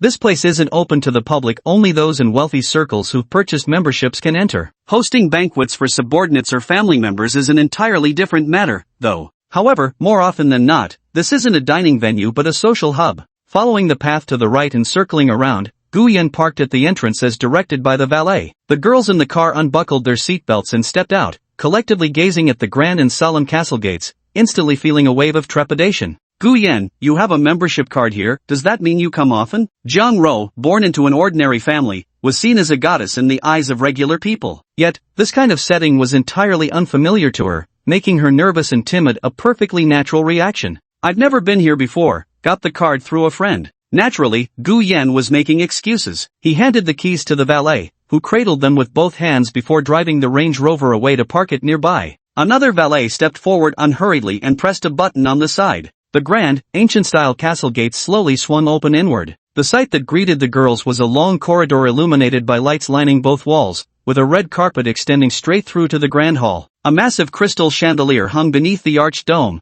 dazzlingly radiant under the lights. This place is so beautiful, Zhao Xian whispered nervously as she tugged at Wang Yu's sleeve beside her, her eyes scanning the surroundings. If it weren't for Hot Gaigu, I'd never have had a chance to come in here. This sentiment was shared by all the other girls present. Though Lin Yunju maintained a composed exterior, inwardly even she was awestruck by the lavish decor. This was clearly not the kind of place ordinary people could afford. Looking at Guyen being held by Jiang Ro up ahead, this boy who usually dressed so ordinarily seemed completely incongruent with everything around them. What kind of family background must he come from to frequent such a high-end place like this? The more Lin Yunju probed these thoughts, the more Guyen seemed shrouded in mystery. Unlike her bewilderment, Jiang Ro didn't overthink things. With her slender waist held straight as she clung to Guyen, her delicate and radiant pretty face brimmed with pride, she was proud to have such a boyfriend. However, from the moment she stepped inside, she'd been telling herself, with Guyen here, nothing to fear. Yet the timidity in her eyes betrayed her. Just then, a middle-aged man in an immaculate suit, white gloves, looking every inch the butler, approached with two pretty maids in uniform. Honored member, will you be dining with us today? For 7 people.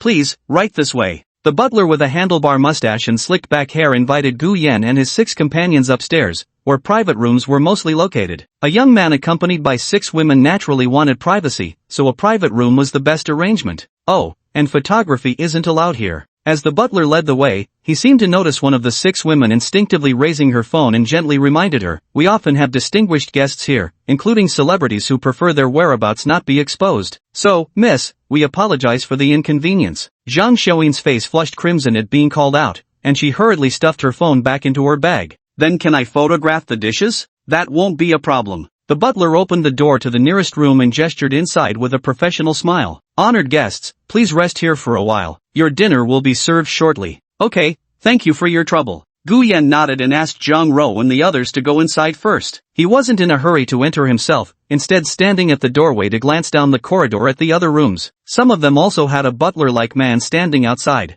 He could roughly deduce that each butler provided one-on-one service. Is there anything else you require? The butler at the door noticed Guyen looking around and asked respectfully. Nothing, just looking. Guyen smiled and casually asked the steward of this private room a few questions, inquiring about the rules of the Earl's castle as well as the prices of the dishes and drinks. Unnoticed by him, at the other end of the corridor, 2 people stepped out of their room and leaned against the stone railing to talk. One of them frowned slightly when they caught sight of Guyen conversing with the steward. What are you looking at? Another person followed his gaze in that direction, a handsome guy. Since when did you change your taste? Get lost, I just feel like I've seen him somewhere before. The man frowned in contemplation. Meanwhile, in room 502 of the male dormitory at Nanjing University, Lu Ping climbed down from his bunk with his phone in hand. Can anyone lend me their phone? My SIM card suddenly lost reception. Guyen has an old phone in his drawer. Try using his. Everyone in the dorm was busy playing games. Who had time to lend him their phone just for swapping SIM cards? Lu Ping sat down at Guyen's desk, pulled open the drawer, rummaged through it briefly, and soon found the old phone Guyen had previously replaced. But his sharp eyes suddenly caught a glimpse of what looked like the corner of a photo peeking out from a book. A smirk involuntarily curled at the corner of his lips.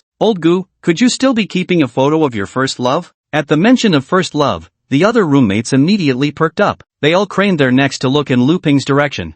Why is it a photo with a man? He pulled out the photo and showed it to his curious dormmates. Could this be Old Goo's dad? This man's expression looks so stern. Probably not Old Goo's father, they don't look alike at all. Chen Xian from bed 1 shifted his gaze from his phone to look at the photo Lu Ping was holding. With just one glance, his expression froze instantly. How does Gu Yan know him? Chapter 50, counted as mine. Chen Xian, why do you look like you've seen a ghost? Lu Ping held up the photo, facing everyone, and naturally noticed the astonished expression on Chen Xian's face from bunk number 1. He moved the photo a little closer to him. Do you recognize the man in the photo? Impossible. Xin Mu lay on his bed chatting with a girl he'd recently added, chuckling as he said, Old Gu and Chen Xian don't even know each other. Whoever took that photo with Old Gu wouldn't have the slightest connection to Chen Xian. Yet, Chen Xian stared at that photo and let out a strangled sound. I've seen this guy before. Upon hearing this, Chun Chang and Qin Mu, who had been engrossed in their own affairs, immediately stopped and exchanged glances, their gossipy flames instantly ignited.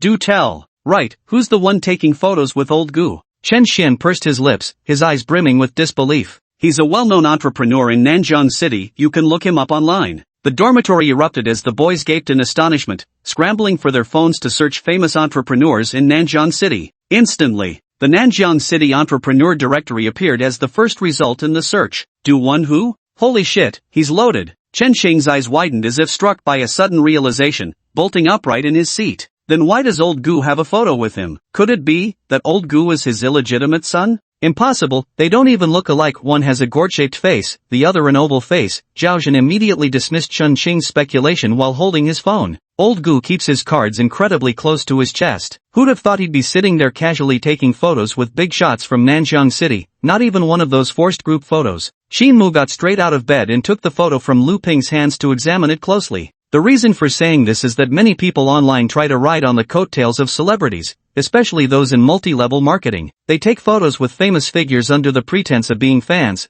then use those pictures to deceive unsuspecting people, making them believe they've achieved great success and are already qualified to stand alongside celebrities for a photo. But the picture before them showed the two sitting on a long sofa, with a living room as the backdrop instead of a restaurant or chamber of commerce event. In other words, either Gu Yan had visited the other person's home or vice versa when this photo was taken. Could Old Gu actually be the son of some big shot? Lu Ping, who had been silent for a long time, finally voiced the suspicion that had been weighing on his mind. After all, there were rumors before that Old Gu came from a wealthy family, driving a Mercedes convertible with 100,000 monthly allowance. Chen Qing caught on quickly, slapping his forehead in realization. If the photo was real, then all those rumors might actually be true. Qin Mu held the photo, his eyes gradually widening in disbelief. After a long pause, he finally said, does that mean we've been sharing a dorm with a living Buddha without even knowing it? On the bed, Chen Xian's expression grew increasingly grim. How could this be possible? It must be fake. Absolutely impossible. He was no rich kid. Recalling how he had flaunted his superiority before, while Gu Yan wore only a composed expression, almost indifferent, it struck him now upon careful reflection. Wasn't that simply because Gu Yan possessed ample confidence in himself and couldn't be bothered to compete with him in the first place? The more Chen Xian thought about it, the hotter his face burned, gradually flushing red. For a full few minutes of stunned silence, Chen Xian retreated under the covers, pulling the thin blanket over his head. The other dorm mates didn't tease him when they saw this. While marveling at that photograph, far to the south of this city at the Earl's Castle Private Club, waitresses in maid outfits were carrying plates of dishes to the tables. A line of beautiful legs clad in white knee-high socks swayed gracefully as they approached, placing 2 appetizers before each guest. The establishment followed a European-inspired style, and naturally, so did its cuisine. The butler standing by the entrance now positioned himself beside Gu Yan and, observing the 2 appetizers being served, explained, Mr. Gu, the first appetizer is a shark fin soup with black truffle, caviar, and crab meat. The truffles are thinly sliced and paired with freshly picked king crab meat, 2 distinct delicacies combined to create a soft, melting texture. This second appetizer is Iberian ham paired with honeydew melon and aged Shaoxing wine jelly. It features Spanish Bolota-grade cured ham, accompanied by a jelly made from 10-year-aged Shaoxing wine to cleanse the palate after the richness of the previous dish. The women seated around the round table listened to the butler's detailed explanation, then looked at the 2 tiny portions of Western-style side dishes before them, utterly dumbfounded. Such a small portion, yet so much fuss made over it? But in terms of presentation, it looks quite sophisticated, perfectly suited for the young masters and misses of Shanghai. By the time the butler finished speaking, Zhang Xiaoyin had emptied both plates. Holding her utensils with slightly flushed cheeks, she whispered, I didn't even notice. Wang Yu suppressed a giggle but quietly slid her truffle-infused shark fin and crab meat soup toward her. Have mine. I don't really like seafood. As they conversed, Lin Yunju sat ramrod straight with impeccable posture, delicately maneuvering her cutlery through the appetizers. The vanity swelling in her chest at this moment was absolutely off the charts. Occasionally, she stole glances at Gu Yan, who was listening to the butler's words, thinking how wonderful it would be to become his girlfriend. Such occasions would then become a regular fixture in her life. Compared to her thoughts, Zhao Xan and Zhang Xiaoyin were much simpler. One was busy taking photos to post on social media, while the other was preoccupied with tackling Wang Yu's serving of shark fin soup. To the butler, this scene appeared utterly ordinary. After introducing the remaining dishes to Gu Yan, he simply said, "Enjoy your meal," before exiting the private dining room.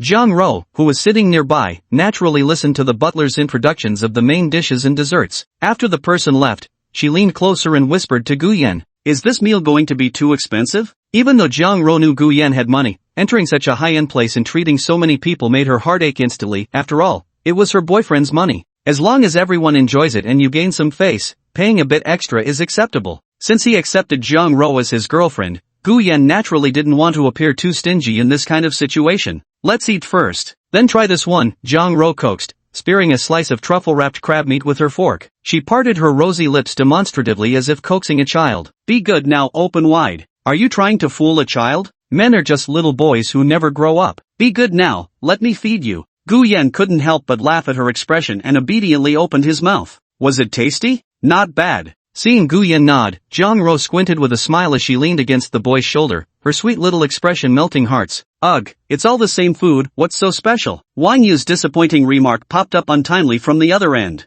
Zhao Xan rolled her eyes and fiddled with her knife and fork a few times. "What do you know? Those two are feeding each other, of course it tastes different when it's love." Zhao Xan's straightforward personality skipped right over the dating phase, jumping straight into old married couple. Xin. What? Zhang Ro blinked at her, grinning with exposed teeth. "You're quite the smooth talker." After the appetizers came the main course. A massive steak hung on a rack was wheeled in on a cart, then carved into 7 portions by the maids. This was followed by gold collagen chicken soup with poached blue lobster, and wagyu beef cubes paired with duck liver mousse. When the ladies were almost at their limit, the final dessert, bird's nest mango pomelo Napoleon, was served. This consisted of flaky puff pastry layered with Indonesian official bird's nest, mango coconut mousse, sprinkled with Japanese gold leaf, and paired with freshly crushed pomelo segments in alternating layers. "Can we get this to go? We can't eat another bite." Even foodie Zhang Xiaoyin, though tempted by the dessert's gorgeous presentation, had to admit defeat. Moreover, halfway through the meal, Gu Yan even had the sommelier open a bottle of red wine and champagne. Just the trips to the restroom alone had the girls going back and forth 2 or 3 times. By the time the meal ended, it was nearly 8 o'clock. Seeing that the girls had eaten their fill, Gu Yan finally proposed a toast to everyone. After the banquet concluded, he was escorted down by Zhang Ro to settle the bill. "Dear member, your total bill for this meal amounts to 42,000 yuan. With the membership discount applied, your final payment is 33,600 yuan. Hiss. The girls following Gu Yan couldn't help but click their tongues in shock. A single meal costing 42,000 yuan. Their entire year's living expenses might not even reach that amount, yet it was gone in one meal. While Zhang Ro was equally stunned, she also felt a pang of heartache. "If I'd known it was this expensive, I wouldn't have let Gu Yan treat us here." Perhaps noticing the surprised expressions on the girls behind Gu Yan, the maid-uniformed cashier patiently explained with a smile. "This is a 7-person meal. The ingredients include air-flown seafood, wagyu beef, and truffles, priced at 21,000. The beverage pairing includes a sommelier-customized bottle of wine and champagne, priced at 12,000. The exclusive chef service with cooking and tableside plating is priced at 6,000. The price for this private VIP room with a custom menu starts at 3,000. Looking at the detailed bill, Gu Yan nodded without hesitation. He tapped to open the payment interface, but just as he reached out to scan the code, a man's voice suddenly sounded. "Put their table on my tab." Looking up in the direction of the voice, a man with a slicked-back hairstyle, wearing a floral shirt and white trousers, descended the stairs with his companion. Chapter 51 Sweet Night. The hall was brilliantly lit, with occasional waitresses in maid uniforms passing by. On the winding staircase stood 2 young men who looked unfamiliar to Gu Yan. He was quite certain he had never seen them before. Moreover, most diners here came from wealthy backgrounds, and his current social circle didn't include anyone affluent. The man who had just spoken wore a floral shirt with white dress pants, even his leather shoes were white. His features were handsome, though there was a hint of underworld aura between his brows. Watching the two approach, Gu Yan slightly furrowed his brows. You don't know me, but I've seen you before." Though bearing this underworld air, the man spoke with a certain genuine straightforwardness. "To be precise, I've seen your photo." "Photo?" Gu Yan's heart skipped a beat. His first thought was of that random celebrity group photo the system had pulled up. He turned to glance at Zhang Ro and the other 5 girls. You guys go tell the valet to bring the car to the entrance and wait for me in the vehicle. I need to exchange a few words with him. He sent them away because Gu Yan still didn't know whether this person was friend or foe. What if it turned out to be an adversary of that middle-aged man in the photo? It wouldn't be good if Zhang Ro and the others got caught in the crossfire. Alone and unaided, my combat skills would still let me take on 2 at once without a problem. Over there, Zhang Ro watched with concern. The young man in the floral shirt had a thuggish air about him. She wanted to stay with Gu Yan, but seeing the resolve in his eyes, she had no choice but to leave with the other girls from the dorm. Before stepping away, she whispered, if you're not out in 10 minutes, I'll call the police. No need, wait for me outside. Zhang Ro nodded and then quickened her pace to catch up with Zhao Xian, Lin Yunju, and the other 2 up ahead. The hall quieted down as the man watched Zhang Ro and the others leave. Good eye, care to sit for a while? With that, the man invited Gu Yan to take a seat on the sofa in the lounge area. His companion, who had arrived with him, settled nearby as well, his gaze occasionally drifting to evaluate Gu Yan sitting across from them. Let's introduce ourselves properly, I'm Li Weidong. The young man in the floral shirt, named Li Weidong, extended his hand.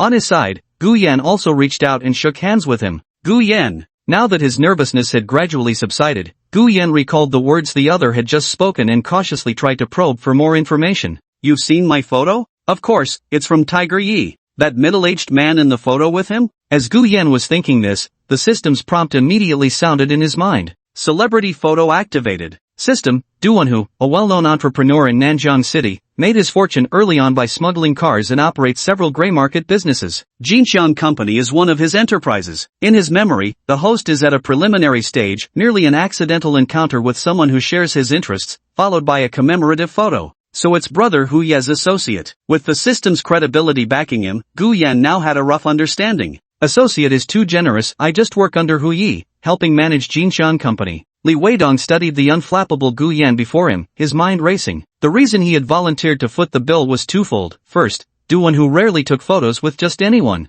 Second, earlier when I saw Gu Yan, he felt very familiar. Aside from photos, it seemed like I'd seen him somewhere else before. Suddenly recalling the equity transfer documents, I realized I'd come across Gu Yan's profile and ID photo in them. Golden Strong Holiday times 5% equity transfer, could it be that Tiger Lord gave it to him? Bear in mind, Duanhu, Tiger Lord, who's been trying to go legit, places great importance on his surface-level businesses. Something as crucial as equity shares wouldn't be given away lightly, even scattered shares would be reclaimed by Duanhu himself immediately. So this young man before me must possess qualities that make him worth befriending in Tiger Lord's eyes? The more he imagined it, the more Li Weidong became convinced of this idea. This was their first meeting, and the two didn't talk much. After exchanging a few pleasantries, Gu Yan noticed the time was getting late. He didn't want that silly girl Zhang Ro to actually call the police. Let me walk you out. Li Weidong proactively stood up and walked alongside Gu Yan toward the castle gate. Let's exchange contact info. If you ever run into inconvenient trouble in Nanjiang City that you can't handle openly, just let me know.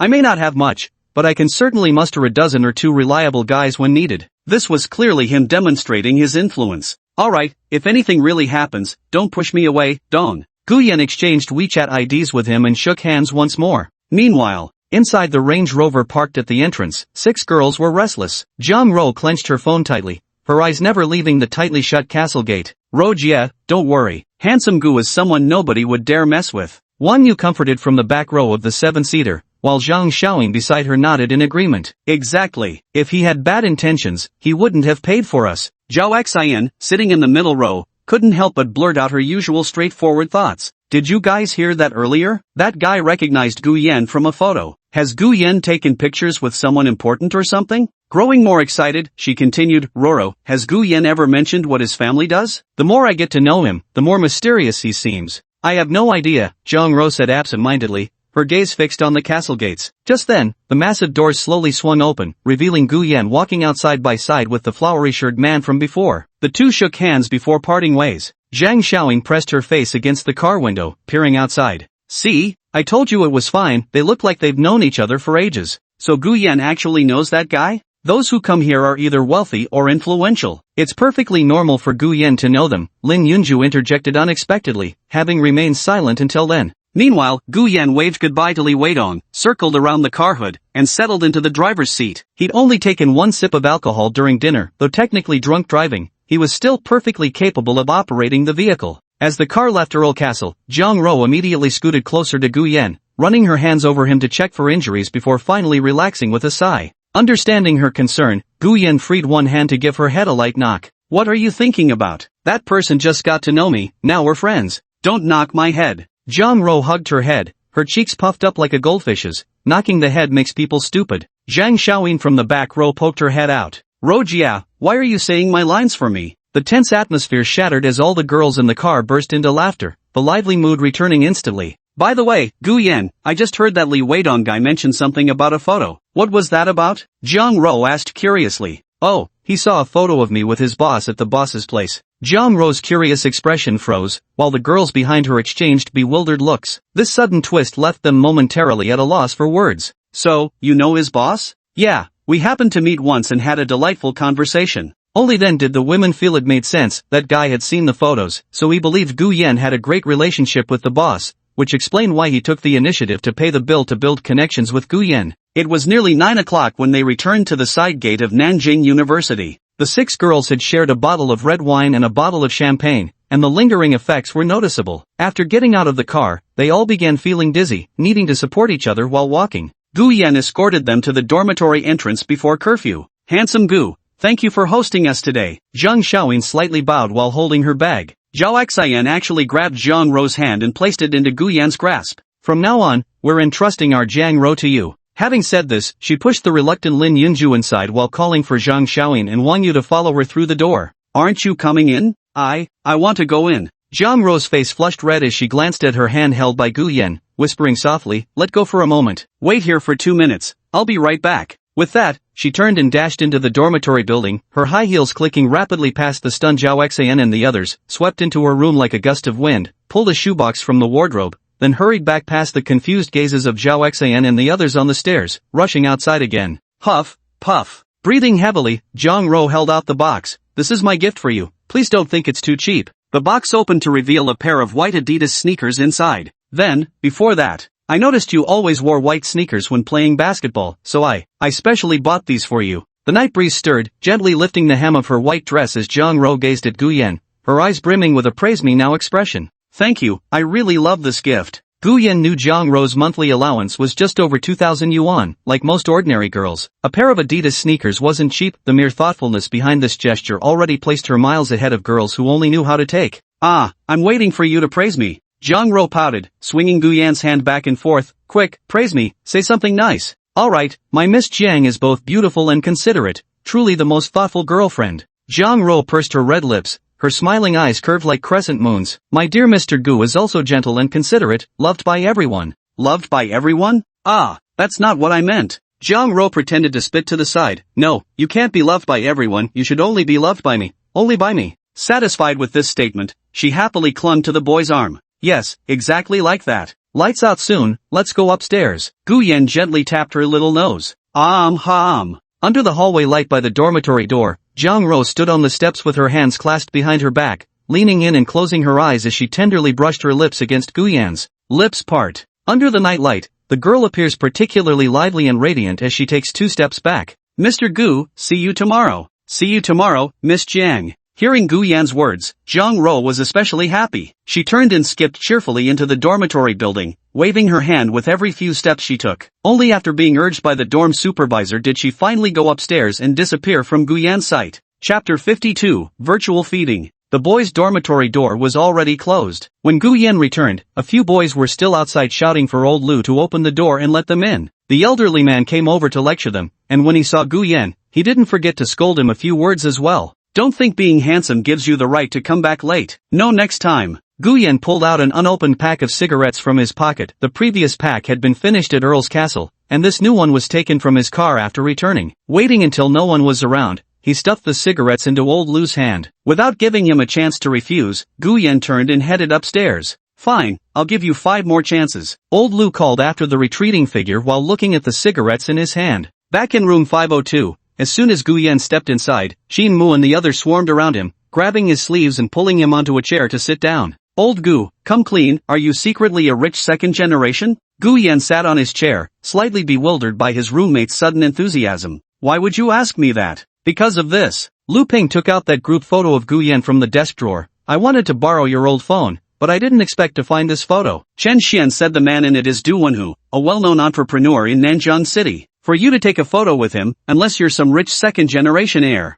How did they even find this? Gu Yan remembered clearly that he had tucked the photo between the pages of a book. But since I've been spotted, there's no point hiding it anymore. It really is a photo of me with him. We barely interacted, just met by chance once. He probably thought I was decent enough to take a picture together. Though the remark didn't confirm whether the rich second generation was genuine, that didn't stop Lu Ping, Xin Mu and the others from letting their imaginations run wild. After all, ordinary people rarely get to meet wealthy individuals like Du Wenhu. Holy shit, it's actually real. Lu Ping dragged his chair over to sit beside Gu Yan, staring at him so intensely it made Gu Yan quite uncomfortable. What are you doing? Never met a rich guy before, especially not a rich second-generation heir. Gotta observe you properly. Zhaojun with that tuft of yellow hair also leaned in. Yeah, never seen one either. So what's life like for you wealthy folks? What kind of life do you think I live? Gu Yan was amused by their reactions. Still the same guy with 2 eyes, 1 nose, and 1 mouth attending classes with you every day, eating at the same cafeteria. Did you really believe those novels and TV dramas?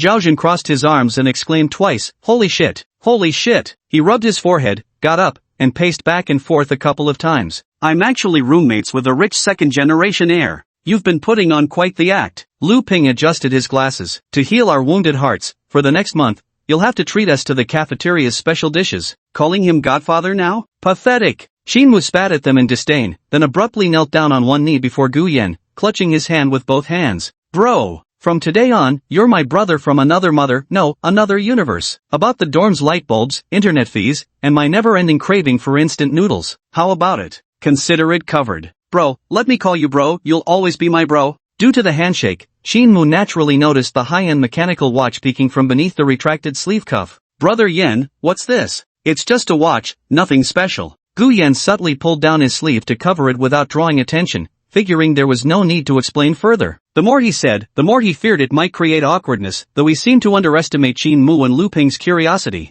Their shameless persistence only made Gu Yan feel flustered instead. Lights out is soon. I'm heading to wash up first. Gu Yan quickly found an excuse to extricate himself from their encirclement, brushed his teeth, washed his face, then lay down on his bed to chat with Zhang Ro. Over by the door, Qin Xian was actually in the dorm too, but he currently had no face to speak to Gu Yan, especially seeing how eagerly Lu Ping and the others were fawning over him. It made him extremely irritated, acting like a bunch of lapdogs. Is having money so great? Everyone knows health is the most important thing. Being moderately well off in content is enough. After lights out, besides playing with their phones a bit, people also talked about how they'd arranged the short holiday after next week's competition ended. I'm staying on campus. Home's too far, no direct high-speed rail connection, Lu Ping said in the darkness. What about you, old Gu? On the farthest bunk, Gu Yan had just bid Zhang Ro good night when he thought to himself, I should go back. It only takes 4 hours by high-speed rail to get to Xiqing, it's quite convenient. Without the system, Gu Yan's meager living expenses wouldn't have allowed him to make frequent trips,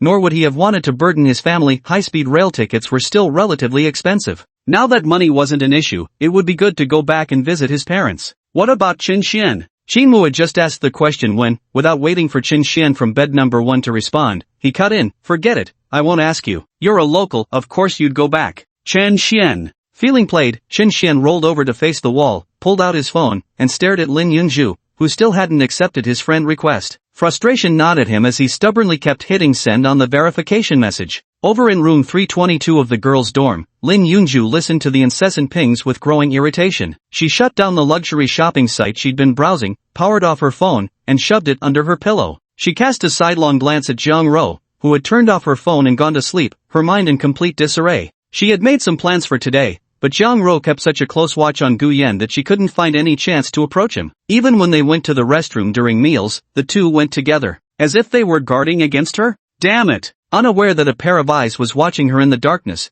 Zhang Ro slept soundly while hugging her little white bear pillow. Perhaps dreaming of something, the corners of her mouth twitched occasionally before her lips puckered into a little pout. A night passed. Early the next morning, just as dawn was breaking and birds began chirping on the balcony, Zhang Ro woke up rubbing her bleary eyes, clinging to her pillow like an octopus. She got out of bed, changed out of her pajamas into simple jeans and a t-shirt, slipped on a pair of flats, and headed out early. You're here so early today? The owner of the Chen family soup dumpling shop recognized the girl who came almost every day. Yeah, a bit earlier today. Jiang Ro stood gracefully with her long legs close together as she accepted the soup dumplings and 2 cups of millet porridge from the owner. She sipped 1 cup herself while walking and sent a message to the boy pinned at the top of her contacts. Finished your morning run, Mr. Gu? Remembering how they'd addressed each other beneath the girls' dormitory yesterday, her cheeks flushed slightly pink. It wasn't until after passing through the school gates that Gu Yan's reply finally arrived. You're up unusually early today, Miss Jiang. Jiang Ro, of course, Q, S to the power of T, R. Jiang Ro, I'm waiting for you downstairs at the dorm. Hurry up,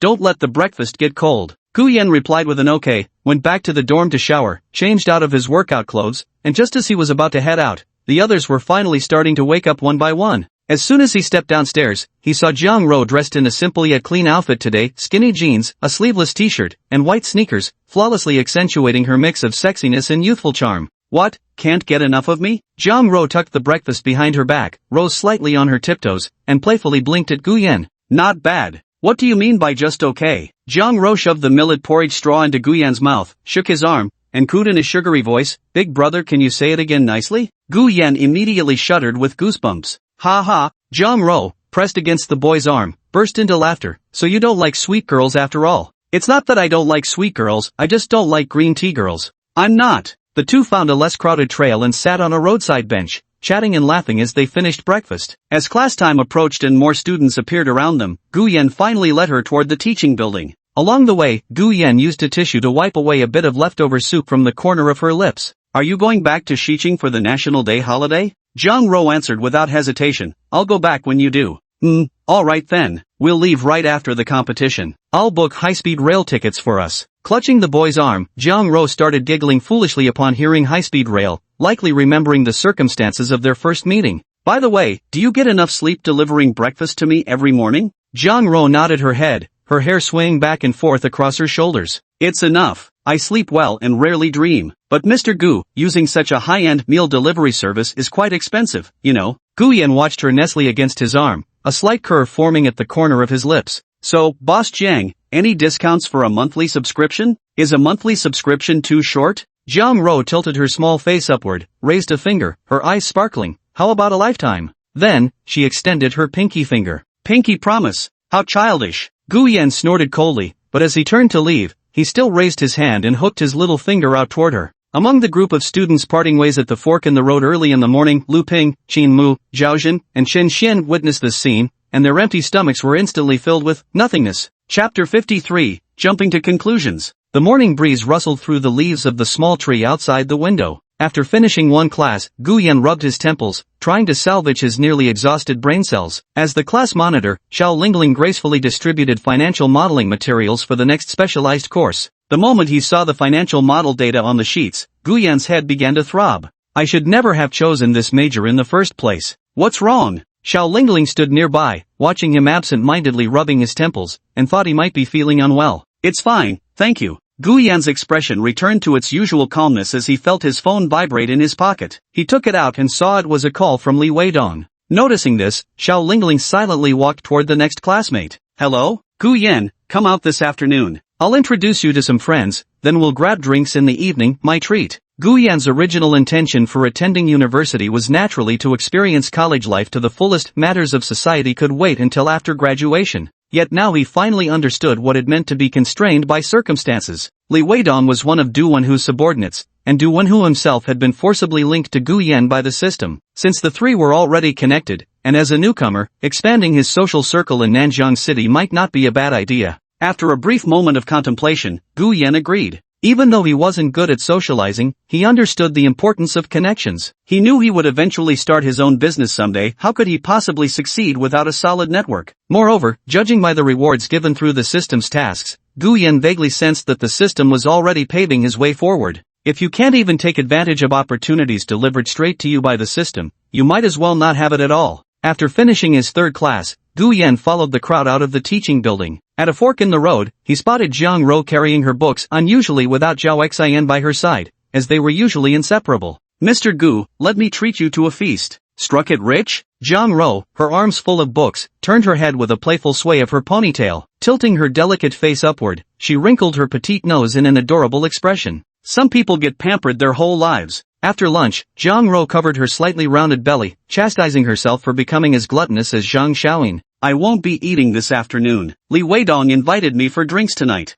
Gu Yan felt he should let Zhang Ro know about this. After all, they were a couple, and it was only polite to keep her informed. Could this be a trap? Zhang Ro recalled the man from last night in his floral shirt and white trousers, feeling his face bore nothing but ill intentions. His air of the underworld was too thick, he clearly looked like someone mixed up with gangs. The protagonist of the banquet at Honggate was Lu Bang. Do you think I could measure up to Lu Bang? Gu Yan escorted her back to the dormitory, and Zhang Ro remained somewhat silent along the way. Do you want to go? Zhang Ro lifted her face, her eyes brightening. Really? Can I? No way. Gu Yan refused outright. Drinking with someone like Li Weidong would likely be in a less than ideal environment, and he disliked taking his woman to such places. Okay. Zhang Ro suddenly agreed without hesitation, which left Gu Yan baffled. But he didn't ask, merely saying Li Weidong was introducing someone to him. Then you must call me when you get back, to let me know you're safe. The girl stepped forward and kissed the corner of Gu Yan's lips, then turned and trotted back toward the dormitory building, waving her hand before ascending the stairs. Soon, it was afternoon. After class, Gu Yan handed his books to Lu Ping to take back to the dorm and sent Zhang Ro a message saying he was going out. He headed straight to the south gate of the university, got into his Land Rover, and drove to the address Li Weidong had sent him. The destination was a famous nightclub called Burst in the bustling downtown area, also colloquially known as B-Bar. By dusk, the street outside was lined with luxury cars. The place was frequented by many wealthy second-generation heirs looking to drown themselves in indulgence, as well as women eager to snag a rich catch. Gu Yan's Range Rover was parked nearby, looking rather ordinary compared to the multi-million-dollar sports cars around it. Yet the moment he stepped out, the eyes of scantily dressed women lingering outside immediately lit up. His looks, combined with the Range Rover, though not top tier, and his youth made him stand out. Though his clothes bore no visible logos, his effortless style was appealing. Before he could move far, several women approached him, seizing the chance to ask for his WeChat. Without even glancing at them, Gu Yan walked straight into the nightclub. The clamor of noise instantly assaulted his ears, and everywhere he looked, aside from the VIP booths,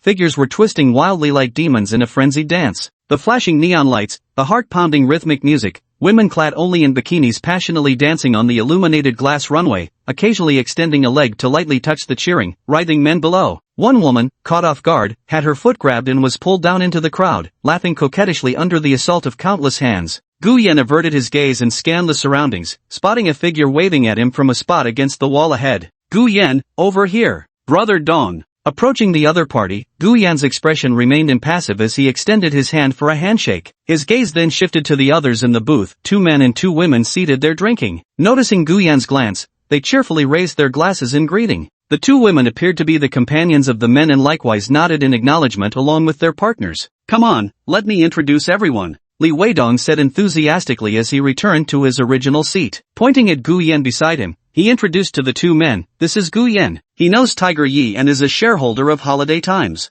Then he introduced the 2 men to Gu Yan again. "This bespectacled one, you met him last night, Yao Dadong. His father is an old associate of Tiger Yi and manages a loan company. He just returned from abroad yesterday, so I hosted a welcome dinner for him at Earl's Castle." The man named Yao Dadong chuckled. "Weidong, no need for introductions, didn't I meet this young brother last night? Come, brother Gu, let's have a drink." Gu Yan took the glass handed by Li Weidong and lightly clinked it with his. After taking a sip, Li Weidong then introduced the next person. "Wang Bin, owns 5 major supermarkets and 2 hotels in Nanjing City. If you need accommodation in the future, just look for him. Not saying it'll be free, but getting a 50% discount won't be a problem, right, old Wang?" The man looked nearly 30, with gaunt cheeks and sharply arched eyebrows, his whole appearance giving off an air of dissipation. When he stood up, he even had to push off his knees for support. "First time meeting you." Gu Yan nodded and raised his glass to clink with his. "Young Master Gu, let's not be so distant next time we meet." Wang Bin smiled, tossing back his drink in one gulp. "Since I'm here in Nanjing, we should hang out more often." "A handsome guy like you, what a waste if you don't frequent places like this."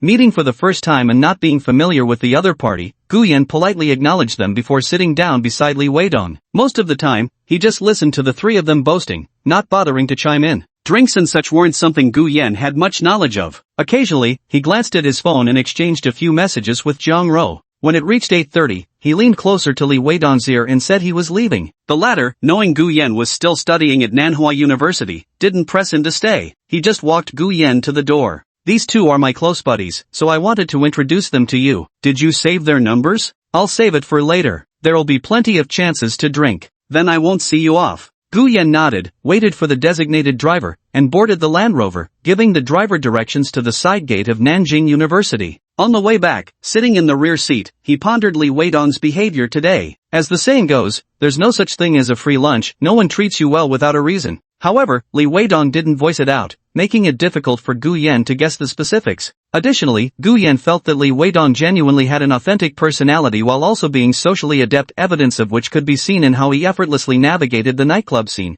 catering to everyone's needs. What was he aiming for by building connections so aggressively? Buzz. His phone vibrated in his hand, a message from Zhang Ro. How much did Mr. Gu drink? Had a few drinks, getting a designated driver to take me back to the side gate. Understood. Coming to pick you up right away. It was 9 p.m., 1 hour left before the dormitory closed. In the glow of streetlights, insects fluttered before scattering away from several figures entering through the school gates. 3 girls and 1 guy were carrying express parcels, having arrived at this hour because student council matters had delayed them. One of the girls wore makeup, her shapely legs clad in black stockings beneath her skirt. Had Gu Yan been here, he would have surely recognized her as Wu Chanxian, the sophomore who added him on WeChat during freshman orientation but never exchanged more than a few words with him afterward. The other 2 girls were her dorm mates, ordinary in both looks and figure, though among the group, these 2 chattered the most. Chanxian, you've got so many packages again today, our dorm's practically overflowing with them. Honestly, but Chanxian, Senior Su dotes on you so much, has he nearly cleared out your entire shopping cart for you?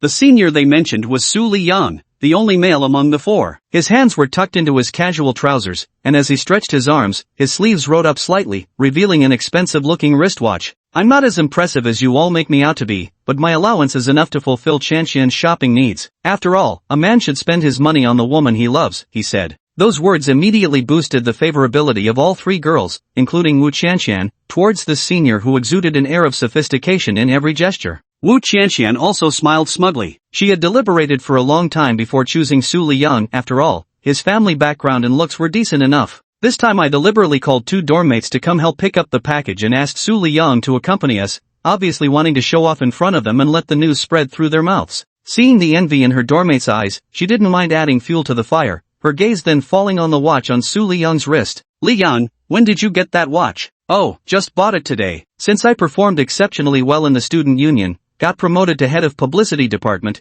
and even secured candidate status for party membership, my dad was so pleased he specifically rewarded me with 20,000 yuan. So this watch costs 20,000? The 2 girls immediately looked astonished. Yeah, it's a Longines. Su Liyang reveled in the gazes from the 3 girls. Forget 20,000, if I wanted something more expensive, my dad would buy it for me. I just don't think it's necessary. A watch is about liking the style, the price is just an illusion. His last remark carried an underlying implication, and his gaze naturally settled on Wu Chanxian. Even with makeup on, her face was truly stunning, with a voluptuous figure, just his type. Senior, what exactly does your family do? You're so wealthy. The 2 girls were deeply impressed and couldn't help but curiously inquire about this tasteful, handsome-looking senior. Wu Chanxian subconsciously straightened her posture. While Su Liyang wasn't the most handsome guy she'd ever met, what good was looks anyway? It couldn't put food on the table, especially when she thought of that freshman named Gu Yan who'd added her during orientation. No matter how handsome a boy from an ordinary family might be, he could never compare to Senior Su standing before him.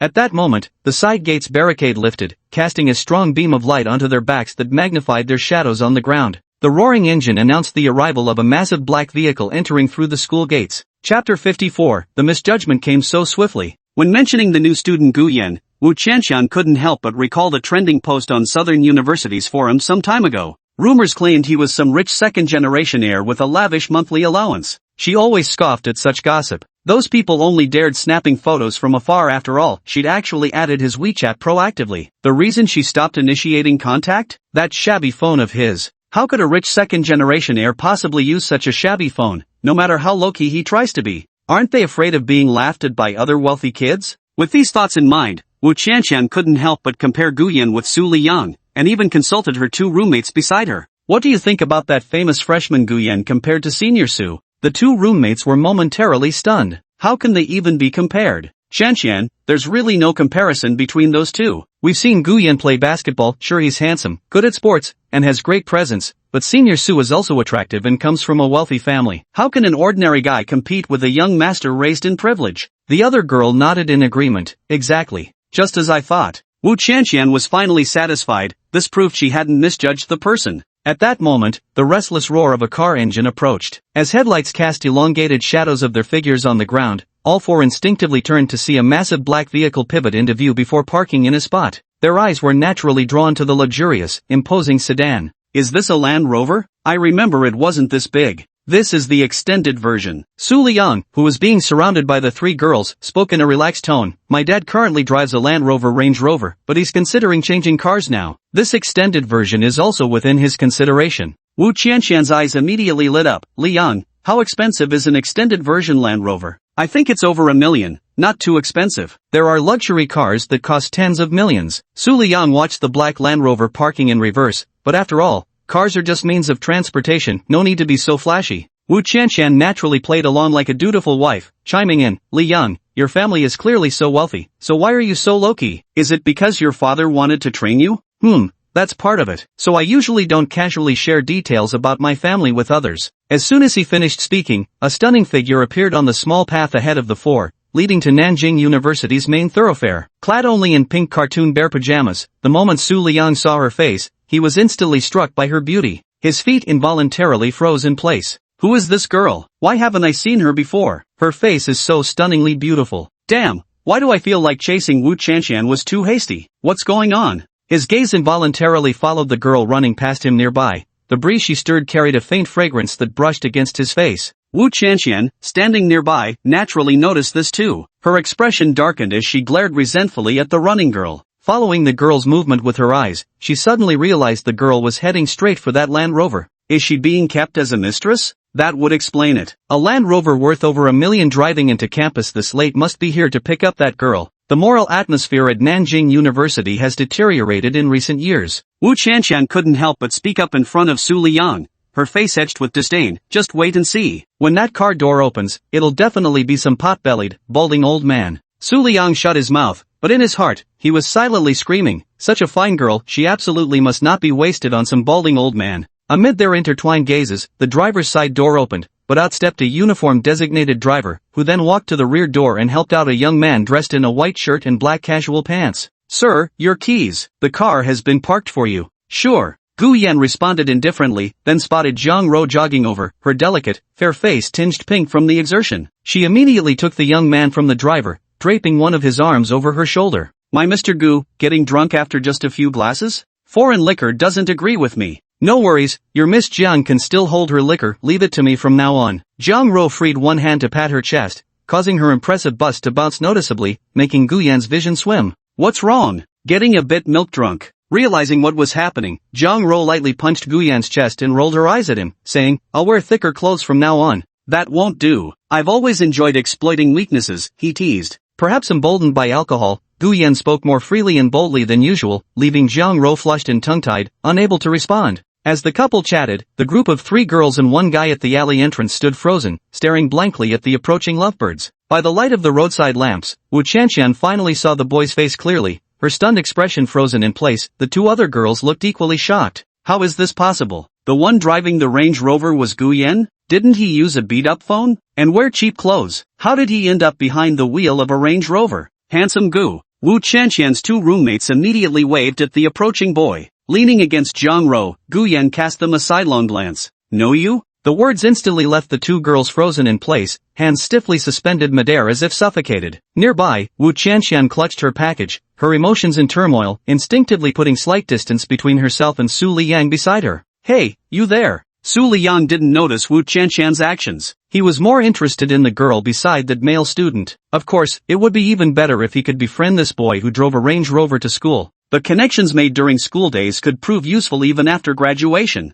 Alumni networks often hold significant value too. What? Gu Yan turned his head to look at him. My name is Su Liang, a junior this year and head of the student union's publicity department. Would you and this female classmate beside you like to join the student union? I have connections to get you both in directly. Not interested. Zhang Ro was the first to speak up, rejecting Su Liang outright. The moment she'd approached, she'd noticed the way his eyes had been glued to her. With that, she tilted her head to look at Gu Yan. My Mr. Gu doesn't like troublesome things either. Mei Chem, I don't. Let's go, the lights are about to go out. Su Liang, still unwilling to give up, shouted at the retreating pair's backs, if you ever run into any trouble at school, you can always come find me. There was no response from the figures walking ahead. After that incident, none of the four felt like talking further. Su Liyang excused himself and left halfway through their walk. Once the senior left, the remaining three girls finally spoke up. Shanxian, so this is the supposedly handsome but broke freshman you mentioned? That's literally a male god. I remember the forum said he drove a Mercedes, but now it's turned into a Land Rover worth over $1 million. Wu Qianxian's face darkened visibly. Back then I clearly saw him using a broken phone with multiple cracked screens. It even lagged terribly when scanning QR codes. As she spoke, she frantically opened her phone, clicked into WeChat, and swiftly scrolled through the screen in front of her two roommates until she finally located Guyan's chat window. After carefully considering her words, her red-nailed fingertips began typing rapidly. Junior, I noticed you looked uncomfortable after drinking just now. Coincidentally, I happen to have a bottle of honey water in my dorm. Rest assured it's completely natural. Have some and you'll feel much better. After glancing at the message, he couldn't wait to hit send. Then, in the very next second, a crimson exclamation mark popped up. She had already been blocked by Guyan long before. Chapter 55, Mini Vacation and the High-Speed Rail. Seeing that glaring crimson exclamation mark in the chat box, Wu Qianxian's face turned pale. He had already blocked her. Truth be told, this wasn't entirely Guyan's fault. Initially, he'd added her out of politeness, but after just a few exchanges, he sensed this senior sister was blowing hot and cold. It felt like she was stringing him along. So after a couple days, he'd blocked her. Shanxian, how's the conversation going? Her two roommates leaned in from either side to peek. Even though Wu Qianxian frantically turned off her screen, they still caught sight of that glaring red exclamation mark. He blocked you though. Qianxian, forget it. You've got Senior Su anyway. Her two roommates comforted her while secretly holding back laughter. They'd added Junior Guyan's WeChat during orientation season, yet never expected her to mistake a watermelon for a sesame seed when choosing between them. Sigh. Faced with this fait accompli, Wu Qianxian sighed, realizing there was no turning back now. But there was still resentment in my heart. Why give up being a perfectly good rich second-generation heir to carry around some crappy phone? After one last glance in the direction Guyan had left, I reluctantly followed my two roommates back to the dorm. Walking back, I remembered all those boastful praises about Su Liyang, the watch on his wrist, and how his dad was about to buy a new car. It made me reflect on how low-key that Junior Guyan had been. Suddenly I realized that true rich kids never show off their wealth. Time flew by, and it was already the last week of September. As the National Day holiday approached, most people's minds had already started wandering. Many had bought their train tickets home days in advance. Early the next morning after his drunken return to school, Guyan also purchased 2 high-speed rail tickets online. During this time, he still managed to visit the hospital to settle Shenwei's hospital fees and nursing care expenses. Since Shenwei didn't have medical insurance, this payment had to be made out of pocket. Nearly 23,000. When picking up this girl from an impoverished family to return to school, she sat rigidly in the luxurious car, not daring to move for fear of soiling even the slightest bit of its interior. Upon returning to Nanjing University, after getting out of the car, Shenwei took out paper and pen from her canvas bag and wrote an IOU, asking Gu Yan to give her a year to repay the debt. I'll keep this IOU. Gu Yan helped her out of sympathy, but he certainly couldn't spend the money for nothing. After accepting the IOU, Shenwei thanked him again and left the parking lot first. On September 31st, just as they were preparing for the 2-day basketball tournament, they unexpectedly received notice that the agriculture college team had withdrawn. The reason was that 2 of their key players got into a fight while drinking on Backstreet the night before. Not only were they injured, but they also spent the night at the police station. The news only came back today. Given the severity of their misconduct, the school not only punished the 2 with disciplinary records but the student council also revoked the agriculture college's eligibility to participate. Qin Mu and Lu Ping, who had originally planned to stay for 2 more days, felt a brief flicker of disappointment. But within just 10 minutes, everyone had already started packing their belongings in the dorm. Qin Mu, Chen Xing, and Zhao Jin, who had already bought their train tickets home, eagerly dragged their suitcases out the door, reminding Lu Ping as they left, "Don't forget to clean up while you're alone in the dorm." Lu Ping, holding instant noodles, glanced at the crumpled tissues scattered on the floor and cursed under his breath, "Those jerks." Turning around, he also noticed Gu Yan pulling out a suitcase and packing a few clothes. "When are you leaving, old Gu?" 2 o'clock high-speed rail. I'd hoped for some comforting words from Gu Yan, but all he did was zip up his suitcase and toss back a reminder as he walked out, "Don't leave tissues lying around." Absolutely heartless. Lu Ping muttered curses while holding his instant noodles as he went to slam the door shut. As for the last roommate, Chen Xian, that guy had already dragged his suitcase home early in the morning. Being a local, he couldn't resist flaunting his privilege one last time before leaving. Meanwhile, Gu Yan adjusted his clothes as he walked, occasionally nodding at fellow male students coming up or down the stairs. Some faces looked familiar, others he'd never seen before. Once out of the dorm building, he saw students leaving in groups everywhere. Dragging his suitcase, Gu Yan strode toward the girls' dormitory where Jiang Ro lived. His ticket was for 2 p.m., and it was barely past 11 a.m. now, plenty of time for them to have lunch before leaving. It's just a shame they couldn't drive back.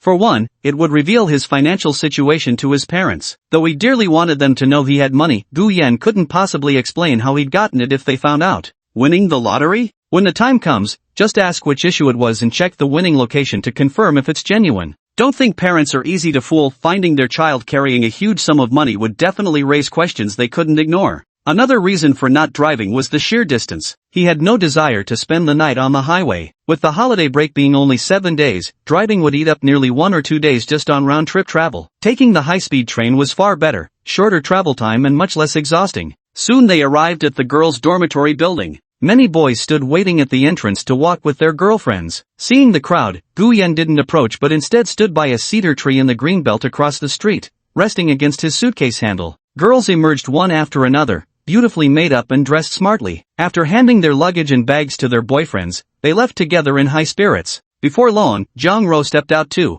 accompanied by Zhao Xian and Lin Yunju. Lin Yunju was also from the local area, but she didn't leave school as early. Instead, she went out with Jiang Ro. Naturally, Gu Yan could guess her intentions. She had also spotted Gu Yan across the way and greeted him with a composed, effortless smile. "Handsome Gu, I'm heading off now, won't disturb you any further." Today, her outfit leaned slightly more mature, a short skirt and high heels, with just a shopping bag of daily essentials in hand. As she turned to leave, she made sure the curves of her figure lingered in Gu Yan's sight. Acting all flirty, Zhao Xian muttered under his breath at the retreating figure. "Leave her alone." Jiang Ro tugged at her best friend's arm, then turned her head to look at Gu Yan, tilting it slightly. "Mr. Gu, when are we setting off?" She wore a beige body-hugging dress today, sleeveless, waist-cinching, and chest-enhancing, with the hem landing just above her knees. The outfit accentuated her slender waist and long legs while elegantly framing her delicate collarbones. Over one shoulder, she carried the Dior handbag Gu Yan had gifted her, while her other hand pulled a blush-pink suitcase behind her. "Am I pretty today?" "You look quite pretty." Gu Yan smiled and nodded, naturally taking the girl's hand as they strolled through the passing crowd. "Had I known earlier, I would have left first. Being a third wheel really comes with no privileges." Zhao Xian muttered to himself as he followed the two of them to the second floor of the cafeteria for lunch. Because of the holiday, some of the aunties and uncles working in the cafeteria had left early, and only a few students remained to eat there. The usually bustling scene now seemed quite desolate. With their thoughts on going home, the three of them kept their meals simple, each with just a bowl of beef noodles. "Xinshin, what time is your train ticket for?" Zhao Xian slurped up a mouthful of noodles, cheeks bulging as he mumbled, 2:30. "I'll just wait an extra half hour at the high-speed rail station with you guys. I remember your family's in Suicheng, it's not far from Xicheng. You could come visit us there during break." Jiang Ro picked the beef from her bowl and placed it in Gu Yan's. "Gu Yan and I will show you around Xicheng." "Not coming." Zhao Xian poked at the noodles clumping together with his chopsticks. "I'm practically stuffed from all the PDA at school, and now you want me to come to Xicheng for more? There's no such thing as a 365-day buffet."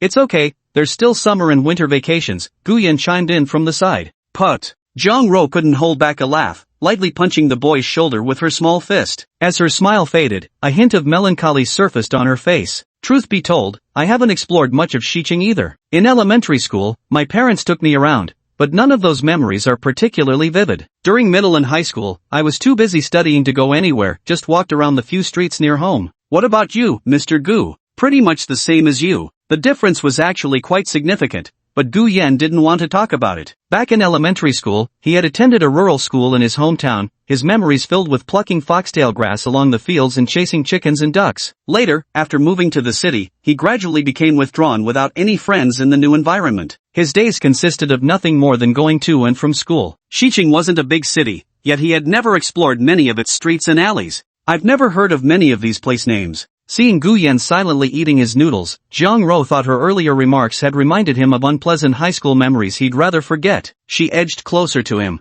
"If we had met sooner, I would have transferred from Xicheng No. 1 high school to No. 2 high school to save you from that year's misery." "Ha!" Zhao Xian wrinkled her nose and leaned back in disgust. "Will you guys ever stop?" Not long after, Gu Yan drove the two girls to Nanjiang City's high-speed rail station in his Land Rover. After parking the car, parking fees for just 7 days weren't too steep. He tucked the keys into his luggage and led Jiang Ro and Zhao Xian into the station lobby to wait. The waiting area buzzed with activity, packed with chattering crowds drowning under the repetitive announcements of arriving and departing trains. At 2 o'clock sharp, after bidding Zhao Xian farewell, Gu Yan and Jiang Ro scanned their tickets at the gate. They joined the boarding queue, found their window side seats by matching the numbers, and settled in for the trip. Little did Gu Yan know, Li Xiaoshuang and Tang Ziyi were also on board in another carriage of the same high-speed train. Shuang, Zhao Shasha will board at the next city stop. Zhao Shasha was their other close friend. Due to academic reasons, she attended nursing school in a county town under Nanjing City. Since this high-speed train to Xiqing would pass through there, the three had arranged to travel together. Shasha mentioned a few more high school classmates are coming too. Tang Ziyi was flipping through her phone with great enthusiasm, not noticing that Li Xiaoshuan was resting her chin on her hand, seeming rather disinterested. Chapter 56, The Flower of Dreams. The friendships formed during 3 years of high school tend to last longer than those from university. Even if separated by great distances, the internet can bridge the gap between friends, never hindering their casual banter or everyday conversations. When returning to my hometown, if the distance is close, I naturally remember to ask if they'd like to go back together. After the high-speed train ran for 20 minutes, it stopped at Changchuan County Station. Waiting passengers swarmed on board, and a few of them searched through the cars until they found Tang Ziyi and Li Xiaoshuang holding their phones. Walking ahead of them was Zhao Shasha. Influenced by her time at college, her attire appeared much more mature, her hair permed into curls. She waved enthusiastically at the two. Behind her were two others, also Tang Ziyi and Li Xiaoshuang's former high school classmates, Wan Juanhao and class monitor Zhang Zhuangzhuang. The former had always had a crush on Li Xiaoshuang. In their second year of high school, after learning that Li Xiaoshuang had rejected Gu Yan, he frequently invited her out for shopping, movies, and pool. Since his family was fairly well off, he usually footed the bill. Later, his college entrance exam results weren't satisfactory, so he couldn't follow Li Xiaoshuang to Nanjing. Instead, he chose a vocational college nearer to Nanjing. This time, upon hearing from Zhao Shasha that Li Xiaoshuang would be joining them midway back to Xiqing, he immediately decided to travel together along the way. Zhang Zhuangzhuang, on the other hand, had a crush on Zhao Shasha and specially came all the way from a second-tier university in another city just to accompany her. Meeting old classmates again, everyone was naturally delighted. Tang Ziyi warmly stepped forward to greet them and helped stuff their luggage into the vacant space beneath their feet. Most of the nearby seats were already occupied by other passengers, so the 2 men and 1 woman stepped forward to persuade others to swap seats with them. At first, no one budged, but under the combined adorable pleading of Tang Ziyi and Zhao Shasha, 2 stunning beauties, the others had no choice but to relent and exchange seats with them. After sitting down, Wan Juanhao swapped seats with Tang Ziyi and sat beside Li Xiaoshuang, occasionally pulling out small snacks and bottled water from his backpack to curry favor. However, Li Xiaoshuang was distracted, taking the items only to set them aside. What's wrong with Shuangshuang? Since they attended different schools, Zhao Shasha was unaware of what had happened between her 2 close friends after they enrolled at the teacher's college. Moreover, finding it somewhat embarrassing, neither Li Xiaoshuang nor Tang Ziyi had mentioned it in their WeChat chats. It's nothing, Shuangshuang has been in a bad mood lately. Tang Ziyi naturally wouldn't mention it was because of a certain someone. Wan Juanhao and Zhang Zhuangzhuang, upon hearing about her bad mood, instinctively thought it must be that time of the month. They exchanged glances conveying they should be careful with their words and go along with her temper. By the way, I remember Gu Yan is in Nanjing too, right? Didn't you invite him back to Xiqing with you? Zhao Shasha, thinking of her 2 best friends being in Nanjing, easily recalled Gu Yan, who shocked everyone by getting into Nanda University. She scanned the room but didn't see that boy among the nearby seats. Why bring him up when everything's fine? Doesn't he realize Shuangshuang might not like him back? Wan Juanhao retorted irritably, wasn't it perfectly normal not to invite him back to Xiqing together? Since it was a matter of the heart, Zhang Zhuangzhuang didn't join the conversation. He unscrewed the bottle cap and handed the water to Zhao Shasha. Zhao Shasha took a sip, then glanced at the absent-minded figure. That's true, my Shuangshuang doesn't like bootlickers. Xiaoshuan, how's the workload at your teacher's college? Wan Juanhao changed the subject and eagerly leaned in again. Li Xiaoshuang responded with detached indifference, it's alright, not too heavy. Always mindful about preventing awkward silences, Tang Ziyi promptly stepped in to warm up the atmosphere. By the way,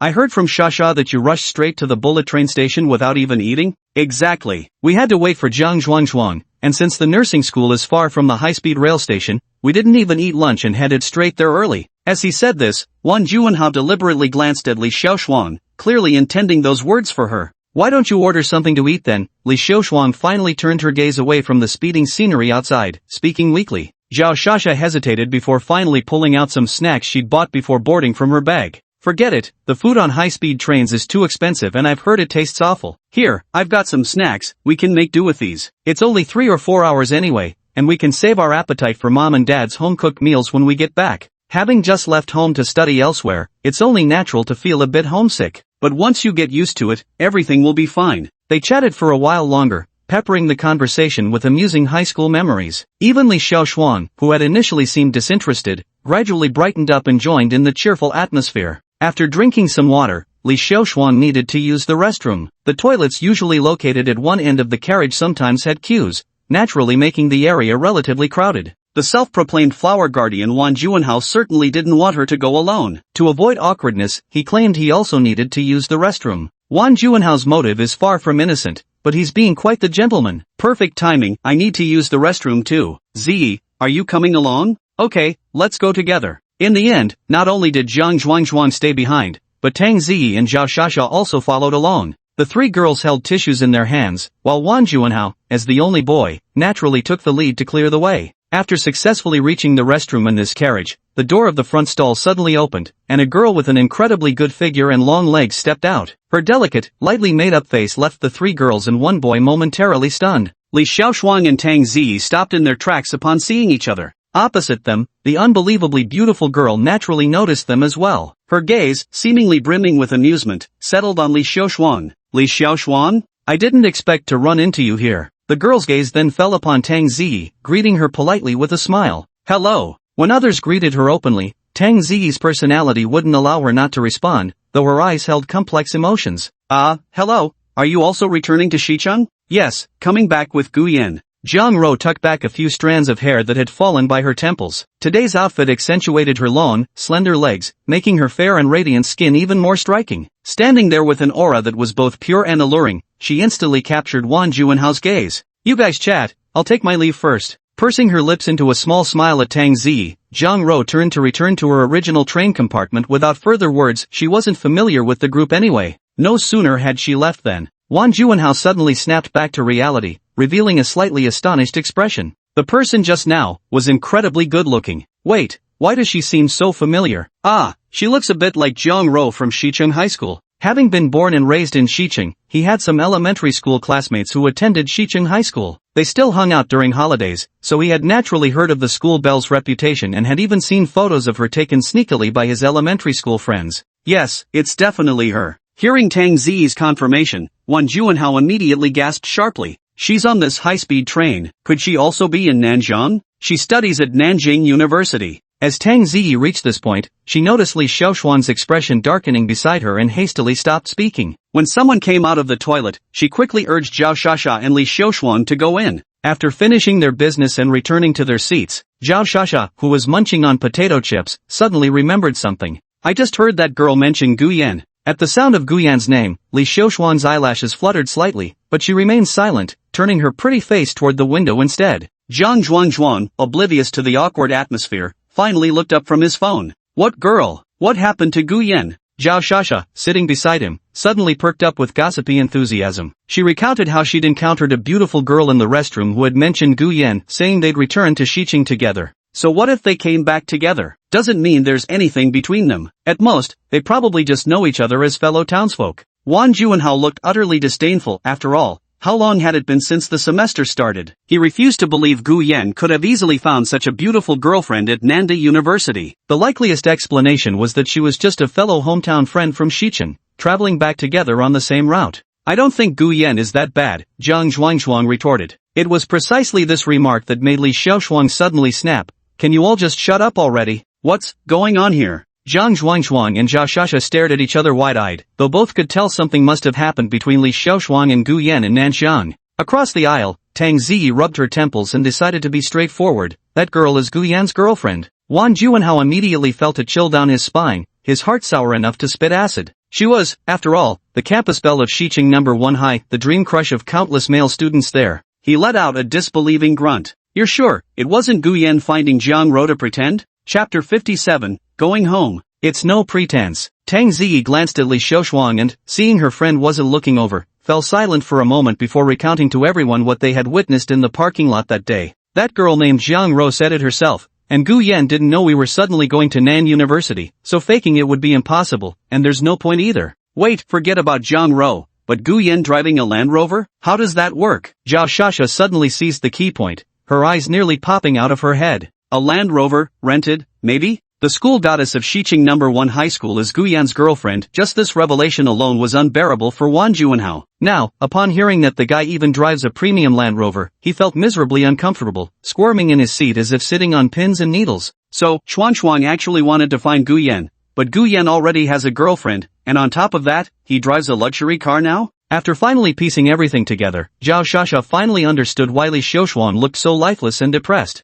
Wang Juanhao remained somewhat unwilling to accept the situation. That's impossible. Throughout all 3 years of high school, Gu Yan's clothes and food every day. It's not like we haven't seen them. Is it possible? It was all an act? Tang Ziyi whispered. This statement struck Wang Juanhao and Zhao Shasha like a thunderbolt. During their 3 years of high school, Gu Yan had maintained only superficial relationships with everyone, so they didn't even know where his family lived. Among the group, only Jiang Zhuangzhuang secretly delighted in seeing their shocked expressions. But Gu Yan's looks, combined with his school beauty-level girlfriend and that Land Rover he's driving, this is the goddamn complete package of a campus heartthrob. How could such a massive gap emerge in less than 6 months since high school graduation? Truth be told, he feared his bro might struggle, yet equally dreaded seeing his bro cruising in a Land Rover. Visualizing Gu Yan embracing a beauty while behind the wheel of his Land Rover, Jiang Zhuangzhuang swiftly switched games, opened WeChat, located Gu Yan's profile picture in the group members list, and initiated a private chat. Gu Yan, it's Jiang Zhuangzhuang. Which train car are you in?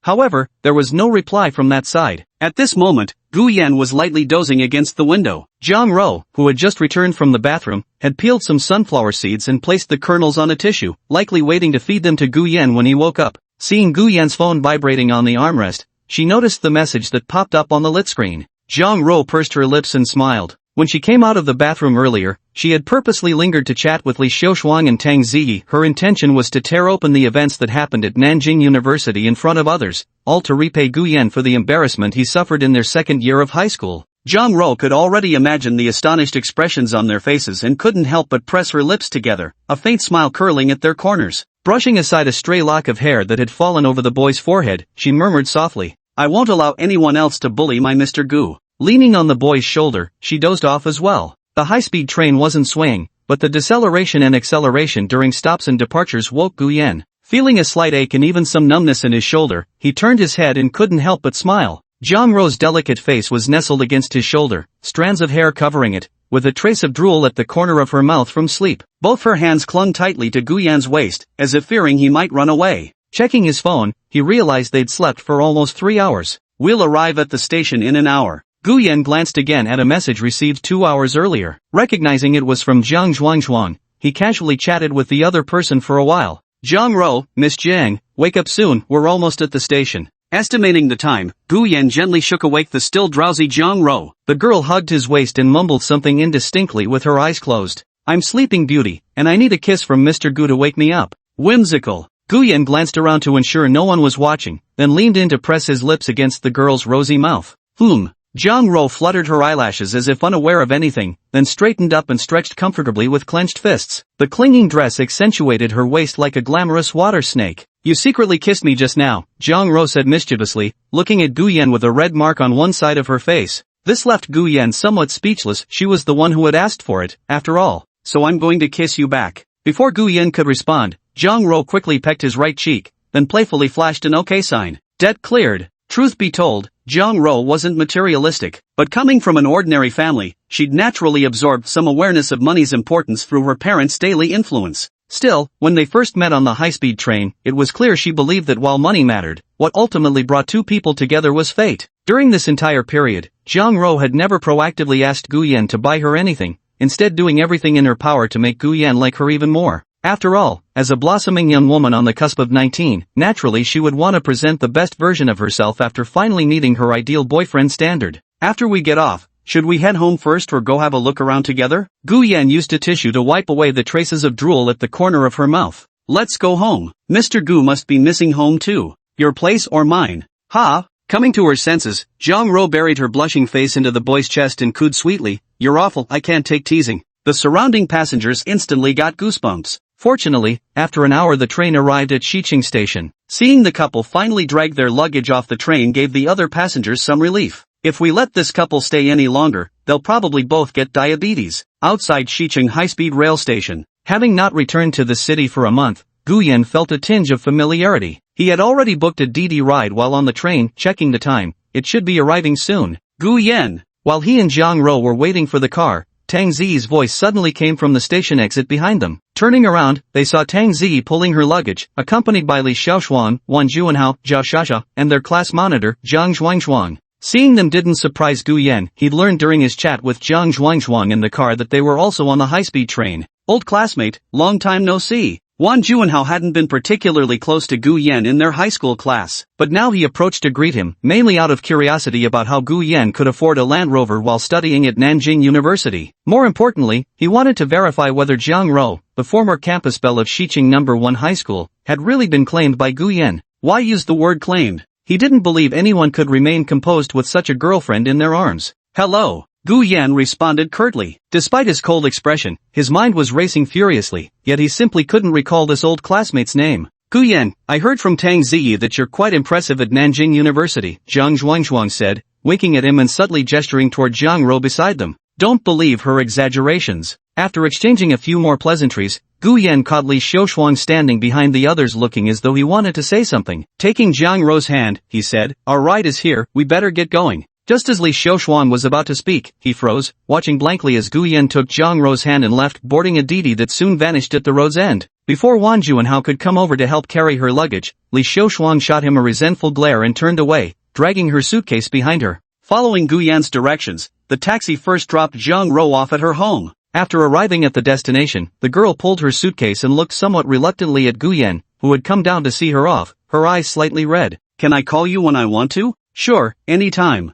Thank you, Mr. Gu. Jiang Ro let go of the suitcase handle, stepped forward, and gave Gu Yan a hug. I'll be very well behaved. I won't disturb you when you're busy. The girl took 2 steps back, pulled her suitcase, and waved as she walked into the old residential area ahead. Only when they were out of sight did Gu Yan return to the car. During the ride, he sent a message to his mother, Empress Dowager Zhao, I'm coming home, then locked his phone and glanced at the Didi driver navigating the road ahead. Master, do you believe in love? Have you been drinking? Don't copy those skits from Kuaishou now, that girlfriend of yours doesn't seem like she's pretending. Gu Yan gave a soft hum in response. Remembering how Jiang Ro's eyes had reddened just before she left, the corners of his lips slowly curved upward. Before long, they arrived just outside his residential complex. Dragging his suitcase, Gu Yan returned to the home he hadn't seen for a month. Fishing out his keys to unlock the security door, he barely had time to step inside when Zhao Wanjun, dressed in an apron, hurried out from the kitchen and immediately pulled her tall son into a tight embrace. After a long while, she wiped the corners of her eyes and scrutinized him carefully. TSK, my son has gotten even handsomer. He's going to have all the girls at school swooning over him. Mom, you're exaggerating. Gu Yan changed into slippers and carried his suitcase back to his small room. After being away for a month, he had expected dust to have settled, but to his surprise, everything on his desk was spotless. It was clear his mother had been coming in to clean every couple of days. The bedding was newly changed, and lying on it, there was the familiar scent, the familiar surroundings. Gu Yan felt that only now had he truly returned home. Chapter 58, Elevating One's Parents. Are you home yet, my Mr. Gu? Buzz. The phone vibrated twice, jolting Gu Yan, who had nearly dozed off, back to alertness. Still lying lazily, he reached for the phone beside him and tapped it open only to see a WeChat message from Jiang Ro. Soon enough, lying on the bed, I nearly dozed off.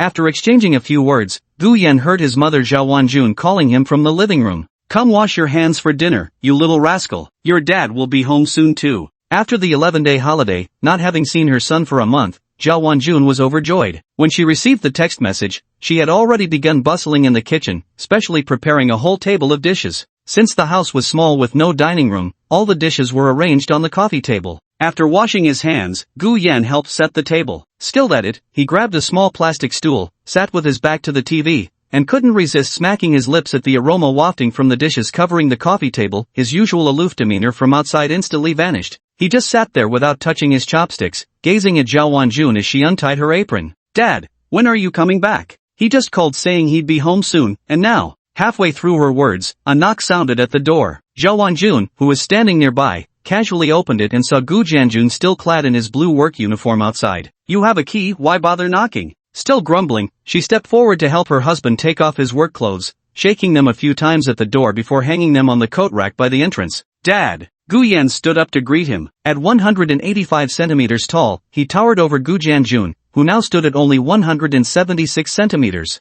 How's school going? Is studying giving you any trouble? Gu Jianjun remained his usual self, though countless thoughts swirled in his mind, few made it past his lips. Watching his son's transformation, the weathered face of this rough man kept breaking into smiles. His son getting admitted to a top-tier university, this achievement had earned him praise not just back in their hometown, but from numerous factory colleagues who'd been complimenting him for ages. Those 2 months of summer vacation made life feel utterly delightful, no matter how exhausting, it all felt worthwhile. School's been fine, the workload isn't too heavy, and I occasionally find time to take on some part-time jobs. Guyan's phone displayed a chillingly large balance of over 210,000 yuan, yet he couldn't bring himself to tell his parents. Knowing their personalities, they would inevitably pry relentlessly, might even demand to see the payment records. There was no helping it, Gu Jianjun was just that kind of stern man. Part-time job? You mean handing out flyers or working as a waiter during free time? Zhao Wanjun looked at her son with questioning eyes. Pretty much. Won't that be too exhausting? And you're from Nanjing University, wouldn't people think?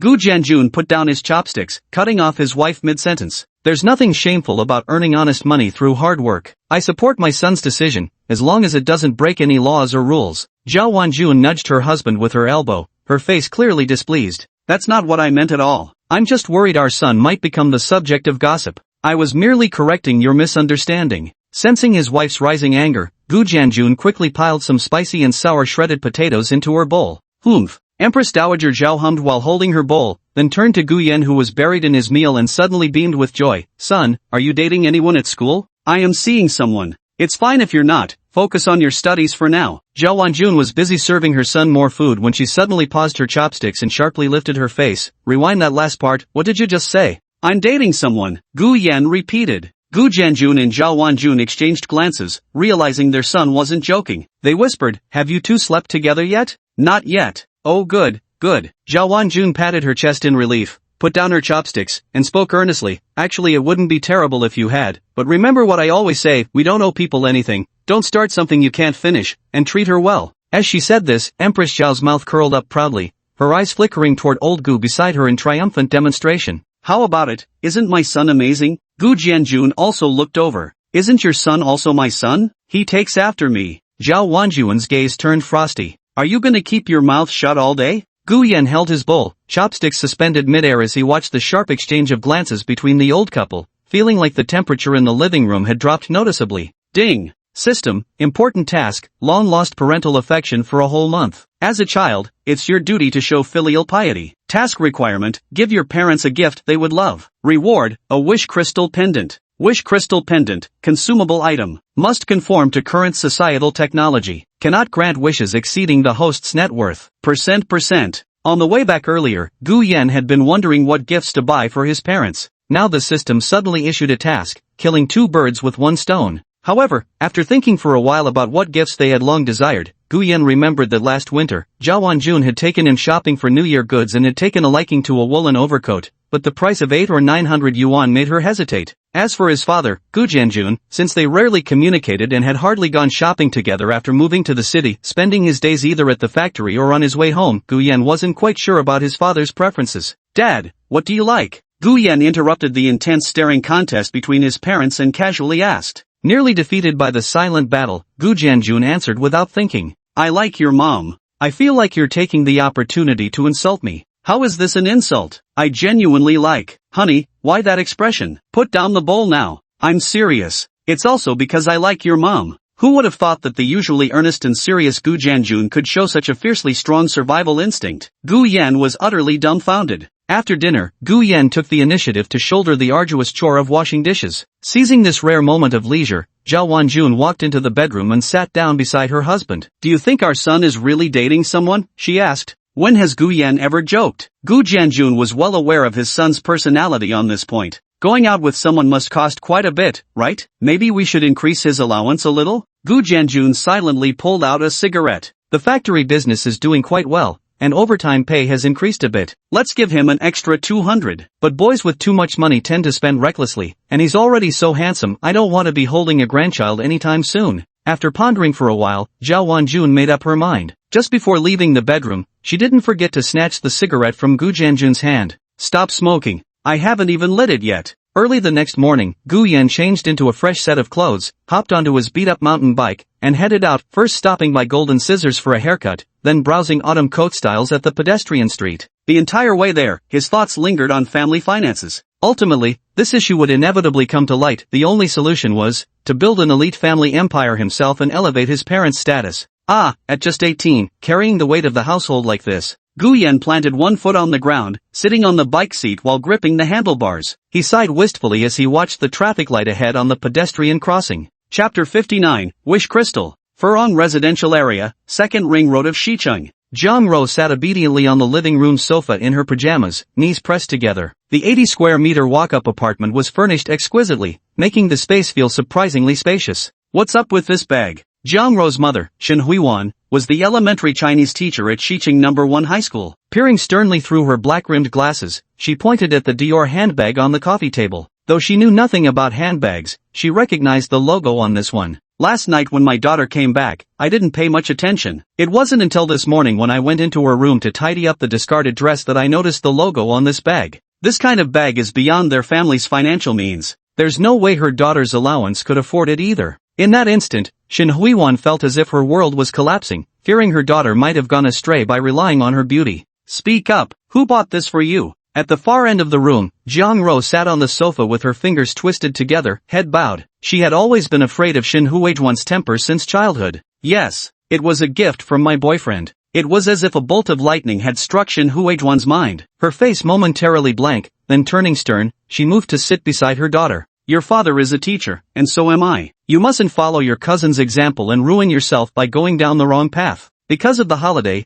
Zhang Qingwen was also at home. Hearing his wife's stern words in the living room, he came out of his study. What's wrong with you two? What do you mean by taking the wrong path? Your daughter has gotten herself a boyfriend in college. Look, this bag was bought for her by him, a Dior, no less. Zhang Qingwen's previously relaxed expression gradually darkened, overwhelmed by the feeling that the fine cabbage they'd carefully nurtured at home had been effortlessly plucked by an outsider. Zhang Ro, is what your mom said true? Zhang Ro lowered her head and nodded without hesitation. How old is he? Shen Huiwan asked from the side. About my age. He's also a freshman at Nan University this year, and from Shicheng too. He's not much older, and he's a local. Shen Huiwan and her husband immediately felt relieved. At first, they had thought their daughter's boyfriend might be some middle-aged wealthy man from Nanjing City. Now, hearing he was around the same age, they felt much more at ease. Ruru, you're in college now. Your father and I aren't against you dating, but you must keep your eyes open and not be fooled by those rich scoundrels, they said. Hearing her parents' tone soften, she murmured softly, actually, I was the one who pursued him. Ha? Shen Huiwan and her husband froze on the spot. I'm completely serious. Zhang Ro mustered her courage and stood up to face her parents. He has been very good to me too. He's not that kind of scumbag. Zhang Qingwen was a complete pushover when it came to his daughter. Seeing Zhang Ro's determined expression, his heart instantly softened. Fine, you can date him properly, but don't do anything too degrading. After all, you're quite the catch yourself. I promise I won't do anything embarrassing. As soon as Zhang Ro finished speaking, her phone on the table chimed. The lit screen displayed the contact hubby Mr. Gu along with a new message notification. She immediately snatched up her phone, the corners of her mouth lifting uncontrollably as her eyes sparkled with undisguised affection. Turning back to her stunned parents, she hastily offered another assurance. I'm going back to my room. She scurried back to her room in her slippers, slapping the floor with each step, then firmly shut the door behind her. A grown daughter is no longer her parents' possession, Zhang Qingwen lamented with heartfelt sorrow. Shen Huiwan picked up the Dior purse on the coffee table and turned it over repeatedly to examine it, as if filtering out her husband's heartfelt lament. When are you going to buy one for me too? Ask your son-in-law. With that, Zhang Qingwen stomped off toward the study door, fully expecting his wife to come coax him. Instead, he saw Shen Huiwan still examining the bag, which so infuriated him that he stormed into the study and slammed the door shut. In her bedroom, Zhang Ro lay sprawled across the bed, propped up by soft pillows, her fair and delicate feet swaying playfully in the air as her fingers tapped briskly across her phone screen. Does Mr. Gu only message me when he needs my help? It's only been an hour since good morning. On a pedestrian street near the first ring road, Gu Yan tapped out a message on his phone, then looked up at the autumn trench coat on the plastic mannequin in the shop window across the way. He snapped a photo and sent it to the girl. How about this one? Zhang Ro, this one looks younger. How tall is your aunt? Gu Yan, 1.65 meters. Zhang Ro, let's check other stores, then video call me. After replying, Gu Yan went to a second shop and immediately video called Zhang Ro upon entering. The girl in the video grinned until her almond-shaped eyes curved into crescents.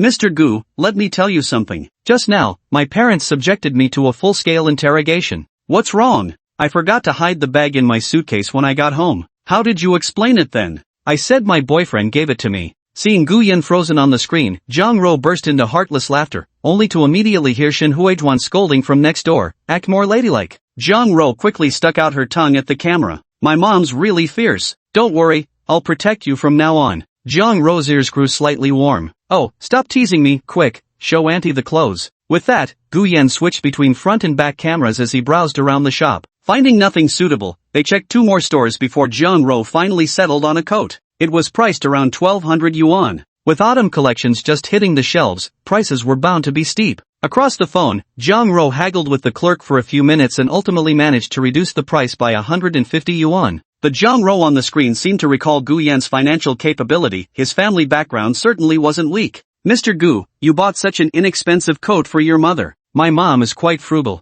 Gu Yan actually wanted to buy something expensive for his mom. Spending tens of thousands wouldn't faze him, but he feared that if he brought home such pricey items, Queen Mother Zhao might faint on the spot from shock. For now, he could only take it step by step to gradually raise his mother's acceptance threshold, starting with items around 1,000, slowly moving up to 2,000 or 3,000, and then when the time was right, perhaps next semester or during his sophomore year, he'd claim that the business he'd been working on with others had started turning a decent profit. Only then would his parents, who'd lived frugally all their lives, feel at ease without raising too many doubts. Zhang Ro also agreed with Gu Yan's reasoning. After all, even among those from older generations who'd made their fortune, many remained thrifty. "So what's next?" "Next, I'll go buy a gift for my dad." "Do you have any suggestions?" As Gu Yan described Gu Jianjun's rigid and serious personality, Zhang Ro couldn't help but think of her own mother, and an idea suddenly came to her. "Mr. Gu seems a bit old-fashioned. You could focus on your uncle's habits, like the clothes he wears, any accessories he's worn for years, or whether he likes browsing things like cars or yachts."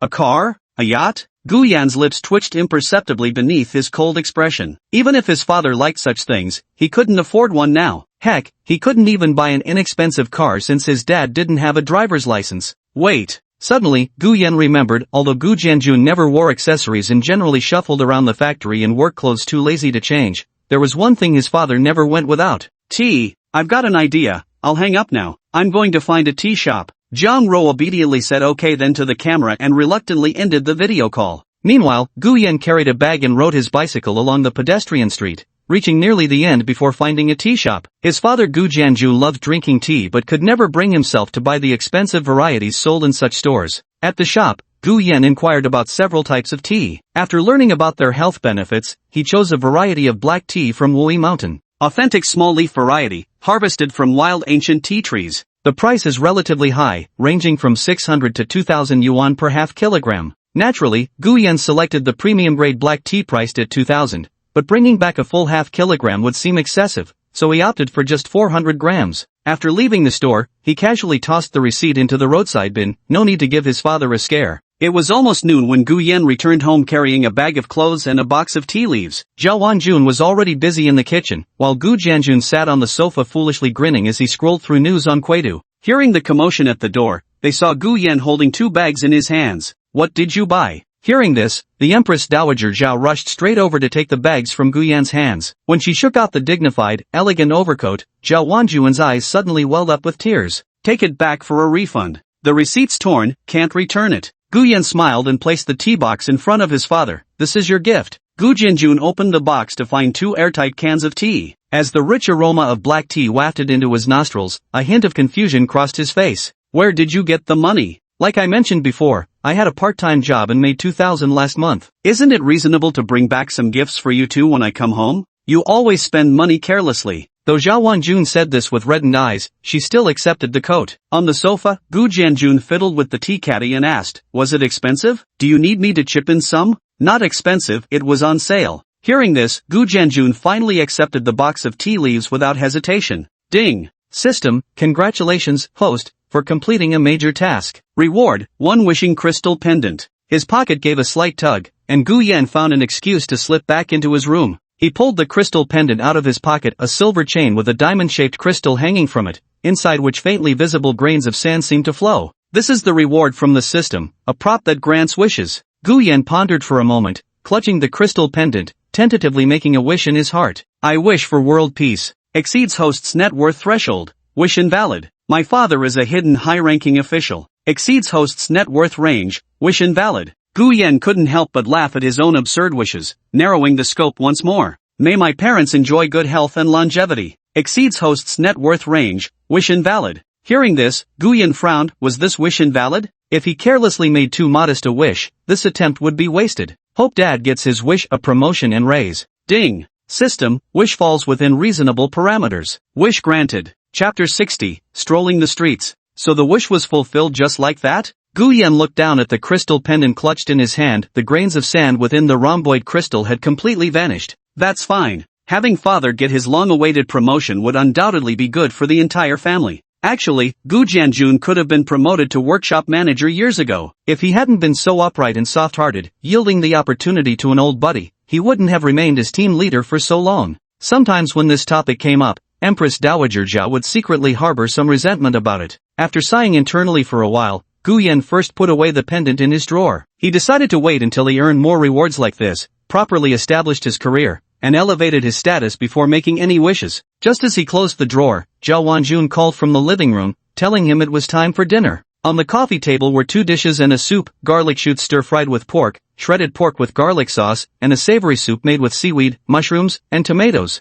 Mom's cooking is just different, way better than the cafeteria stir-fries, Guyu said as he sat down, picking up his chopsticks and digging in. Gu Jianjun set down the newspaper in his hands. Always buttering your mom up, aren't you? Zhao Wanjun found her husband's remark rather grating. She patted Guyu's shoulder and snorted in his direction. My son knows how to speak, that's his skill. You didn't kiss up, and now the position you had in hand flew away. Let's not talk about those things in front of the child. Mentioning this topic made Gu Jianjun feel somewhat uncomfortable too. He picked up his chopsticks ready to eat when suddenly his phone rang. The deputy factory director's call? I recognized it because the names, positions, contact numbers, and photos of all the factory's officials, big and small, were displayed on the bulletin board outside the canteen. Naturally, Gu Jianjun had them saved on his phone as well. Hello, Director Li. Is there an issue with the newly arrived batch of parts in the workshop? No, old Gu. Congratulations. A hearty laugh came through the phone. The factory manager just called me, saying the former workshop director where you work was irresponsible and incompetent. So now, they've specifically named you, the senior employee with extensive experience and technical skills, for promotion.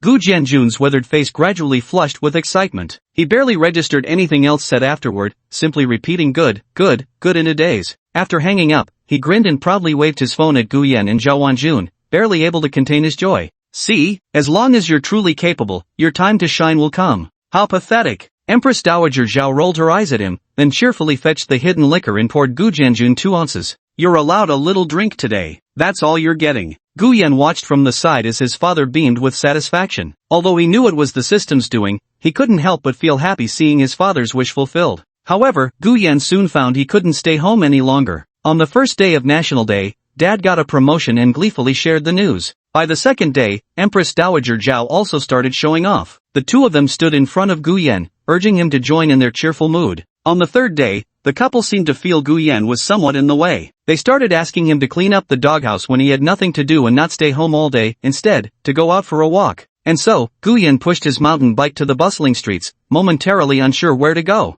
Has Mr. Gu been kicked out of his home? Want to come out for a walk? Alright, let's keep Mr. Gu company. Gu Yan and Jiang Ro met up at an ice cream shop. He bought a double-layer chocolate ice cream and sat stylishly at a seat by the entrance, staring blankly at the bustling street filled with passing pedestrians and vehicles. The phone rang again. It was Shi Tao calling. Damn, Lao Gu, you came back for National Day without telling me? If I hadn't run into that idiot Wan Juanhao today, I wouldn't even know you're back in Xicheng. Where are you now? It's too far, don't bother coming. Come on, tell me, I want to witness the handsomeness of the great Gu. Gu Yan checked the nearby bus stop sign and gave Shi Tao the address. Holy crap, I'm nearby. Wait for me, I'll be right there. As soon as the call ended, before Gu Yan could even lick his ice cream twice, a goofy-looking figure with dyed yellow hair came rushing in from outside. Shi Tao, why did you dye your hair? Obviously to pick up girls. The wild ones dig my style. Shi Tao plopped down and immediately ordered the same ice cream as Gu Yan from the counter. Then he stared intently before finally blurting out, damn, you look even handsomer now, almost surpassing me.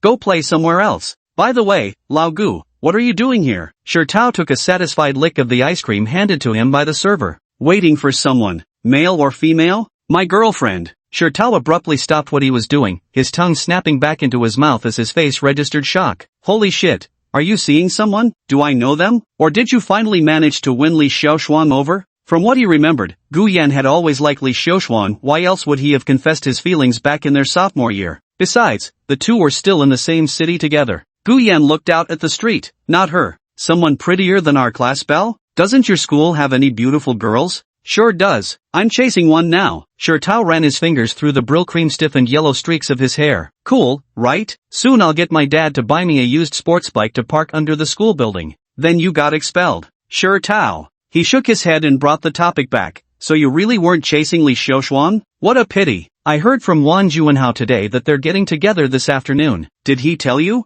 Wan Juanhao probably wanted Gu Yan there least of all. No way he'd notify him. But honestly, even if he were invited, Gu Yan wouldn't want to go. Never mind, I'm busy with my girlfriend. No time. Tao narrowed his eyes as if he'd uncovered a secret. I think you're lying. You must be feeling guilty and afraid to face Li Xiaoshuang. Then he was slapped by Gu Yan. Hurry up. Aren't you going to their gathering? If the place is far, you should get going now. Don't wait until it's almost mealtime to arrive. Why do you think I'm here? Tao glanced at the time and realized the agreed-upon hour was indeed approaching. Typically, the routine involved everyone gathering first, then strolling around the vicinity before finally heading to the reserved restaurant for dinner. He barely stood up and hadn't even stepped out of the shop when a Didi car pulled up by the roadside. The car door swung open, revealing a pair of dazzlingly white and slender legs that stepped out first. After the white high-heeled sandals found their footing, Zhang Rou emerged completely from the car, clad in a floral dress with lace-trimmed ruffles. From a distance, she enthusiastically waved at Gu Yan. Lao Gu, she. Tao stuttered in astonishment as he gazed at the youthful and alluring Zhang Rou. No one could blame Tao for his stunned reaction. Before heading out, Zhang Rou had naturally taken special care with her appearance, looking radiant and glowing, her skin so tender it seemed as if it could be squeezed and drip with moisture. My girlfriend Zhang Rou, this is my high school buddy Tao. Gu Yan introduced the two to each other. It took Tao quite a while to tear his gaze away from Zhang Rou's charming face before taking a deep breath and saying, pleased to meet you, sister-in-law. Zhang Rou's almond-shaped eyes sparkled, her face radiating delight. Aren't you going to the gathering anymore? Gu Yan started shooing him away. Go! Tao acknowledged with a faint excitement, already picturing the bragging rights this would give him at future gatherings. After sending his good buddy away, Gu Yan asked Zhang Rou what flavor of ice cream she wanted. She hesitated for a moment before shyly admitting she couldn't have anything cold these days. By the way, where are you taking me? Leaving the shop, Gu Yan mounted his mountain bike and patted the freshly wiped rear seat. Let's swing by number 2 high school. I'll leave it all to you. Zhang Rou brushed aside her dress and carefully settled onto the back seat, wrapping her arms around Gu Yan's waist. With a small fist raised in the air, she cheered, let's go, Mr. Gu. Before long, the young man pedaled through streets and alleys with the pretty girl on his bike. Amid the noisy bustle of the street, the crisp laughter of the occasional girl could be heard mixed in. A slightly balding middle-aged man standing by the roadside watched the scene, his face filled with envy. This is what youth feels like. Chapter 61, Zhang Rou's Social Suicide. The somewhat worn-out mountain bike carried Zhang Rou on its back seat through bustling streets as the wind rushed past them. Gradually, she pressed herself closer against the boy's broad back, her fingers tightening around his sculpted abs through the fabric of his shirt.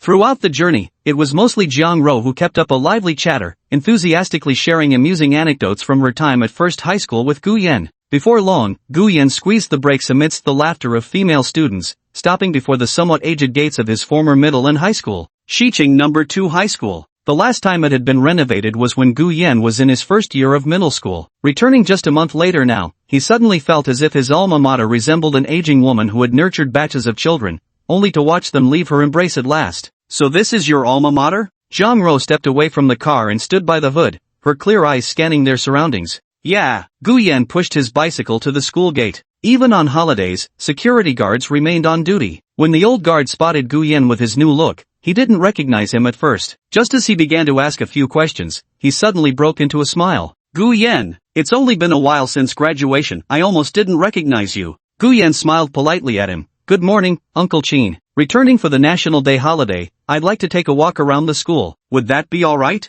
Well, Uncle Qin hesitated. Though you were formerly a student here, it's generally not permitted. Uncle Qin, just let us in. We promise we'll only take a stroll. So you're implying there'd be more to it? The elderly security guard eyed the pair with suspicion. Zhang Rou suddenly opened her bag and pulled out a pack of cigarettes, nothing expensive, just the kind that costs 30-something yuan per pack.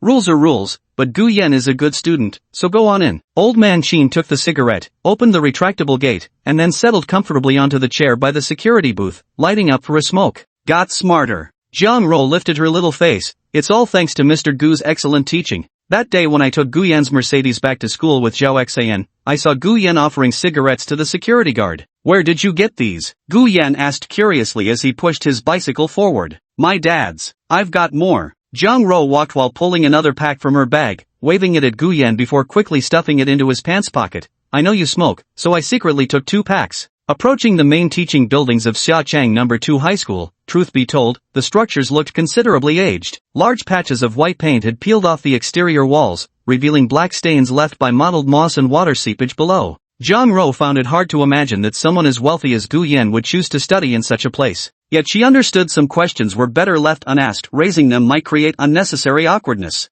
Feel free to ask whatever you're wondering about, he said. Gu Yan looked at the familiar buildings around him, feeling a hint of joy in his heart. How did Mr. Gu know what I was going to ask? It's written all over your face. Jiang Ro flushed and quickly shook her head, saying stubbornly, no, it's not. Originally, Gu Yan had wanted to go upstairs to take a look, but unfortunately, the staircase entrance was already locked. With regret, he pushed his mountain bike back, Jiang Ro walking silently beside him as she sensed he was lost in memories of his junior and senior high school days. Once they exited the school gate, Gu Yan patted the bike's rear seat. Thanks for accompanying me here. Hop on, I'll treat Miss Jiang to a meal. Where should we eat? A place brimming with the warmth of everyday life. Soon, the two rode their bikes away from Xicheng No. 2 High School and retraced their path back to the ice cream shop they visited earlier. Then they turned into an alley, making Jiang Ro shriek in surprise as they dashed straight through to the street on the other side. The clamor of voices filled the air, along with a medley of mouth-watering aromas. This was Xicheng's night market. As the clock neared 5, food stalls of all kinds had already begun setting up along the roadside. The vendors, arranging tables and chairs within their designated spots, cheerfully beckoned the young couple on their bike to stop and take a seat. Jiang Ro strolled along the narrow street with Gu Yan, her almond-shaped eyes blinking curiously at the assortment of snacks displayed on grills or steamers, some familiar, others completely new to her. As they passed one stall, she suddenly backtracked, her gaze fixated on the vendor pouring hot syrup into a mold, shaping it into a lifelike little white rabbit. Want some? Gu Yan pointed at the solidified sugar rabbit. Jiang Ro averted her eyes and turned to look at Gu Yan instead, her gaze now filled with resolute determination. That's too much sugar, you'll get fat. How childish. We're college students now, what will people think seeing us walk around with sugar paintings? Even dogs wouldn't eat this. Moments later, Jiang Ro walked ahead of Gu Yan, happily licking the peacock-shaped sugar painting she just won at the stall, before turning to hand it to the utterly exasperated Gu Yan whose face had darkened with disbelief. Want a bite? Didn't you say not even dogs would eat this? Jiang Ro let out an exaggerated "oh," as she linked arms with Gu Yan, waving the sugar painting with a mischievous grin. Dogs won't eat it, but I will. The sugar painting swaying before Gu Yan suddenly got snatched by his teeth as he took a bite.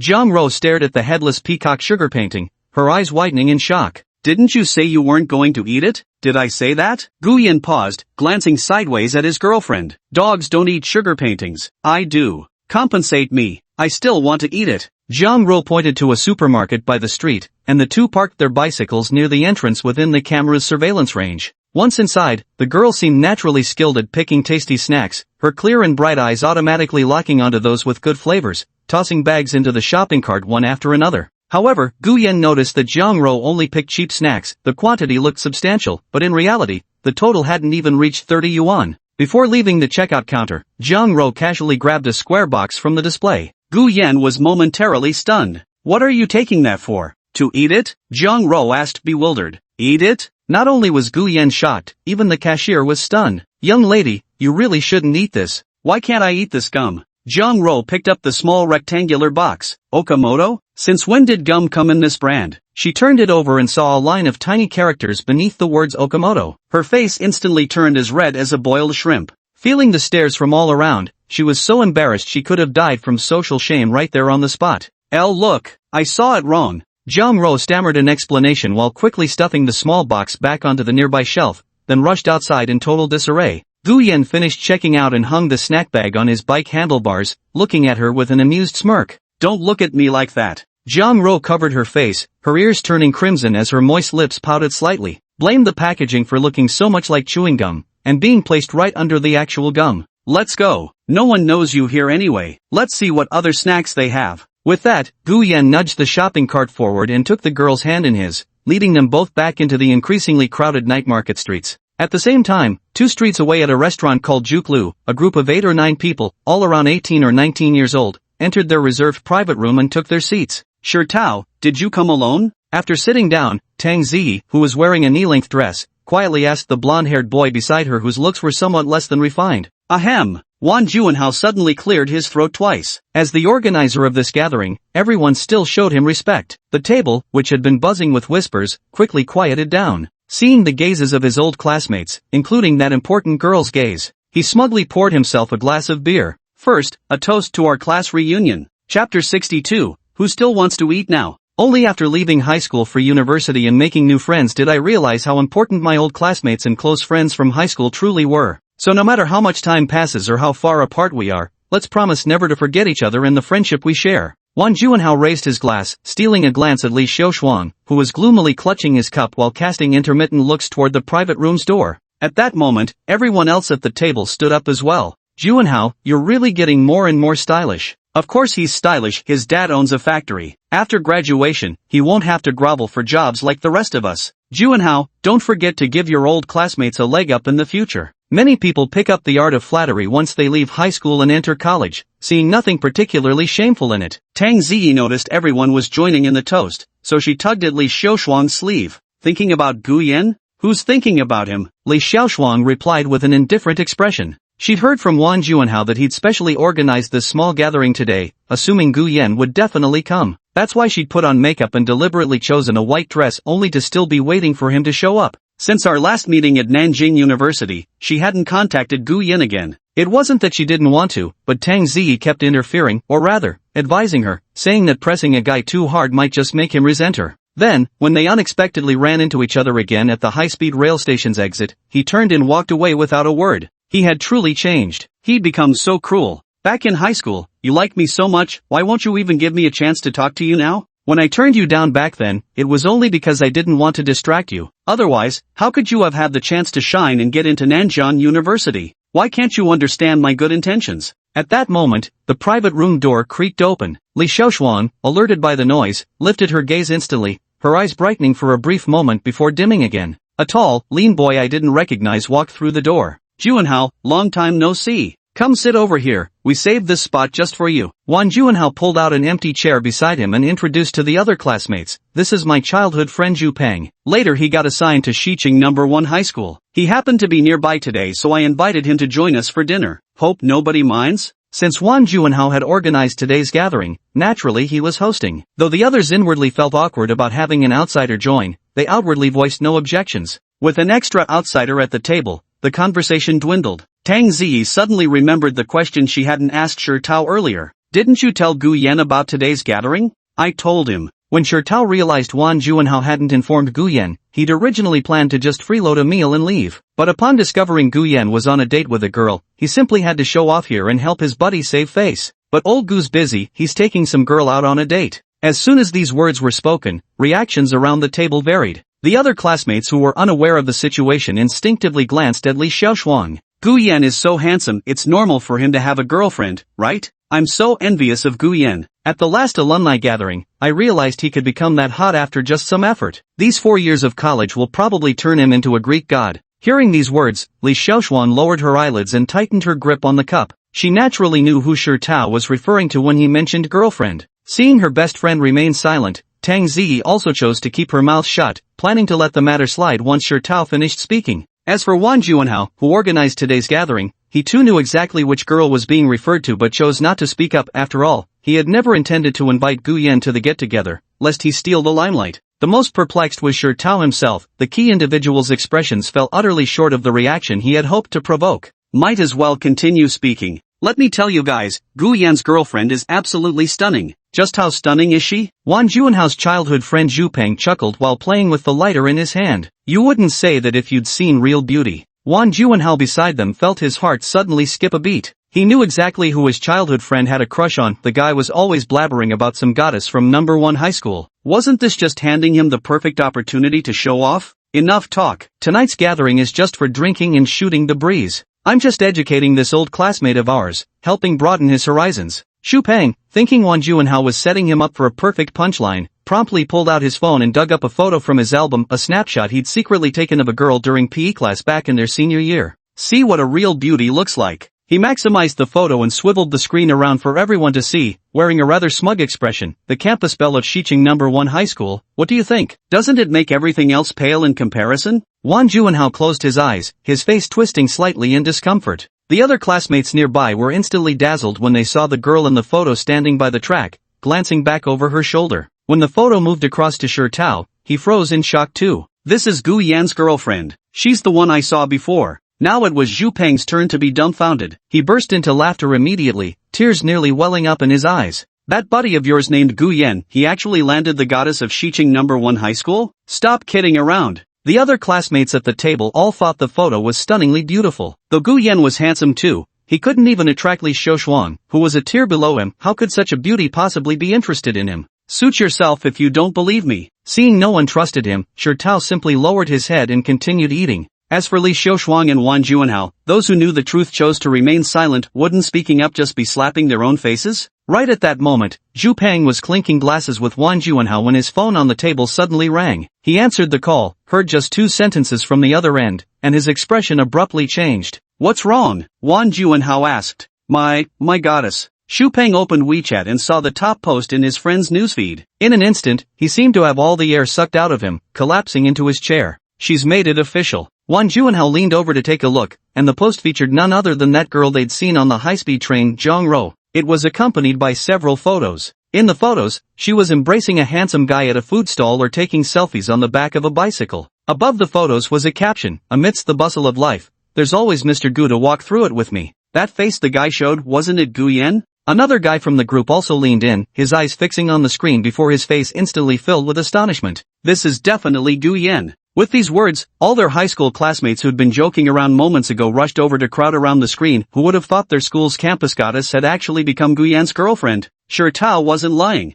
See, I told you it was her, but you wouldn't believe me. Having eaten his fill, Shi Tao grabbed a tissue to wipe his mouth, then stood up and waved his hand. Thank you for the feast, classmate Xie Juanhao. I'll take my leave now. Watching Shi Tao open the door and leave the private room, Tang Ziyi reached across the table and grasped Li Xiushuang's hand. Forget it, they've already made it official. Li Xiushuang just stared expressionlessly at the untouched chopsticks. After a moment, she slammed her palm on the table, grabbed her bag, and stormed out of the private room. Xuan. Wang Juanhao stood and called after her, but all he got was the sound of the door closing. Meanwhile, Tang Ziyi also rose to her feet. Sorry, Xuan isn't in a good mood today, it's affected all of you. I'll go check on her. With that, she too picked up her bag and left. This gathering was originally organized specifically to pursue Li Xiushuang, with a singing confession segment planned later. That's why Gu Yan wasn't invited to join. Yet before the meal even finished, the female lead had already bolted. Wang Juanhao glanced at his childhood friend bawling his eyes out beside him before slamming his palm on the table in frustration.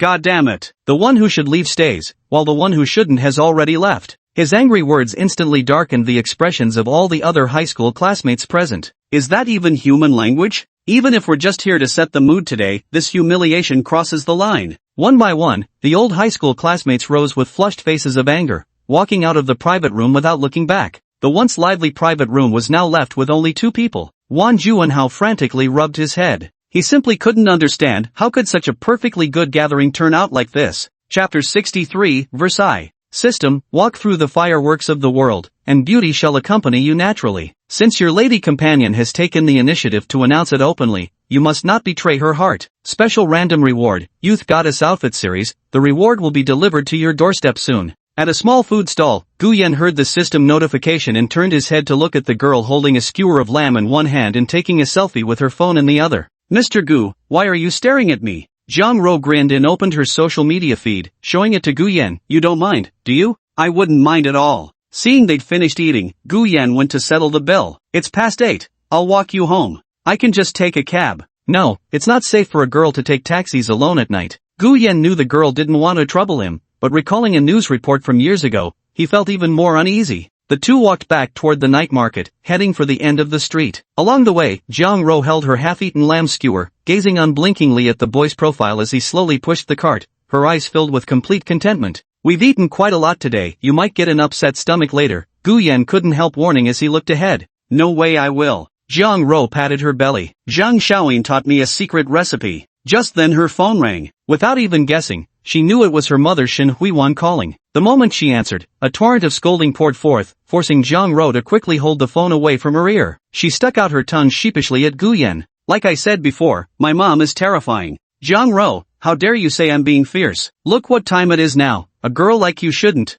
Ahead, the phone in Gu Yan's pants pocket also rang an unfamiliar number. He immediately guessed it was probably someone delivering his reward. As he stopped in his tracks, Jiang Ro, too engrossed in her phone call to notice where she was going, bumped solidly into his back. Ah! Jiang Ro clutched her bumped nose and let out a yelp. Ruru, what's wrong? Shen Huijuan's anxious voice immediately came through the phone. Gu Yan turned to examine the girl's nose, which was only slightly reddened. Before Jiang Ro could react, he took the phone from her hand, under her startled gaze, and lifted it to his cheek with a calm hello. Auntie, I'll bring her back soon. Jiang Ro stared dumbfounded as Gu Yan hung up the phone and handed it back to her. The girl clutched her phone with a completely devastated expression. That was my mom. I'm so dead. I lied to her saying I was going to hang out with my best friend today. Gu Yan. After Jiang Ro composed herself, Gu Yan spoke again. Your home address. Ah, so soon? I'll walk you home. Jiang Ro patted her head in embarrassment, then climbed onto the mountain bike's rear seat and gave Gu Yan the address to Furong Residential District. Gu Yan promptly forwarded the location to the phone number they just exchanged. Then, he pedaled through the streets under the flickering streetlights. Half an hour later, following the address, Gu Yan stopped at the entrance of an old residential complex. By this hour nearing 9 o'clock, most people were already lounging on their sofas watching TV, except for the occasional night jogger. You hurt me when you bumped into me just now. As they got off the car and faced parting, Jiang Ro tugged at the boy's sleeve reluctantly. Will you make it up to me? She asked. Gu Yan was amused by her pitiful expression. How should I make it up? Moi. Jiang Ro hugged the arm Gu Yan was using to hold the bike handlebars, leaned in, and planted a kiss at the corner of his mouth. At that very moment, this scene happened to be witnessed by a middle-aged couple out for an evening stroll. Look at these young people, how shameless. The wife beside him nodded. Back in our day, wouldn't that have earned her a hooliganism charge? The man thought of his own well-behaved daughter and couldn't help but smile slightly at the corners of his mouth. If my daughter acted like that, I'd beat her to death. Our Ruru is so well-behaved, she'd never do such things. Wait, old Jiang, why do I feel like that girl looks familiar? The elderly couple froze in shock. The closer they got, the more the resemblance struck them. Wasn't this their sweet, obedient daughter?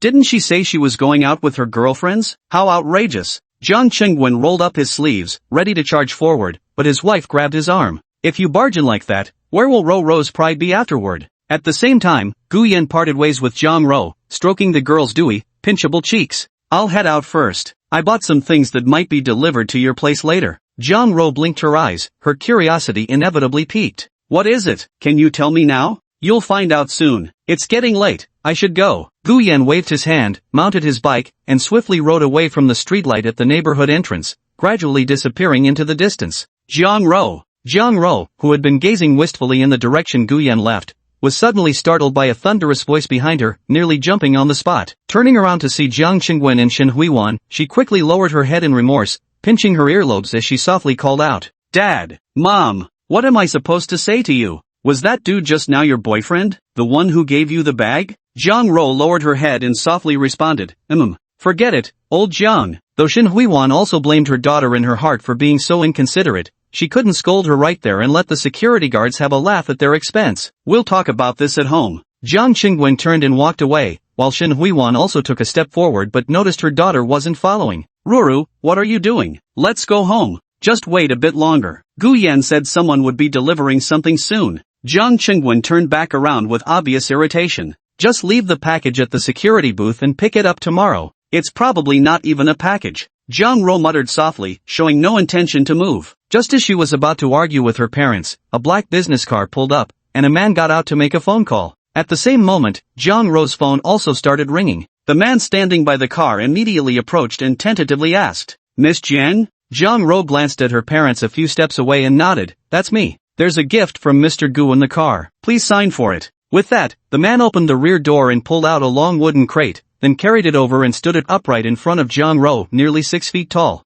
Jiang Qingwen and Shen Huiwan exchanged glances and hurried over to stand guard by their daughter's side. Even the security guard from the security room came over. What's inside? Jiang Ro knew Gu Yan wouldn't send anything strange, but this package was simply too large. No matter how hard she racked her brain, she couldn't imagine what might be inside. The Goddess of Youth collection set, specially customized for you by Mr. Gu. The delivery worker pried open the outer wooden crate, revealing a display case made entirely of Alex's transparent panels. Surprisingly, it wasn't very heavy. When all the wooden boards were finally removed, the display cabinet revealed a plastic mannequin. The figure was fully dressed in coordinated clothing, shoes, and jewelry, with a handbag hanging from its plastic arm and skincare product packaging fixed to the base beneath its feet. Chanel tweed suit plus kitten heels. Chanel mini flat bag. VCA Alhambra bracelet and Dior Rose d'Events necklace. La Mer basic skincare set plus makeup collection. The delivery person wiped his sweat, finished reading the names on the list, and handed it to Jiang Ro for a double check. The couple Jiang Qingwen leaned in closer, and upon seeing the price mark next to each item on the list, they gasped in unison. The total came to nearly 100,000 yuan. The couple only managed to save 100,000 yuan in a whole year. Beside him, Jiang Ro's hands trembled slightly as she signed the documents. She then asked the delivery man and the security guard to help carry the items into the house, secretly planning to give the guard a few dozen yuan as a tip for his trouble. After the delivery man left, Jiang Qingwen hurriedly closed the door. Ro, is this from him? You heard it all, didn't you? Why ask again? Shen Huiwan glanced back at the dresses and jewelry displayed on the mannequin before returning to sit beside her daughter. Roru, when you're dating him, do you know what his family does? Jiang Ro shook her head. Rich families keeping this private is quite normal. Then tell me, how is he at school? Seeing her mother pressing for answers, Jiang Ro had no choice but to tell them everything she knew so far. What they heard left the elderly couple sitting silently on the sofa, neither speaking a word, their eyes somewhat blank. 2 luxury cars, the cheaper one costing 7 to 800,000, and the more expensive one priced at 1.61 million. The house his family had worked so hard to buy back then wasn't even worth as much as that person's first car. Having such a wealthy person suddenly intrude into their lives felt somewhat unreal. After a moment, Jiang Qingwen numbly raised his head, glanced at the entire Youth Goddess series display cabinet, then clutched his chest and walked into the bedroom, murmuring before leaving, "I need to process this." "Don't smoke," Shen Huiwan called out from behind, patting her daughter's shoulder with a serious expression. "I've taught you before, a young lady should be more reserved. It's getting late now, go wash up and go to bed." "Oh." Jiang Ro obediently stood up and quickly slipped back to her room. In the living room, Shen Huiwan sighed while looking at the display cabinet, then took out her phone and dialed her elder sister's number. "Hello, sister, are you asleep yet? How's everything at home lately? How's Qingqing? Still the same? She's already 21, why hasn't she gotten a boyfriend yet? Let me tell you, my Rora hasn't been behaving lately, she actually secretly started dating a boy at school without telling me or her father." Shen Huiwan glanced at the display cabinet again, her lips curling slightly. "Exactly, that's what I told her too. She should focus on her studies at the start of the semester,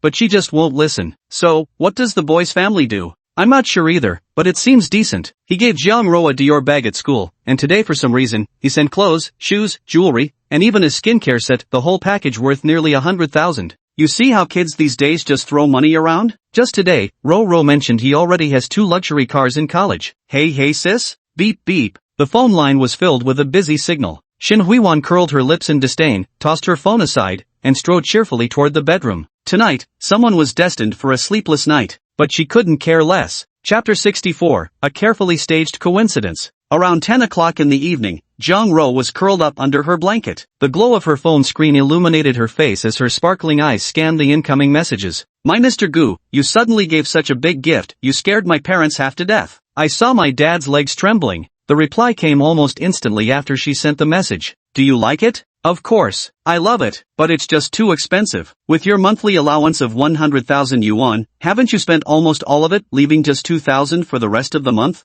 After sending the message, Jiang Ro switched to her e-wallet to check her balance. She immediately sent her boyfriend a transfer of 1,200 yuan. In the month since the start of school, Gu Yan had paid for nearly half their meals together. Aside from skincare products and breakfasts, along with occasional dinners with Zhao Xan and the others, she didn't have many other expenses. He decided to keep only 300 and transferred the remaining 1,200 to Gu Yan. "Gu Yan, don't worry, I have money." Jiang Ro, "No, you must take it. I'll keep 300 for our breakfast, that's enough. Other times, you can just take me out to eat." "Gu Yan, playing your little games again." Jiang Ro, he, just a little tiny bit of teasing. Seeing Gu Yan accept the transfer in the chat window, Jiang Ro's lips curled upward. On the other end of the phone, Gu Yan was fully aware of the girl's little scheme. These 1,200 yuan were Jiang Ro's entire savings for the month, but now she'd get to eat with him often from now on. Though it was a little trick, it wasn't annoying to see. Instead, it even felt kinda cute. Gu Yan hadn't gone to bed yet, that old computer still running with the antiquated hum of its chassis. On the monitor screen was an open web page for an entrepreneurship forum, filled with all sorts of whimsical yet messy startup ideas. After returning, Gu Yan had been browsing through posts, most of which were just talking nonsense. They only mentioned creative ideas but never considered practical realities. When Jiang Ro sent him a message, his eyes were already tired from reading, so he took a break to chat with his girlfriend. Have you tried the youth goddess set I gave you? No, my mom chased me into my room to sleep, but through the wall, I heard her calling my aunt. I thought she was complaining, but turns out she was showing off to her, pissing my aunt off so much she hung up directly. Listening to Jiang Ro's story, Shin Huiwan had an elder sister 3 years her senior, married to a butcher shop owner. The man wasn't well educated, but he made up for it with money. Though the sisters got along, they couldn't help competing, whether it was their husbands or their children. Everything was fair game in their comparisons. One boasted about how much her husband earned, while another prided herself on having a cultured, intellectual husband. Later, when children came into the picture, the comparisons inevitably shifted to them. Shin Hui's daughter, Liao Qingqing, Jiang Ro's older cousin, was 21 this year. Influenced by her mother, she was obsessed with landing a wealthy husband, frequenting upscale nightclubs and spending no small amount of family money on luxury goods to elevate her image. Last year, she even fell victim to a pig butchering scam, losing over 200,000 yuan of the family's money. That's why Shin Huiwan warned Jiang Ro to keep her eyes peeled and not follow in her cousin's footsteps. Since Jiang Ro's mother had been outshone twice before, Shin Huiwan naturally wouldn't let it slide. She deliberately mentioned Jiang Ro landing a wealthy boyfriend just to get under Shin Hui's skin. It was a very Versailles-style flex. The golden bachelor Liao Qingqing had been desperately trying to catch her. Jiang Ro had hooked on the first try. Hearing all this, Gu Yan simply treated it as gossip, without giving it much thought. Don't dwell on the matters of the older generation. Understood, Mr. Gu. Good, very obedient. I'll bring you something next time. Don't spend money recklessly. Next time I give you a gift, will you still want it? Yes. After sending that single character, Jiang Ro abruptly pressed her phone to her chest, curling up and rolling around beneath the blankets. She realized Gu Yan was getting better and better at flirting. As for the gift itself, who wouldn't like that? After all, she wasn't some saint without desires who wouldn't have a little vanity. Meanwhile, Gu Yan exchanged a few more words with Jiang Ro before shifting his attention back to the entrepreneurship forum. After browsing a few seemingly decent posts, he closed his laptop with disinterest. None of the startup projects struck him as satisfactory or promising. However, he wasn't in a hurry. Now that his father had received a promotion and raise, the family was on track. The old couple stayed healthy and cheerful all day because of the promotion. He planned to wait until returning to school to look into projects there and set up the platform properly before making any further moves. The following 2 days passed uneventfully. He rode around the city with Shi Tao, visiting the arcade they used to frequent together. As for home life, Father Gu Jianjun, despite no longer working overtime, became even busier, shuttling non-stop between the factory and home with a briefcase tucked under his arm. Meanwhile, Mother Zhao continued managing household affairs while occasionally bringing up Gu Yan's girlfriend, urging things like, once your relationship becomes more stable, bring her home for a visit someday. On the last day of the holiday, Gu Yan had already purchased a high-speed train ticket for 3 p.m. in advance. During this time, Tang Zi sent a text message asking Gu Yan when he was leaving and what time his train ticket was for. It didn't take a genius to figure out that Li Xiaoshuang had asked her to inquire. To avoid being disturbed, or more accurately, to avoid seeing Li Xiaoshuang, Gu Yan deliberately said his ticket was for 2 p.m. After returning from outside and having lunch, Zhao Wanjun had already packed his clothes for him. However, the Land Rover car key was also unearthed from the bottom of the suitcase. What's this? Oh, lighters, you can buy them everywhere by the school gate. Gu Yan wasn't sure if his mother had tried it, but judging by Zhao Wanjun's personality, she wouldn't casually touch his things, especially since mom wouldn't recognize any car brands anyway. Really? Zhao Wanjun eyed her son suspiciously. Of course it's true. Gu Yan casually scooped the keys from the coffee table, jingled them in his hand, then stuffed them into his luggage.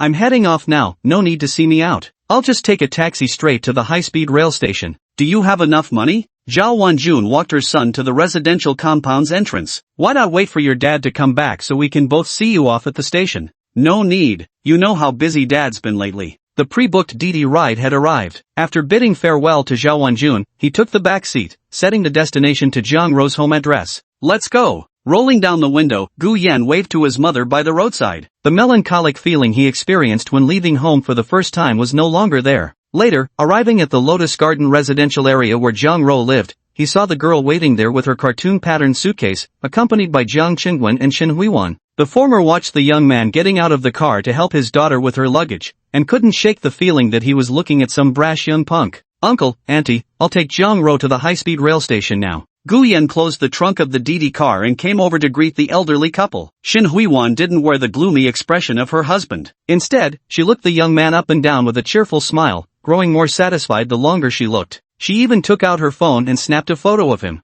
"Mom, what are you doing?" Jiang Ro abruptly tugged at her mother's hand with a coquettish whine. "Don't ask so many questions. Hurry up and get in the car with Xiao Gu." Jiang Ro cast an apologetic glance at her boyfriend, but Gu Yan just smiled nonchalantly. "No problem, let's go." Not long after the two drove off, Shin Huiwan had already sent their photos to her elder sister Shin Hui, her nimble fingers flying across the virtual keyboard with a speed that put younger generations to shame. "This is Roro's boyfriend. I can't imagine what she sees in him. Looks-wise he's passable, and his height is decent enough. The young man's quite young, but his temperament and upbringing seem good. You can tell he comes from a well-raised family. Sis, what do you think?" On the way back, Shin Huiwan stared at the read but unreplied chat interface, as if seeing someone on the other end of the internet connection throwing a tantrum at home. "What are you laughing at, wife?" Zhang Chengwen looked at his wife, who was giggling while holding her phone. "Don't you go falling for someone online. I'm getting old, I can't take that kind of shock." "What nonsense are you thinking?" Shin Huiwan rolled her eyes at him, then cheerfully took her husband's hand. "Let's go home first. We'll buy groceries later. I'll cook you something delicious tonight." The ride-hailing car arrived at the high-speed rail station. Gu Yan and Jiang Ro each pulled a suitcase, made it through security with minutes to spare, and found their adjacent window seats, F13 and D12. Just as he placed the suitcase and took his seat, two more figures approached and sat down across from them.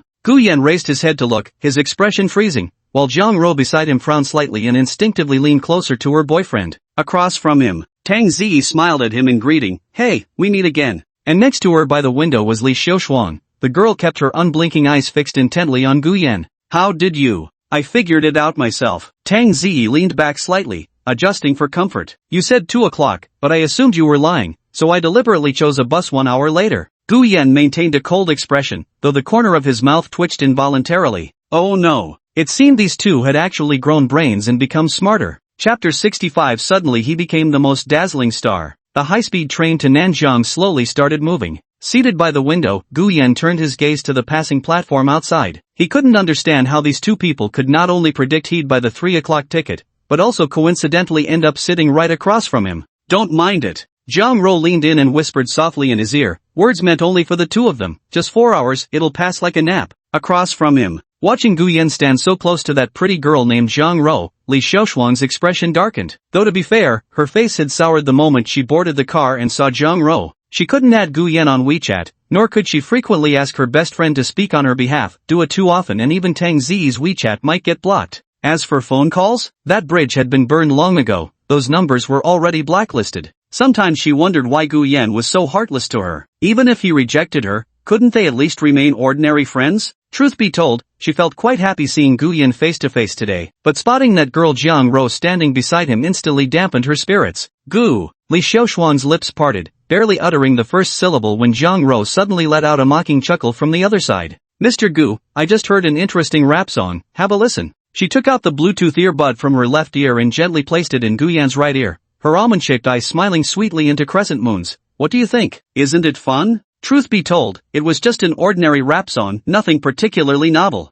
Gu Yan understood her intention perfectly well and played along, nodding with a smile. "It really does sound nice. Xuan, Gu Yan, Jiang Ro, I've got some raisins here." Seeing the awkward atmosphere, Tang Ziyi deliberately took out the pre-washed raisins from her backpack that she'd prepared before boarding, inviting both Gu Yan and the girl called Jiang Ro to have some. Li Xiaoshuang didn't respond to her, biting her lower lip as her gaze remained fixed on Gu Yan, whose head was now touching Jiang Ro's. "Thank you." Gu Yan politely nodded to Tang Ziyi. He actually didn't dislike this girl, firstly because she was an old classmate, and secondly because he understood she was in a difficult position, so he saw no reason to make things harder for her. "She doesn't seem willing to give up on you," Jiang Ro whispered close to Gu Yan's ear. "She's not worth the attention." "Humph, just thinking about her still clinging to my boyfriend makes my damned competitive spirit flare up." Jiang Ro finished speaking and suddenly fetched some raisins, delicately feeding them to Gu Yan by his lips. "Mr. Gu won't eat them unless I feed you, is that it?" Gu Yan closed his eyes, his toes curling inside his shoes, but still slightly parted his lips to let the raisin be placed in his mouth.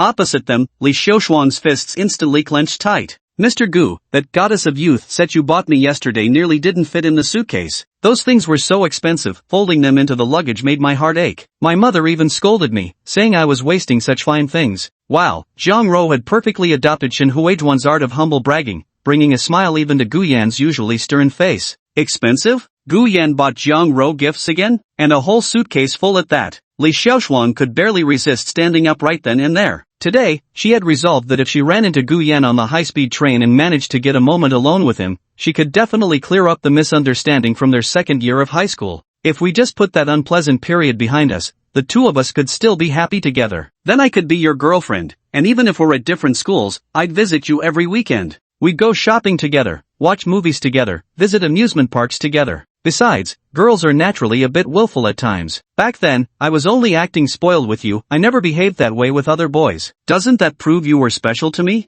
She held back these words, nearly blurting them out on the spot when Gu Yan closed his eyes and dozed off leaning against Jiang Ro. Fuming, Li Xiaoshuang plopped back down onto her seat. Tang Ziyi took no sides, only typing to Li Xiaoshuang on WeChat, Shuang, you really should let go now. Hearing the message notification, Li Xiaoshuang looked down at her phone and quickly replied, no, but Gu Yan already has Jiang Ro. So what? He had feelings for me in our second year of high school. I was the first girl he ever confessed to. Haven't you heard? First love is like moonlight lingering in one's heart. But you never actually dated him. Unrequited love still counts as first love. Seeing Li Xiaoshuang's firm reply, Tang Ziyi felt she was beyond cure. She desperately wanted to say, your rival is Jiang Ro, the famous school belle of Xiqing No. 1 High School, the only one crowned with that title, who's currently sitting right beside Gu Yan as his girlfriend. With what qualifications could you possibly compete? Yet she dared not actually voice these words to Li Xiaoshuang. Given Xiaoshuang's current state, speaking them aloud might cost them even their friendship. How could Tang Ziyi possibly give up their 3-year sisterhood? While the two were texting on their phones, messages kept popping up in the WeChat group of their high school classmates. The news about Gu Yan dating the most popular girl from Xiqing No. 1 High School, backed by multiple sources, spread like wildfire when everyone was parting ways today, fueled by boredom.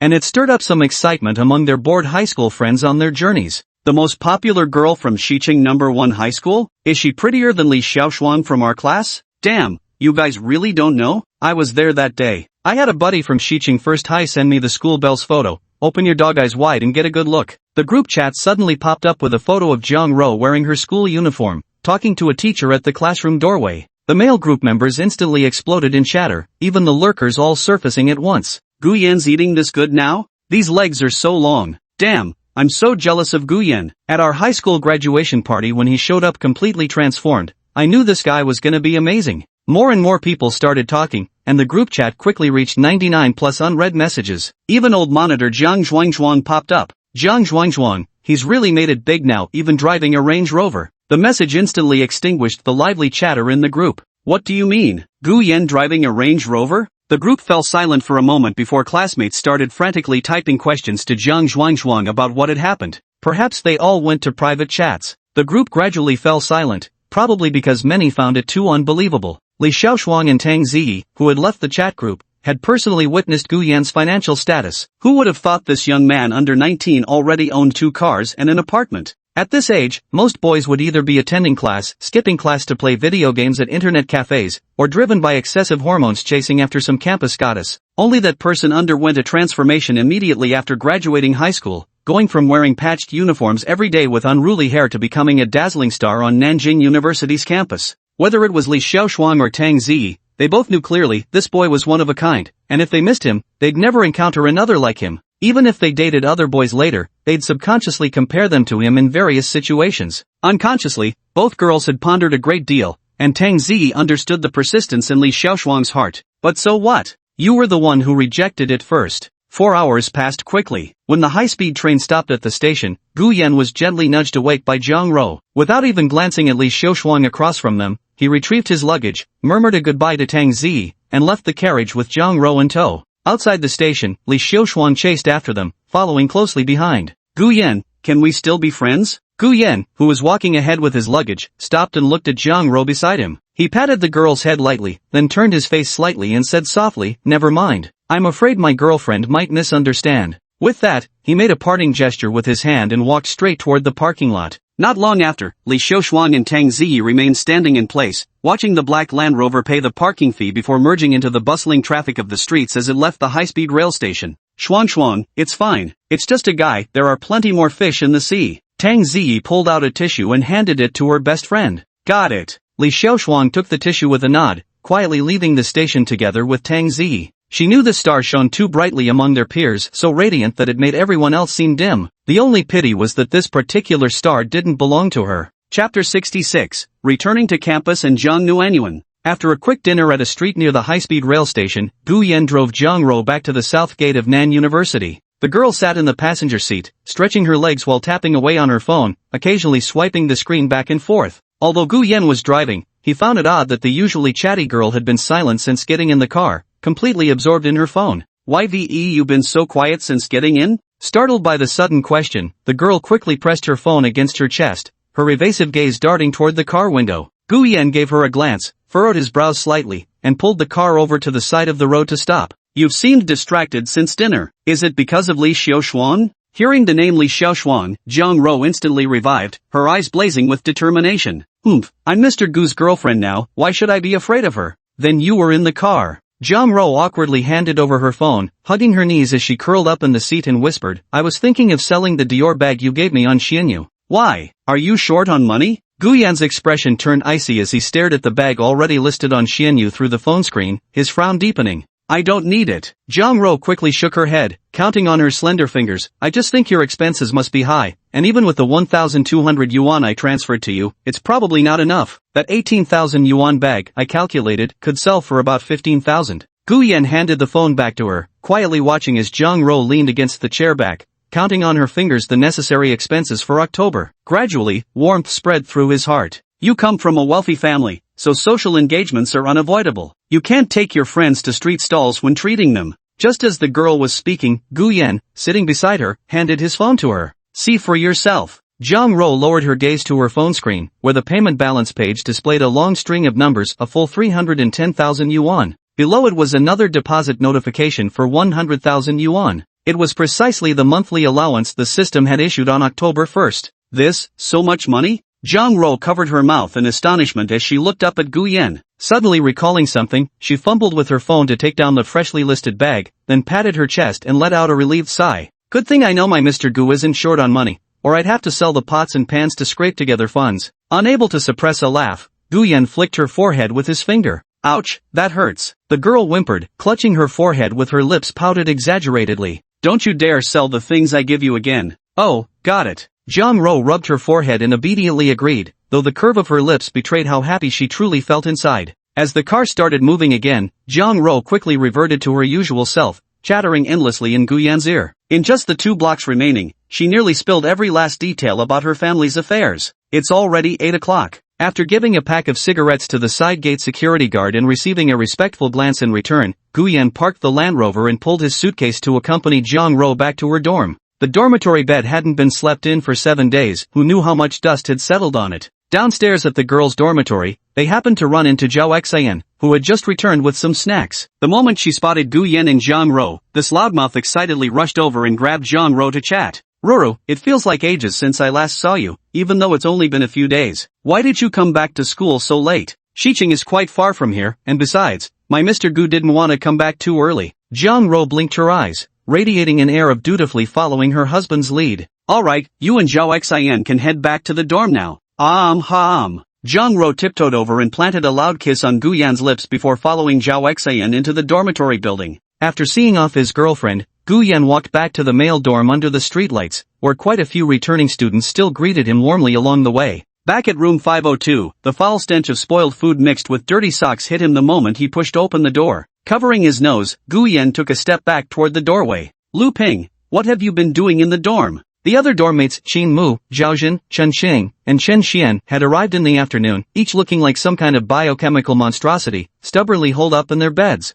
On Lu Ping's desk, instant noodle cups were piled up about 20 centimeters high. It seemed he had survived mostly on instant noodles in the dorm for the past 7 days. In the gap beneath the sink, a plastic basin held several pairs of stiff socks soaking in murky water. "Dad's back." Lu Ping had just emerged from the toilet. Dropping his broom, he hurried forward to greet him. At the call, the others sat up in their beds. Qin Mu in particular vaulted down from his bunk as if attending to an emperor, taking Gu Yan's suitcase from him. "Just say what you want." "No problem, who would mind? We warmly welcome young Master Gu back to room 502. Gu Yan couldn't handle their antics and laughed while scolding them. As he took out his clothes and hung them in the wardrobe, he warned, "Cut it out with this act, just treat me the same as before. And don't go blabbing about it outside." Absolutely. If people knew young Master Gu's status, there'd be no soup left for us. Though the comments sounded almost sycophantic, Gu Yan understood this was just their way of joking around a shift in their usual roommate banter. After tidying up for a while, Gu Yan straightened out his bedding and lay down directly. Only then did he realize why Qin Mu and the others hadn't cleaned when they returned after several hours on the road.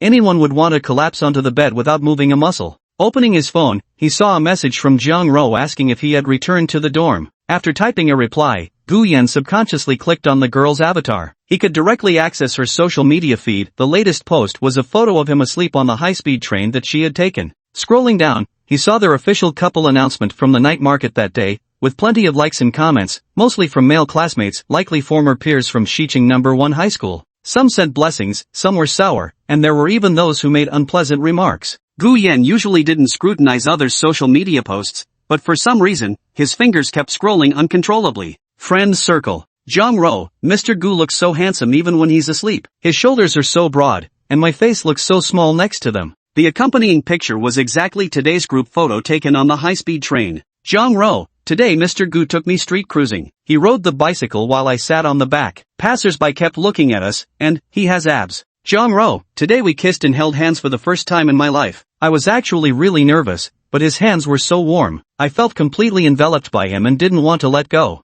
Gu Yan knew these messages were in reverse chronological order. Yet as he read the girl's written words, his expressionless face gradually became dazed. Jiang Ro, September 6th. That boy actually agreed to date me. Oh my god, I have a boyfriend now. Jiang Ro, September 3rd. Today was truly fate. The boy on the high-speed train turns out to be in the same dorm as my roommate's boyfriend. What should I do? I think I'm falling for him. Gu Yan suppressed the ripples in his heart and silently liked every one of her social media posts. I might as well start calling you Jiang Nuanyuan instead. With a murmur, Gu Yan exited Moments and closed WeChat, closing his eyes to contemplate his startup project. He wasn't short of money, but he needed to build a platform for the future to prevent others from doubting his identity. There was no helping it. From the very beginning, people had spread rumors that he came from a wealthy family. Once these rumors took root, there was no room left for him to refute them. Entrepreneurial ventures. In this day and age, most industries are already saturated. It's extremely difficult to get a piece of the pie unless you have extensive connections and capital to burn,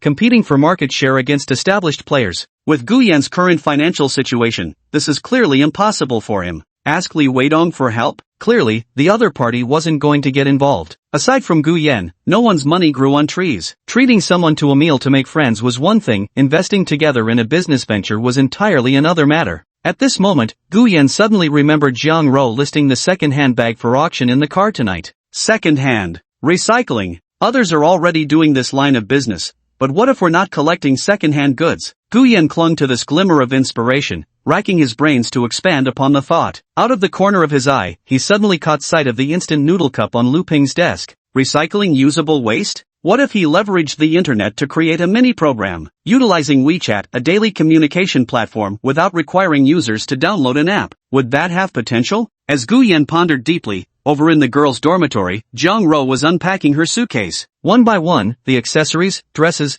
and handbags of her youth goddess ensemble were taken out and neatly arranged on her desk. The other girls couldn't take their eyes off, their mouths agape with undisguised envy in their eyes. Chapter 67. Did you already meet each other's parents? In room 322 of the girls' dormitory, a circle of female students had gathered. Item after item was carefully extracted from the suitcase by Jiang Ro and arranged on the desk: a Chanel tweed dress, a pair of pale pink kitten heels, and a Chanel mini flat bag. Ruru, I've seen this brand before. Isn't it the same as that perfume you had? Chanel? Zhao Xian remembered that perfume vividly, and there was no way she wouldn't recognize that glaring logo. At their age, owning just one luxury item was enough to make others envious. Buying so much this time? Zhang Xiaoing, who had just been eating spicy strips with her hands, took half a step back, terrified of accidentally scuffing her new kitten heels. She sucked on her fingers and said, Rojia, you're so lucky. Need a sidekick? Albeit you're in handsome Gu's beck and call, just cover 3 meals a day and I'm yours. Though spoken in jest, it still fed Jiang Ro's little vanity. I can't afford to keep you as my sugar baby, you'd bankrupt me. I've only got 300 yuan on me now. This month I'll have to mooch off Gu Yan for meals. Ugh. One Yu clutched her chest in exaggerated nausea. I'm gonna be sick from all this sweetness. Hold on, I need to exercise to recover. Thought you were pregnant for a second. Zhao Xian burst out laughing. The 3 girls laughed and joked for a while, then exchanged glances when they saw Jiang Ro continue to pull things out of her suitcase. No way, Ro, you've got more? A Van Cleef & Arpels Alhambra bracelet and a Dior Rose de Vence necklace. Jiang Ro shook the 2 boxes. She tried these on during the last 2 days of the long holiday at home, but didn't wear them out. They would have shocked the high school girlfriends who came to visit her. However, after that night, the security guards in the residential complex spread the word that she was dating a wealthy boyfriend, and half the neighborhood soon knew about it. Originally, she planned to leave the jewelry and bag at home and only take the skincare products and dress back to school. But Shin Huiwan scolded her, essentially saying that since many in the neighborhood already knew, leaving those items at home might attract thieves. After all, it was an old residential complex, and the security guards were all in their 50s. The safety conditions were limited. If people found out there were such valuables at home, desperate gamblers or addicts might take a chance and try to burgle the place. School, on the other hand, was different. Students who got into Nanjing University were all intelligent. The more legally aware they were, the less likely they'd dare to steal such expensive items. From head to toe, she's decked out in Chanel, plus the necklace and bracelet. Rogia. How are the rest of us supposed to find boyfriends after this? Girls tend to be more delicate in their emotions. When a close friend finds an exceptionally outstanding boyfriend, it's inevitable that they'll unconsciously make comparisons when searching for their own partner. I still want to find a boyfriend in college. Damn it, now I'll definitely never find one. You didn't seem to care much, but when she saw Jiang Ro holding a set of La Mer skincare products and a makeup collection, her momentarily lifted spirits instantly deflated again. It really might be impossible to find. Zhou Xian stared in astonishment at the pile of items covering the desk. Roru, did Gu Yan buy all these? Jiang Ro wore a smug little expression. He bought them. It's called the Goddess of Youth set. When it was delivered, there was even a display case that scared my parents. How much money? Zhang Xiaoying gulped, eyeing the pile of goods. 98,000, nearly 100,000 yuan. Jiang Ro thought of something, a faint, somewhat bashful smile playing on her lips. On the way back, I thought Gu Yan had spent his entire month's allowance. I even prepared to sell the Dior bag he gave me on a second-hand platform. What happened then? Zhao Xian asked nervously and curiously, as if listening to a romantic novel. In the end, he opened his phone and showed me his bank balance. I immediately took the bag off the platform and decided not to sell it. Can you tell us how much money Gu Handsome has in his account? We'd love to see how many digits are in a rich person's pocket money. Seeing the girl's curious expressions, Jiang Ro changed her tone. It's a secret, I can't tell. She wasn't stupid enough to casually reveal her boyfriend's financial situation. After all, that was something she absolutely had to protect for her man. Wait, did you just say your parents got scared when Gu Yan gave you a gift? Zhao Xian seemed to have grasped the key point, his expression gradually turning into one of astonishment. You've met each other's parents? Not exactly. Jiang Ro replied with a serene and relaxed smile while neatly arranging the luxury items from her desk into the wardrobe. During the holidays, Gu Yan rode his bike to drop me home, and we ran into my parents at the neighborhood gate. When the gifts were delivered, my parents were present too. As she spoke, Jiang Ro's cheeks flushed slightly. If anyone's met them, it'd be Gu Yan meeting my parents. But you can tell my mom really likes Gu Yan. Of course she's pleased. A daughter's boyfriend who's tall, handsome, kind, and rich. You couldn't find a better match even with a lantern. Zhang Xiaoying's eyes were practically twinkling with stars. If my boyfriend were like that, my parents would probably treat him like royalty. In the dormitory, Lin Yunju was also present, watching the group of roommates gathering around Jiang Ro below, though she didn't join in. Throughout this short holiday, she had been constantly improving herself, reading many books on self-cultivation and practicing yoga at home every day. During this time, Qin Xian not only called her but also asked their former high school classmates to relay messages through WeChat, admitting his mistakes and hoping for her forgiveness. He even went to her home twice, only to be driven away by her parents. The more this happened, the more Lin Yunju felt disgusted by Qin Xian's behavior. When Jiang Ro took out the luxury set called Youth Goddess series from her suitcase, even the tranquil temperament cultivated over 7 days of rest couldn't prevent a significant stir within her. Upon hearing Zhang Xiaoying's exclamation, she couldn't help but shift her gaze from the phone screen to the pile of gifts on the desk. Gifts worth nearly 100,000, more valuable than the previous gifts of bags, dresses, and perfume. Could it be true that Gu Yan also met Jiang Ro's parents? Despite the overwhelming resentment in her heart, Lin Yunju suppressed her impulses. She couldn't afford to repeat past mistakes by thinking her beauty alone could make Gu Yan change his affections. After all, Jiang Ro's looks and figure were hard to rival anywhere. She didn't utter a single word, but her peripheral gaze meticulously tracked Jiang Ro's every movement. Then he quietly snapped a photo of Jiang Ro with his phone and sent it to a group on her WeChat burner account. Unaware of anything, Jiang Ro finally had time to check her phone after tidying up the bed. When she opened WeChat and saw Gu Yan's like on her moments, she smiled as if she'd eaten honey. Mr. Gu, I was just chatting about you with my roommates. Gu Yan was watching videos under his blanket when he saw Jiang Ro's message. He quickly replied, what about me? Secrets between girls, boys can't guess, #nervous face #. In the middle of their conversation, the dormitory lights abruptly cut off. A chorus of groans erupted from the group of boys who had just returned from the short holiday break, still accustomed to staying up late gaming. Go to sleep, improve your sleep schedule. Are we running again tomorrow? Alright, can't slack off on exercising. Great. Mr. Gu should get super fit, I want to feel those abs. Time to sleep. Good night. After saying goodnight to each other, Guyan placed his phone under his pillow. While listening to Chin Mu boast in the darkness about how he had already won over that beauty and was preparing to start dating, his mind wandered back to the recyclable waste collection project. Let me ask tomorrow if anyone knows someone studying computer science, find out how much it would cost to develop a small app. Once the first step was settled, then he'd consider the details of the second phase, the feasibility study. Chapter 68, Playing Dirty. The sky was barely light, and the dormitory was still quiet when Gu Yan changed into his sportswear and laced up the Adidas sneakers Zhang Ro had bought for him. He headed straight for the playground as soon as he left the dorm. As he ran his second lap, Duan Yuzhu and two senior basketball teammates joined for their morning jog and waved at Gu Yan when they spotted him. After all, they'd been running together regularly for a while now and had grown familiar with each other. The three waited until Gu Yan ran up to them before concluding their warm-up exercises and joining him. Junior, you're so disciplined. I thought you'd take at least 2 days to readjust before hitting the gym after returning to school. Gu Yan deliberately slowed his pace slightly to fall in step with Duan Yuzhu.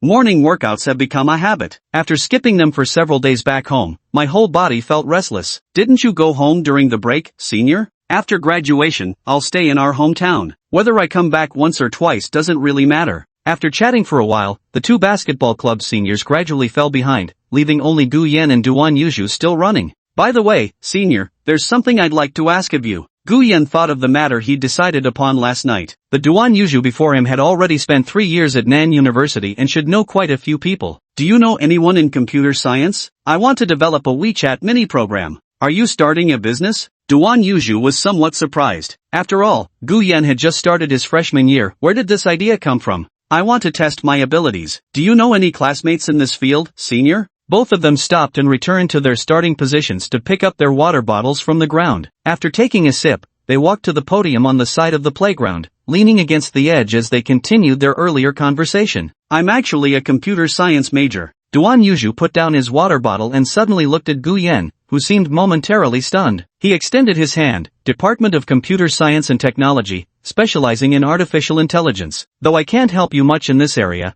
I do know someone who's really into programming. He often takes side gigs for extra cash. I can arrange for you to meet him at the second canteen at noon. Thank you. Gu Yan extended his hand in return. Duan Yuzhu laughed and slapped his palm lightly. No need to be so polite. As he was about to leave, he turned back and said to Gu Yan, you owe me a favor now, don't forget about the basketball club matter. Gu Yan tilted his head back to take a sip of water before leaving as well. After returning to his dorm to wash up and change clothes, Zhang Ro's message arrived right on time. Good morning, Mr. Gu. Are you dressed? I'm waiting downstairs for you. Miss Jiang is as punctual as ever, she'll be right down.